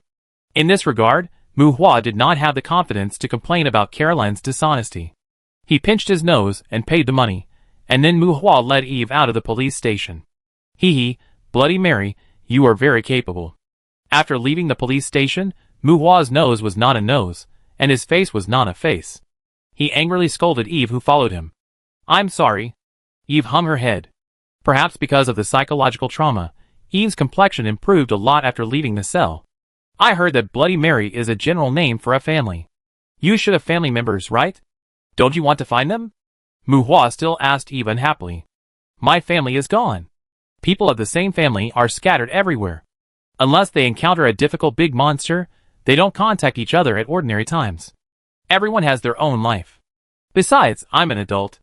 Eve followed behind Mu Hua and said weakly. Mu Hua felt like he was being relied on. The Bloody Mary family is a bit like a monster hunter living in seclusion among the crowd. Because their attitude towards monsters is to kill them, they basically don't distinguish between the good and evil of monsters. So it is basically impossible for them to get the recognition of the government, and they don't have any law enforcement power. And they usually live a normal life like normal people. Only when monsters appear in their living area, they will turn out the knowledge summarized from generation to generation and hunt those monsters.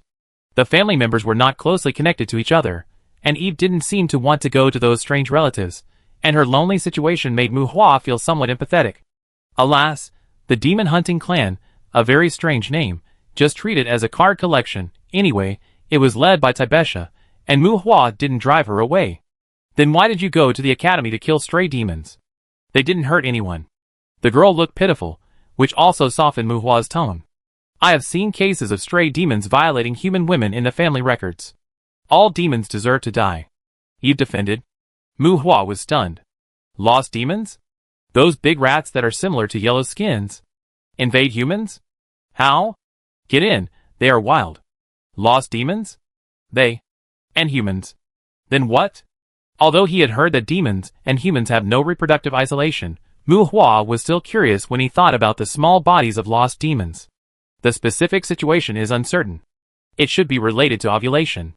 It may give birth to normal humans, or it may give birth to a nest of lost demons. Eve explained.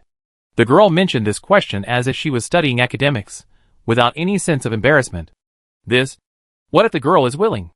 After all, they look very attractive, and after all, some people have very broad hobbies. Mu Hua's mind flashed the scene of the girl giving birth to a nest of little mice that had not yet grown hair on the delivery bed. He trembled a little in his heart and said with his teeth, I have been taught since I was a child to kill all the demons I meet. Eve said in a low voice. Well, this is another unreasonable family. No matter what education you have received, you are not allowed to kill demons casually in the future. If you encounter a demon, you must first tell me. Tell Taibesha first. You are not allowed to do it without her consent, otherwise get out. Facing Mu Hua's reprimand, Eve nodded silently without saying anything, which was considered to be reluctantly accepting Mu Hua's request. Mu Hua likes to deal with such unreasonable people. It would be great if everyone didn't have to be reasonable. Of course, it would be even better if Taibesha could be responsible for her. Family inheritance is not so easy to change, but Mu Hua doesn't want her to quietly poke the demons guarding the door again. This kind of behavior that does not distinguish between the serious and the bad, whether good or evil, is simply a thug. No wonder they are doing the work of exorcising demons, but they are not well received. It's really rare that your tribe still exists. If I don't come this time, what will you do? Seeing Eve in a bad mood, Mu Hua was impatient, but he felt a little reluctant in his heart. Even if they are not of my kind, there are still news about demons harming people from time to time in the outside world. Generally speaking, ordinary people's cognition of demons is still quite terrifying. After all, there are many demons that are similar to the ghosts in the urban legends of the previous life. Mu Hua is not a good man and a believer. Compared with a well-behaved and obedient human girl in front of him, he can't stand up for those demons that he doesn't know much about. If he really meets a slit-mouthed woman, a cat lady, or something like that on the street in the middle of the night, it's possible that Mu Hua will shoot the other party without asking the reason. Even if he encounters demons that are more in line with human aesthetics, such as snow women and fox demons, Mu Hua's first thought is definitely to catch them home and keep them in captivity. He is more dissatisfied with Eve's unrestrained behavior, leaking her whereabouts, and being caught by the police. I have learned a lot of jailbreak skills since I was a child. I don't want to cause trouble for you, otherwise this police station can't hold me. Facing Mu Hua's questioning, Eve said aggrievedly, "What a bullshit jailbreak. I'm like a quail in the cell. How can you jailbreak? How did you get locked up by slave traders?" Mu Hua curled his lips. This merry family is really good. They have been learning jailbreak since they were young. It seems that they also know that they will be caught for what they do? Chapter 308. Mu Hua and Eve left the police station and met Vivian and Icarus on their way back to the hotel. If you don't count the surrounding mountains and forests, Bear Pig Town is neither big nor small. Although there were only 3 blocks in addition to the main road, it is much larger than the blocks in the city because of its remote location. The trouble caused by EWT and Jason in the town earlier did not affect the academy, and even Vivian and Icarus didn't know what happened in the town. The townspeople's rampage only caused some damage on the street where Jason and his friends were surrounded, and the impact on the town was negligible. Not to mention that Jason only threw a burst of flames from beginning to end. Even if he really threw a missile into the town, he would have to use a strategic-level high-explosive missile to affect half a block. The explosion of conventional thermal weapons is quite scary, but the range of damage is not that exaggerated. After the incident was over, the earlier incident was basically spread through the videos shot by the people present, and the images of the people involved, including the security team, were blurred. Through word of mouth among some people in the town, those who did not know the whole story of the incident half-truthfully knew who was involved. Perhaps because the townspeople did it on purpose, the protagonists in the rumors of the incident were not Mu Hua and Elzak and his group, but the group of young men in the farm and the lumberyard that people talked about more. The story of a town resident bravely fighting a wanted vampire was spread more and more magically, and when some townspeople in the town chatted with outside adventurers, their voices seemed to be louder. To be honest, it was not just bragging by the townspeople. When holding weapons, most adventurers would shrink their necks when facing exorcism bullets. The townspeople used their actions to tell the outsiders in the town that they dared to fight with the wanted vampires. Now that they have more arrogance, some adventurers with bad character can be restrained and not cause trouble in the town at will. In short, everyone has a gun, and we dare to shoot, so what's the problem? It is necessary for everyone to sit down and talk about reason. On the way home, Mu Hua told Vivian and Ikaros about some of the earlier situations. Regarding Eve's stabbing of the lost demon in the academy, the two girls not only did not feel taboo, but became closer to Eve.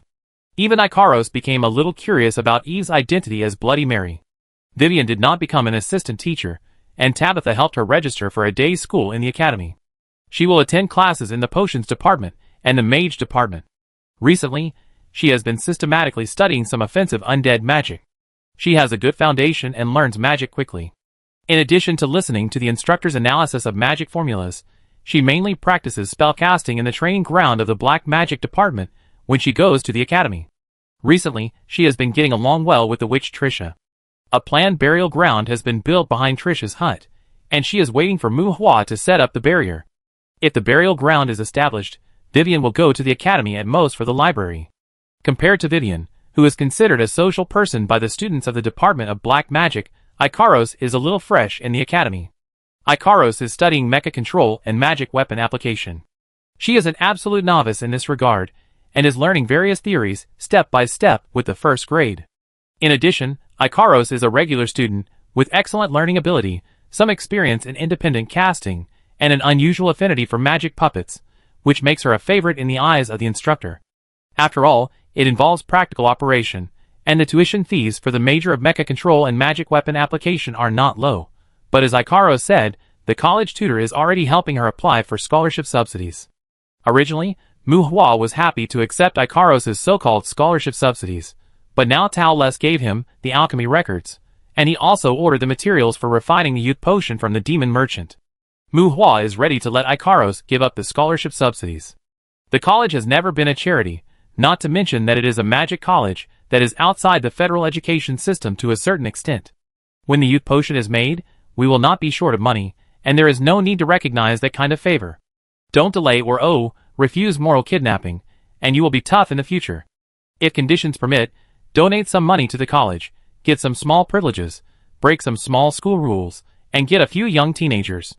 The people you socialize with, and the atmosphere between classmates will be different. This is the right way. Well, Mu Hua, who knows the lower class, is just so mercenary, and Loren is not a person who can live better by being shameless. Thinking of the youth potion that is very likely to be freshly baked, Mu Hua happily arranged Ikaros' future college life. The flow of people in the town increased. Observing along the way, Mu Hua found that in addition to some adventurers, there were also many street performers in the town. Spirited young men, decadent middle-aged people, artists who seemed to despise everything, hip-hop and heavy metal, all kinds of street performers gathered in the town, including the surrounding development zones. When the courtyard was blocked and the Star Tour meeting had not yet started, it seemed that there were more street performers in the town than adventurers. Mu Hua asked a few people curiously about this. These street performers seemed to have nothing to do with the strategy team. As for the reason why they came here, it was easy to understand. Due to the development of the courtyard, Bear Pig Town will inevitably welcome a large number of adventurers in and out in the future. And those adventurers who fight monsters for life and death all day long must have a more generous attitude towards spending money than the residents. As for playing art, don't talk about art if you don't have money. Art is something that can only be sacrificed if you don't have money. Compared with the hundreds of credit points of rewards given by the residents when they pass by, the magic silver, mithril, and even demon gold coins thrown by the adventurers are not good? Who would sacrifice themselves if they can play art? So it seems that it is not unreasonable for some street performers to gather where adventurers gather. Back at the hotel, Tibesha has already started to prepare a banquet. She wants to welcome Tina and Barbara. After giving a meal to the logistics staff at the training ground, only Clark and Eve attended the banquet in the suite on the third floor of the hotel. Tina quickly got into the role, acting as Mu Hua's waiter, and got along with everyone naturally and cordially. Barbara, who was originally more cheerful and free-spirited, was cold to everyone, even indifferent. Even Ikaros, who looked cute and harmless, was given a cold eye by her. Compared with Barbara earlier, the difference in emotion seemed a bit big, and Mu Hua even felt that this girl had a dual personality. It was not until Tina secretly reminded him that Mu Hua figured out the reason. It was that Barbara was good at refining monster essence blood, but this kind of thing was not only valuable, but also needed by everyone. Perhaps Barbara had experienced some bad things in her early years because of her friends' demands, so Barbara was more reluctant to establish too close a relationship with others. The people in the suite were all the main combat members reserved by Tibesha's team.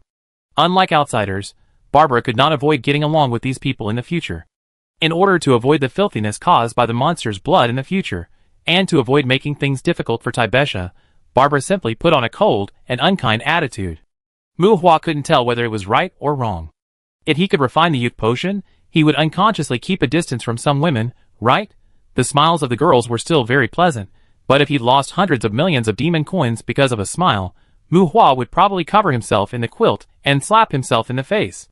Barbara tried to downplay her presence among the crowd. With Tibesha's deliberate mediation, Vivian and others just thought she was just like that. When the banquet was over, Mu Hua handed a key to the Abyss Island to Tibesha, which was made by Mu Hua using the cross-border stone collected by Barbara. Clark and Eve's magic adaptability was insufficient, and Mu Hua knew too little about them for the time being, so he did not intend to let them contact the Abyss Island. After a simple wash and packing, Clark and Eve went back to their rooms. Under the night, Tibesha opened the portal, and Vivian, Tina, Barbara, Ikaros and others followed Mu Hua into the Abyss Island. Chapter 309. Nature is like a silent designer.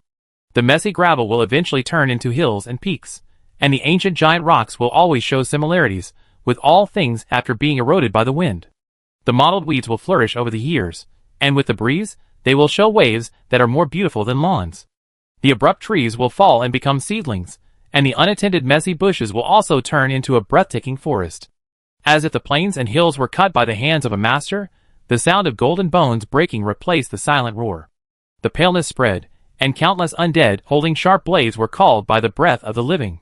The headless night broke through the sea of bones, and fireballs, lightning, ice spikes, stone cones, and dazzling magic swept the enemies. In a war between the undead, several humans fought hard, like elves dancing in the grotesque.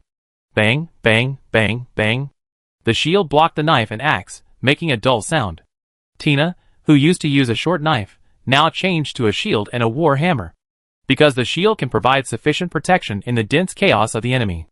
Facing the skeletons and undead, the seemingly small and honest hammer is more likely to make them lose their combat ability than the sword. Bang! The long-handled battle axe swung and swept, blood spread, and Barbara blasted back the enemies within 10 meters around her. Skeletons flew and broken bones splashed. Compared with Tina, Barbara's attack method seems to be more in line with the atmosphere of the battlefield. Sweeping and slashing, thunder shocks blasted out pieces of lightning, but facing the skeletons and undead, who kept pouring in from all directions, after a burst of explosions, Barbara had to hold up the undead fortress and call for Tina's help.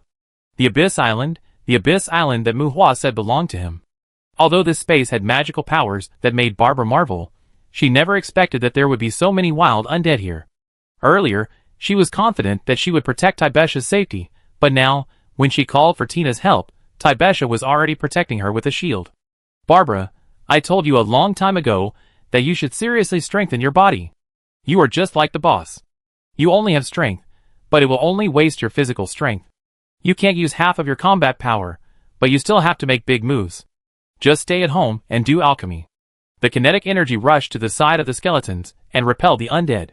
Tina rushed to Barbara's side, and Tibesha protected Barbara on the left and right, but she was full of complaints about Barbara. Let's fight alone. Looking at Tibesha beside her, Barbara said with her neck stiff. Get lost. With a disdainful look, her arms ignited with flames, Tina raised the short hammer covered with flames and shook it in front of Barbara, which also made Barbara look away. Fuck. That doesn't make sense. How did Tina awaken the blood of the flame demon? Isn't she her biological daughter? Barbara complained in her heart. Barbara's attributes are higher than Tina's, and her chi and blood strength is greater than Tina's. Although her fighting skills are worse, Barbara has always suppressed her sister with her one-punch man fighting style. But now her sister can set fires, and the blood she spits out is like her breath. Combined with her fighting skills, Barbara feels that her sister is a little bit overwhelmed. Let's go, retreat, we are not needed here. The three women gathered together, and seeing a group of Dragon 2 soldiers fighting with the skeletons and undead around them, Tibesha said to Barbara. Ha ha, I'm rich, I'm rich. Tibesha wanted to retreat, and Vivian's voice came at the right time. Vivian was standing on a centipede sickle, her eyes shining, commanding the centipede sickle to rush through the skeletons and undead in the wild. Although there are many skeletons here, the strongest ones are just some skeleton generals. Facing the huge constructed undead, like the centipede death sickle, the enemies here basically cannot pose a threat to Vivian. The specifications of the low-end wild skeletons are generally uniform. There will be no too strong or too weak ones, because those with inconsistent specifications will be killed by themselves. Earlier, Mu Hua made a courtyard key on the Abyss Island and set a key transmission point in the middle of the island. If he enters through the teleportation array, he will still appear on the edge of the abyss before the coordinates are re-established. This time, I followed Tibesha and others to the island through the teleportation gate. While introducing the situation on the island to them, it was also to help them clear a safe place to stay. The Abyss Island is now very vast. It takes 2 or 3 hours to drive a shuttle from the center to the edge of the abyss on the edge of the island. The abyss is dangerous. Although he told them about the abyss, Mu Hua forbade Tibesha and the others to approach the abyss alone. 1 hour in the outside world is equivalent to 1 day on the Abyss Island. The concentration of magic power can be described as a mutated magic environment, and it is a vast space surrounded by the abyss. All this was attributed to the Baron Demon, who had been causing trouble outside the town earlier, who let Mu Hua get the dimensional fragment from it. Many people know this. As for the strangeness on the island, who can tell the devil's business clearly? Before Taibesha had time to carefully consider the abnormality here, their breath alarmed the remaining undead on the island. The initial small number of wandering undead were easily eliminated by a few people, but then came the gathering of more skeleton undead. In order to avoid causing too much damage to the corpses of these skeletons, Mu Hua did not want to use large-scale magic to attack these wild undead. After all, these undead can melt ashes and soul fragments. The Terror Knight summoned the beast to fight, and Mu Hua simply summoned the Dragon 2 soldiers and skeleton mages to this side to clean up the undead here, which can also be regarded as a safe place for Taibesha and the others to stay. That's right, clean up. On this land, the originally stronger undead were basically projections. When the space merged, they had been wiped out. Although there are many undead left, with the Headless Knight in charge, it is only a matter of time to clean them up. After the skeleton mages are in groups, even if it is only low-level magic, they can suppress the wild undead here in minutes. And the Dragon 2 soldiers are a group of dogskin plasters that cannot be chopped or torn. The undead gathered here seem to be huge and a bit scary at first glance, but in fact, whether Taibesha and the other women participate in the battle or not does not affect the outcome of the battle. Among the girls, Vivian was probably the happiest. Like Mu Hua, she saw the skeletons and undead as piles of ashes. It would be better if the girl holding the skull and absorbing the soul fragments was not too vulgar. Mu Hua, what are you doing? Taibesha and Barbara retreated to Mu Hua's side, while Tina was still honing her martial arts with the skeletons and undead on the battlefield. At this time, only Ikaros was guarding Mu Hua, and Mu Hua seemed to be casting a spell, with several magic circles forming around him. Dead derivatives, make some black-armored skeleton generals, and stay nearby in the future, so that you can take care of them when you come in. Mu Hua said to Taibesha. Black-armored skeleton general, make some? Barbara, who was carrying a long-handled battle axe, rolled her eyes. This guy squatted on the edge of the battlefield, and said he would make such a difficult thing. It's a pity that he made himself look like a little white rabbit at the Demon Knight banquet earlier. What's wrong? The resources consumed by deriving the Death Knight are a bit too much. I can't handle the process of splitting the skeleton warhorse for the time being. Let's use the black-armored skeleton general to fill it first. After cleaning up the entire Abyss Island, I will get some monster flesh and blood, and then I can try to derive the Headless Knight. Mu Hua cast a spell, and said distractedly. You can even derive the Terror Knight? It won't be dangerous, right? Taibesha said worriedly when she was surprised. Although the Terror Knight has no head, that kind of existence has an IQ no less than that of humans, and they are believers of death. Even though he knew that Mu Hua had obtained the status of the Pale Lord, Mu Hua was still a human being after all. When the undead reaches the level of the Terror Knight, they will not accept death. When Mu Hua, the Lord of the Pale, no longer spreads the breath of death all over the world and does not let the world return to the Pale, who knows whether those Terror Knights will still be loyal to Mu Hua? Taibesha is still worried about the Terror Knights' rebellion. What is there to worry about? Doesn't this guy have so many Terror Knight summons? He is definitely problematic. Barbara did not shy away from Mu Hua and said to Taibesha. Although the guess was wrong, it was not a big problem. With Tuesday around, it is not impossible to train the Terror Knights he derived as his followers. Glancing at Barbara, facing Taibesha and Barbara's inquiring gazes, Mu Hua narrowed his eyes and chose to ignore. You can enter here at night in the future. During the day, it is best to live a normal life in the outside world. Although the timeline is a bit strange, your body functions will not stagnate here, which will naturally involve the problem of aging. Don't tell anyone about the situation here, otherwise don't think I will let you in again. Amid the turbid water filled with death, a black-armored skeleton general slowly took shape in the magic circle. When he half knelt in front of Mu Hua said to Taibesha. Facing Mu Hua's serious expression, Taibesha suppressed the question. Samantha can't say it either. Looking around and thinking about Mu Hua, Taibesha nodded seriously. She now truly realized that Mu Hua was different. It's not that there is no magic involving time, but the situation on the Abyss Island is probably beyond human control. The mysterious Abyss Island, since Mu Hua showed it to her, it also represents her cousin's trust in her. Taibesha thought to herself, keep this trust, As for the future, it depends on Mu Hua's own decision. Chapter 310. The large-scale undead riot in the middle of the Abyss Island lasted for 5 days, but compared to the entire Abyss Island, the rioting undead were still only a small part of the wild undead on the island. It was not until the 7th day that after Mu Hua and his men kept cleaning up, no skeleton undead appeared near the key teleportation point. The ghosts that occasionally floated nearby, even if they did not die at the hands of the skeleton undead under Mu Hua's command, would usually flee far away when they found that the humans here could see them. Compared to the wild skeleton undead, these ghosts are much more cunning, and they have not evolved to the level of banshees or elemental evil spirits, so they can be said to be harmless to Mu Hua and his men. So if these ghosts are not desperate and want to hit the faces of several people, Mu Hua will not deliberately kill them. After the undead riot subsided, Mu Hua rode on his hellish warhorse to check around and confirm that there were no more than 5 skeletons of the undead within a radius of 10 miles. The skeletons of the undead farther away would basically not gather in large numbers in the middle of the Abyss Island, so they could be cleared out slowly in the future. Everyone then let down their guard and adapted to the environment of the Abyss Island. There were no accidents during the undead riot, but when they cleared out the undead, Basanama demons possessed by the skeleton guards actually appeared in front of Mu Hua. These Basanama demons were exhausted by Zhou Yi's pursuit during this period. If they continued to hide, there might not be even 4 of them left. Facing these 4 Basanamu, who came to surrender, Mu Hua tied them up with the Hell Demon chains. Uncontrolled aliens are not allowed on their own territory. Either die or become followers. The 4 Basanama wanted the treatment of ghosts, but Mu Hua refused to give them. The oath of allegiance was also ignored by Mu Hua. There was really no way for these Basanamu to surrender. Zhou Yi was chasing them all day long, and they couldn't leave the Abyss Island. Seeing that there were more and more skeletons under Mu Hua's command, and judging from Mu Hua's intention, it was obvious that he wanted to plow the Abyss Island. They didn't want to die, so they could only run to Mu Hua to fight for their lives. Unfortunately, when faced with the issue of demon subordinates, Mu Hua was not as arrogant and confident as they imagined. Mu Hua has always held the view that those who believe that demons can become fresh and clean are idiots. Followers can't be followed for a while, and these Basanama can't sign slavery contracts at all for the time being. Fortunately, Mu Hua did not kill them immediately, but let them do psychological preparation on their own.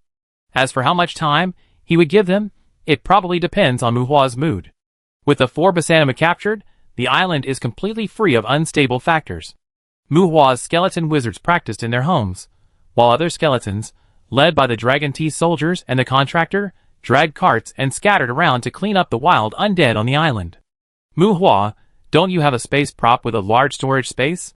Bring in a few simple houses tomorrow. After a few days on the island, it should be early morning outside. Taibesha didn't want to go out, and said to Mu Hua, who was about to leave. The meditation effect on the Abyss Island is surprisingly good, and Taibesha has not been around properly these days to guard against the attacks of wild undead. Everything here is new to Taibesha. She wants to stay here for a few more days, but Mu Hua doesn't try to persuade her. Even though she has Barbara and Vivian to keep her company, she will probably get used to it in no time. I tell Demand that I bring it today if it can be delivered. Standing on the flat ground made with earth magic, Mu Hua originally wanted to try to build a few houses with the formation construction, but unfortunately his skills were too poor for the time being. It was flat and thick to make a single wall, but it was all non-mainstream to make a house. To say that there is no shortage of trees on the Abyss Island nowadays, Mu Hua actually wants to build a wooden house by hand. Unfortunately, the girls are not interested in this at all. Women seem to be more pragmatic than men in this regard. Women don't really understand some of men's entertainment methods. It sounds romantic, but if they really want to do it, they prefer ready-made ones. We also need daily electrical appliances and an energy conversion device. Low-power ones will do. By the way, we also need some water flowers. Vivian interjected. Do you really want to live here? This is for you to come here and practice when you have time. As for Shui Zerhua, I have ordered some magic plants from the demon merchant, and I need to go out and find them myself. I have something to do today. Mu Hua rolled his eyes. He kept everything simple on the Abyss Island. After all, this is not a complete world.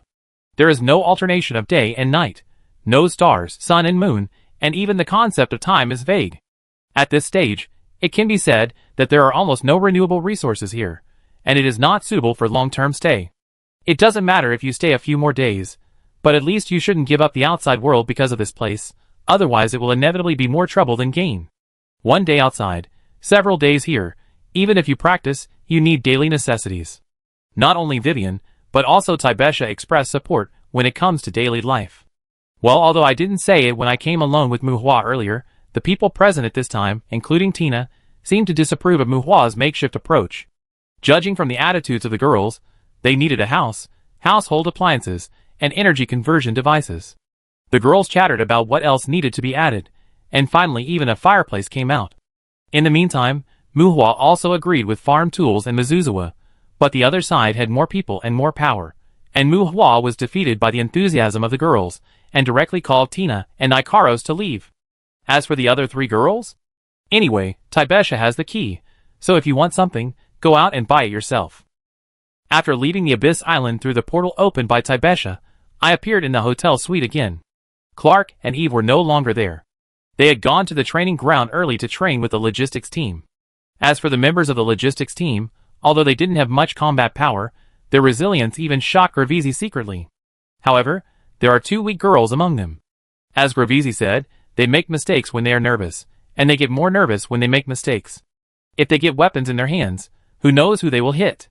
For these two girls, who are not really suitable to stay in the logistics team, Taibesha intends to let them work as maids and take care of the daily life of the main combat personnel, but she has not discussed it with them in detail yet. Boss, you have to meet Trisha first today to replace a batch of skeletons for her to engrave the corpse mark. I think the newly derived black-armored skeleton generals should be engraved first. Of course, whether to train them as followers first depends on your opinion. After a simple wash, Tina helped Muhua tidy up his clothes and said to Muhua, "Well, I forgot to sign a slavery contract with them. Without a slavery contract, it would be dangerous for them to stay in crowded places if I'm not here. Let's do it another day. Let's replace a group of Dragon Teeth soldiers for Trisha first.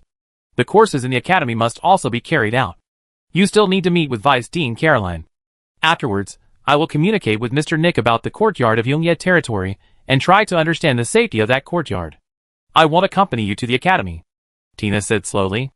As Muhua's dependent, Tina records Muhua's daily arrangements.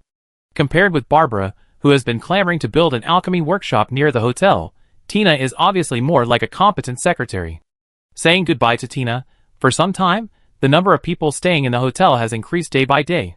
In the lobby on the first floor, Demand has set up a clothing store and a small supermarket without knowing when. Although most of the shelves in the supermarket are still empty for the time being, the increase in guests and shops has also made the originally empty lobby look more like a large hotel. At least now Muhua would not feel awkward to call this place a hotel. The increase in hotel guests also boosted the business of Trisha's witch hut near the hotel. The witch hut is like a clean and tidy medical clinic, but as long as you push open the door of the hut's compartment, Trisha's main workplace, Muhua looks like an SM scene. In the witch hut, in addition to the witch Fanny, Trisha also hired a small town girl with freckles on her face and is more easily shy. After a brief greeting with Trisha and leaving her with a few Dragon Teeth soldiers, Muhua quickly dragged Ikaros away amid Trisha's vulgar curses. If Taibesha did not have a demon hunting plan, Ikaros would go to class normally, and Muhua's class at the Dusk Courtyard would be relatively simple. Re-record the spell in the classroom, answer some questions about the spell from Elzak and others, then study on your own, and the other classes will be handed over to the more orthodox teacher Vic, while Muhua will meet with Caroline. There is no way, a girl from his family has stabbed the lost demon in the academy, and the academy has also cheated him of a compensation. These things must be discussed with Caroline in person. The Star Patrol conference is approaching, and Caroline asked Muhua to lead the team on behalf of the academy. If the academy sends people, they should be temporarily included in the garrison regiment, which is basically a formality. However, Muhua has already agreed to join the group with the townspeople of Old Baron, so Caroline can only give up. After finishing everything, Muhua returned to the hotel and found Nick by the swimming pool, and borrowed the courtyard key of Yong Yiling from him. However, the Philosopher's Stone in Muhua's hand is almost enough for Tuesday to evolve safely, and he is ready to go and cause trouble for the little demon over there again. Yong Yiling could also pick up demon eggs, and Muhua was also going to pick up some and throw them on the Abyss Island to raise them. Chapter 311. Yongye territory is a very peculiar courtyard. The owner there is a demon, but she has stipulated that demons are not allowed to harm humans, but she does not restrict humans from fighting each other. As a symbolic city of Yongye territory, demons and humans coexist in the forgetful city. Let alone the matter of lust, You can find a lot of information about monsters there, and you can also buy some rare things that are hard to find in the outside world. The psychotropic drugs provided there are all high-end goods that are non-addictive. The casino there has a very good reputation. It is said that there is no need to worry about cheating or shady operations in the casino. If it is a gold-consuming cave for humans, then from a certain perspective, demons are also living a wanton life in the forgetful city. The demons who lay eggs wantonly there also make a large number of abandoned little demons in Yongye territory. The little demons there are really worse than livestock. After all, the meat of little demons is not delicious. This also led to the little demons there even gathering resistance forces. Well, of course, the reason why the resistance forces exist is basically because of the neglect and indulgence of the owner of the courtyard. Mu Hua wanted to borrow Nick's key to go to the forgetful city. Nick, who had been away from home for a long time, happily prepared to follow Mu Hua to eat and drink. Knowing that Mu Hua was going to fight the little devil, Nick threw the courtyard key to Mu Hua, turned around and took the girl to play in the water. Yongyi territory could hardly find any valuable relevant information on the magic network, but most of the humans who would go to the forgetful city had a certain amount of wealth. If there was any problem there, the outside world should not be so quiet. With the help of the demons, Tina contacted some demons in the country where the entrance to Yongyi territory's courtyard was located. After further confirming the safety of Yongyi territory through them, Mu Hua brought Tina to the City of Desire again. Leaving the cross-border point of the square, next to the Dimension Shuttle Array at the exit of the courtyard, there are also several arrays with the same teleportation ability. Although the cross-border point, Dimension Shuttle Array, Teleportation Array, and other arrays with displacement properties are usually called teleportation arrays, they are different when distinguished. The teleportation array in the strict sense is mainly aimed at the spatial displacement within the dimension. It has strong controllability, but it cannot operate independently and consumes a lot of energy. Through them, you can instantly reach some distant places in the courtyard. The teleportation array of Yongye territory is actually a public facility, which means that you don't need to pay to use it. You know, the teleportation array in the human world is very expensive. Just for this free teleportation array, Wangyu City is more convenient than the human world. However, generally speaking, few humans will use these teleportation arrays. After all, the corresponding locations they teleported to were not very comfortable places, and people who came to the forgetful city generally would not go to the wilderness. Through the teleportation array, Mu Hua and Tina came to a city on the banks of the Berry River, a relatively simple retro city with stone walls and stone houses. There were no entertainment venues here, and the station demons were all succubi, sirens, horned demon commanders, and other demons that had not evolved recently. Huh? A human? Seeing Mu Hua walking out of the teleportation array, a nearby horned demon commander spoke in surprise. Thick limbs, dark red skin, a pair of half-arm-length horns on the top of the head, and another pair of fawn-like horns with only a tip protruding from the cheek. Although he looked fierce, the demon horns showed that this horned demon commander was still very young. An adult, well, a horned demon commander who had grown to the limit of natural growth, would not only have 2 pairs of huge horns, but also a flaming mane that spread along the spine. Wearing scale armor with oriental armor characteristics, the horned demon commander approached Mu Hua with his sturdy hooves. Although this was a young horned demon commander, the armor on his body was good equipment. Looking around, Mu Hua also saw similar armor on other demons. This should be the standard armor distributed by the Lord of the Courtyard to these demons. I heard that she used this courtyard as a place to select soldiers. It seems that she is quite good with her demons. Human, why are you not having fun in the City of Desire running here? When the horned demon commander approached Mu Hua and spoke, he saw Tina again. Demons? TSK, I really don't know why you like this kind of bastard. Do you want me to introduce you to some girls?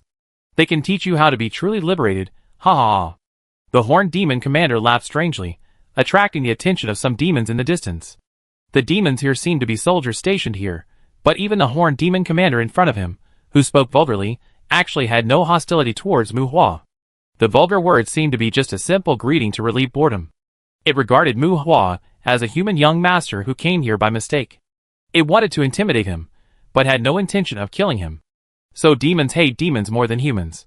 Tina looked at the horned demon commander coldly, and whispered to Mu Hua. We want to hunt some little demons. In which direction is the rebellion forest? Mu Hua smiled and shook his head, and asked the horned demon commander. Demons are notoriously foul-mouthed, and the best way to argue with them is to stab them. Since he can't stab them, Mu Hua won't bother to argue with the Horned Demon Commander for a word. As for standing up for Tina, that's basically looking for trouble. They came here to fight the little demons, not to show off. It's like you run to a gangster's den, saying that you don't want to cause trouble, but you insist that the gangsters talk to you about beauty. Isn't that just being a jerk? That kind of request itself is very stupid, but for some reason many people like that kind of tune. Rebellious Forest? Rebellious Canyon goes southwest. There is a bridge about 10 kilometers away. Cross the bridge, climb the hill to the west, and you will see it. I heard that a spider demon has evolved there recently. If you can kill her, you will get the queen's reward. You are the two of you? Do you want to hire some people? The shadow demons over there are very dangerous. The Horned Demon General pointed in a direction and said to Mu Hua, Spider demon? What level? Mu Hua asked with a frown. What level can it be? It just evolved from a little devil. If it was an Acra, the queen would have sent guards to clean it up long ago. The Rebellion Canyon is very big, and the bins inside are like a maze. Don't you really want to hire some people? We often go to the Rebellion Canyon. The Horned Demon Warlord waved his fist, which was not much smaller than Mu Hua's head. The Horned Demon Warlord has a sturdy body and looks short from a distance, but in fact, their height is generally more than 2 meters. Standing face to face in front of humans, they are physically intimidating. The spider demons have difficulty growing up, which is mainly reflected in the fact that they have many levels of evolution. If it is an evolution of a small demon, it should be a large spider. Adakra, Nyame, Arachne, and even the legendary Gaia are the more successful evolutionary routes of spider demons. This relatively low-end spider demon mentioned by the Horned Demon Commander was fished out by Mu Hua from the abyss. The physical fitness of adult spider demons produced in the abyss does not exceed 500. He originally expected to get the tears of the earth element from the spider demon, but unfortunately after trying, they did not give it. Medusa hates spider demons very much, or rather, Arachne also likes to eat Medusa. They are both demons, but the two basically belong to two groups that fight each other when they meet. The so-called queen's reward mentioned by the Horned Demon Commander is not about how strong the spider demon is, but that a spider demon appeared in his territory, and the Queen Medusa here simply wants to kill it. No need for mercenaries, I go to visit, and help you clean up some small demons. Without the self-recommendation of the Horned Demon Commander, Mu Hua summoned the Purgatory Warhorse while speaking. The irritable Purgatory Warhorse appeared beside the Horned Demon Commander, and the breath of death exhaled from its nose even hit the Horned Demon Commander's face, causing the Horned Demon Commander to dodge and retreat. Stopping the Purgatory Warhorse with its front hooves raised, ignoring the Horned Demon Commander with anger flashing across his face, Mu Hua jumped on the horse and pulled Tina into his arms. Shaking the reins that were condensed with death energy, Tina glanced at the Horned Demon Commander, and Mu Hua grinned at the Horned Demon Commander and rode towards the city gate. The Purgatory Warhorse is very powerful, but its attack mode is single. Generally speaking, it will make the Horned Demon Commander embarrassed, but any Horned Demon Commander with a little experience can dismantle them. However, the Horned Demon Commander will have to grow a flaming mane on his back to have the ability to be compatible with the fire element. If the Horned Demon Commander in front of him faces Mu Hua's Purgatory Warhorse, I'm afraid it will not be just embarrassed. In Yongye territory, killing is not allowed, but beating is allowed. The necromancer who can control the Purgatory Warhorse, the Horned Demon Commander thought that he might not be able to defeat the opponent. Looking at Mu Hua's back, the Horned Demon snorted in dissatisfaction. "Pah!" Spitting fiercely at Mu Hua, the Horned Demon Commander turned his face and walked away, wishing that Mu Hua would be killed by the demons in the Rebellious Canyon. Chapter 312. Some traces of little demons can still be seen from time to time in the wilderness near the military camp. These little demons are hatched from demon eggs left in the wild. Demons are definitely advanced civilizations. They may not respect the elderly, but they may pay more attention to protecting their cubs than humans. Unfortunately, little demons are not regarded as their cubs by demons. Without demons to take care of them, they will not abide by the rules of the Lord of the Courtyard and are basically in a wild state. If they encounter demons or humans, they will try to attack and sneak attack if they have the opportunity. If humans are attacked by them outside the Forgotten City, they deserve it, and Yongye territory will not be responsible for them. The master here is still a demon after all. These little demons are actually very aggressive, but they are also good at seeking good fortune and avoiding danger. Facing Mu Hua riding the Purgatory Warhorse, they usually stay away. All the way to the Berry River. Berry River is not a stream. It is a majestic river that can pass warships, and the edge is hard to see. Stopping by the river, A towering bridge that runs through both banks in the distance was shrouded in fog on the river. Mu Hua was not in a hurry to cross the river, but strolled along the riverside until he saw the devil eggs floating in the river water. Mu Hua and Tina got off their horses and took out a scoop net. Yes, scoop net. Mu Hua used the scoop net to scoop up the devil eggs in the river, and Tina took a huge travel bag to put them in. The two walked along the river, stopped and started, put dozens of devil eggs in the travel bag, and then found a hidden place, and threw a bag of devil eggs into the Abyss Island. Yes, Mu Hua was going to raise a devil, but it was still in the trial stage. He picked up dozens of devil eggs for experiments, and didn't need to get too many for the time being. Moreover, demons are not easy to raise freely. Although the little demons prefer to eat their own kind, they can also lay eggs. Mu Hua also needs to build some cages to imprison them. These have to be done step by step. If there are too many, it will be troublesome. After dealing with the demon eggs, Mu Hua will have no more worries. The warhorse crossed the bridge. There were demons stationed at both ends of the long and wide bridge. Occasionally, only one or two demons would be seen crossing the bridge. The building materials with the color of semi-solidified magma, combined with the mist rising from the river, the bridge with a strong demon style, was like the backbone of a ghost inn. Crossing the bridge, climbing over a highland with a not too steep slope, after the highland, a plain with a sudden drop in terrain appeared in front of Mu Hua. Looking from a high place, clusters of trees formed a forest on the plain. It was called a plain, but if you look closely, it was full of gullies. If you were in it, it would probably be the canyon mentioned by the Horned Demon Commander. After descending the high ground, we found a steep slope and went deep into it. When the ground became flat again, we saw a passage about 10 meters wide with uneven soil and rocks of 20 to 30 meters high on both sides. The terrain was like a canyon, winding and spreading. There seemed to be no end to the canyon, and there were forks in the road from time to time. Looking at the terrain in front of him, Mu Hua couldn't help scratching his head. This damn place, will you get lost if you go in? You can also walk from the top. Just jump over the canyon when you encounter it. Sensing Mu Hua's distress, Tina pointed upwards. Well, it's true that you will definitely get lost if you go around in the canyon, but if you walk from the top, you don't need to jump, you can fly here. The light was blocked, and the light was modeled in the overall dark canyon. After walking along the passage for more than 10 minutes, the prying sight and the perception never disappeared. After turning two corners, pairs of eyes with dim light appeared in the dimness. The demon's eyes are pitch black, but in the dark, they will emit various colors of dim light. In the passage, on the rock wall, in the stone cave, one by one, the little demons quietly emerged like hunting ghosts. They stared at Mu Hua and Tina with their dark pupils, and the friction of their claws and teeth made a sound of teeth-biting skulls. They were a group of little demons who wanted to attack Mu Hua and the others. They really know how to choose a place. Confirming that there are indeed many little demons hiding here, Mu Hua shook his head and said, "These demons can dig holes. They not only move in the canyon, but also live in the woods above the canyon, and they will dig holes on the stone walls of the canyon to hide." Mu Hua had seen it from a high place earlier. There are also some open places in the canyon. There may be camps where a large number of little demons gather. It is not easy to use high explosive magic here, and it is also troublesome to blow up the soil and rocks on both sides. Since the lord of the courtyard didn't want to raise this place to the ground, this was a good hiding place for the little demons. Do you really want to kill them? Is it necessary?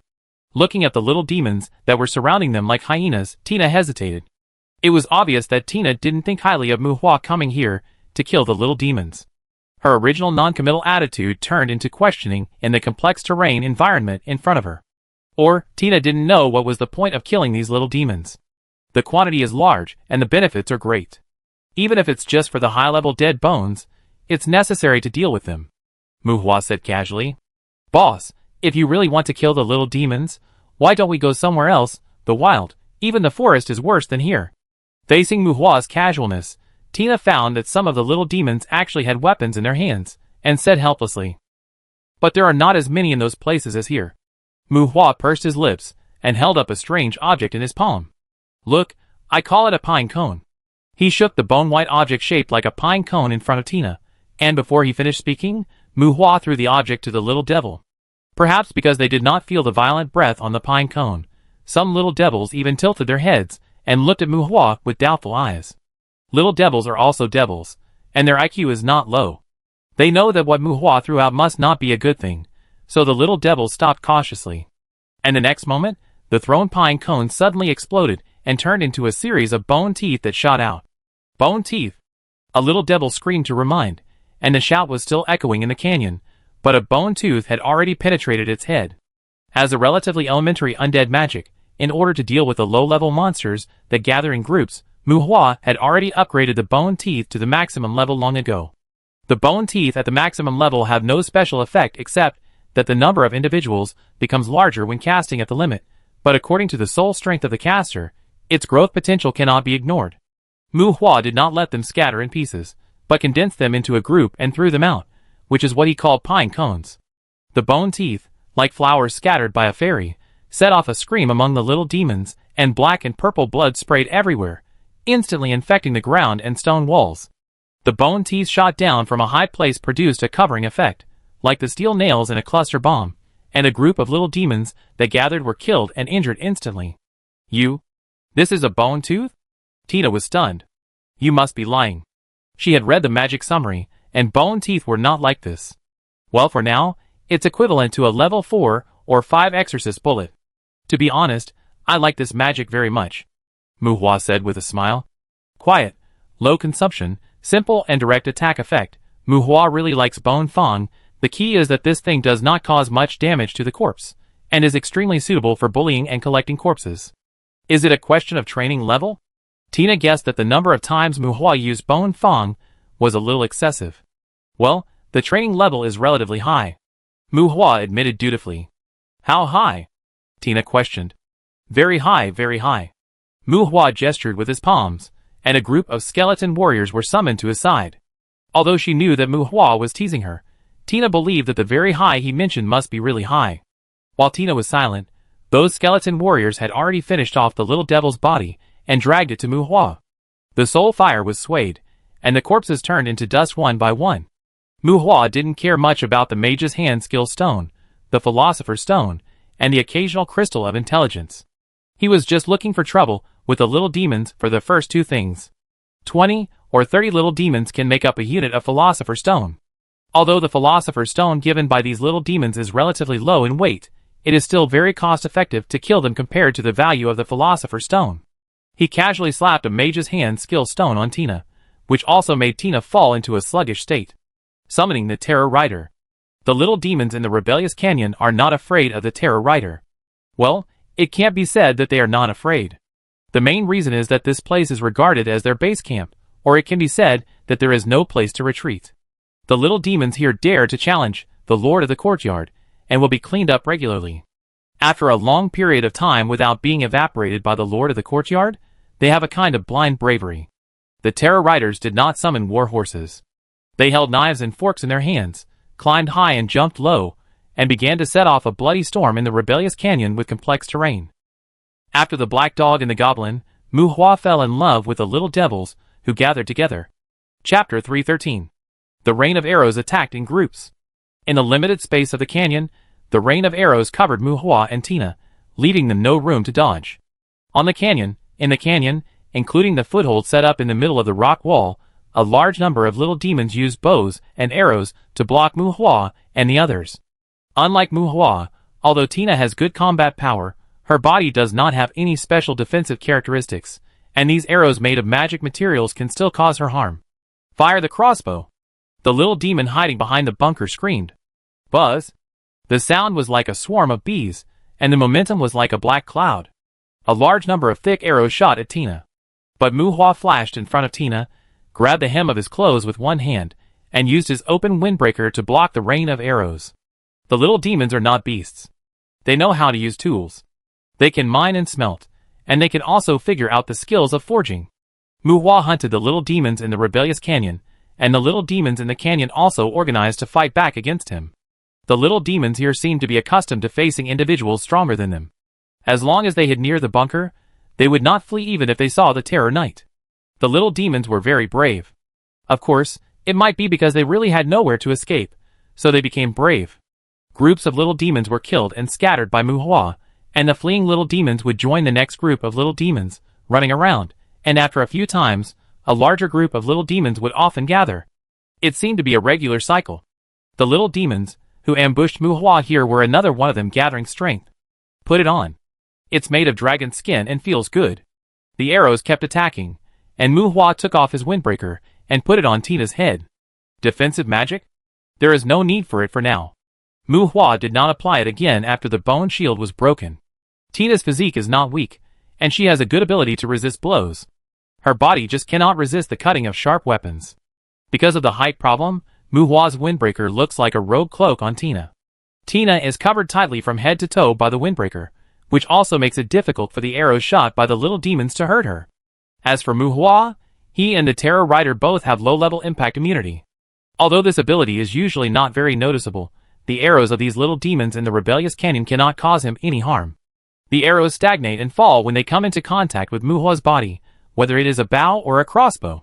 The body of the Minotaur is immune to low-level impacts, coupled with super speed regeneration. As long as they are not pulled and tied, Mu Hua and the Terror Rider are invincible in front of these little demons. Forced by survival, the little demons here are quite skillful, but it is a pity that a good cook cannot cook without rice. The arrow attack they made with great effort may cause some damage to Tina, but a low-level impact immunity is simply a nightmare for these little demons. The Headless Knight rushed and fought, and the little demons had no power to fight back in front of the Headless Knight. It's just that there are too many of them, and they are climbing and crawling all over the world, or shouting, or hiding, and their figures are everywhere. It's like a group of monkeys that are frightened and angry in the dense forest. The Fear Knight can't hit them all at once, but it's a bit troublesome to chase them. Tina doesn't like this place. If it's a normal environment, if 10 or 8 little demons come together, she could also show them in 18 different ways. But the fact that she is restricted here is secondary. The most important thing is that there are many traps here. That is to say, Mu Hua has ravens to scout and undead to explore the way, but even so, the Terror Riders will occasionally fall into an embarrassing situation. Tina doesn't like this place very much. The noisy canyon, screaming, roaring, wailing, and arrows still haven't subsided, but under the impact of the Headless Knight, at least it is no longer the comprehensive rain of arrows as before. The originally crazy little demon became the target of slaughter, and Mu Hua's indifferent attitude of bathing in arrows seemed like a cruel and violent villain. Be careful of those shadows. In the chaos, several abnormal shadows caught Tina's attention. In the dark canyon, several slightly darker black shadows rushed straight towards Mu Hua. Shadow demons, they are good things. Seeing several shadows, like fish swimming underground, Mu Hua's eyes lit up and threw a pine cone over. Puff, puff, puff, blood splashed, and the bone teeth nailed into the black shadow like rivets, and the ground immediately splashed with blood. The number of bone teeth is limited, but although the pine cone does not have an exaggerated number of spikes like a cluster bomb, Mu Hua can control the bone teeth to carry out a certain degree of targeted attack. 4 or 5 shadow demons were nailed through by bone teeth, and blood stained the spot. The shadow faded, revealing the real body of the shadow demon. The ugly body was like a floating corpse soaked in water, with blurred facial features, and a few pairs of nodular demon horns sticking out of the bald head. Their image was not pleasing even in the eyes of demons, but it was more handsome to keep the shadow state. 3 of the 5 shadow demons died, and the other 2 were also seriously injured. The blood holes drilled by the bone teeth on their bodies were bleeding, and they had lost the ability to resist. He waved his hand, and shot out 2 more bone teeth. The undead shadow demons were more resistant to attack. The bone teeth drilled into their eyeballs, but failed to penetrate their skulls. With the death of 5 shadow demons, the organized little demons around began to flee again. The Terror Riders, who climbed up the rock wall, threw the corpses on the high ground to the ground. Some skeleton warriors, who were regarded as consumables by Mu Hua, began to collect the corpses, so that Mu Hua could collect them. Hundreds of little demons allowed Mu Hua to harvest more than 50 units of Philosopher's Stone again, and the goal of 8,000 units was not far away. The attribute crystals were not satisfactory.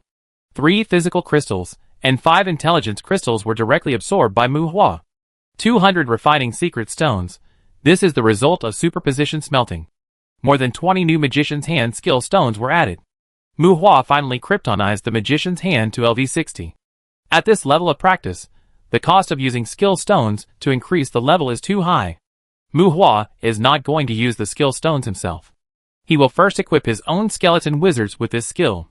The 5 shadow demons did not escape the fate of turning into dust, because shadow demons are good at hiding, and there are not many physical bodies. Shadow demons are still very rare. There is nothing to say about the 3 shadow stealth skill stones. Mu Hua got one of these for Zhou Yi earlier. The Shadow of Life skill stone is more interesting. It allows the owner to change the shape of his own shadow to a certain extent. In addition to making his own shadow produce a physical effect to a certain extent, it can also allow the person with this ability to flicker and shift with the help of his own shadow. Mu Hua has already mastered flicker, and he has a lot of skills that he doesn't have time to flip. Although it is said that more skills are better, it seems unnecessary to rush to apply all the abilities to himself. After a little thought, Mu Hua bought a Shadow Stealth skill stone, and then put the Shadow of Life skill stone on Tina. After the Mage's Hand, Shadow of Life and Shadow Stealth, the two skill stones brought a brainstorm, and Tina's eyes were instantly stagnant. It was not until the Dullahan returned to Mu Hua's side, and sorted out in his own consciousness space for a long time, that Tina gradually recovered. Inheritance Crystal? Tina's eyes flickered. Can you extract the talent inheritance from the devil? Tina asked in disbelief. The Mage's Hand was not seen clearly earlier, but this time Tina noticed Mu Hua's actions. Unlike the Tears of Elements, Tina did not see the inheritance crystal in Mu Hua's hand, but she actually obtained the ability inheritance. It is more intuitive and delicate than the inheritance in the devil's bloodline. She can only think of the inheritance crystal for similar phenomena. Everything happened suddenly and too coincidentally. Thinking about Mu Hua's unconventional actions, Tina couldn't help but guess. Magic inheritance, if you are lucky, you can also make some strange things. Mu Hua looked calm, but he was secretly proud in his heart. Well, he had wanted to show off for a long time, but he didn't dare to do it in the past. He lacked a sense of accomplishment on Monday and Tuesday, and it was just right for Tina. Luck? This, whether there is luck or not, this is enough to make the world crazy about you. After getting a positive answer from Mu Hua, Tina muttered absent-mindedly. The two shadow-related magics are undoubtedly from the Shadow Demon. They have even exceeded the scope of magic, and can almost be said to be racial talents. And the Magician's Hand is probably from the Little Demon. Tina guessed that this Magician's Hand is the fundamental reason why Mu Hua came to abuse the Little Demon. It's crazy. The magician who can make most spellcasters scratch their heads can master it by killing some little demons? What about other demons? What about other magic? So that's it. No wonder Mu Hua has mastered so many magics at such a young age. Tina was confused. Crazy? Oh, is it crazy worship, or crazy capture of me? Mu Hua said with a smile. Both. Tina sorted out her emotions. Perhaps because of the contract she had signed with Mu Hua, Tina's amazement was very simple, and her emotions recovered quickly. No matter what, she was already Mu Hua's follower. Chapter 314. This inheritance. Shocked by Mu Hua's ability, Tina calmed down and thought about her words. But she didn't know how to describe the magic she had obtained. Skill stone, I call it skill stone. Well, is it difficult to obtain skill stones? I mean, those magics just now don't seem to be suitable for me, Tina said hesitantly. Mu Hua was puzzled. You helped me awaken the blood of the flame demon. At this point, Tina's expression suddenly became weird. Fuck. I really found a master who is not worthy of being seen. My master has a lot of skills that are not worthy of being seen in public. It is hard to determine whether any of them will bring good or bad luck. It seems that I need to pay more attention to the matter of silencing people in the future. I have awakened the blood of the flame demon. A violent, and even brutal fighting style is more suitable for me. This is the inspiration from the blood. And Shadow Stealth and Shadow of Life are more inclined to be weird and delicate. Well, never mind, it seems not bad. When Tina explained, she thought that these two magics seemed to be suitable for assassination and silencing, and shook her head again. Mu Hua didn't know what Tina was thinking, but thinking about the flame demon in his cognition, he understood what Tina called inspiration. Rather than saying it's a suitable fighting style, it's better to say it's a good fighting style. Combined with their own talents, it seems that the flame demon does not need to do anything sneaky. The violent attack seems to make them more threatening. Well, the strength of magic is also closely related to the degree of training. In this case, don't focus on them in the future. It seems that you need to increase your ability to recover and resist attacks. I don't have any healing at the moment. I will give you some self-healing and impact immunity abilities later, Mu Hua said to Tina. Those are also okay? Tina asked subconsciously. It depends on luck. However, you can practice and comprehend on your own. I can't take care of you for the time being. When Mu Hua said this, Tina's expression froze slightly. What do you mean by temporarily not taking care of you? Do you have special ways to improve your feelings and magic practice? Pursing her lips, Tina didn't ask any more questions. She consciously realized that she didn't need to know too much about these things. When Mu Hua was communicating with Tina, the skeleton warriors collected the weapons left by the little devil. In order to brush the skeleton mage, Mu Hua derived a lot of skeleton warriors. Although those skeleton warriors were basically cannon fodder, they could also be trained and grown. Some iron swords and daggers, especially those short bows, can help the skeleton warriors, who were almost left by Mu Hua, practice archery and increase their combat power. Leave the shields to them regardless of their quality. After cleaning up the battlefield, when Mu Hua was about to continue searching for the little devil, Tina handed the windbreaker back. Put it on first. Mu Hua said to Tina. It affects my movements, and the flames have a healing effect on me. As long as I am not fatally injured, you can cast a fire magic on me, which can not only heal my wounds, but also restore my physical strength. Tina said. Explosive fire? No, it's better to use magic without impact. I can only absorb the flames, and the strength level will still cause damage to me. Oh, what about after the bloodline grows? Mu Hua was curious. It's the same after growing up. This is only related to my ability to withstand blows. If I can achieve blood transition, I estimate that the damage that can pose a fatal threat to me will be less. In fact, I don't need self-healing. My body can store fire elements. The flame demon itself has the ability to regenerate, but it is a bit different. It consumes fire elements. Tina explained. Mu Hua shook his head and took the windbreaker. The natural racial advantage of the upper-level demons is really bullying, especially in some specific environments. They are born to be nightmares. Tina herself is a warrior who can dance on the tip of a knife, not a white-skinned and beautiful little white rabbit. Since she insisted, Mu Hua would not take care of her like a nanny, but just remind her to be careful. But no matter what the future holds, Tina is still full of fatal weaknesses, so self-healing is still necessary. Even if her bloodline grows up, and she may have the fire-bathing power of the disaster spirit flame demon, super speed regeneration will inevitably be an extreme enhancement for her. In people's impression, the endless physical strength of the fire demon in the flames is far more difficult to deal with than their regeneration ability. Wandering aimlessly in the maze-like canyon, perhaps because they have been frequently harassed by the demons of the courtyard officials, the little demons here are also very good at hiding. They are used to double teaming and raiding, and it is estimated that they have dug out a lot of underground space in this rebellious canyon. Before they move, they are like hiding foxes. At this time, even through the reconnaissance of blind ravens, Mu Hua can only explore some relatively spacious areas. Because there are often some cave entrances in such places, if those cave entrances are dug, they can often attract attacks from groups of little demons. Woo, woo, the raven's warning sounded, and Mu Hua stopped with a frown. The horror knight was ready to charge, but suddenly saw a group of demons with blades on guard at the corner of a forked road. Succubus, horned demon commander, and red-eyed demons with bulging bellies, and about 5 meters tall. These are common demons in Yongye territory, but they are rare in Rebellious Canyon. There are more than 10 demons in a group, and they are more or less protected by armor.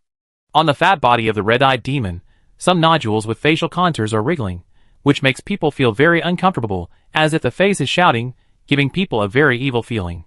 Don't attack. Our own people. A succubus raised his right arm and shouted loudly. The red-eyed demon on the opposite side made people uncomfortable, and the horror knight on Mu Hua's side also made the opposite side panic. And the shouting of our own people on the opposite side also stunned Mu Hua and Tina. On the arm raised by the succubus opposite, a pair of adventurer bracelets were flashing with a dark light. Mu Hua was silent, and put down the jam sweetheart in his hand. Tina was silent, and tightened the dragon fawn blade in her hand.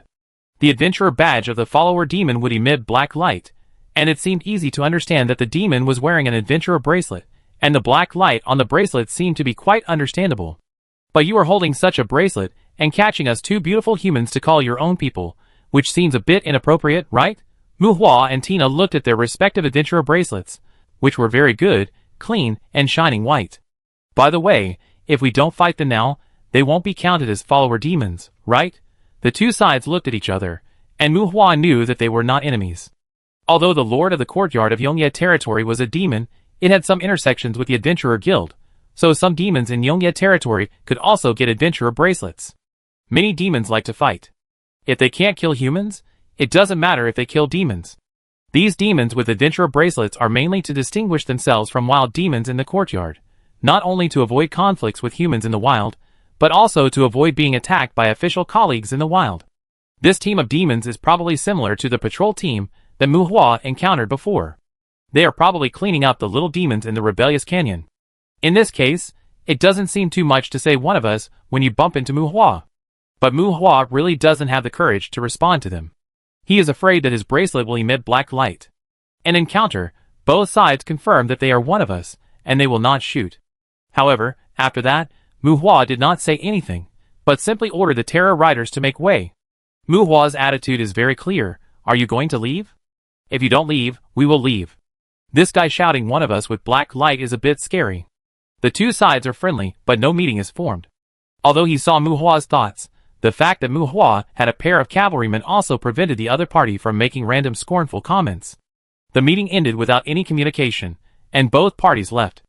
After wandering around for a while, Mu Hua once again got into a chaotic battle with a group of little demons. Chapter 315. Mu Hua stood up Taibesha. He had promised to help Taibesha move the makeshift house, but he ended up spending the whole night in the rebellious canyon of Yunye territory.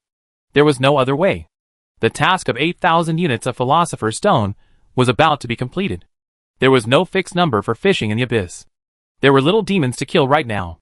If he didn't get enough, he would always feel uncomfortable. Mu Hua really didn't want to leave in a dragging manner.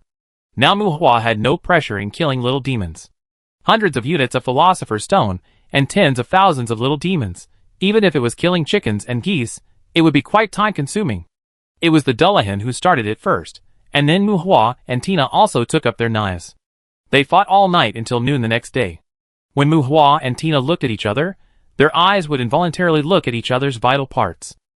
The Philosopher's Stones were collected, and the mission was completed in excess. Mu Hua had a good time with the little devil. The little devil's combat power was too different from the two of them. Even if they continued to fight, it was not a hard fight. On the contrary, running around the canyon was more tiring. It was hard to say whether their combat skills had improved, but both of them had a violent temper that could not be suppressed. Their bloodshot eyes seemed to be able to spit out blood. This was in the case of 60 Terror Riders and skeleton warriors finishing off the knives. Destroying lives one by one might be much more complicated than imagined. Somewhere in the rebellious canyon, in an empty area similar to a sacrificial site, something strange happened here. After Mu Hua finally killed all the little devils and shadow demons here, he obtained something that looked like a staff from the altar in the center of the venue. It doesn't seem to be a staff. Do you know this kind of gem? Mu Hua asked Tina when he was puzzled while fiddling with the bone staff taken from the altar. The staff body is made of a dry arm, about 1 meter long, and the 3 fingers on the head of the staff are like claws holding a gem that seems to have a nebula vortex flowing inside. When Mu Hua picked up the bone staff with dry flesh and skin, the nebula vortex and the gem at the top of the bone staff slowly dissipated, and it turned into a pink gem in an instant. The gem is brewing with starlight, giving people a pleasing feeling. The refreshing and beautiful color can even make people ignore the badness of the bone staff inlaid with it. The change came suddenly, but the changed gem did not cause any impact on the outside world, and Mu Hua did not feel any trace of magic from the bone staff. It is like a work of art with bad taste, and it does not seem to be a magic prop. But Mu Hua clearly remembered the strange situation that happened in this sacrificial land. Several shadow demons brought a large number of little demons here to kill 9 Radialis. They are a kind of demon that lies all the time, and is good at using language and smell to induce other lives to pay for them. They have goat heads and horns, bodies similar to humans, and are half the size of the Barong demons. Although they both have goat heads, how should I put it, compared to the Barong demons, carnivores and herbivores. Even though the Barong demons' heads look like goat heads, they are also very fierce and evil. At first glance, you will feel that they are carnivores. And the Radiali gives people the feeling of no aggression, just like a very harmonious, generous, and easygoing herbivore. So even if you only look at the head, no one will ever think that the Radiali is the cub of the Barong demon. This is an unpleasant demon. Both humans and demons don't like Radiali. Well, they have another name, the Deception Demon. 9 Radiali were stabbed by a group of little demons. It looked like a sacrificial ceremony. The ritual square hidden in a corner of the canyon was very large, and many little demons gathered here. Mu Hua was originally planning to kill the demons present, and then see what the Radiali could smelt. But those Radiali who were stabbed to death on the altar turned into mummies almost instantly, the kind of mummies that were blown away by the wind. Later, under the call of a Radiali who chanted strange hymns, a large number of little demons sacrificed themselves to the altar, including the radiali who led the sacrifice. When they turned into mummies and covered the altar, the strange bone staff in Mu Hua's hand appeared on the altar. Kill all the demons present and smelt a ground of dust. Mu Hua only knew that the several shadow demons present at the time were very angry, but Mu Hua took the bone staff first with the help of Flash. Unfortunately, it was not the staff that Mu Hua imagined.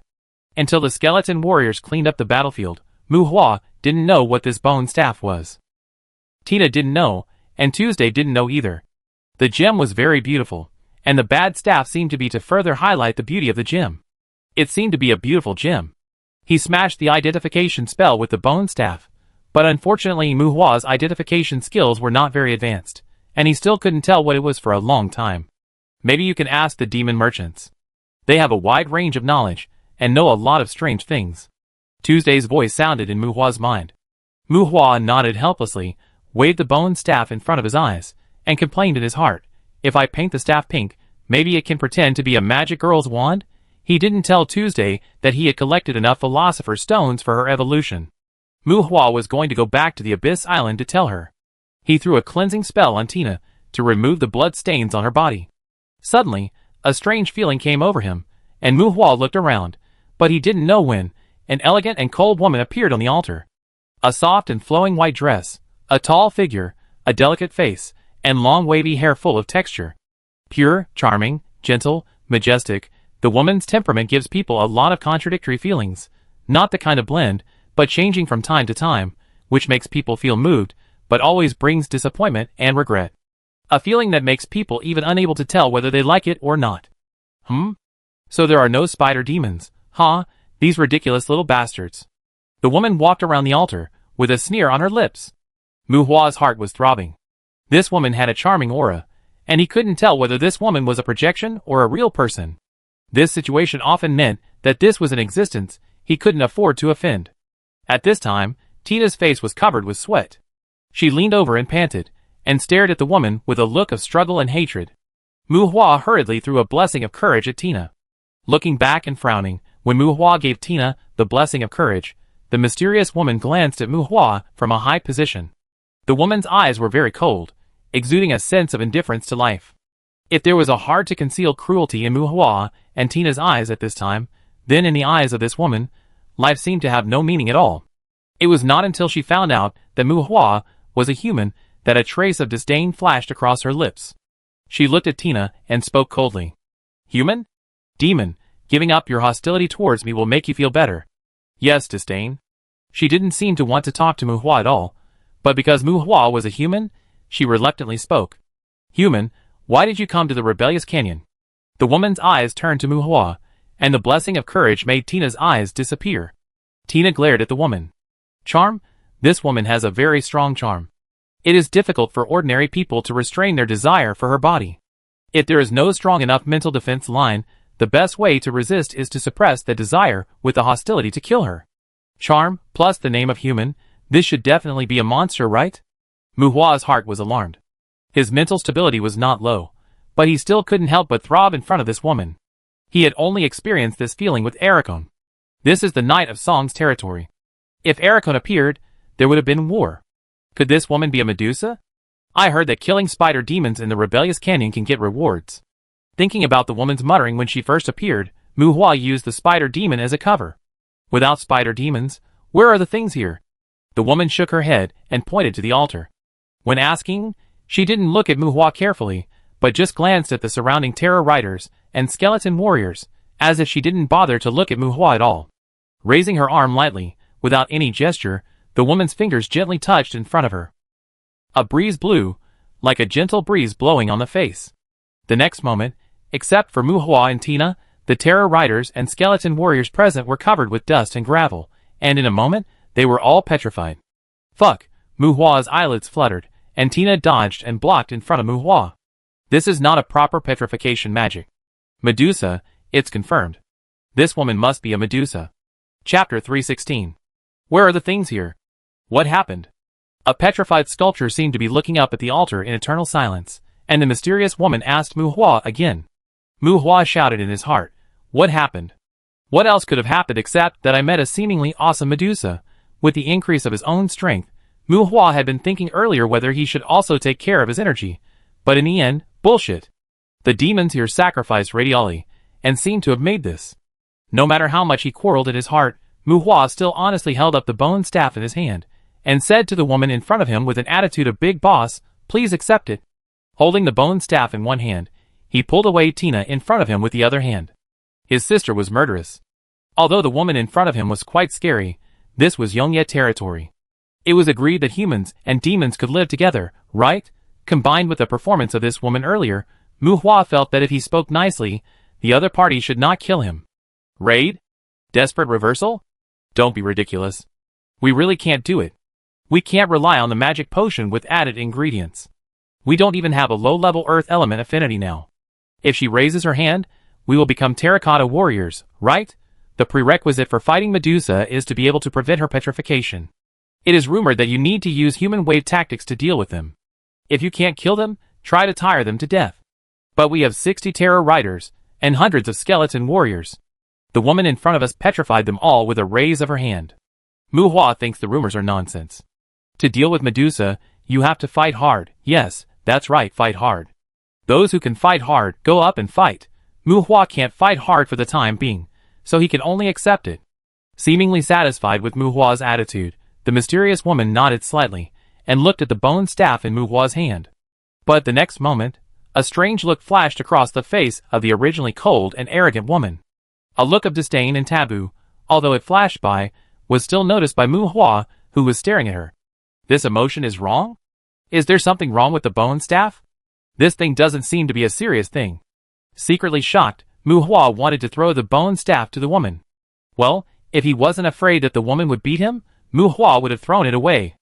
#####, no wonder. Looking at the bone staff in Mu Hua's hand, the woman had a strange expression and muttered a word that Mu Hua couldn't understand, but it seemed that she had no intention of asking Mu Hua for the bone staff. The woman's expression was very strange. After the disdain and taboo, her original attitude of ignoring Mu Hua was actually restrained a lot, but the look in her eyes when she looked at Mu Hua was full of playfulness and curiosity, as if she saw an interesting toy. You don't want this? Mu Hua was unsure, holding the bone staff and gesturing to the woman. Ancient scam. You touched #####? The woman smiled, looking pretty and evil. Mu Hua lowered his eyebrows and looked pleasing, but he couldn't understand these words together. The gem was not originally like this, right? Did it change in your hands? As if seeing Mu Hua's confusion, the mysterious woman asked again.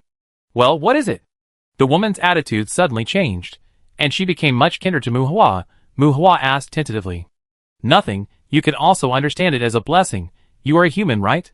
Yes, it is a blessing. The mysterious woman smiled even more. Blessing? What do you mean by blessing for being a human? Demons usually talk nonsense, and the kindness of powerful demons is not something that everyone can bear. Mu Hua instinctively began to reject this bone staff. I am a necromancer. I don't like blessings. Can I throw it away? Mu Hua asked the woman.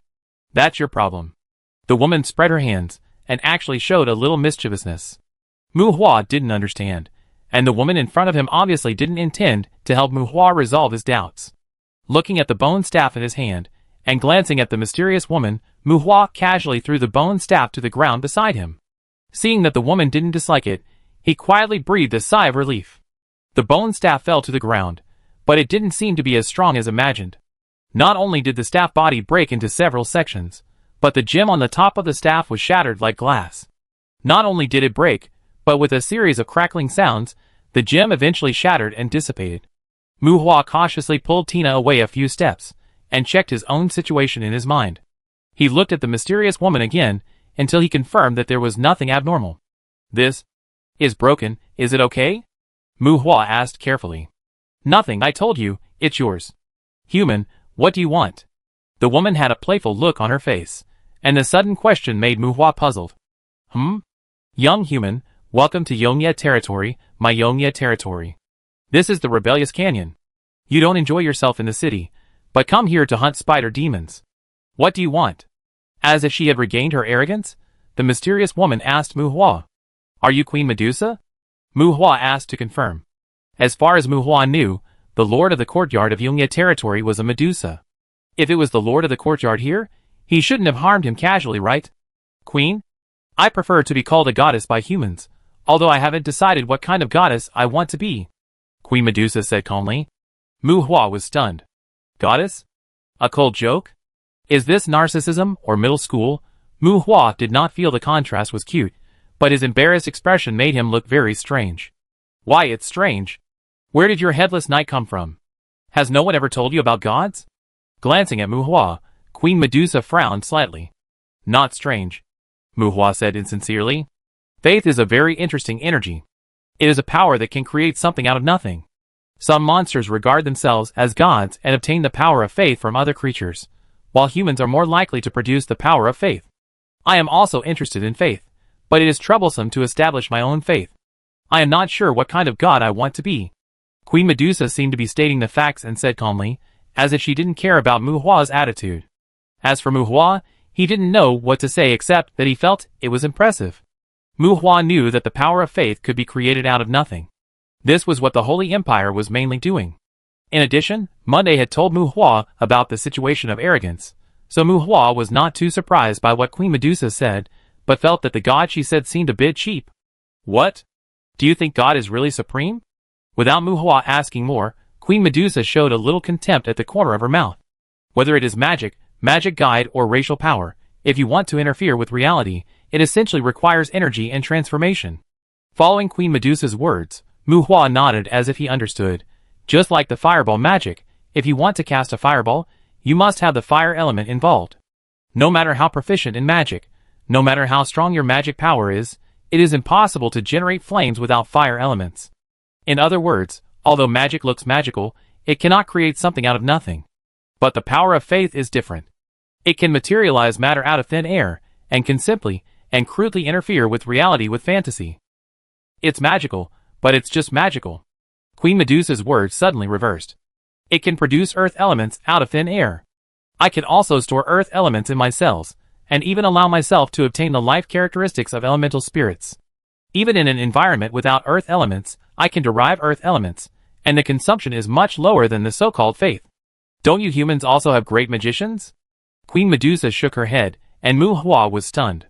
He didn't know the concept of great magicians very well. He only knew that low-level element affinity was an entry standard for magicians. Those guys who claim to be gods can use the power of faith to recover from injuries. I also have the ability to heal magic and regenerate. They can revive life, and I can revive magic. They can strengthen their bodies. I just need to be stronger than their strength and strength. They can conjure magic, but my casting speed can be faster than theirs. The way they create matter is like a clown who attracts attention. They will be angry for a magic, and cry for a piece of metal. As long as you have strong enough strength, those guys who claim to be gods will definitely avoid you when they see you. The reserve of gods? They are just feeling sorry for the power of faith that they have accumulated with great difficulty, because they can't afford to waste it with you. So I said, it's just interesting. Queen Medusa's tone was full of disdain, but from these sarcastic words, Mu Hua also heard a little jealousy. We?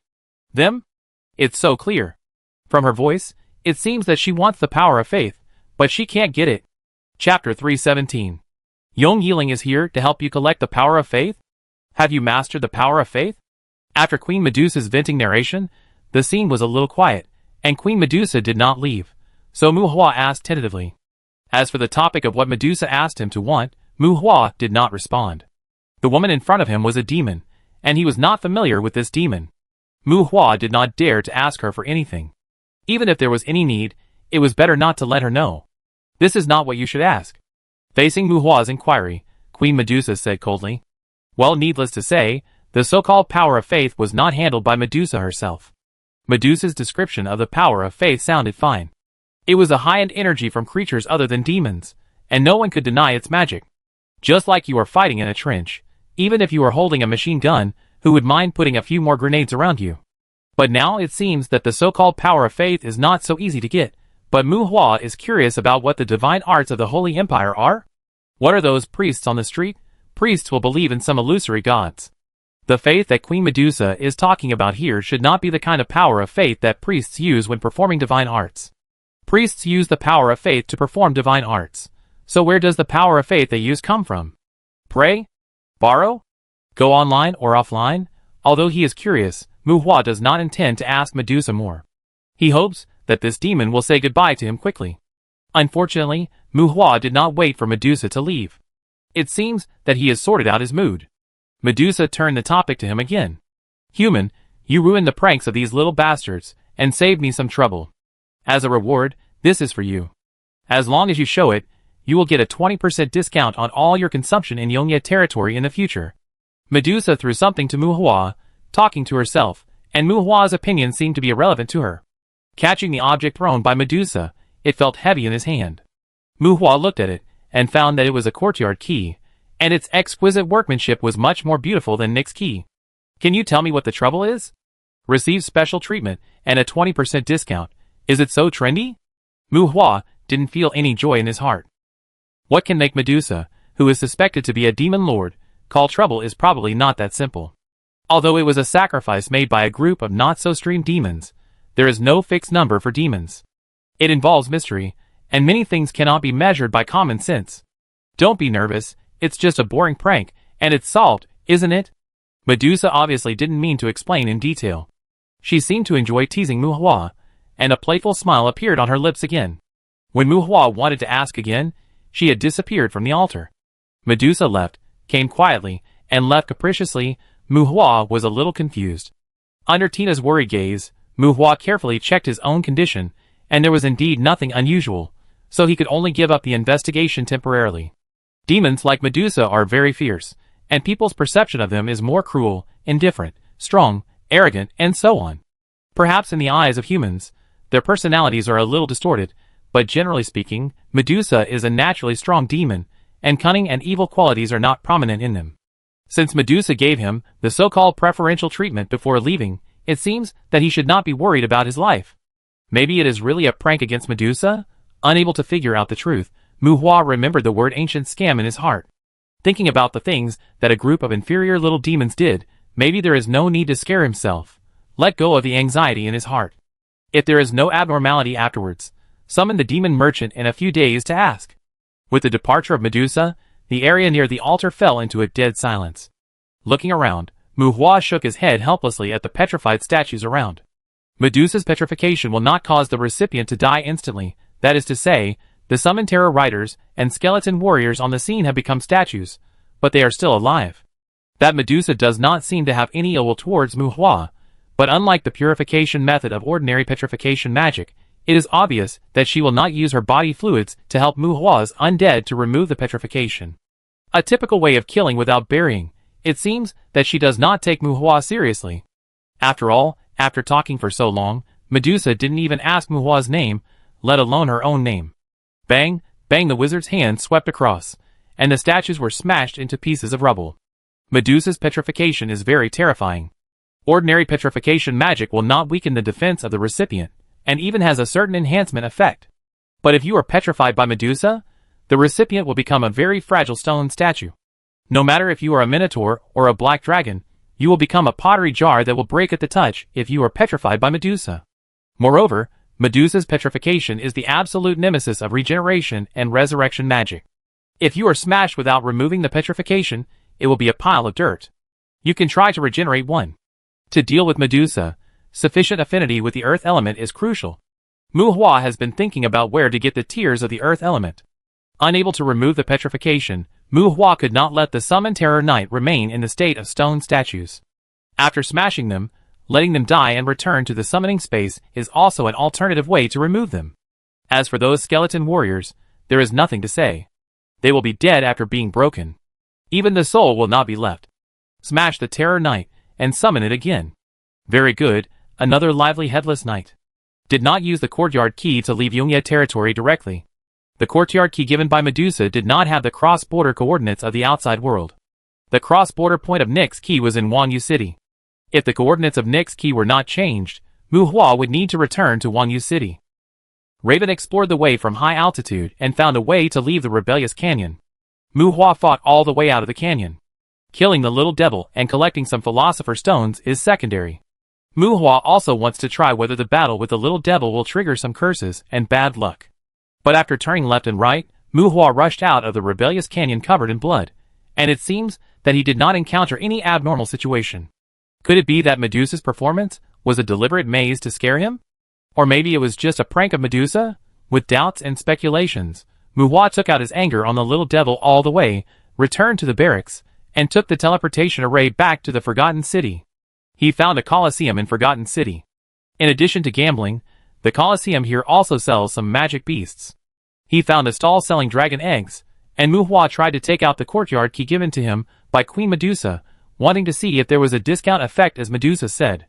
In fact, up to now, Muhua couldn't be sure whether the other party was the owner of the Yongye territory.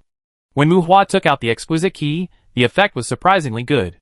Not only did the discount take effect, but the stall owner who sold the flying dragon egg also told Muhua, with an embarrassed look on his face, that the flying dragon egg was a dead egg that had been disguised. Under Muhua's arrogant scolding, the suspected devil merchant showed an attitude of being beaten and scolded, and introduced his store's treasure to Muhua, a living lion scorpion egg. A devil with little future, not qualified to become a demon merchant, can only project into the courtyard to do some business. However, these guys value money more than life. No matter how Muhua threatened with a VIP token, the 20% discount price was bitten by him.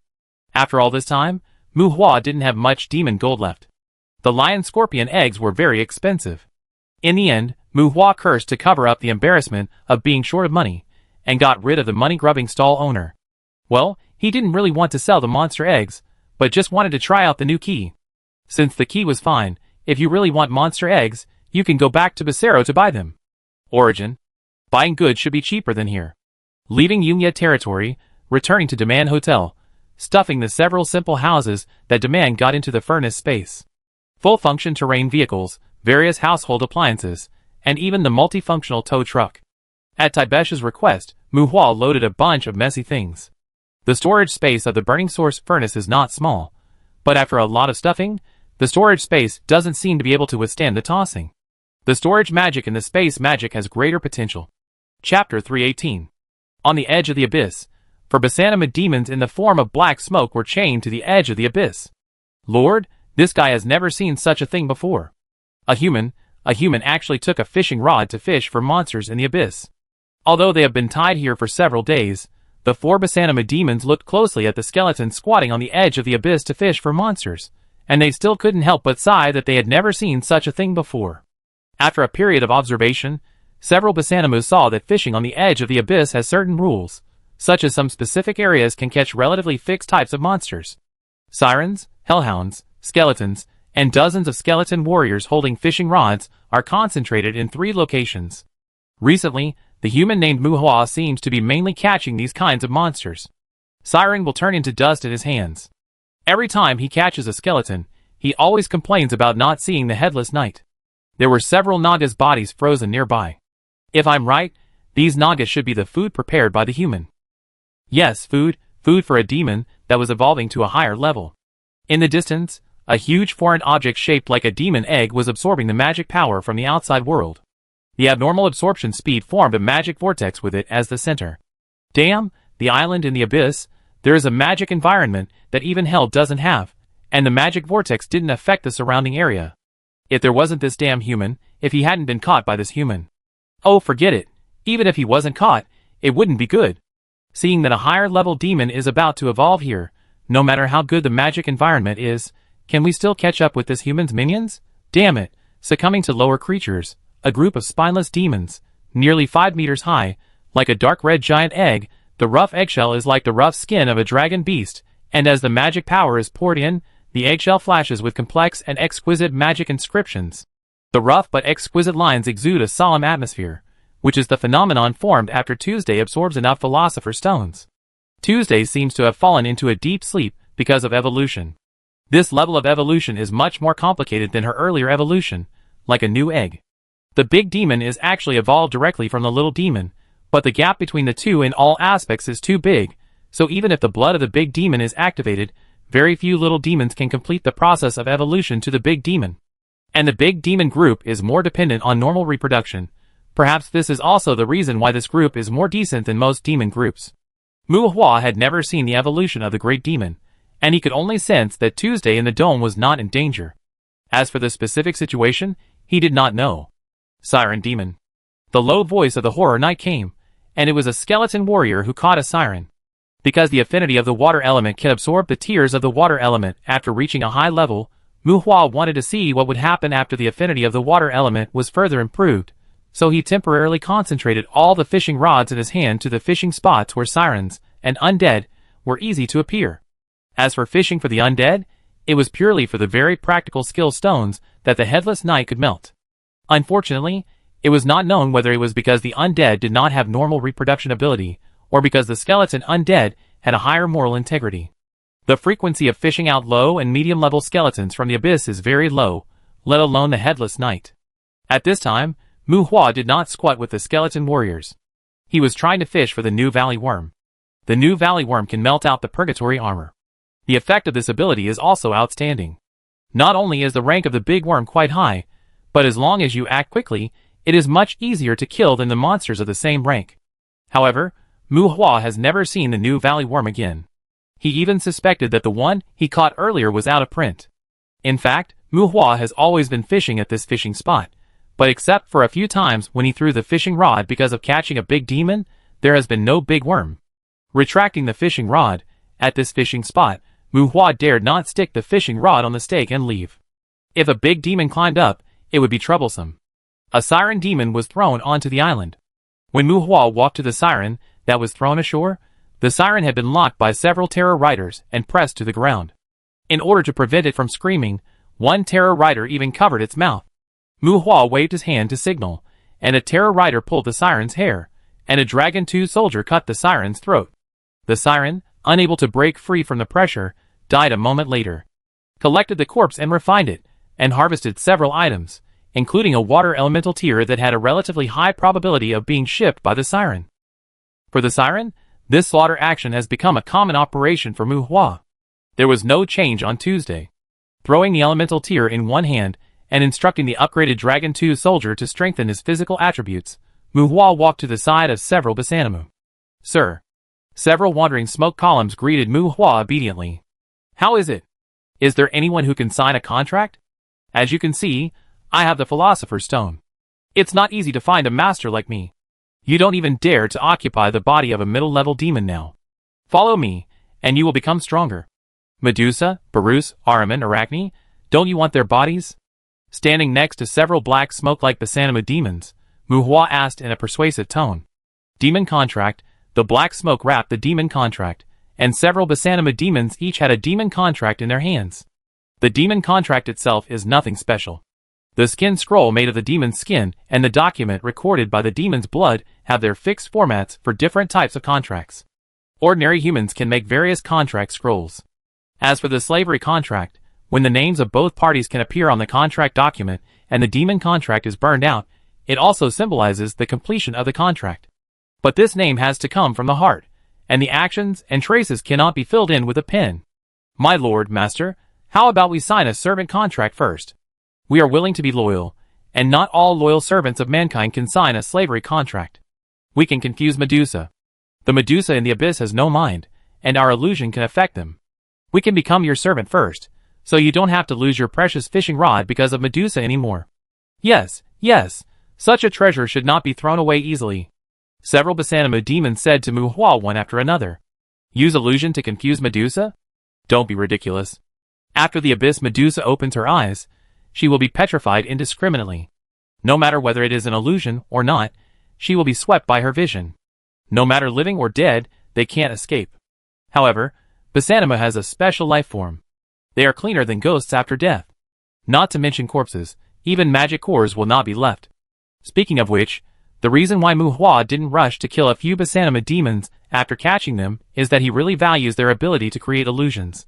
Basanamu's body is fragile, but among many monsters with confusing abilities, Basanamu's illusion can be said to be quite complete. If someone can still find abnormal clues in their illusions under normal circumstances, then the monsters in the abyss are obviously not so normal. Basanamu will definitely not be able to deal with Medusa's petrified magic eyes, but there are still many beings in the abyss that Mu Hua dare not provoke, such as big demons, angels, minotaur, and two-headed hellhounds. These are just the ones that Mu Hua has caught. It can even be said that Mu Hua doesn't dare to provoke the winged demon, especially after the area of the Abyss Island has expanded. If this guy flies away, it will be difficult to catch him. If there is a Basanima demon who uses illusions to influence them, many problems can be solved. Even if he catches Ericone, Muhua dares to try to fight him. If it doesn't work, just trick them back into the abyss. Several Basanima demons obviously know Muhua's mind. They can't complete the signing of the slavery contract, but they do want to surrender to Muhua. Unfortunately, Muhua is not interested in demon servants, and he dare not use a Basanima servant, especially when he needs to face strong monsters. The chains of the Hell Demon made a clanking sound, and several clouds of black smoke floated in front of Muhua, as if waiting for Muhua's approval. Unfortunately, the next moment, the magician's hand had already pinched a Basanimu. Pop! The black smoke dissipated, and a Basanimu who didn't even have time to scream was pinched to death by Muhua's magician's hand. As the black smoke drifted, the dust didn't fall. Muhua tried to use the soul fire to converge the black smoke but failed, and couldn't help but shook his head secretly. The three black smokes were afraid to stop. At this time, a terror rider dragged a dead monster's body to Muhua. Muhua melted it, and produced a fire snake skill stone. This magic can create a fire element aggregate, which is of the same type as Muhua's ice element generation. The direct lethality is average, but it has a certain ability to act independently. It is a very interesting type of magic. Monsters like to think about summoned beasts, and this kind of element aggregate. Slavery contract, you should think about it carefully. After killing a Basanimu and harvesting the product of a monster, Muhua left with a cold face. At this time, the three Basanimu had huddled together. This guy was unreasonable. By the way, I was impulsive just now. But to be honest, I only need one Basanimu. After all, it is quite troublesome to train. When the three Basanima felt sympathetic, Muhua's voice came again. As Muhua's voice fell, the three black smokes that were originally twisted into a ball separated silently. Only one is needed. What if there is only one left after the death? The three Basanimus seemed to feel a hint of hostility from each other. Muhua paused and looked back at the three black smokes in surprise. This atmosphere? This is not the effect he wanted. The way these demons think. While shaking his head, Muhua didn't care about them anymore. Chapter 319. Muhua opened the Abyss Island to the three girls of Taibesha, but while warning them of the dangers at the edge of the island, he did not mention the abyss fishing to them. Ikaros and Tina usually stayed with Muhua to take care of his daily life. Taibesha, Barbara and Vivian would practice and live in the middle of the island. Taibesha and the other two only knew that there was a dangerous abyss poisonous fog outside the island, but they did not know that Muhua could fish out the fallen monsters in the abyss. This was not something Muhua deliberately concealed, but he just felt that there was no need to say it. He did not forbid them to approach the abyss on the outskirts of the island, and Muhua did not interfere with their lives on the island. If they wandered near the fishing spot, they would see it. At the edge of the abyss, Tina and Ikaros were practicing magic near a group of skeleton warriors fishing, and both girls were granted a bunch of skill stones by Muhua.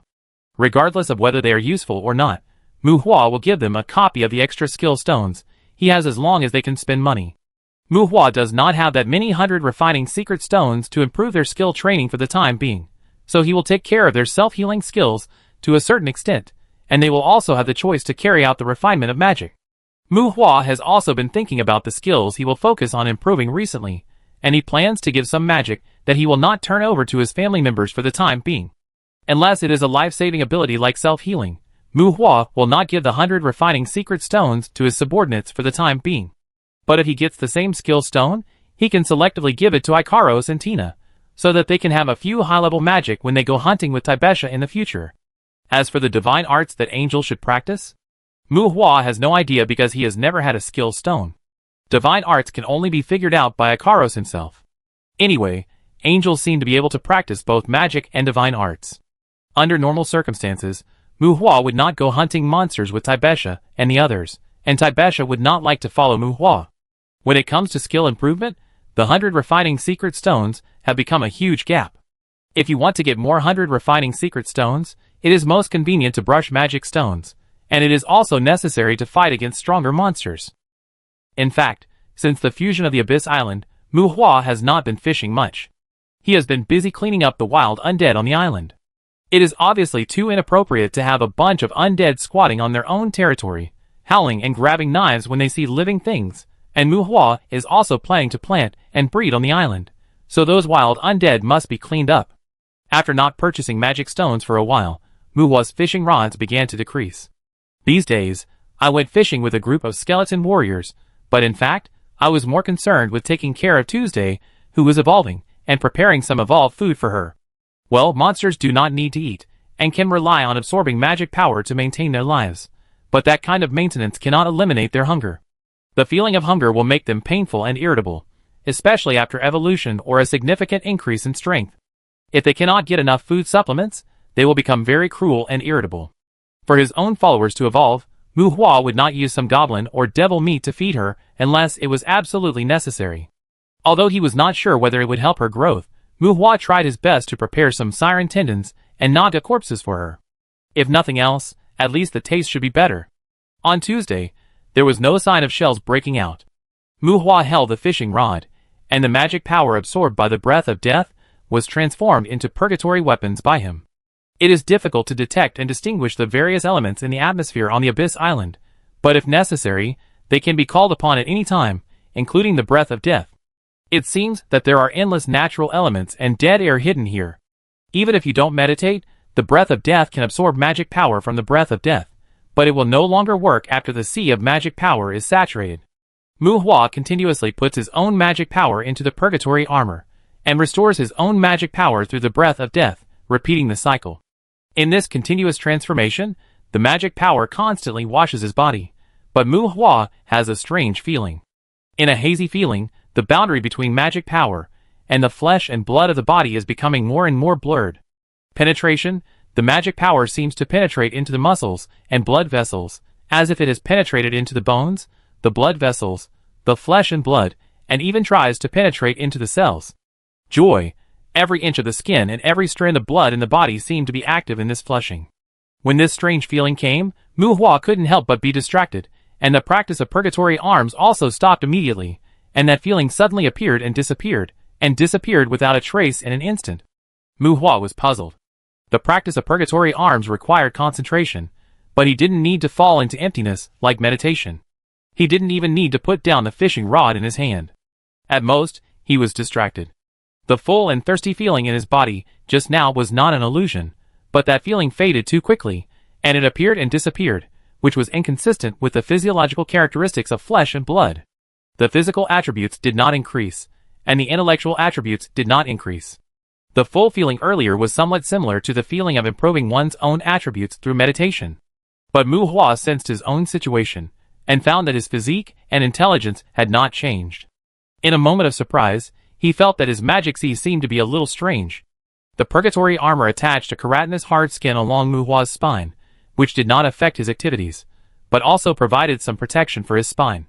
Compared with forming claws on his fingers, Muhua temporarily chose to increase his own protection in an inconspicuous part of his body. The purgatory armor would not increase the burden on the body, and no matter what was condensed, it would be like a part of himself. Originally, he wanted to condense some accumulated magic armor in an inconspicuous part of his body, but as a result, his magic power increased? No, not only the magic power, but also the blood seemed to increase. That's not right, the blood didn't increase, but it should become thicker. The magic sea didn't expand, but why did his own magic power increase? Because the feeling was too short? Muhua couldn't explain it clearly for a while. He looked back at the dome that wrapped Tuesday, and confirmed that there was nothing unusual there. Muhua simply activated the purgatory armor again. The rush of magic power started again. With good mental preparation, a skeleton warrior caught a naga without interrupting Muhua's practice. Unlike the gods and high elves in the stories of the previous life, or are there also individuals with extraordinary development in the Naga clan who have become gods and Buddhas? The Naga here is just a demon race. They have green skin and body tissues similar to fish fins on their heads. They don't conform to human aesthetics and are not good at magic. Naga is a rare race among demons that focuses on studying martial arts and blood. They are cruel, cold-blooded, amphibious warriors. More than 2 pairs of arms can allow them to easily launch multiple attacks on the enemy.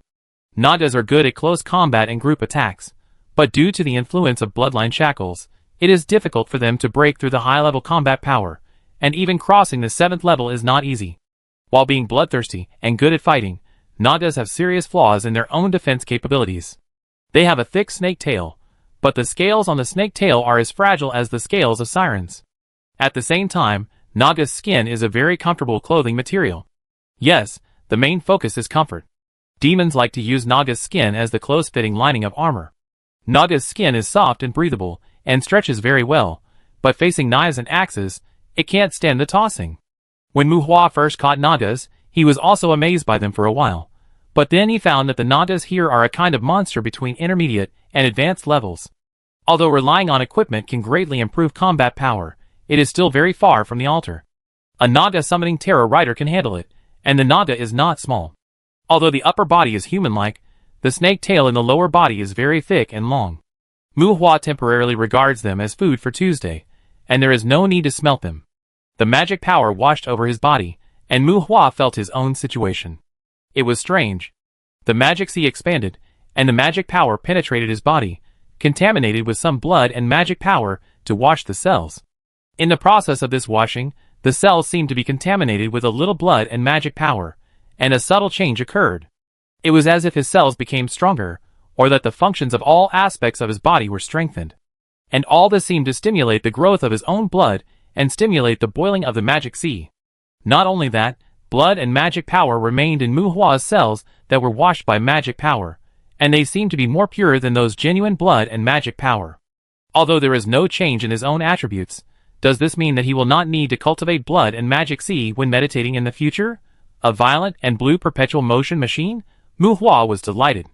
Boss, what happened? The Naga that was thrown onto the island was surrounded and killed by the Terror Riders because Mu Hua did not freeze the body. Tina came to Mu Hua and asked about his situation.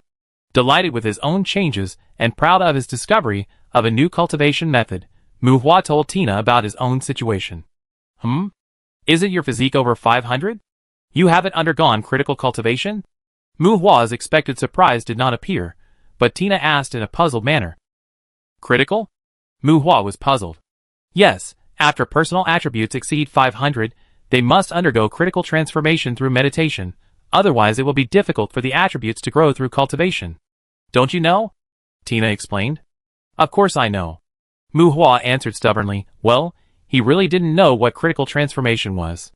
When he came to Loren, his attributes were just a scumbag. 500? At that time, this number was an astronomical figure for him. Lifelong series, of course, no one taught him about critical transformation. How could I not know about critical transformation? But doesn't critical transformation require meditation? My cultivation does not require meditation. Mu Hua decided to go back and look for information on this aspect. The college library should have it, but at this time, he couldn't lose face in front of Tina. We are the boss. Oh, so that's it. Tina looked suddenly, and then looked up and down at Mu Hua, nodding silently. What do you mean by that? There is nothing left? Mu Hua wondered, is it normal that critical cultivation does not occupy meditation? Or are there many ways to practice critical cultivation? Mu Hua wanted to find out the details of critical transformation for a while, but he didn't know that in Tina's heart, he was no longer a normal existence. Compared with Mu Hua's other problems, Tina was not surprised by this matter. Chapter 320. Death Breath, combined with Purgatory Armament. Boss, forgive me for being blunt, your cultivation method is not replicable.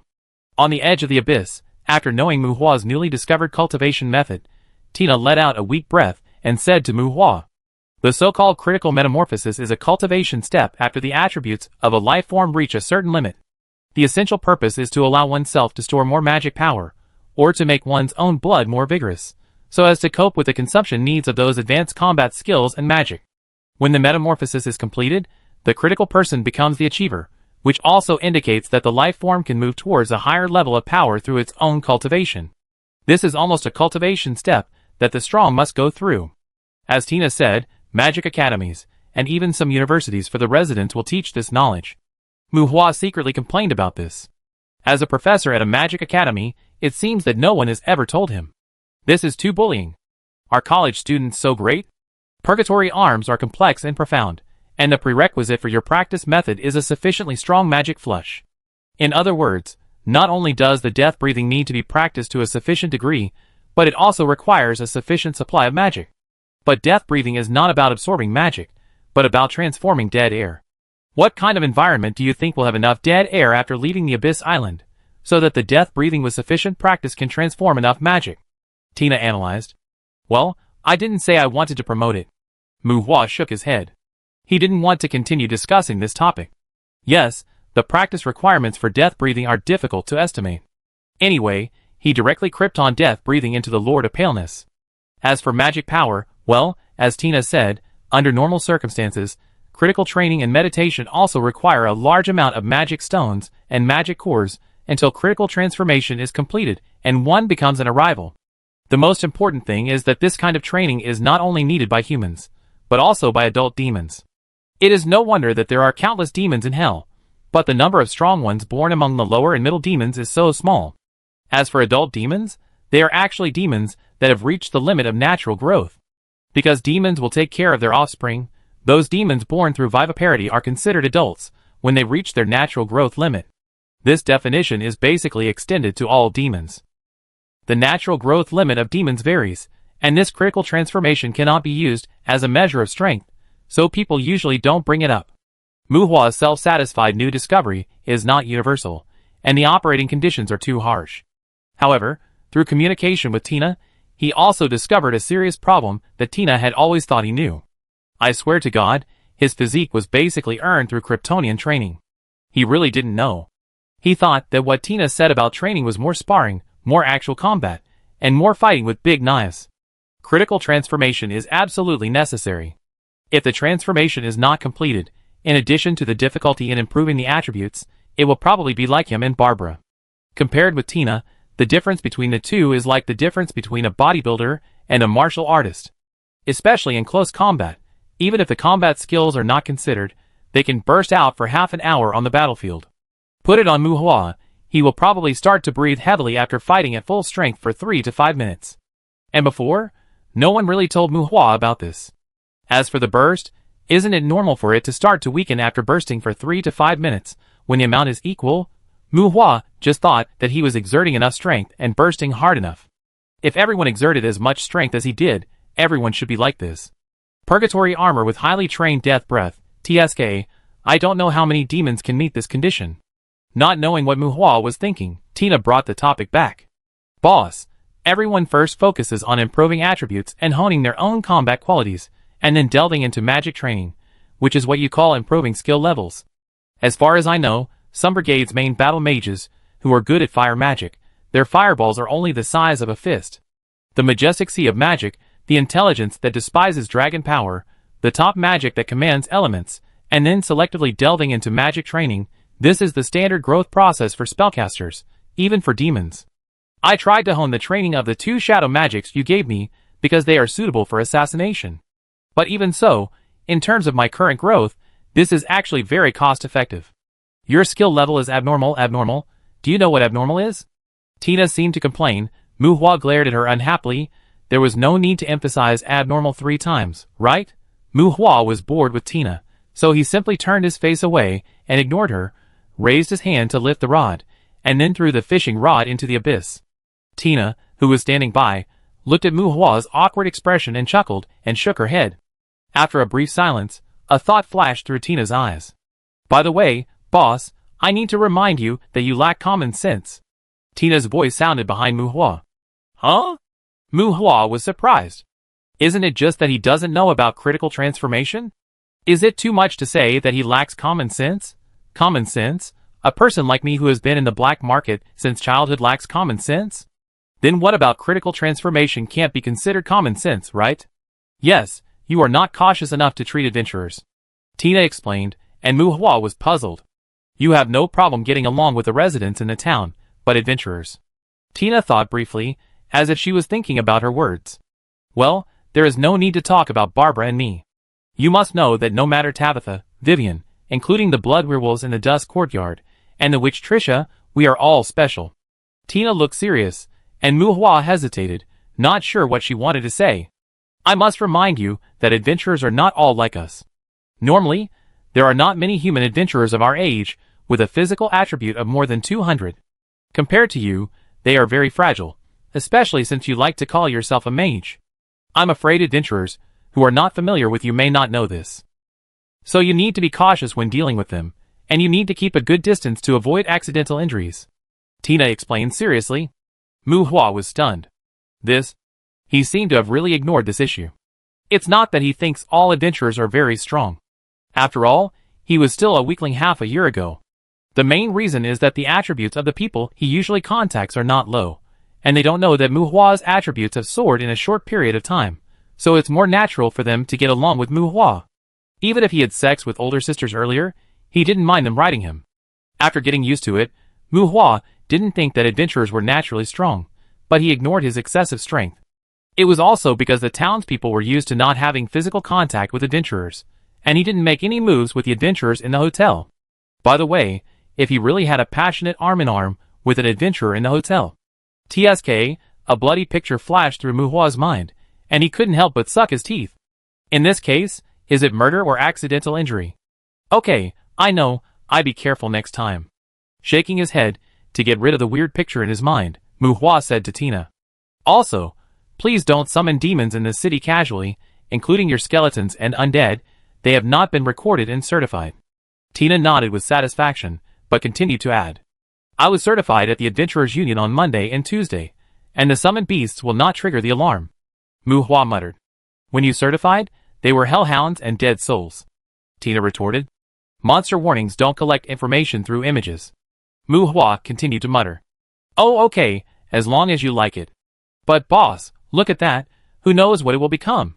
Are you sure it's okay? Tina pointed to the giant egg that was creating a magic vortex in the distance. Mu Hua was speechless.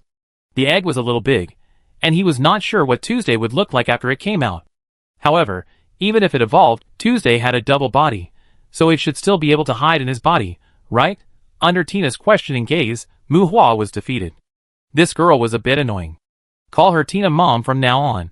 At this moment, the magic vortex in the distance suddenly stopped, and the giant egg-shaped object seemed to have finally eaten and trembled slightly. Is this completed evolution? Containing his emotions, Mu Hua frowned and looked at the giant egg whose luster faded and cracks appeared. Crack, crack, the crisp sound of shattering. Tina had never seen such a situation, and Mu Hua called the skeleton warriors, who were fishing to stay away from the shore to avoid accidents. Crack, puff, as large pieces of the eggshell broke and fell off. A pair of dark red demon wings poked out from the giant egg. How the demon wings stretched out, and the flesh wings that were more than 10 meters long unfolded. As the flesh wings trembled, the dark red color began to change to pitch black as the mucus dried up. The demon wings were more than 10 meters long, with wing bones stretched out, flesh membrane shadowed, and feather scales trembling. Humans who were close to them were covered by the shadows, and inevitably felt a kind of shock that covered the sky and the sun.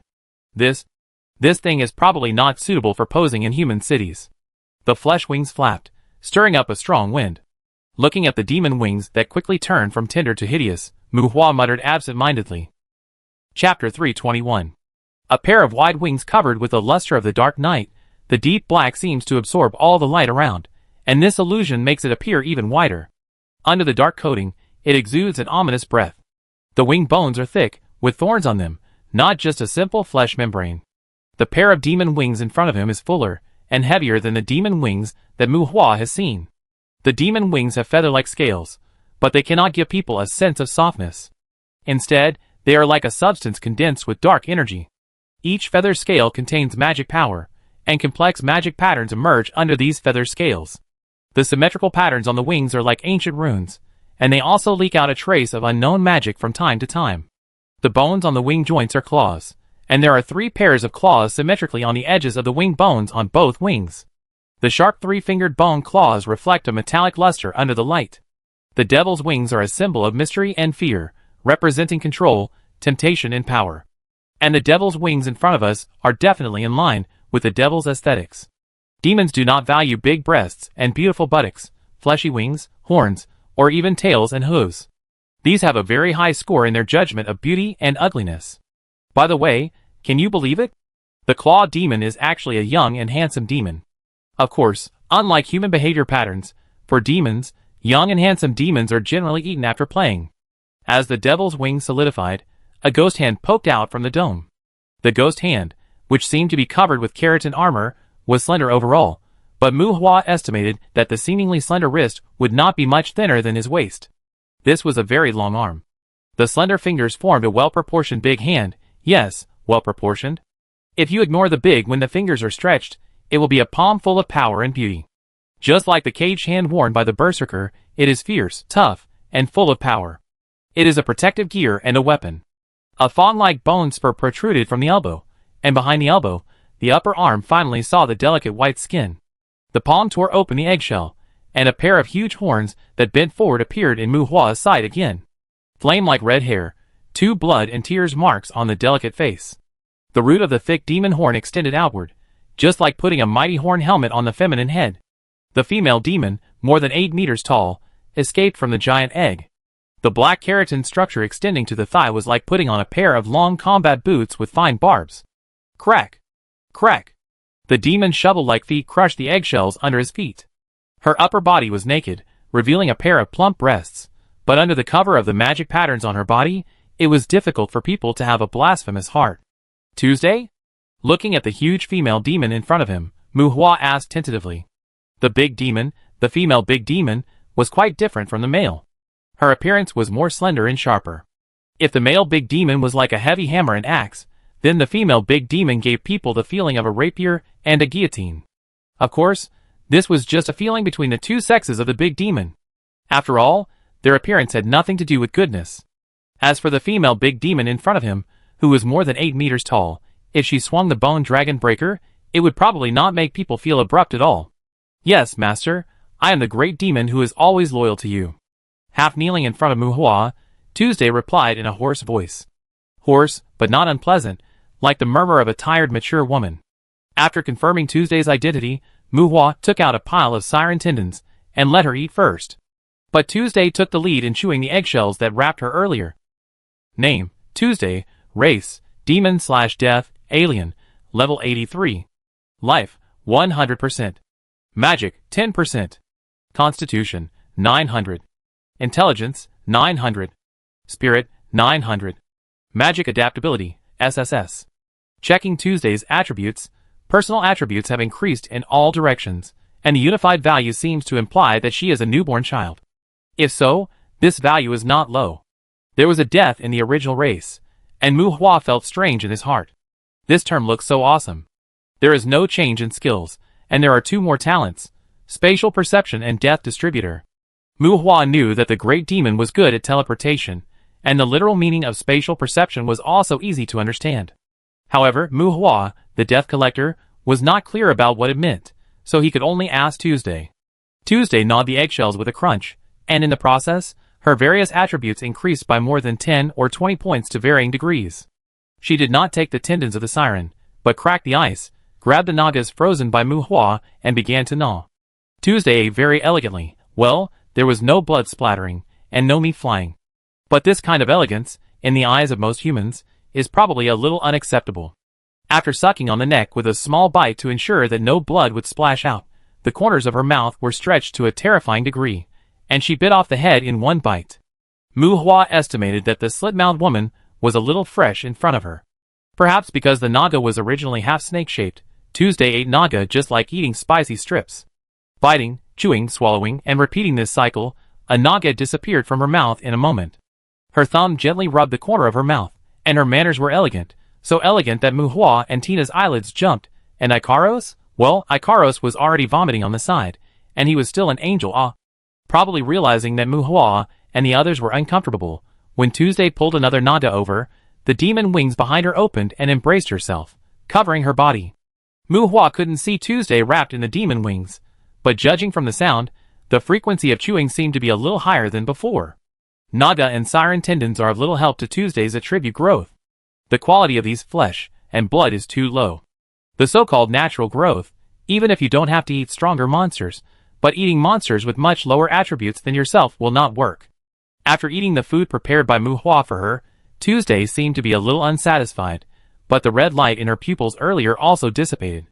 Wiping her mouth, Tuesday came to Mu Hua. Looking at the giant-like girl in front of him, Mu Hua twitched his mouth and didn't know what to say for a long time. This is a girl who can eat. It seems that it is necessary to raise some pigs. Is this the big demon you said, that can make me happy physically and mentally? Motioning his height, that was less than the height of Tuesday's knees, Mu Hua said to Tuesday like a spit. Tuesday is beautiful, but from the perspective of humans, it can only be said to be beautiful, but not beautiful. Although she has a face close to that of a human woman, although she is not as ferocious as a male big demon, she is only similar to a human face. Exquisite facial features, blood-red tear marks, and keratinous body tissues form natural ornaments. If humans admire her for her appearance, it is definitely not an aesthetic, but a kind of curiosity. Moreover, she is a big guy, and she is not the same type as humans. This guy has not only bone spurs that can disembowel people on his legs and arms, but also thorns. A pair of long legs is like wearing armor. If ordinary humans touch it, it is probably no different from being tortured. This is definitely a style that can drive a dog to death, a long leg full of malice towards the tongue. I can't afford it. I can't afford it in every sense. Master, I can learn the art of shape-shifting. Zhou half knelt in front of Muhua, with a big face close to Muhua, causing Muhua to step back 2 steps, and Tina beside him wanted to take out a knife. Chapter 322. Learn well. The appearance of the big demon did not exceed Muhua's expectations. Or rather, because he had seen a male big demon earlier, Tuesday's appearance was actually a surprise to Muhua. Approaching Tuesday, who was half kneeling on the ground, Muhua poked her skin without keratin structure with his fingers, which was delicate, soft and resilient.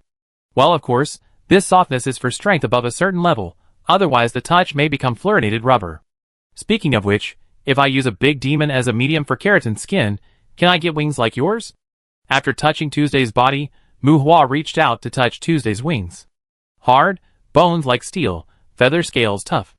Unlike the imagined weakness that would be easily damaged, the wings with strong defense power, Muhua even felt a sharp feeling from them. The wing bones of her wings are not the kind of ones that are one by one, but the structure of the spine whip, which can be stretched and folded. Under the deliberate demonstration of Tuesday, the devil's wings can actually cover her with a battle robe like armor. Very handsome things. Muhua likes this kind of wings. Master, you should appreciate my temperament and beauty more, instead of thinking about removing the parts from my body. Tuesday's eyes turned into dark devil's eyes, and he complained. The devil's dark eyes can be restrained, but Tuesday has just completed the evolution, and cannot control his body in detail for the time being. The big devil's complaints were exchanged for Muhua's white eyes.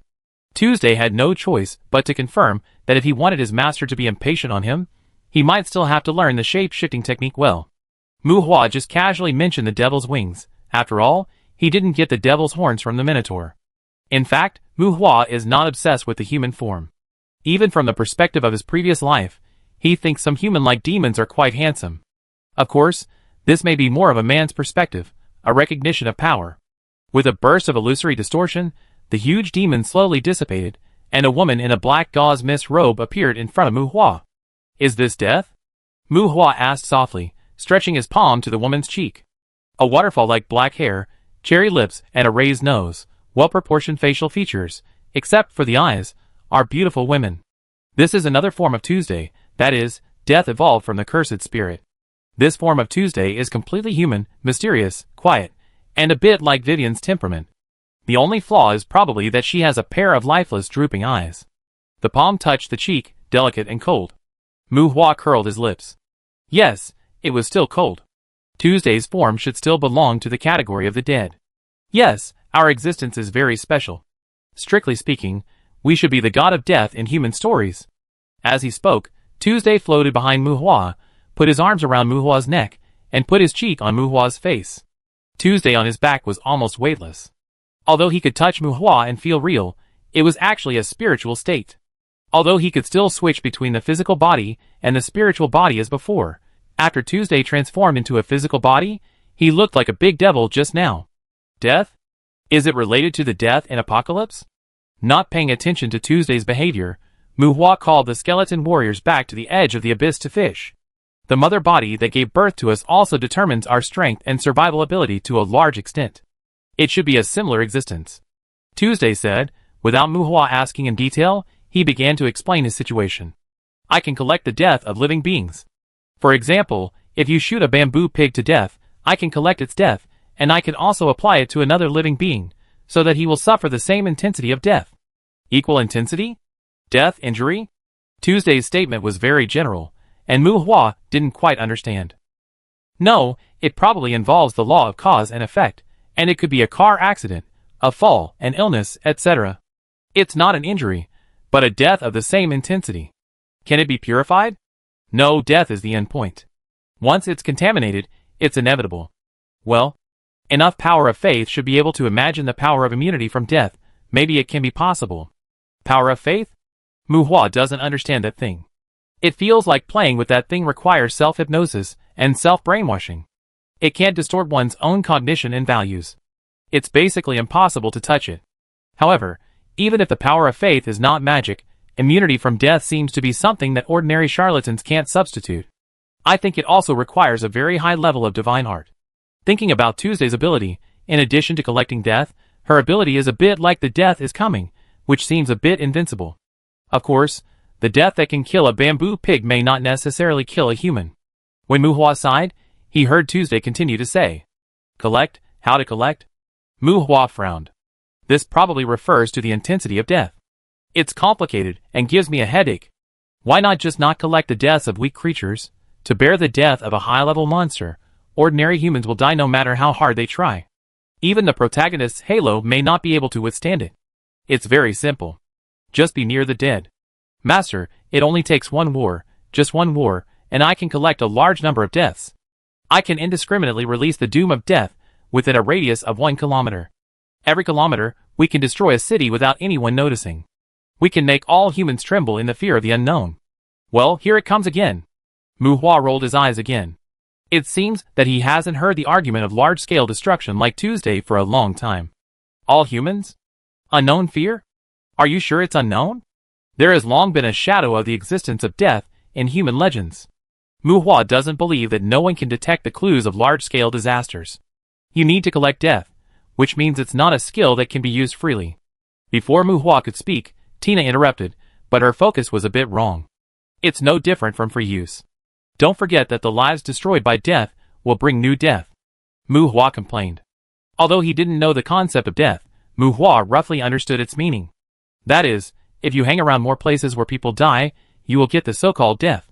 If Tuesday throws this kind of death to another person, that person will face a bad fate that may endanger his life. Isn't that invincible? Oh, that doesn't seem right either. Death is not an instant death, and people who know her existence will probably fight her to death at the first opportunity. But she is still invincible. As for death, maybe she will kill herself when she fights to death. Is this ability controllable? For example, choose which death to give to whom among the deaths you have collected? Muhua asked with a frown. If it can be controlled, and more powerful monsters are poked, then whoever is pointed will die. Even if the king is targeted by Tuesday, he will probably have bad luck for the rest of his life, right? I'm sorry, Master, death is kind. It is my instinct to absorb death. If it is released indiscriminately, death will randomly find a host. If it is directed to grant, we can only care for each living being once, and it is not up to me to decide what degree of death he will suffer. Tuesday kept saying strange words. Muhua suddenly realized, well, it's still the Grim Reaper, but the death spread by this Grim Reaper still has a certain survival rate, and the key to its survival is probably directly affected by its own strength. Quite a weird and terrifying ability. The power of faith may be considered her mortal enemy, and if she is put in the human world, she is almost no different from the real Grim Reaper.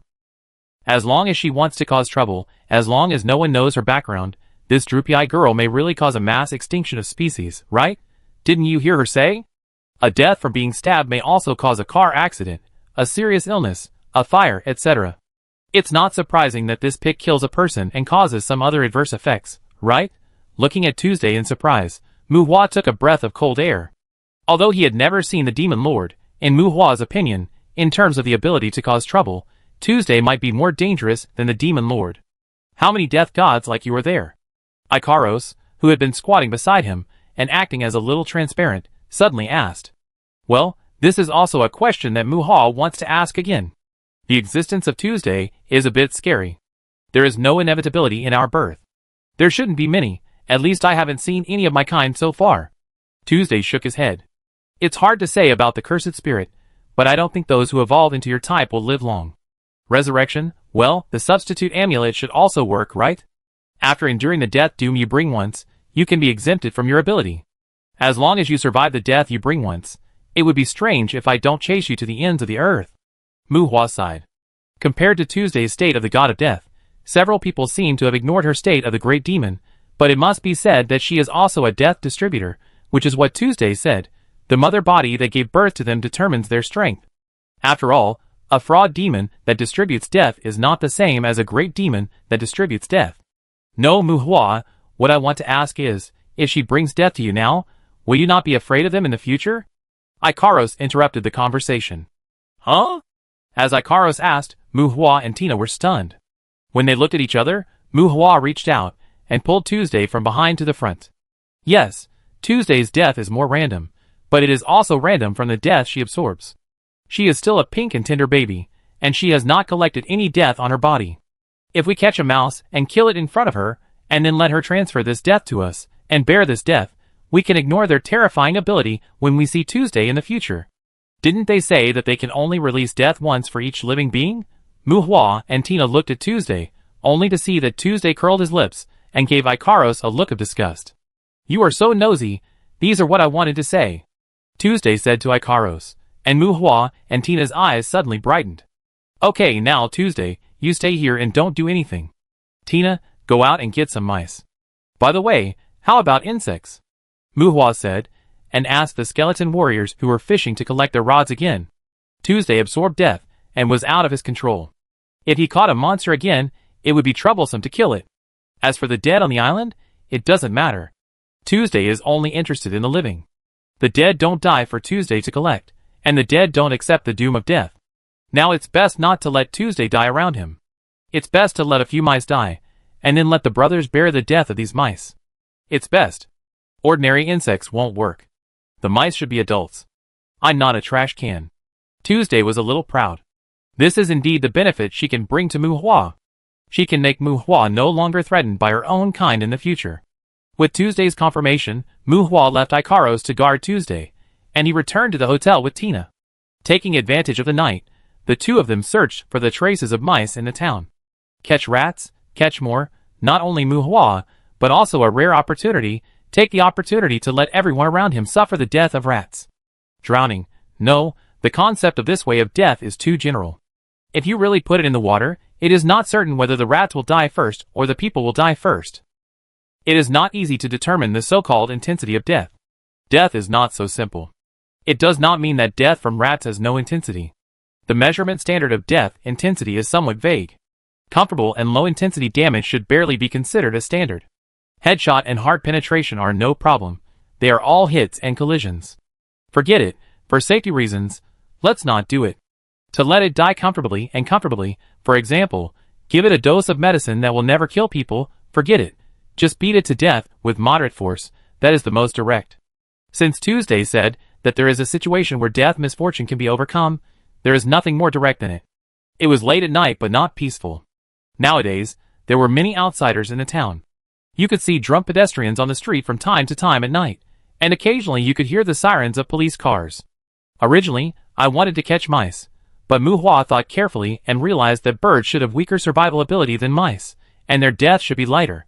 Insects? Not to mention, some insects are really good. It may be related to their natural lifespan. They accept the death of creatures that can live for 3 to 5 years. But insects actually have strong survival ability. Some of them are so cruel that you can't be sure whether they are dead or not. It's too cruel. More importantly, it's impossible to determine how the intensity of death is calculated. Summoning ravens to catch birds, Muhua suddenly found that there were 2 more patrol motherships above the town. Starships gathered, and it seemed that the day for the patrol meeting was getting closer. Chapter 323. It seems that in all the legends, death is very powerful. Yes, Muhua has clearly realized this, because the weak death should have been beaten to death. After all, they are too wicked. When they were young, they looked for a backer, and after evolving, they threw away the law of cause and effect. Death must be strong, otherwise not only will she die, but her boss should also have a hard time living long. Muhua still underestimated death. When Muhua and his party returned to the human world from the Abyss Island again, including Tibesha, several women looked gloomy, and Vivian and Barbara were even more resentful. The death of several birds caused everyone to suffer some embarrassing injuries. Vivian even fell beside the skeleton, and the bone knife that the skeleton accidentally dropped and accidentally stuck in the cracks of the stone pierced her arm. Not only that, her little face hit the kneecap of a skeleton, and under the influence of the pain in her arm, she almost blinded her eyes. Vivian's mental strength is very strong, but just an inexplicable distraction caused a series of events. Vivian was very injured, but Barbara was much better. She just had diarrhea for a few days, and was a little exhausted. Now, she went to the toilet again. Tibesha was urging her to find Joan for some medicine. Speaking of which, Tuesday's existence is very rare, and Tibesha and others may not meet another one in their lifetime. However, Tuesday's collection and application of death is uncontrollable, so her relatively stable death distribution has a relatively time effectiveness. The opportunity is rare, so Muhua simply let Tibesha and others experience the threat of death. As for summarizing the rules, the death doom has no rules. It is not a one-time danger, but it is not eternal. It does not have to kill you to end. According to the strength of the danger encountered, it is like a kind of energy that is continuously consumed. Once it is consumed, the doom will be overcome. Bad luck is certain, but the stronger the ability to resist blows, the less likely it is to be killed by the death doom. After the evolution, Tuesday did not leave the Abyss Island with Muhua. The first thing she did after the evolution was to step on Monday and enjoy Monday's kneeling. And Tuesday's evolution immediately attracted Monday's jealousy. Monday secretly hated himself for having fun on the island during this period, but as a result, Tuesday coaxed away the Philosopher's Stone of his master. The anxious Monday asked for a transfer. It stopped fighting wild undeads and rolled into Muhua's shadow, insisting on following Muhua. Tuesday was just about to adapt to the body of the great demon, so she took over Monday's job and cleaned up wild undead on the Abyss Island. For the time being, she did not cling to Muhua's soul to tickle him. Last night, Muhua saw 3 patrol motherships over the town, and in the early morning, 2 more patrol motherships arrived in the town. The 5,000-meter starship seemed to have lowered their altitude, and the technological metallic color brought the atmosphere of war, which also made the atmosphere of the town a little solemn. The Spring Branch has been organizing people to participate in the patrol meeting. It is rumored that this kind of communication with monsters may also lead to fighting. Almost all the students of the Dusk Branch have been incorporated into the auxiliary team. Tibesha temporarily gave up looking for a suitable courtyard demon hunter and focused more on the training of the logistics team. The Abyss Island provided Vivian with enough skeleton materials. While refining the constructed undead, this girl also had the idea of building a corpse demon blood pool on the Abyss Island. She seemed to have a strange obsession with corpse demons. Ikaros continued to go to the academy for classes. He had no effect on the power of faith for the time being. No one on Muhua's side could teach her about the control of the magic mecha and the armor exoskeleton. Barbara and Vivian argued about the flow of team funds. Barbara advocated purchasing monster corpses, refining blood essence, and selling them for profit. Vivian wanted to use monster corpses to refine corpse demons, increase combat power, fight to support combat, and make money through hunting demons. The two of them had their own reasons. Without launching the demon hunting operation, Tibesha turned into a miser, coaxing this and persuading that, but she just didn't pay. She planned to wait until the 375 courtyard was opened, and take the team to actual combat to run in, and then see what the situation was. After all, the weapons and supplies of the logistics team were also an expense. Tibesha also persuaded Muhua to equip his skeletons with some weapons and equipment, but Muhua gave the money to Tina and asked her to help him buy magic stones. Practicing on the Abyss Island, leaving the Abyss Island, everyone was busy. In the morning, Muhua took a stroll in the academy and unexpectedly found that several witches had come to the Dusk Courtyard. It is said that they are all friends of Dean Caroline, and they came for the Star Patrol meeting. As for whether they seemed to be receiving some important people, Muhua did not ask. After staying in the academy library until noon, Muhua went to hold a meeting with a group of middle-aged and elderly people in the town. Farmer Ivan and Lumberyard Mark reached a consensus that the land in their hands should not be ceded and sold casually. When it came to Muhua, he said he would try his best. After all, in his heart, the land of the Demand Hotel still belongs to the Benson family, and he is only the nominal owner. Muhua is very strong, at least in the eyes of the townspeople, but the townspeople don't know how strong he is. In the early years, those young people in the town wanted to move their families to the big city as soon as they had a little ability. In comparison, Muhua, a warrior who always regarded himself as a small town resident, still made everyone very satisfied. So even though Muhua was not able to make a big decision on the hotel land, everyone also expressed understanding. Even the farmer Ivan suggested that Muhua be given a piece of land on the edge of the farm to build his own house. And by the way, let Muhua help him take care of the monsters raised on the farm in the future. Well, Ivan, the old cowboy, would not pat his shoulders to give Muhua a piece of land and build a house just because of a few speculative words. Ivan likes monsters, mounts, and war beasts. He likes monsters that provide meat. The flesh and blood of monsters is still very popular among adventurers. In the past, Ivan didn't dare to raise them, and was afraid that it would be difficult to sell. With the development of the town, Ivan also thought about raising monsters. Although it is unlikely that he will hire Muhua to help him, he is ready to hire some adventurers who want stability. If there is a neighbor like Muhua who can make the Blood Clan werewolves in the academy bow their heads and look pleasing to the eye, it will be possible to avoid many bad accidents. Of course, Muhua can't accept Ivan's kindness for nothing. He is also very interested in raising monsters. He promised Ivan that he could ask him for help at any time if he encountered any problems, and then the topic was revealed. After noon, Muhua left the town and found a more remote hill on the edge of the town. He took out the demon token and summoned the demon merchant Becerro. As the light in the summoning array dimmed, Barrow's cordial greeting came. "Dear Mr. Muhua, it's an honor to meet you again. I have prepared what you want. I wonder if you have any other needs this time." The devil was still short and sturdy, still wearing magic equipment. When Becerro appeared, he saw Monday coming out of Muhua's shadow. A healthy and strong hellhound, Becerro was a little surprised, but then a trace of imperceptible contempt flashed in his eyes. A cursed spirit that follows humans can be accepted by Becerro. After all, it is said that cursed spirits always need to seek safe shelters during their growth. But a hellhound that follows humans, without knowing that Monday is Muhua's family, Becerro labeled Monday a liar and incompetent. Becerro hates this kind of savage liar the most. They are too unprofessional and their actions are often lacking in standard. Cunning demon merchant, Monday will keep an eye on you.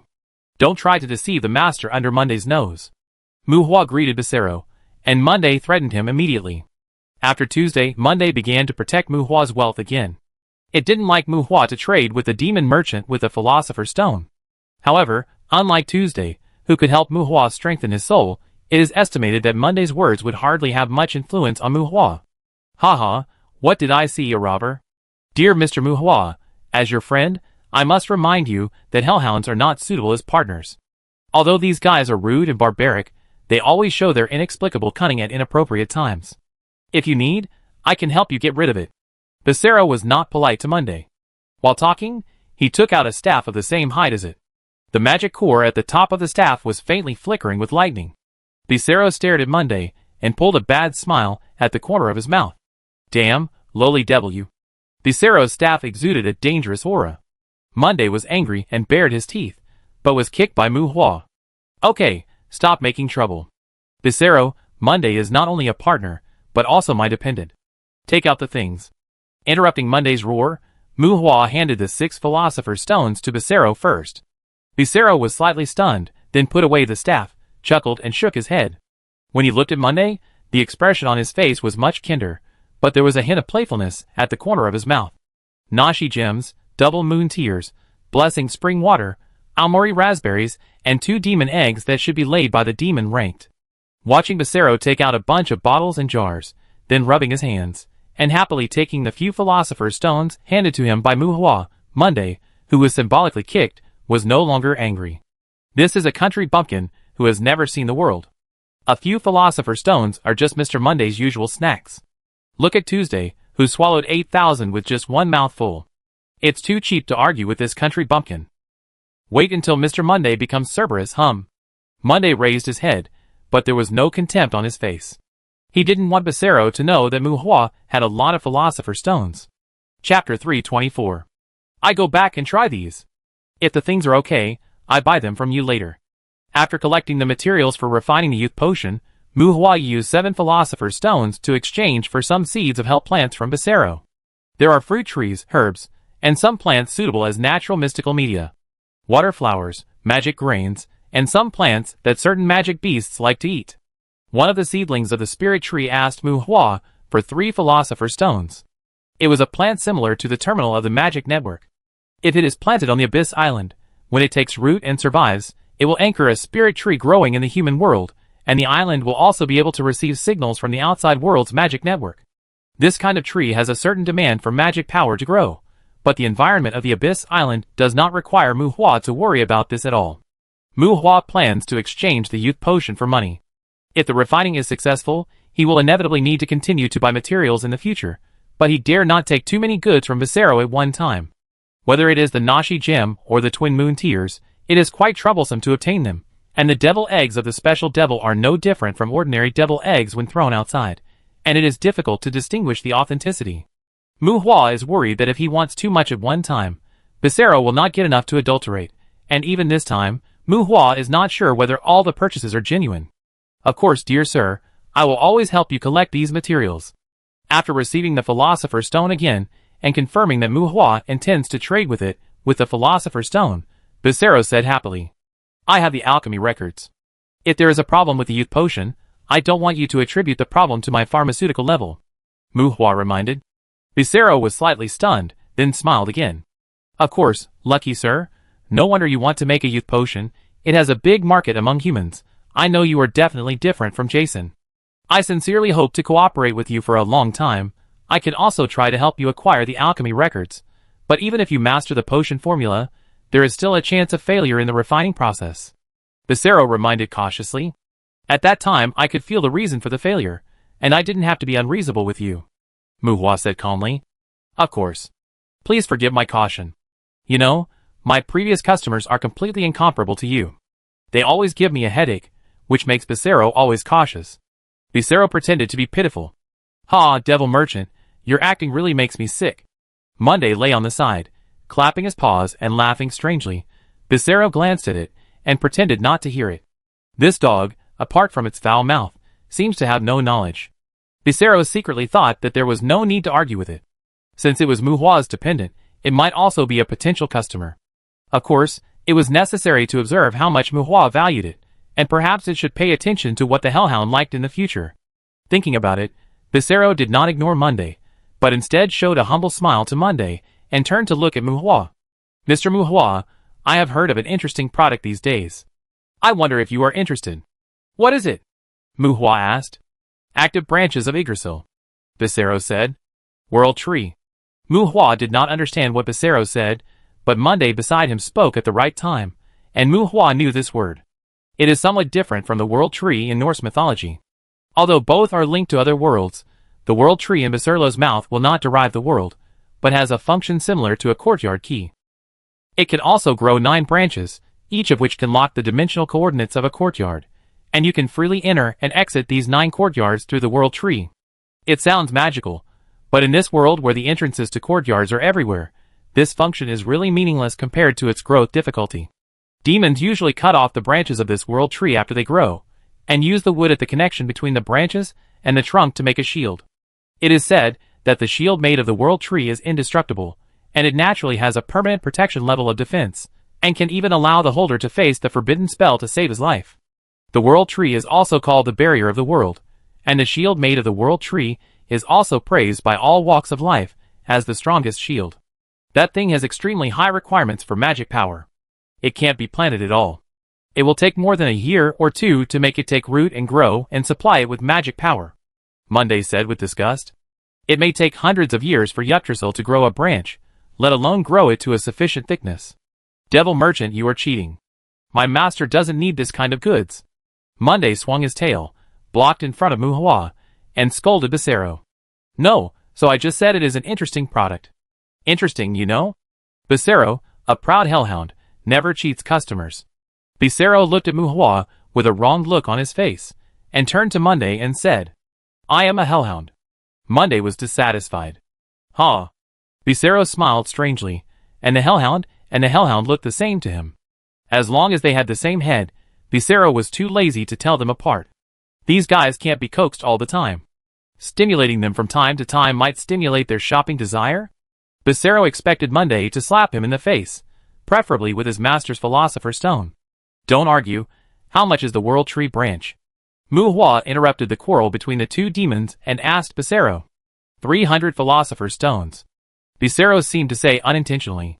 Liar, bastard master. This cunning little devil is a bastard liar. We have Philosopher's Stones. We can go find other demon merchants. Monday's paws sparked and shouted to Mu Hua. 300 Philosopher's Stones? How dare this bastard ask for it? Tuesday only swallowed 8,000, and the remaining Philosopher's Stones of the master are all ours. Let the World Tree go to hell. Monday was mad.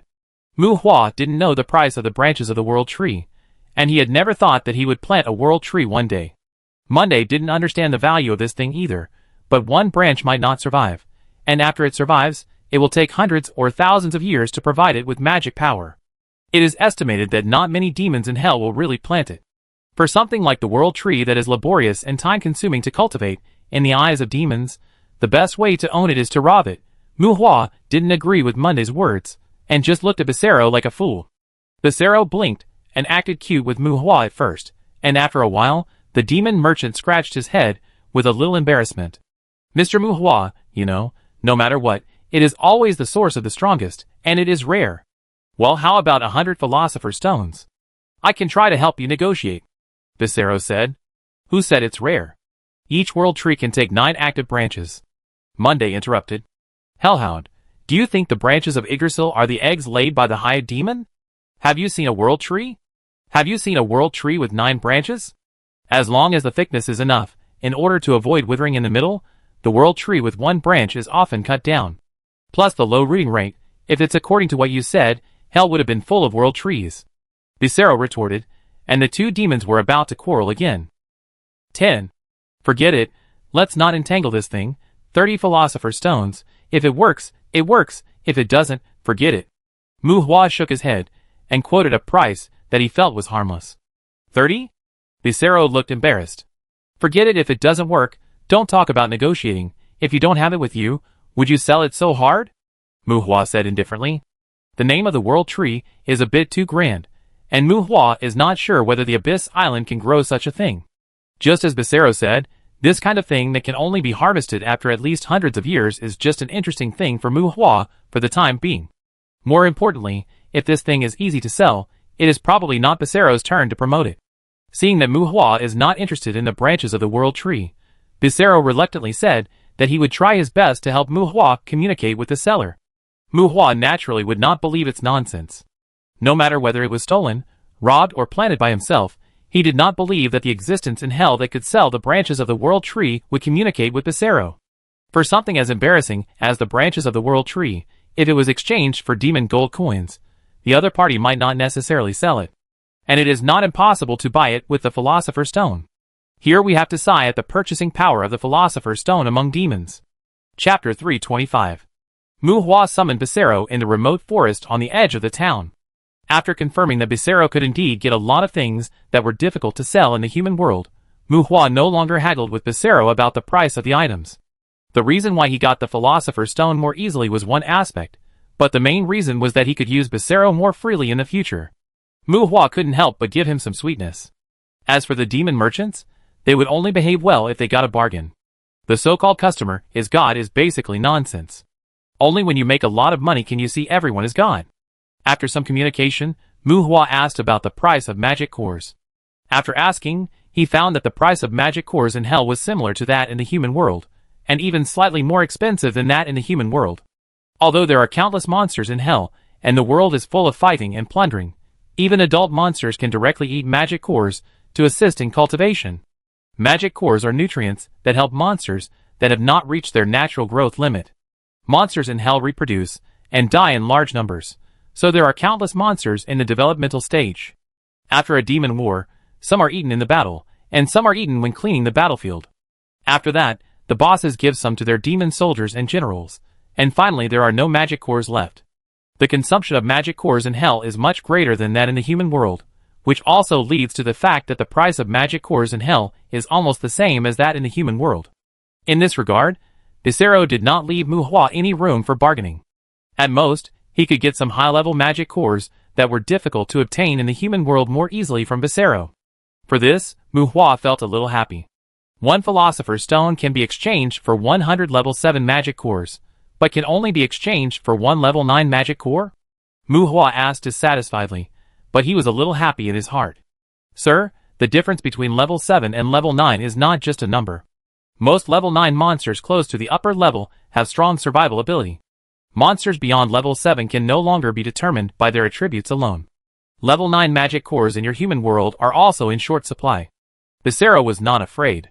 When monsters reach level 9, even if they do not have strong racial talents, they often learn a set of difficult combat skills and magic during their long growth. A situation like Tuesday, who was directly pushed up by Muhua with the Philosopher's Stone, is definitely a special existence. In hell, at least, he must have been directly drilled out of the belly of a higher demon. It is impossible to be laid by an egg. Without mentioning the role of the 9th level magic core in making magic props, it is a food that helps most upper level demons grow, and its price is naturally not comparable to the level 7 magic core. Mu Hua certainly knows these situations. Even Becerro, as a demon merchant, does not have a ready-made 9th level magic core, and what Mu Hua values at this stage is actually the level 7 magic core. There is basically no magic stone circulation in hell, and the price of magic core is much higher than magic stone. When Mu Hua smelts magic cores, there is basically only the option of skill stone, which leads to Mu Hua not buying magic cores to smelt in the past. But if he can use the Philosopher's Stone to exchange a large number of magic cores from Becerro, then Mu Hua doesn't mind completing his skills.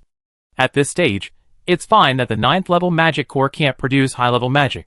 If it melts high-level skill stones, Mu Hua's attributes may not meet the standards. The 7th level magic core can also be regarded as entering the high-level ranks, and the probability of melting intermediate magic is not low.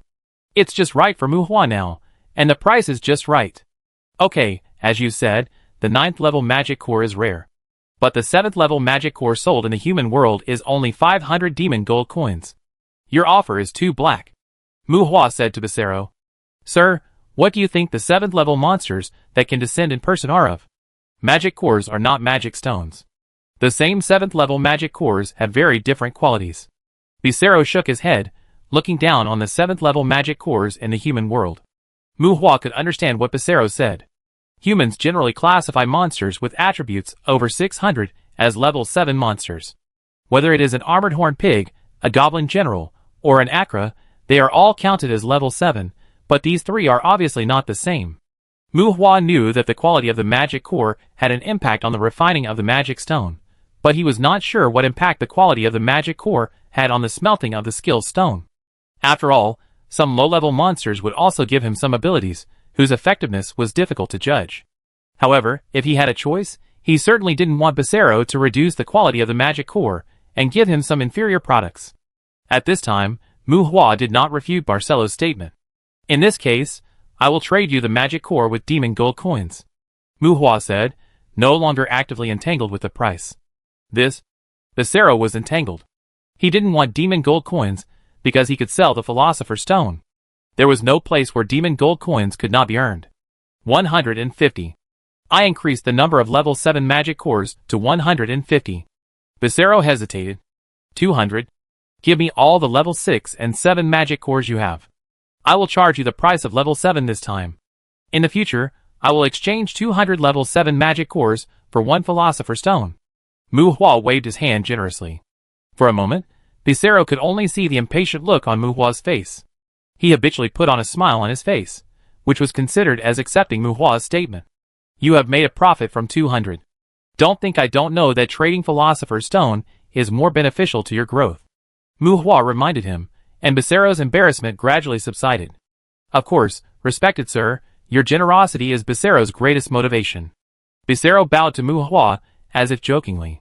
While speaking, he took out 2 large bags of magic cores from the space ring. Ordinary animal skin bags, 1 bag of level 6 magic cores, 1 bag of level 7 magic cores, a total of more than 800, not a lot. It seems that it has never been prepared to trade magic cores with humans in large quantities before. Sir, I have also inquired about the price of the Demon King's brain. It is quite expensive, about 100 Philosopher's Stones. After handing the magic core to Mu Hua, Becerro was satisfied and took a few Philosopher's Stones. Without waiting for Mu Hua to speak, he hurriedly explained. Although there is no market for the Demon King's brain, it needs to be made by a master. Because of the difficulty and time consuming, those lazy people don't like to make the Demon King's brain. Even if I didn't propose to trade with Philosopher's Stone, those lazy people would not want to accept such an order. Becerro explained. No, master, you don't need the Demon King's brain. Those magic guides have no value to you. If you really want to have fun, buying some magic guides is enough. Before Mu Hua spoke, Monday was a little impatient. This is 100 Philosopher's Stones. The more important problem is that they can also eat Philosopher's Stones when creating magical life forms. Thinking about Tuesday's arrogant look, Monday felt that he should persuade his master to use Philosopher's Stones more properly. For example, raising a Cerberus, wouldn't it be nice? Facing the anxious Monday, Mu Hua patted his head soothingly. But before Monday could be happy, Mu Hua's words made him droop his tail again. Give me 2 first, but your offer is too high, 200 Philosopher's Stones, 2 Demon King Brains, and you can give me 300 sets of Lich Suits. If not, forget it for now. Mu Hua said to Becerro. Mu Hua can make 320 Dragon 2 soldiers, and each skeleton mage will be equipped with a Dragon 2 soldier as a guard, so he is also prepared to gather 300 skeleton mages first, and this Lich Suit is for the skeleton mages. The Demon King's brain is not cheap, and Ikaros has not been fully raised. Although there are many young ladies in his mind that symbolize youth, Mu Hua has limited resources for the time being. He can't just create them to vent his animal desires without caring about anything else. The Hell Lich set is quite famous. Although it can only be regarded as high-level equipment, it is quite practical, and human imitations are also very popular among necromancers. If Becerro disagrees, then Mu Hua will not rush to get the Demon King's brain for the time being. Anyway, it's enough to know that the demon merchant can get it. He can buy it later when he has the conditions. 300 sets of Lich sets, without a staff. Becerro did not refuse it outright, and said with calculation, a staff with an intermediate magic storage function, only the magic storage function is needed. Mu Hua shook his head. His skeleton wizard doesn't need a very good staff. Magic can be krypton with skill stones, and spellcasting can be practiced day and night. Carrying a staff to increase combat endurance is also more decent. Just the magic storage function? Or you can add some Philosopher's Stones, and I will give you a high-level magic storage. Becerro's careful calculation made Mu Hua roll his eyes. 200 Philosopher's Stones, high-level magic storage, and magic crystals are inlaid. It doesn't matter, but it must be solid. I give you a deposit of 100 first, and you can prepare more materials for magic cores and youth potions when you go back. Mu Hua made the decision, and facing the 100 Philosopher's Stones, handed over by Mu Hua, Becerro suppressed what he wanted to say. It's a bit of a loss. The trading rules are also very strict for demons. You can cheat, but robbing is not in the scope of trading, and you can't brush points. In other words, whether Mu Hua deliberately adds Philosopher's Stones to it, or it deliberately sells Mu Hua things cheaply, it can't grow. But the loss this time is not unbearable. The mall is also holding a customer appreciation event. Even if the loss is deducted, it may usher in an evolution after completing this transaction. Becerro thought about it in his heart, and nodded with a smile on his face. Dear Mr. Mu Hua, as for weapons and equipment, do you need to buy something else? I can also get good warrior equipment. After receiving the deposit, Becerro ignored Zhou Yi, who was jealous and frustrated, and recommended it to Mu Hua again. Let's do it this way for the time being. I plan to hang out in the courtyard for a while. Mu Hua refused. There is no end to buying and buying. There will also be drops in the courtyard. At this stage, the good things are useless, and Mu Hua is not sure what he lacks. There are several guys in the family who can use the Philosopher's Stone as a panacea. He also needs to continue to stock up on the Philosopher's Stone. It's not too late to talk about it when there is a specific need. By the way, do you know what an ancient scam is? After talking about the transaction, Mu Hua briefly described to Becerro what he had encountered earlier in Yongye territory. Ancient scam? Well, in your human terms, it should be love. After a little thought, Becerro looked at Mu Hua with a strange expression. Mu Hua actually saw emotions similar to those of Queen Medusa in his eyes. Curious, playful, expectant, and a little gloating. Love? What the hell is this? Mu Hua questioned whether he had misunderstood what Becerro wanted to express. Yes, love. Sweet, beautiful, free dedication, worry-free plunder from an ancient scam. Becerro said affirmatively. Mu Hua, Chapter 326. Becerro went back to hell, and before leaving, he splashed Mu Hua with dog blood on his head. Love, damn it, I love you, my mother. No, Mu Hua squatted beside Monday in a daze, throwing the Philosopher's Stone into Monday's mouth one by one, comforting Monday's weak heart, and Mu Hua himself was a little broken. What a hell, there is no need to say more about topics like love is a scam. This thing is too philosophical. About that pink, no, it was the bastard stone that turned pink later. Mu Hua already knew what it was. It was a curse, fate, cause and effect, and a spell that made people fall in love. Speaking of which, love is normal for humans, especially for someone like Mu Hua, who had fed his youth to dogs long ago. Being able to fall in love with someone is also a sour and beautiful experience. But the key problem is that this is love created by a fraud demon with malicious intent. It is a sacrifice that only a very small number of fraud demons have in their blood. When Mu Hua came into contact with the gem, his fate was arranged into an unavoidable love, a one-sided love. In the midst of incest, infidelity, disrespect, and unruliness, Mu Hua's life is destined to usher in an unforgettable love. Well, to put it simply, in the order of incest, infidelity, disrespect, and unruliness, Mu Hua will fall in love with someone he shouldn't love. Incest is easy to understand, it is against ethics. The concept of ethics is determined by the cognition of the recipient, and for most humans, it is probably about being obsessed with one's own blood relatives. And if Mu Hua does not have a love object that violates ethics, then he will fall in love with someone who will betray him and stab him in the back.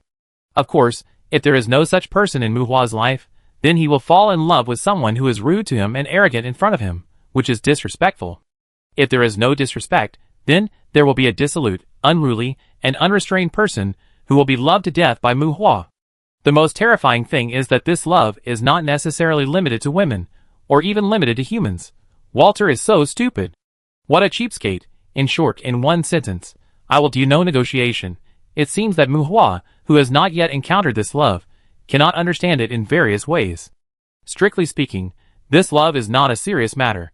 It brings love, which may be a little out of control, a little erotic, and a little unreasonable, but it is not hypnosis, nor is it charm, and it does not belong to mental interference.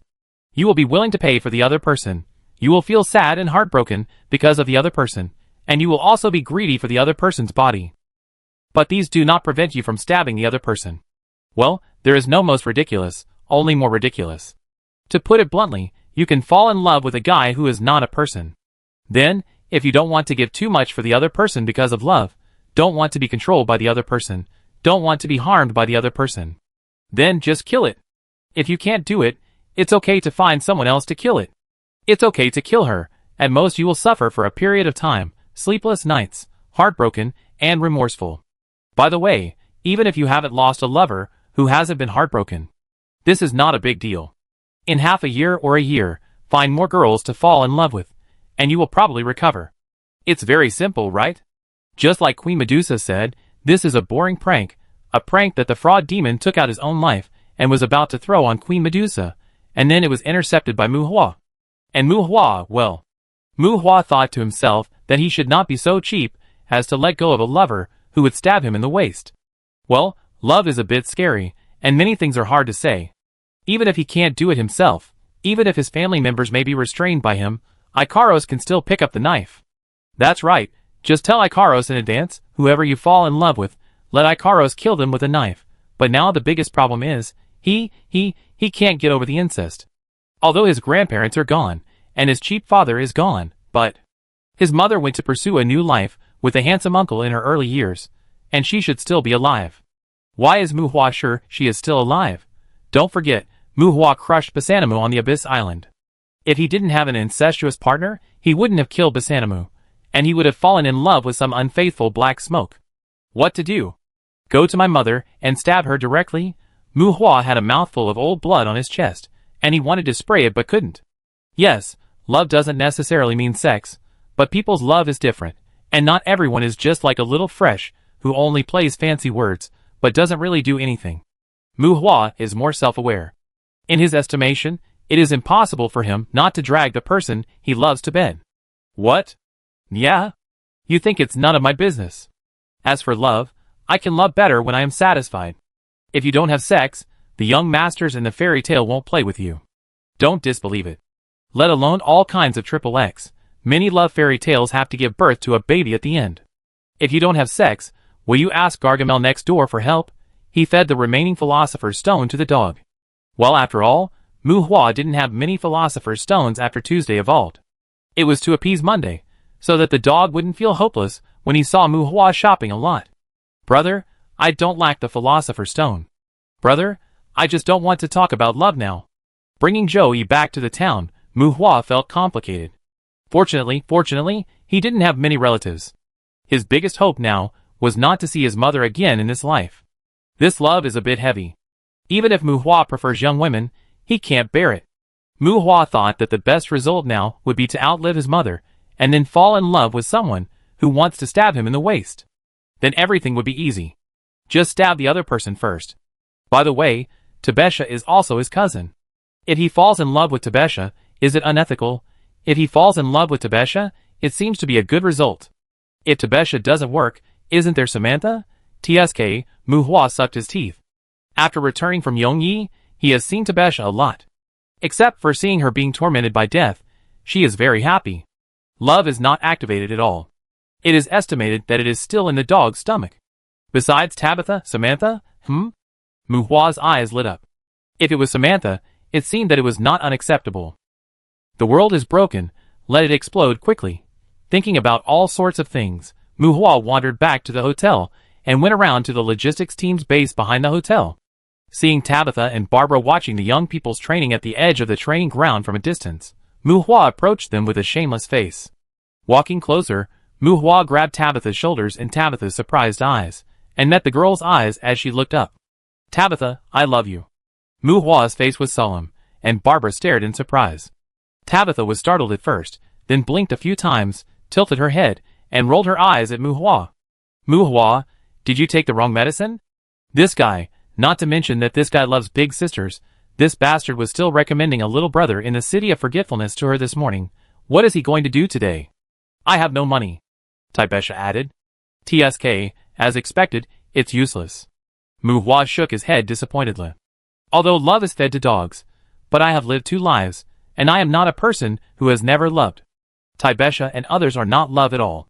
By the way, Betha, do you mind if I love Samantha? Muhua sighed frustratedly. Muhua was hit by the news of love. He even forgot what his mother looked like for so many years, but now, he is always worried that she will suddenly appear and have some passionate things with him. My life needs magic, but I can't afford it. Huh? You didn't go gambling? Regarding Muhua's suggestion to love Samantha, Tabesha was stunned. Is her cousin really short of money? Who gambled? I'm talking about love. Muhua complained. Compared with love, which kills people and breaks their hearts, gambling is nothing. Look at those big men from all walks of life. Those who fell into gambling didn't even die in the hands of love. That's why the sons of the royal family have to sleep with little sisters crazily since childhood. Is that lustful? No, they are just taking preventive measures. What do rich and powerful people fear the most? Of course, they fear virgins the most. They will die miserably. Haha, okay, go and love more, and if you cheat pocket money, remember to count me in. Not knowing what Muhua was thinking, Tabesha pushed Muhua away. She had a card Samantha gave her for emergency use, and she couldn't let Muhua find it. TSK cheating? If only it were that easy, I'm probably the one who's paying. Muhua was uneasy. Are you sure? Tabesha asked curiously. You're definitely paying, but what's the mentality? To what extent? I'm worried because I'm not sure. Muhua muttered to himself. If Tabesha wasn't good enough, he probably wouldn't have a chance with Samantha. The image of a woman who seemed to represent his mother flashed through his mind again, making him shudder. Have you met a girl you like? Seeing that Muhua didn't seem to be in the right mood, Tabesha asked tentatively. I haven't met one yet. Muhua confirmed. How about you love me first? Tabesha blinked. Muhua was suspicious. Pay me first and see. Tabesha raised the corner of her mouth. Muhua was silent, and looked at Tabesha again. Sure enough, the girl is very cute, but Tabitha and the like, oh, I should go home and melt the magic core. Full of unknown magic, please grant me salvation, maybe I can melt out a love killer or something? Chapter 327. 2 days have passed since Muhua learned about the ancient scam from Basero. During these 2 days, Muhua has been in a trance. Fortunately, he has stayed on the Abyss Island for a long time. Time is a good thing. He deliberately avoided thinking, and was no longer as nervous as he was 2 days ago. As a person who has experienced it, Muhua knows clearly that love is terrible. Apart from the short-lived sweetness and beauty that seem to compensate, the rest are all blind, sad, crazy, nonsensical tolerance, and illogical persistence. So, after experiencing several tastes and losses in his previous life, Muhua fed love to the dogs. Well, several times, people are actually quite cheap. They don't have such a good life, but they still have to be tossed several times before they can barely see through it. Fortunately, Muhua has lived 2 lives, so in this life, Muhua is very pragmatic and gave his adolescence to the young lady in the massage parlor. Well, if you don't have a family that can guarantee you a worry-free life for the next 30 years, if you don't have the conditions to enjoy life willfully, You don't need to look for the succubus hut at all, the ladies in the massage parlor can give you a youth without regrets. Mu Hua always felt that he had lived a very successful life, at least he didn't even have a black history. But why did he go to poke some little demons, and actually touch a scam from ancient times? Brother, we are demon hunters, we are the Lord of Paleness, we should kill big people, damn love. Ha, this is probably going to be dark all the way. No matter how Mu Hua struggled, the world still turned step by step, and the sharpened love didn't know where it turned. In 2 days, the number of patrol motherships over the town has reached 10, and a fleet is about to intervene. The air route within the town has also been planned, and flying vehicles are open to traffic, and the traffic jam on the streets has been greatly alleviated. There are all kinds of things in the town, but Mu Hua went to the Abyss Island. This guy still wants to escape from reality.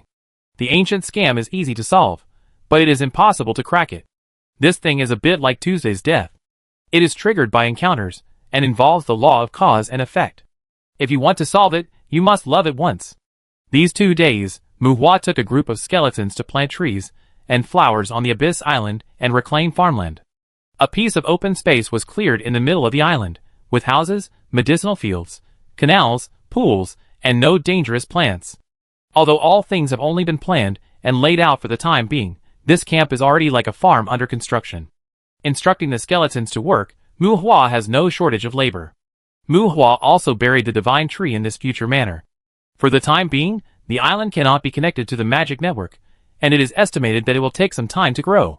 Now Mu Hua has also discovered that the public information on the magic network is actually relatively superficial, and is mainly for entertainment and communication. It involves higher-level magic, cultivation, monsters, and other related content, which requires various permissions or some books to understand.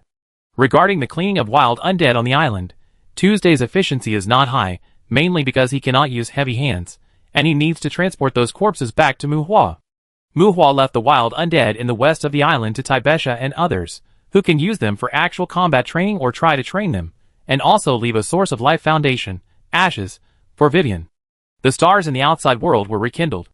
When Tabitha brought Vivian and Barbara into the Abyss Island, Mu Hua was not in the central manor. After handing the skeletons left in the manor to a black-armored skeleton general, Mu Hua went to the Abyss on the south side of the island. It took about 2 hours to ride the Purgatory Warhorse from the central manor to reach Mu Hua. After the affinity of the water element is improved, it becomes the elemental spirit, pseudo. If you want to remove this pseudo word, you need a qualitative change of water element generation. Beside the Abyss, Ikaros and Mu Hua's 3 followers sat together, and Mu Hua, who had just stopped sensing, held 2 water element tears in his hand and muttered softly, as if thinking about something. The final qualitative change of elemental affinity seems to be the elemental spirit, just like Mu Hua at this time. In addition to being more likely to condense water elements when casting water magic, his special elemental constitution makes him almost immune to all conventional water element damage. However, because his origin is human, he cannot become a water elemental spirit, so there is an additional word fake after the water elemental spirit in his talent. If he wants to remove this fake word, he needs to increase his ice element generation to the limit. It is estimated that he should be able to condense an ice elemental spirit at that time, which is considered to be an indirect completion of the birth of the elemental spirit. Yes, the elemental spirit is the source of the birth of the element. Without the emergence of a new source, Mu Hua's so-called elemental spirit is marked as a fake. Of course, if there is no fake water elemental spirit talent, it is estimated that the ice element generation will inevitably be stuck before the full level. Ice element aggregate, Mu Hua's ice element generation is still LV1, but this does not affect his immunity to water element damage, so Mu Hua will not throw the 100 refining secret stone on it for the time being. There are really too many skills in line. Tina bought a batch of magic stones, and with the magic cores from Bisero, Mu Hua smelted a batch of skill stones, but now he is thinking about how to distribute them to his subordinates. Don't consider me for water element affinity, my situation is special. Water element affinity is harmful to the fire demon, Tina said on the side. Is there a saying that elemental affinity has attribute conflicts? Elements that do not materialize and interfere with reality should not be harmful, right? Otherwise, the world would have exploded long ago. Mu Hua was puzzled. Master, the fire demon will eventually become a similar existence to the elemental elves. The elemental elves are a kind of elemental life form that has gained personality. There will still be attribute conflicts between them. Zhou Er, who was sitting cross-legged and was also 4 or 5 meters tall, explained, and Tina nodded in agreement. Then you can only learn fire magic? Tina is still a long way from the fire demon, but if the demon grows up, he will definitely go on the road of demonization. Mu Hua didn't think about the problem of elemental conflict earlier. Just like Mu Hua said, unmaterialized elements do not have the ability to interfere with reality. That is to say, there is no such thing as learning water magic and not being able to learn fire magic. Including Mu Hua's elemental affinity, it does not mean that if he has water element affinity, he cannot have fire element affinity. Water and fire elements are only materialized and interfere with reality, but these elements are interdependent. The spirit of water element gives Mu Hua the characteristics of a water spirit, but Mu Hua can absorb magic power, but he himself cannot absorb water elements. When he casts water magic, he also gathers water elements from the outside world, so it is no problem even if the characteristics of multiple elemental spirits are gathered in one body. The flame demon is different.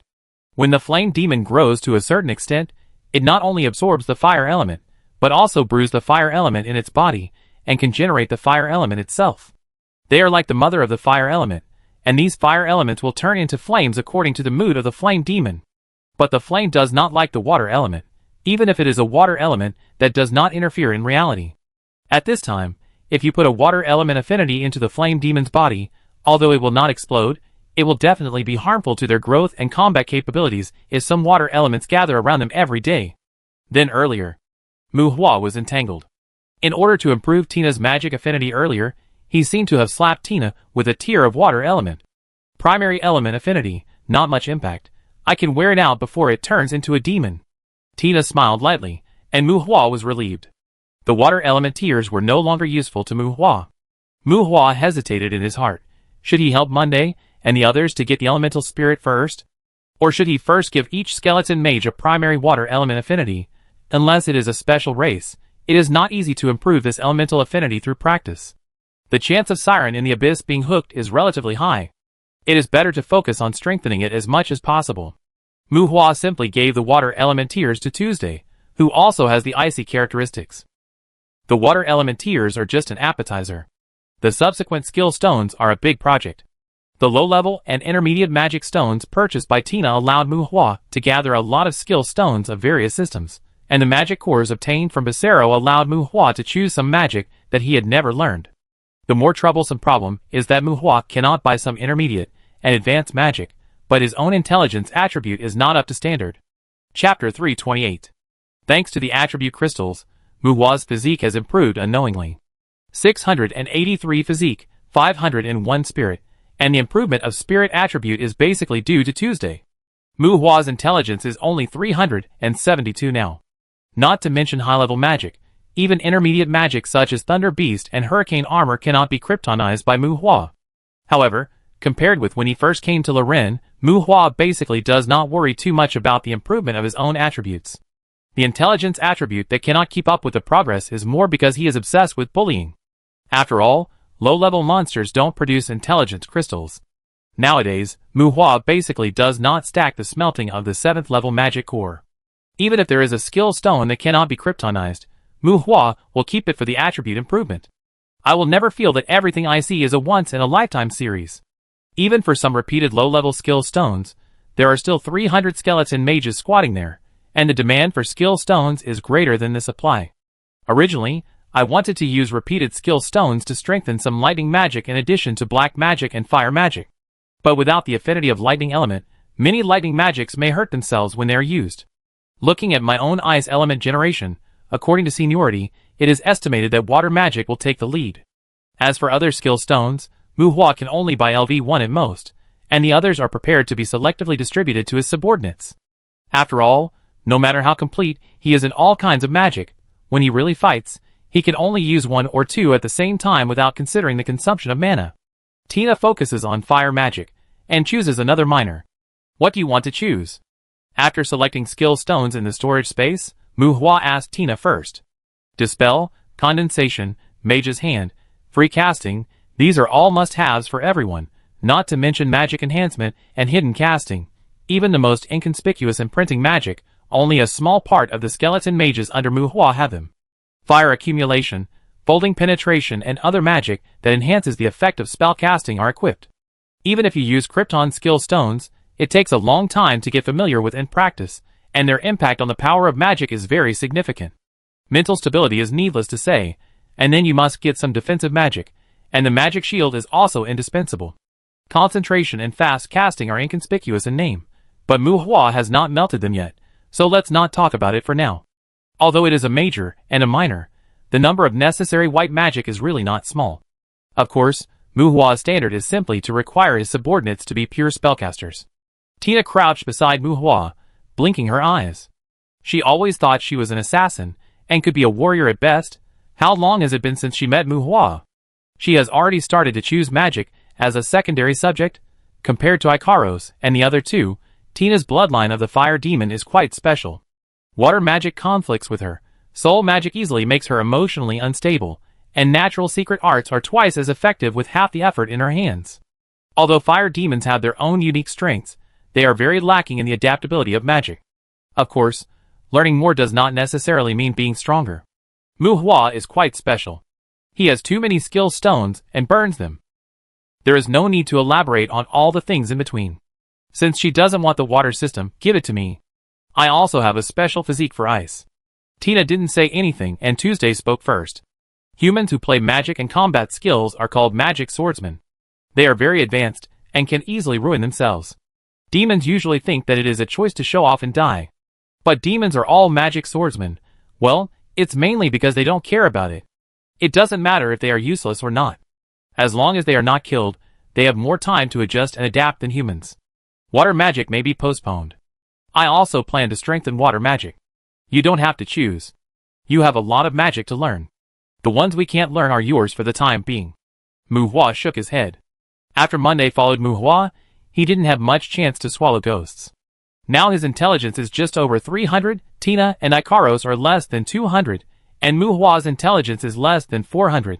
Tuesday has nothing to do here. This guy with an intelligence of more than 900, just squat aside and wait. You want to use skill stones? Then I want wind magic. I don't seem to be very good at wind magic. Tuesday continued. Tuesday had long known that Mu Hua had a strange inheritance method. She had thought clearly and directly chose a field that she felt she was not good at. I want the wind system. My wings can also enhance flying magic, Ikaros said. She knew more about Mu Hua than Tuesday. Ha! Go and think about your power of faith. Wings, you call those wings? Unsatisfied with Ikaros' competition with her, Tuesday spread out her huge demon wings and looked down on Ikaros' pair of angel wings that stretched out from behind. Whether it was the universal angel for entertainment or the universal angel for strategy, Ikaros' two personalities did not like to quarrel, and the Queen of the Sky was a typical character who would not talk nonsense if she could take action. Looking at the aggressive Tuesday, and Ikaros, who obviously switched to a strategic personality and stared at Tuesday coldly, Mu Hua rubbed his head with a headache. I heard that it is difficult to accumulate the power of faith. The wind system will be given to Ikaros first, and Tuesday will learn the thunder system. Mu Hua interrupted the quarrel between the two, and Tina chuckled and shook her head.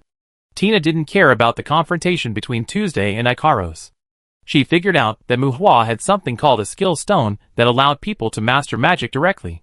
Wind magic can also produce electromagnetic effects, or wind magic can also produce the effect of gathering thunder elements, but that effect is not the same as real thunder magic. The electromagnetic generated by wind magic is uncontrollable for the caster, and can only be guided at most. And because it is an indirect product caused by wind magic, that kind of electricity is difficult to reach the destructive power of thunder magic and magic of the same level.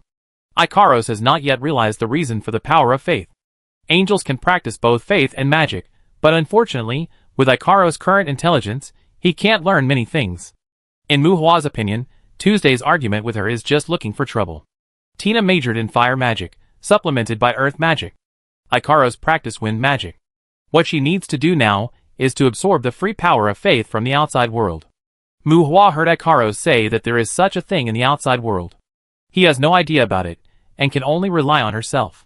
It is said that angels are special in this regard, but even if he created Ikaros, Mu Hua does not understand the details. Tuesday is temporarily scheduled to major in thunder and water magic. The great demon is born with all kinds of abilities above the standard, and she can decide the priority by herself. As for the skill stones related to blood and chi, they cannot be upgraded. Their power is related to the quality of the caster in all aspects. Mu Hua has not seen the high-level combat skills involving blood and chi mimicry yet, but skill stones, like Thunder Shock, Blood and Chi Burst, Kinetic Charge, etc. basically do not need to consider Skeleton Mage.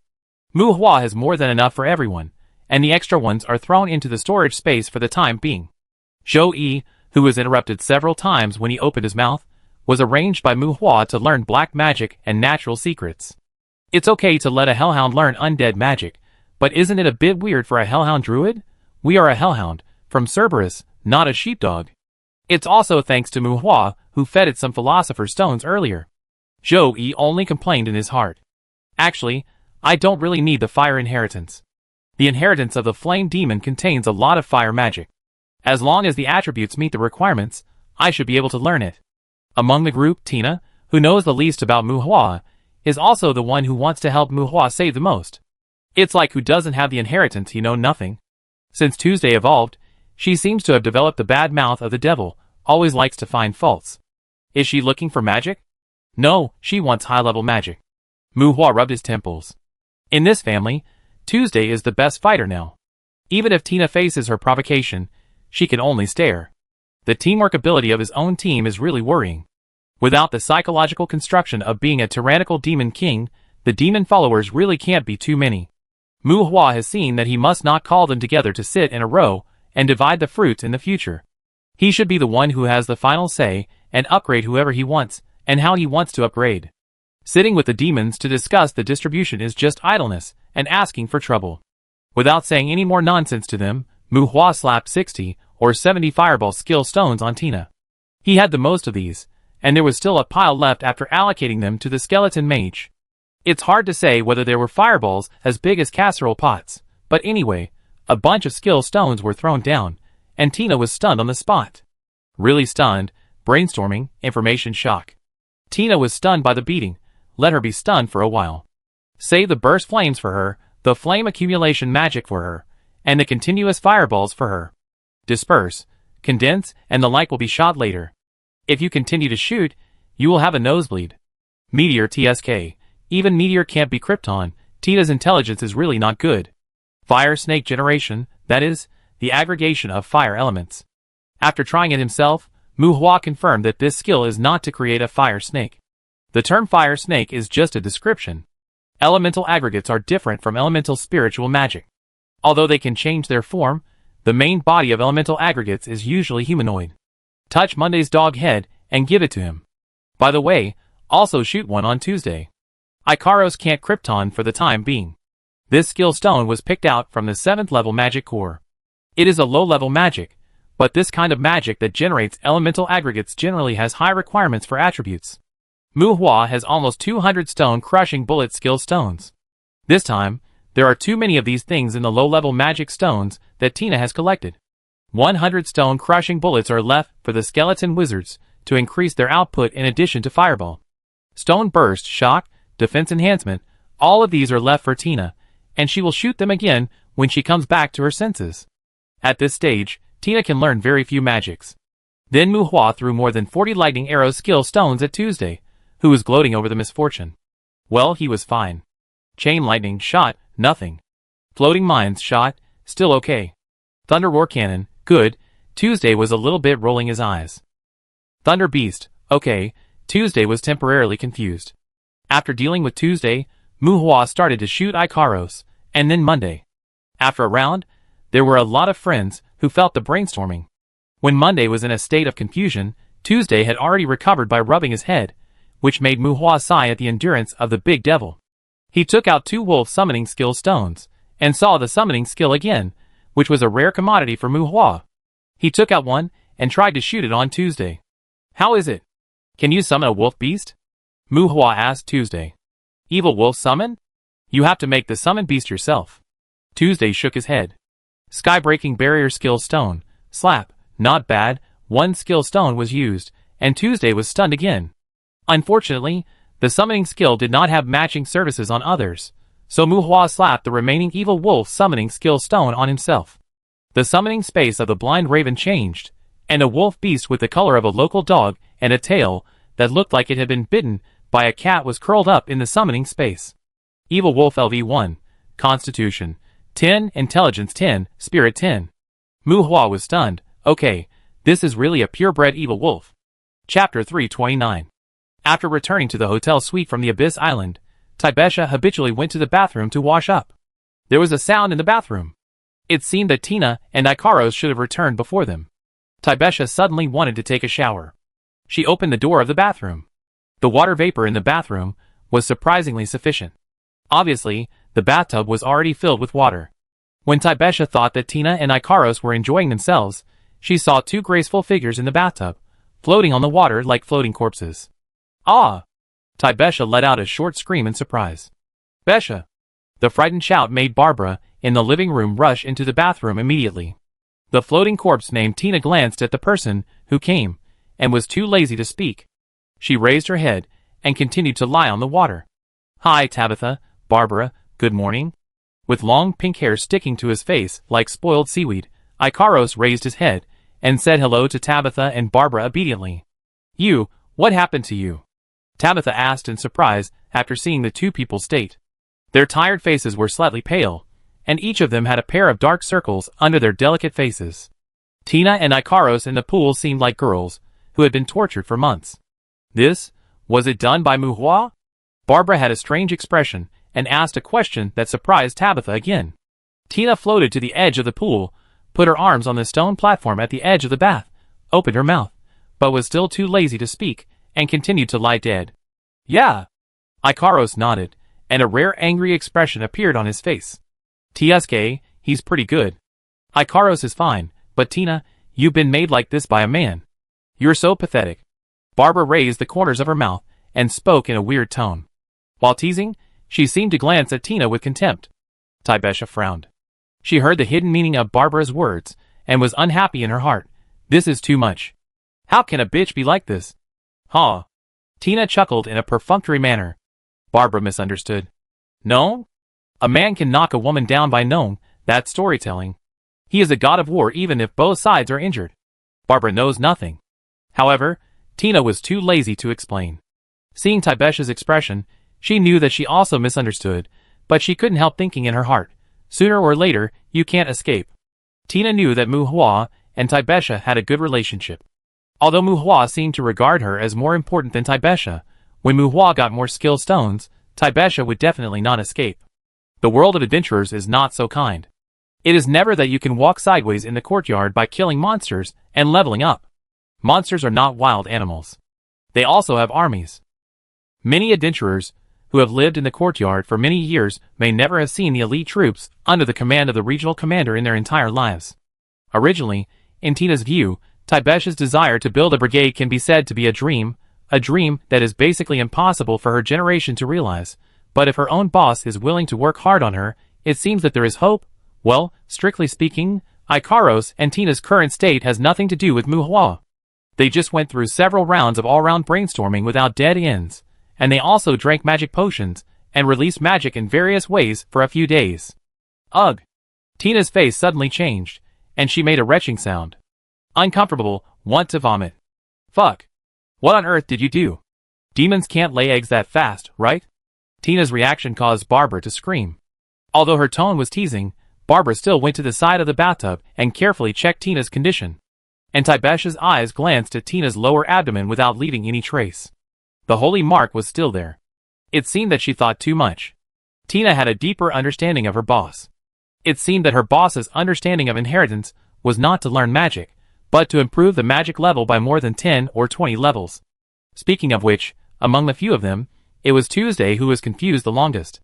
It was Muhua who used the 7th level magic core to create some intermediate and advanced skills that even he couldn't afford. That was really a lot of credit to Tuesday. To be honest, although Tina had complaints, she was also very grateful to Muhua, including the fact that she practiced those magics by herself later, which was not actually forced by Muhua. Magic is hard to learn, but suddenly I mastered a bunch of magic. I was so happy that I couldn't help but want to practice it. Especially after I mastered free casting, the feeling of playing with thunder and fire between clapping hands was really comfortable. It was comfortable for a while, but after the adrenaline subsided, ugh. After Tibesha and Barbara, Vivian also came to the bathroom. The three girls asked Ikaros for details, but after asking them, the two just said that they were tired from practicing. Barbara found traces of excessive casting from them, but she couldn't get the reason after asking. Without Muhua's consent, the two girls would not explain the details to Taibesha and the others. Although Ikaros looked well behaved, she was so cute that it was better to ask Tina than to ask her. They couldn't get the truth, and seeing that the two girls didn't suffer any substantial damage, they laughed for a while, and the crowd gave up. At the same time, in the boys' bath, Muhua was also soaking in the water, holding a bottle of light green potion in his hand, and called to Dean Caroline. "Hello, this is Muhua." "Say." Caroline's unpleasant voice came out. "Excuse me, what is the price of the youth potion in the market?" Muhua asked, holding the light green potion in front of his eyes. "I don't know." "Then how much did you buy it for?" "I didn't buy it. I served a big shot for 5 years, and got the reward from her."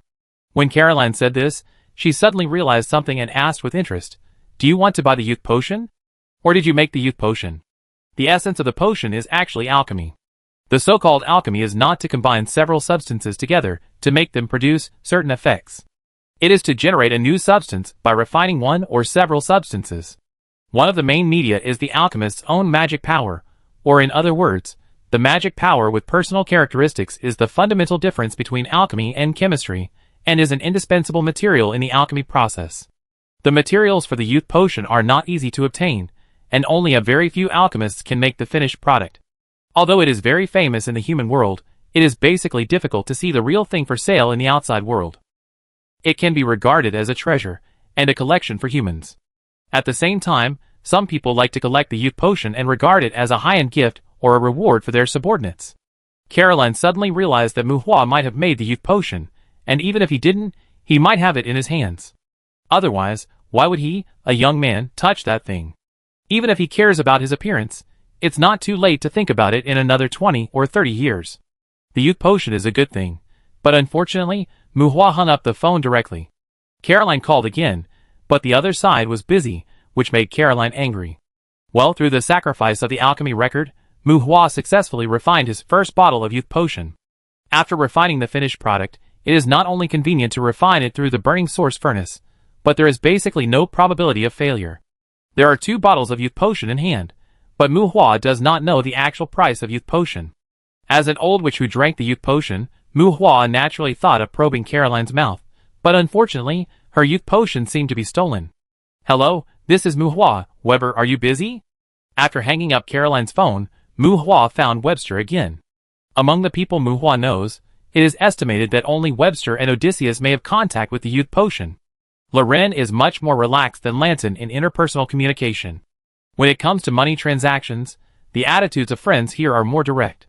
Unless someone takes the initiative to make concessions, there is basically no such thing as talking about friendship. Helping is helping. Taking out money to call friends for fun is a game you set up, and friends will not calculate too much. But if it involves trading, close friends and relatives will also treat each other as one. And Muhua was originally planning to ask Webster and Odysseus if they are interested in buying the youth potion. As for the Benson family, Muhua felt that it was a bit awkward to talk about business with Samantha. Maybe he would consider it when there are more youth potions in the future. "Hey Mu, how is your side? Has Odysseus contacted you? His team should arrive in Canes in the next 2 days. Do you want me to help you apply for a team of patrol guards? I heard that this patrol meeting is not peaceful," Webster said in a friendly tone. "Odysseus hasn't contacted me yet, so it's probably coming soon. Can you mobilize the Star Patrol Guard?" The Star Patrol Guard is the warriors on the Star Patrol fleet. I heard that although their combat power is not strong, they are all mecha warriors equipped with high-end mecha exoskeletons. Those armor-like magic exoskeletons can exert powerful combat power by consuming energy. The worst military mecha can also provide the assembler with a maximum power output of about 300. Equipped with magic weapons such as firearms, lightsabers, small-caliber magic cannons, and energy defense positions, these magic mechas can enable ordinary people to exert powerful combat power. Among them, the top-of-the-line magic mechas, people will also use the word demon to refer to them as mechanical demons. Although they are incompatible with magic, they are the pride of the residents. Of course, their energy consumption is also howling. I can't command the Star Patrol fleet, but aren't you the Inspector General of the Strategy Association? The association has a lot of cooperation with Daryl, so it's no problem to ask them to dispatch a team of guards at the Star Patrol conference. Facing Muhua's inquiry, Webster chuckled and said, "Daryl Aviation, according to folk legend, More than 50% of the combat units of the Star Patrol fleet are private armed forces of the Daryl Group. It is said that the power holder of this group has a status in the outside world that is no less than that of a head of state.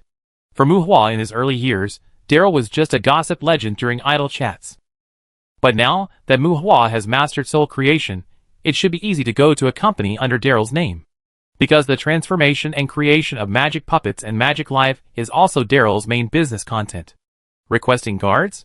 Just to make a scene? Oh, don't bother. I shouldn't need to show off in front of Odysseus, right? Mu Hua said with a smile. Haha, indeed. I heard that Tamara always talks about you, and has had several quarrels with Odysseus. Webster said happily. Tamara evolved into an evil dragon that wanted to find Mu Hua as a mate. That guy is much more handsome than the armored guards when he spreads his dragon wings. Well, I heard Odysseus's complaints some time ago. Well, let's not talk about this for now. I have a youth potion here. Are you interested? Thinking of Tamara, Mu Hua couldn't help shaking his head. When he saw the evil dragon, he would always think of dragon teeth, dragon scales, dragon skin, dragon meat, dragon claws, and the like.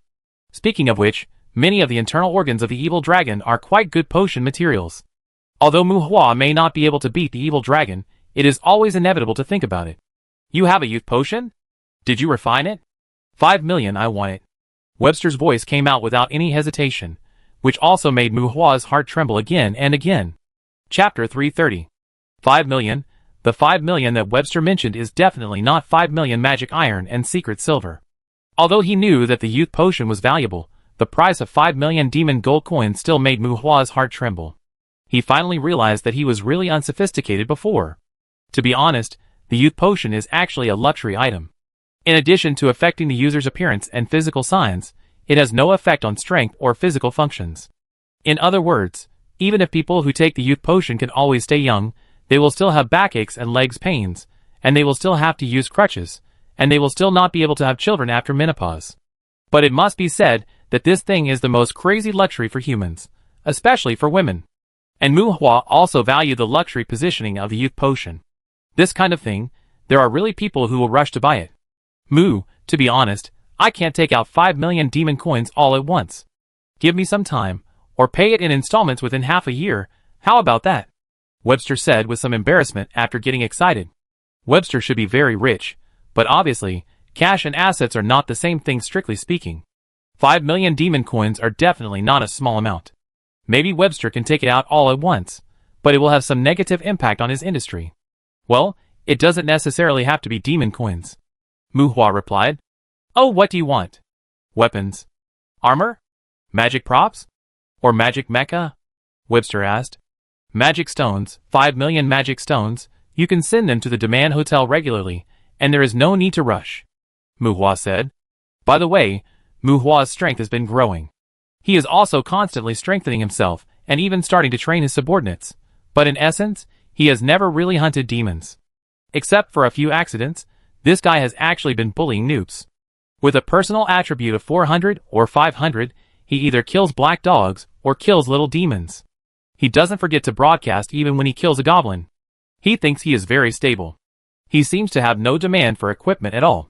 The staff that can soar the white-boned soul has been thrown in the warehouse for a long time. Weapons, armor, magic props and other things are very meaningful for hunting demons, but these things can also be obtained in the process of hunting demons.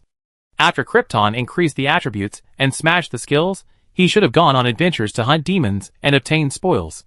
Mu Hua really doesn't want to spend money to buy weapons and equipment for the time being. Just bought here, there is a drop there. Do I have to resell it? It is troublesome and easy to depreciate. Moreover, he is really vague about his own needs. God knows what kind of ability he will Krypton tomorrow.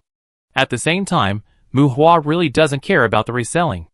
As for the magic mecha, well, how should I put it? Ikaros can be equipped with a magic mecha, and 1 or 2 million to buy a pair of mecha is nothing. But the problem is that even if it is a mecha, that thing is a gold-eating beast, and its continuous consumption in actual combat is painful. Mu Hua is reluctant to buy a mecha or machine suit with 1 or 2 million demon gold coins. He pays more attention to those high-end products, at least those equipped with a magic storage module that can automatically store magic. High-level magic cores can be used to make magic storage props that can transform magic energy autonomously, but the loss rate is too high when used in magic combat preparations. High-end mecha equipped with magic element is more suitable, but the price is probably not something that a bottle of youth potion can afford. So Muhua temporarily put aside the issue of Ikaros mecha. Anyway, Ikaros has not mastered the power of faith. Without divine arts to cooperate in combat, wearing mecha is just a waste of money. Let's learn magic first. And Muhua always feels that if she helps Ikaros with Krypton attributes and Krypton magic, he will become stronger when wearing mecha, and she may be scary when she takes off the mecha. Magic Stone, what level do you want? Webster asked. For now, level 7 or below will do. Magic Stone is more practical for Muhua now. Although it can't melt attribute crystals and philosopher's stones, it will not only produce skill stones like magic cores.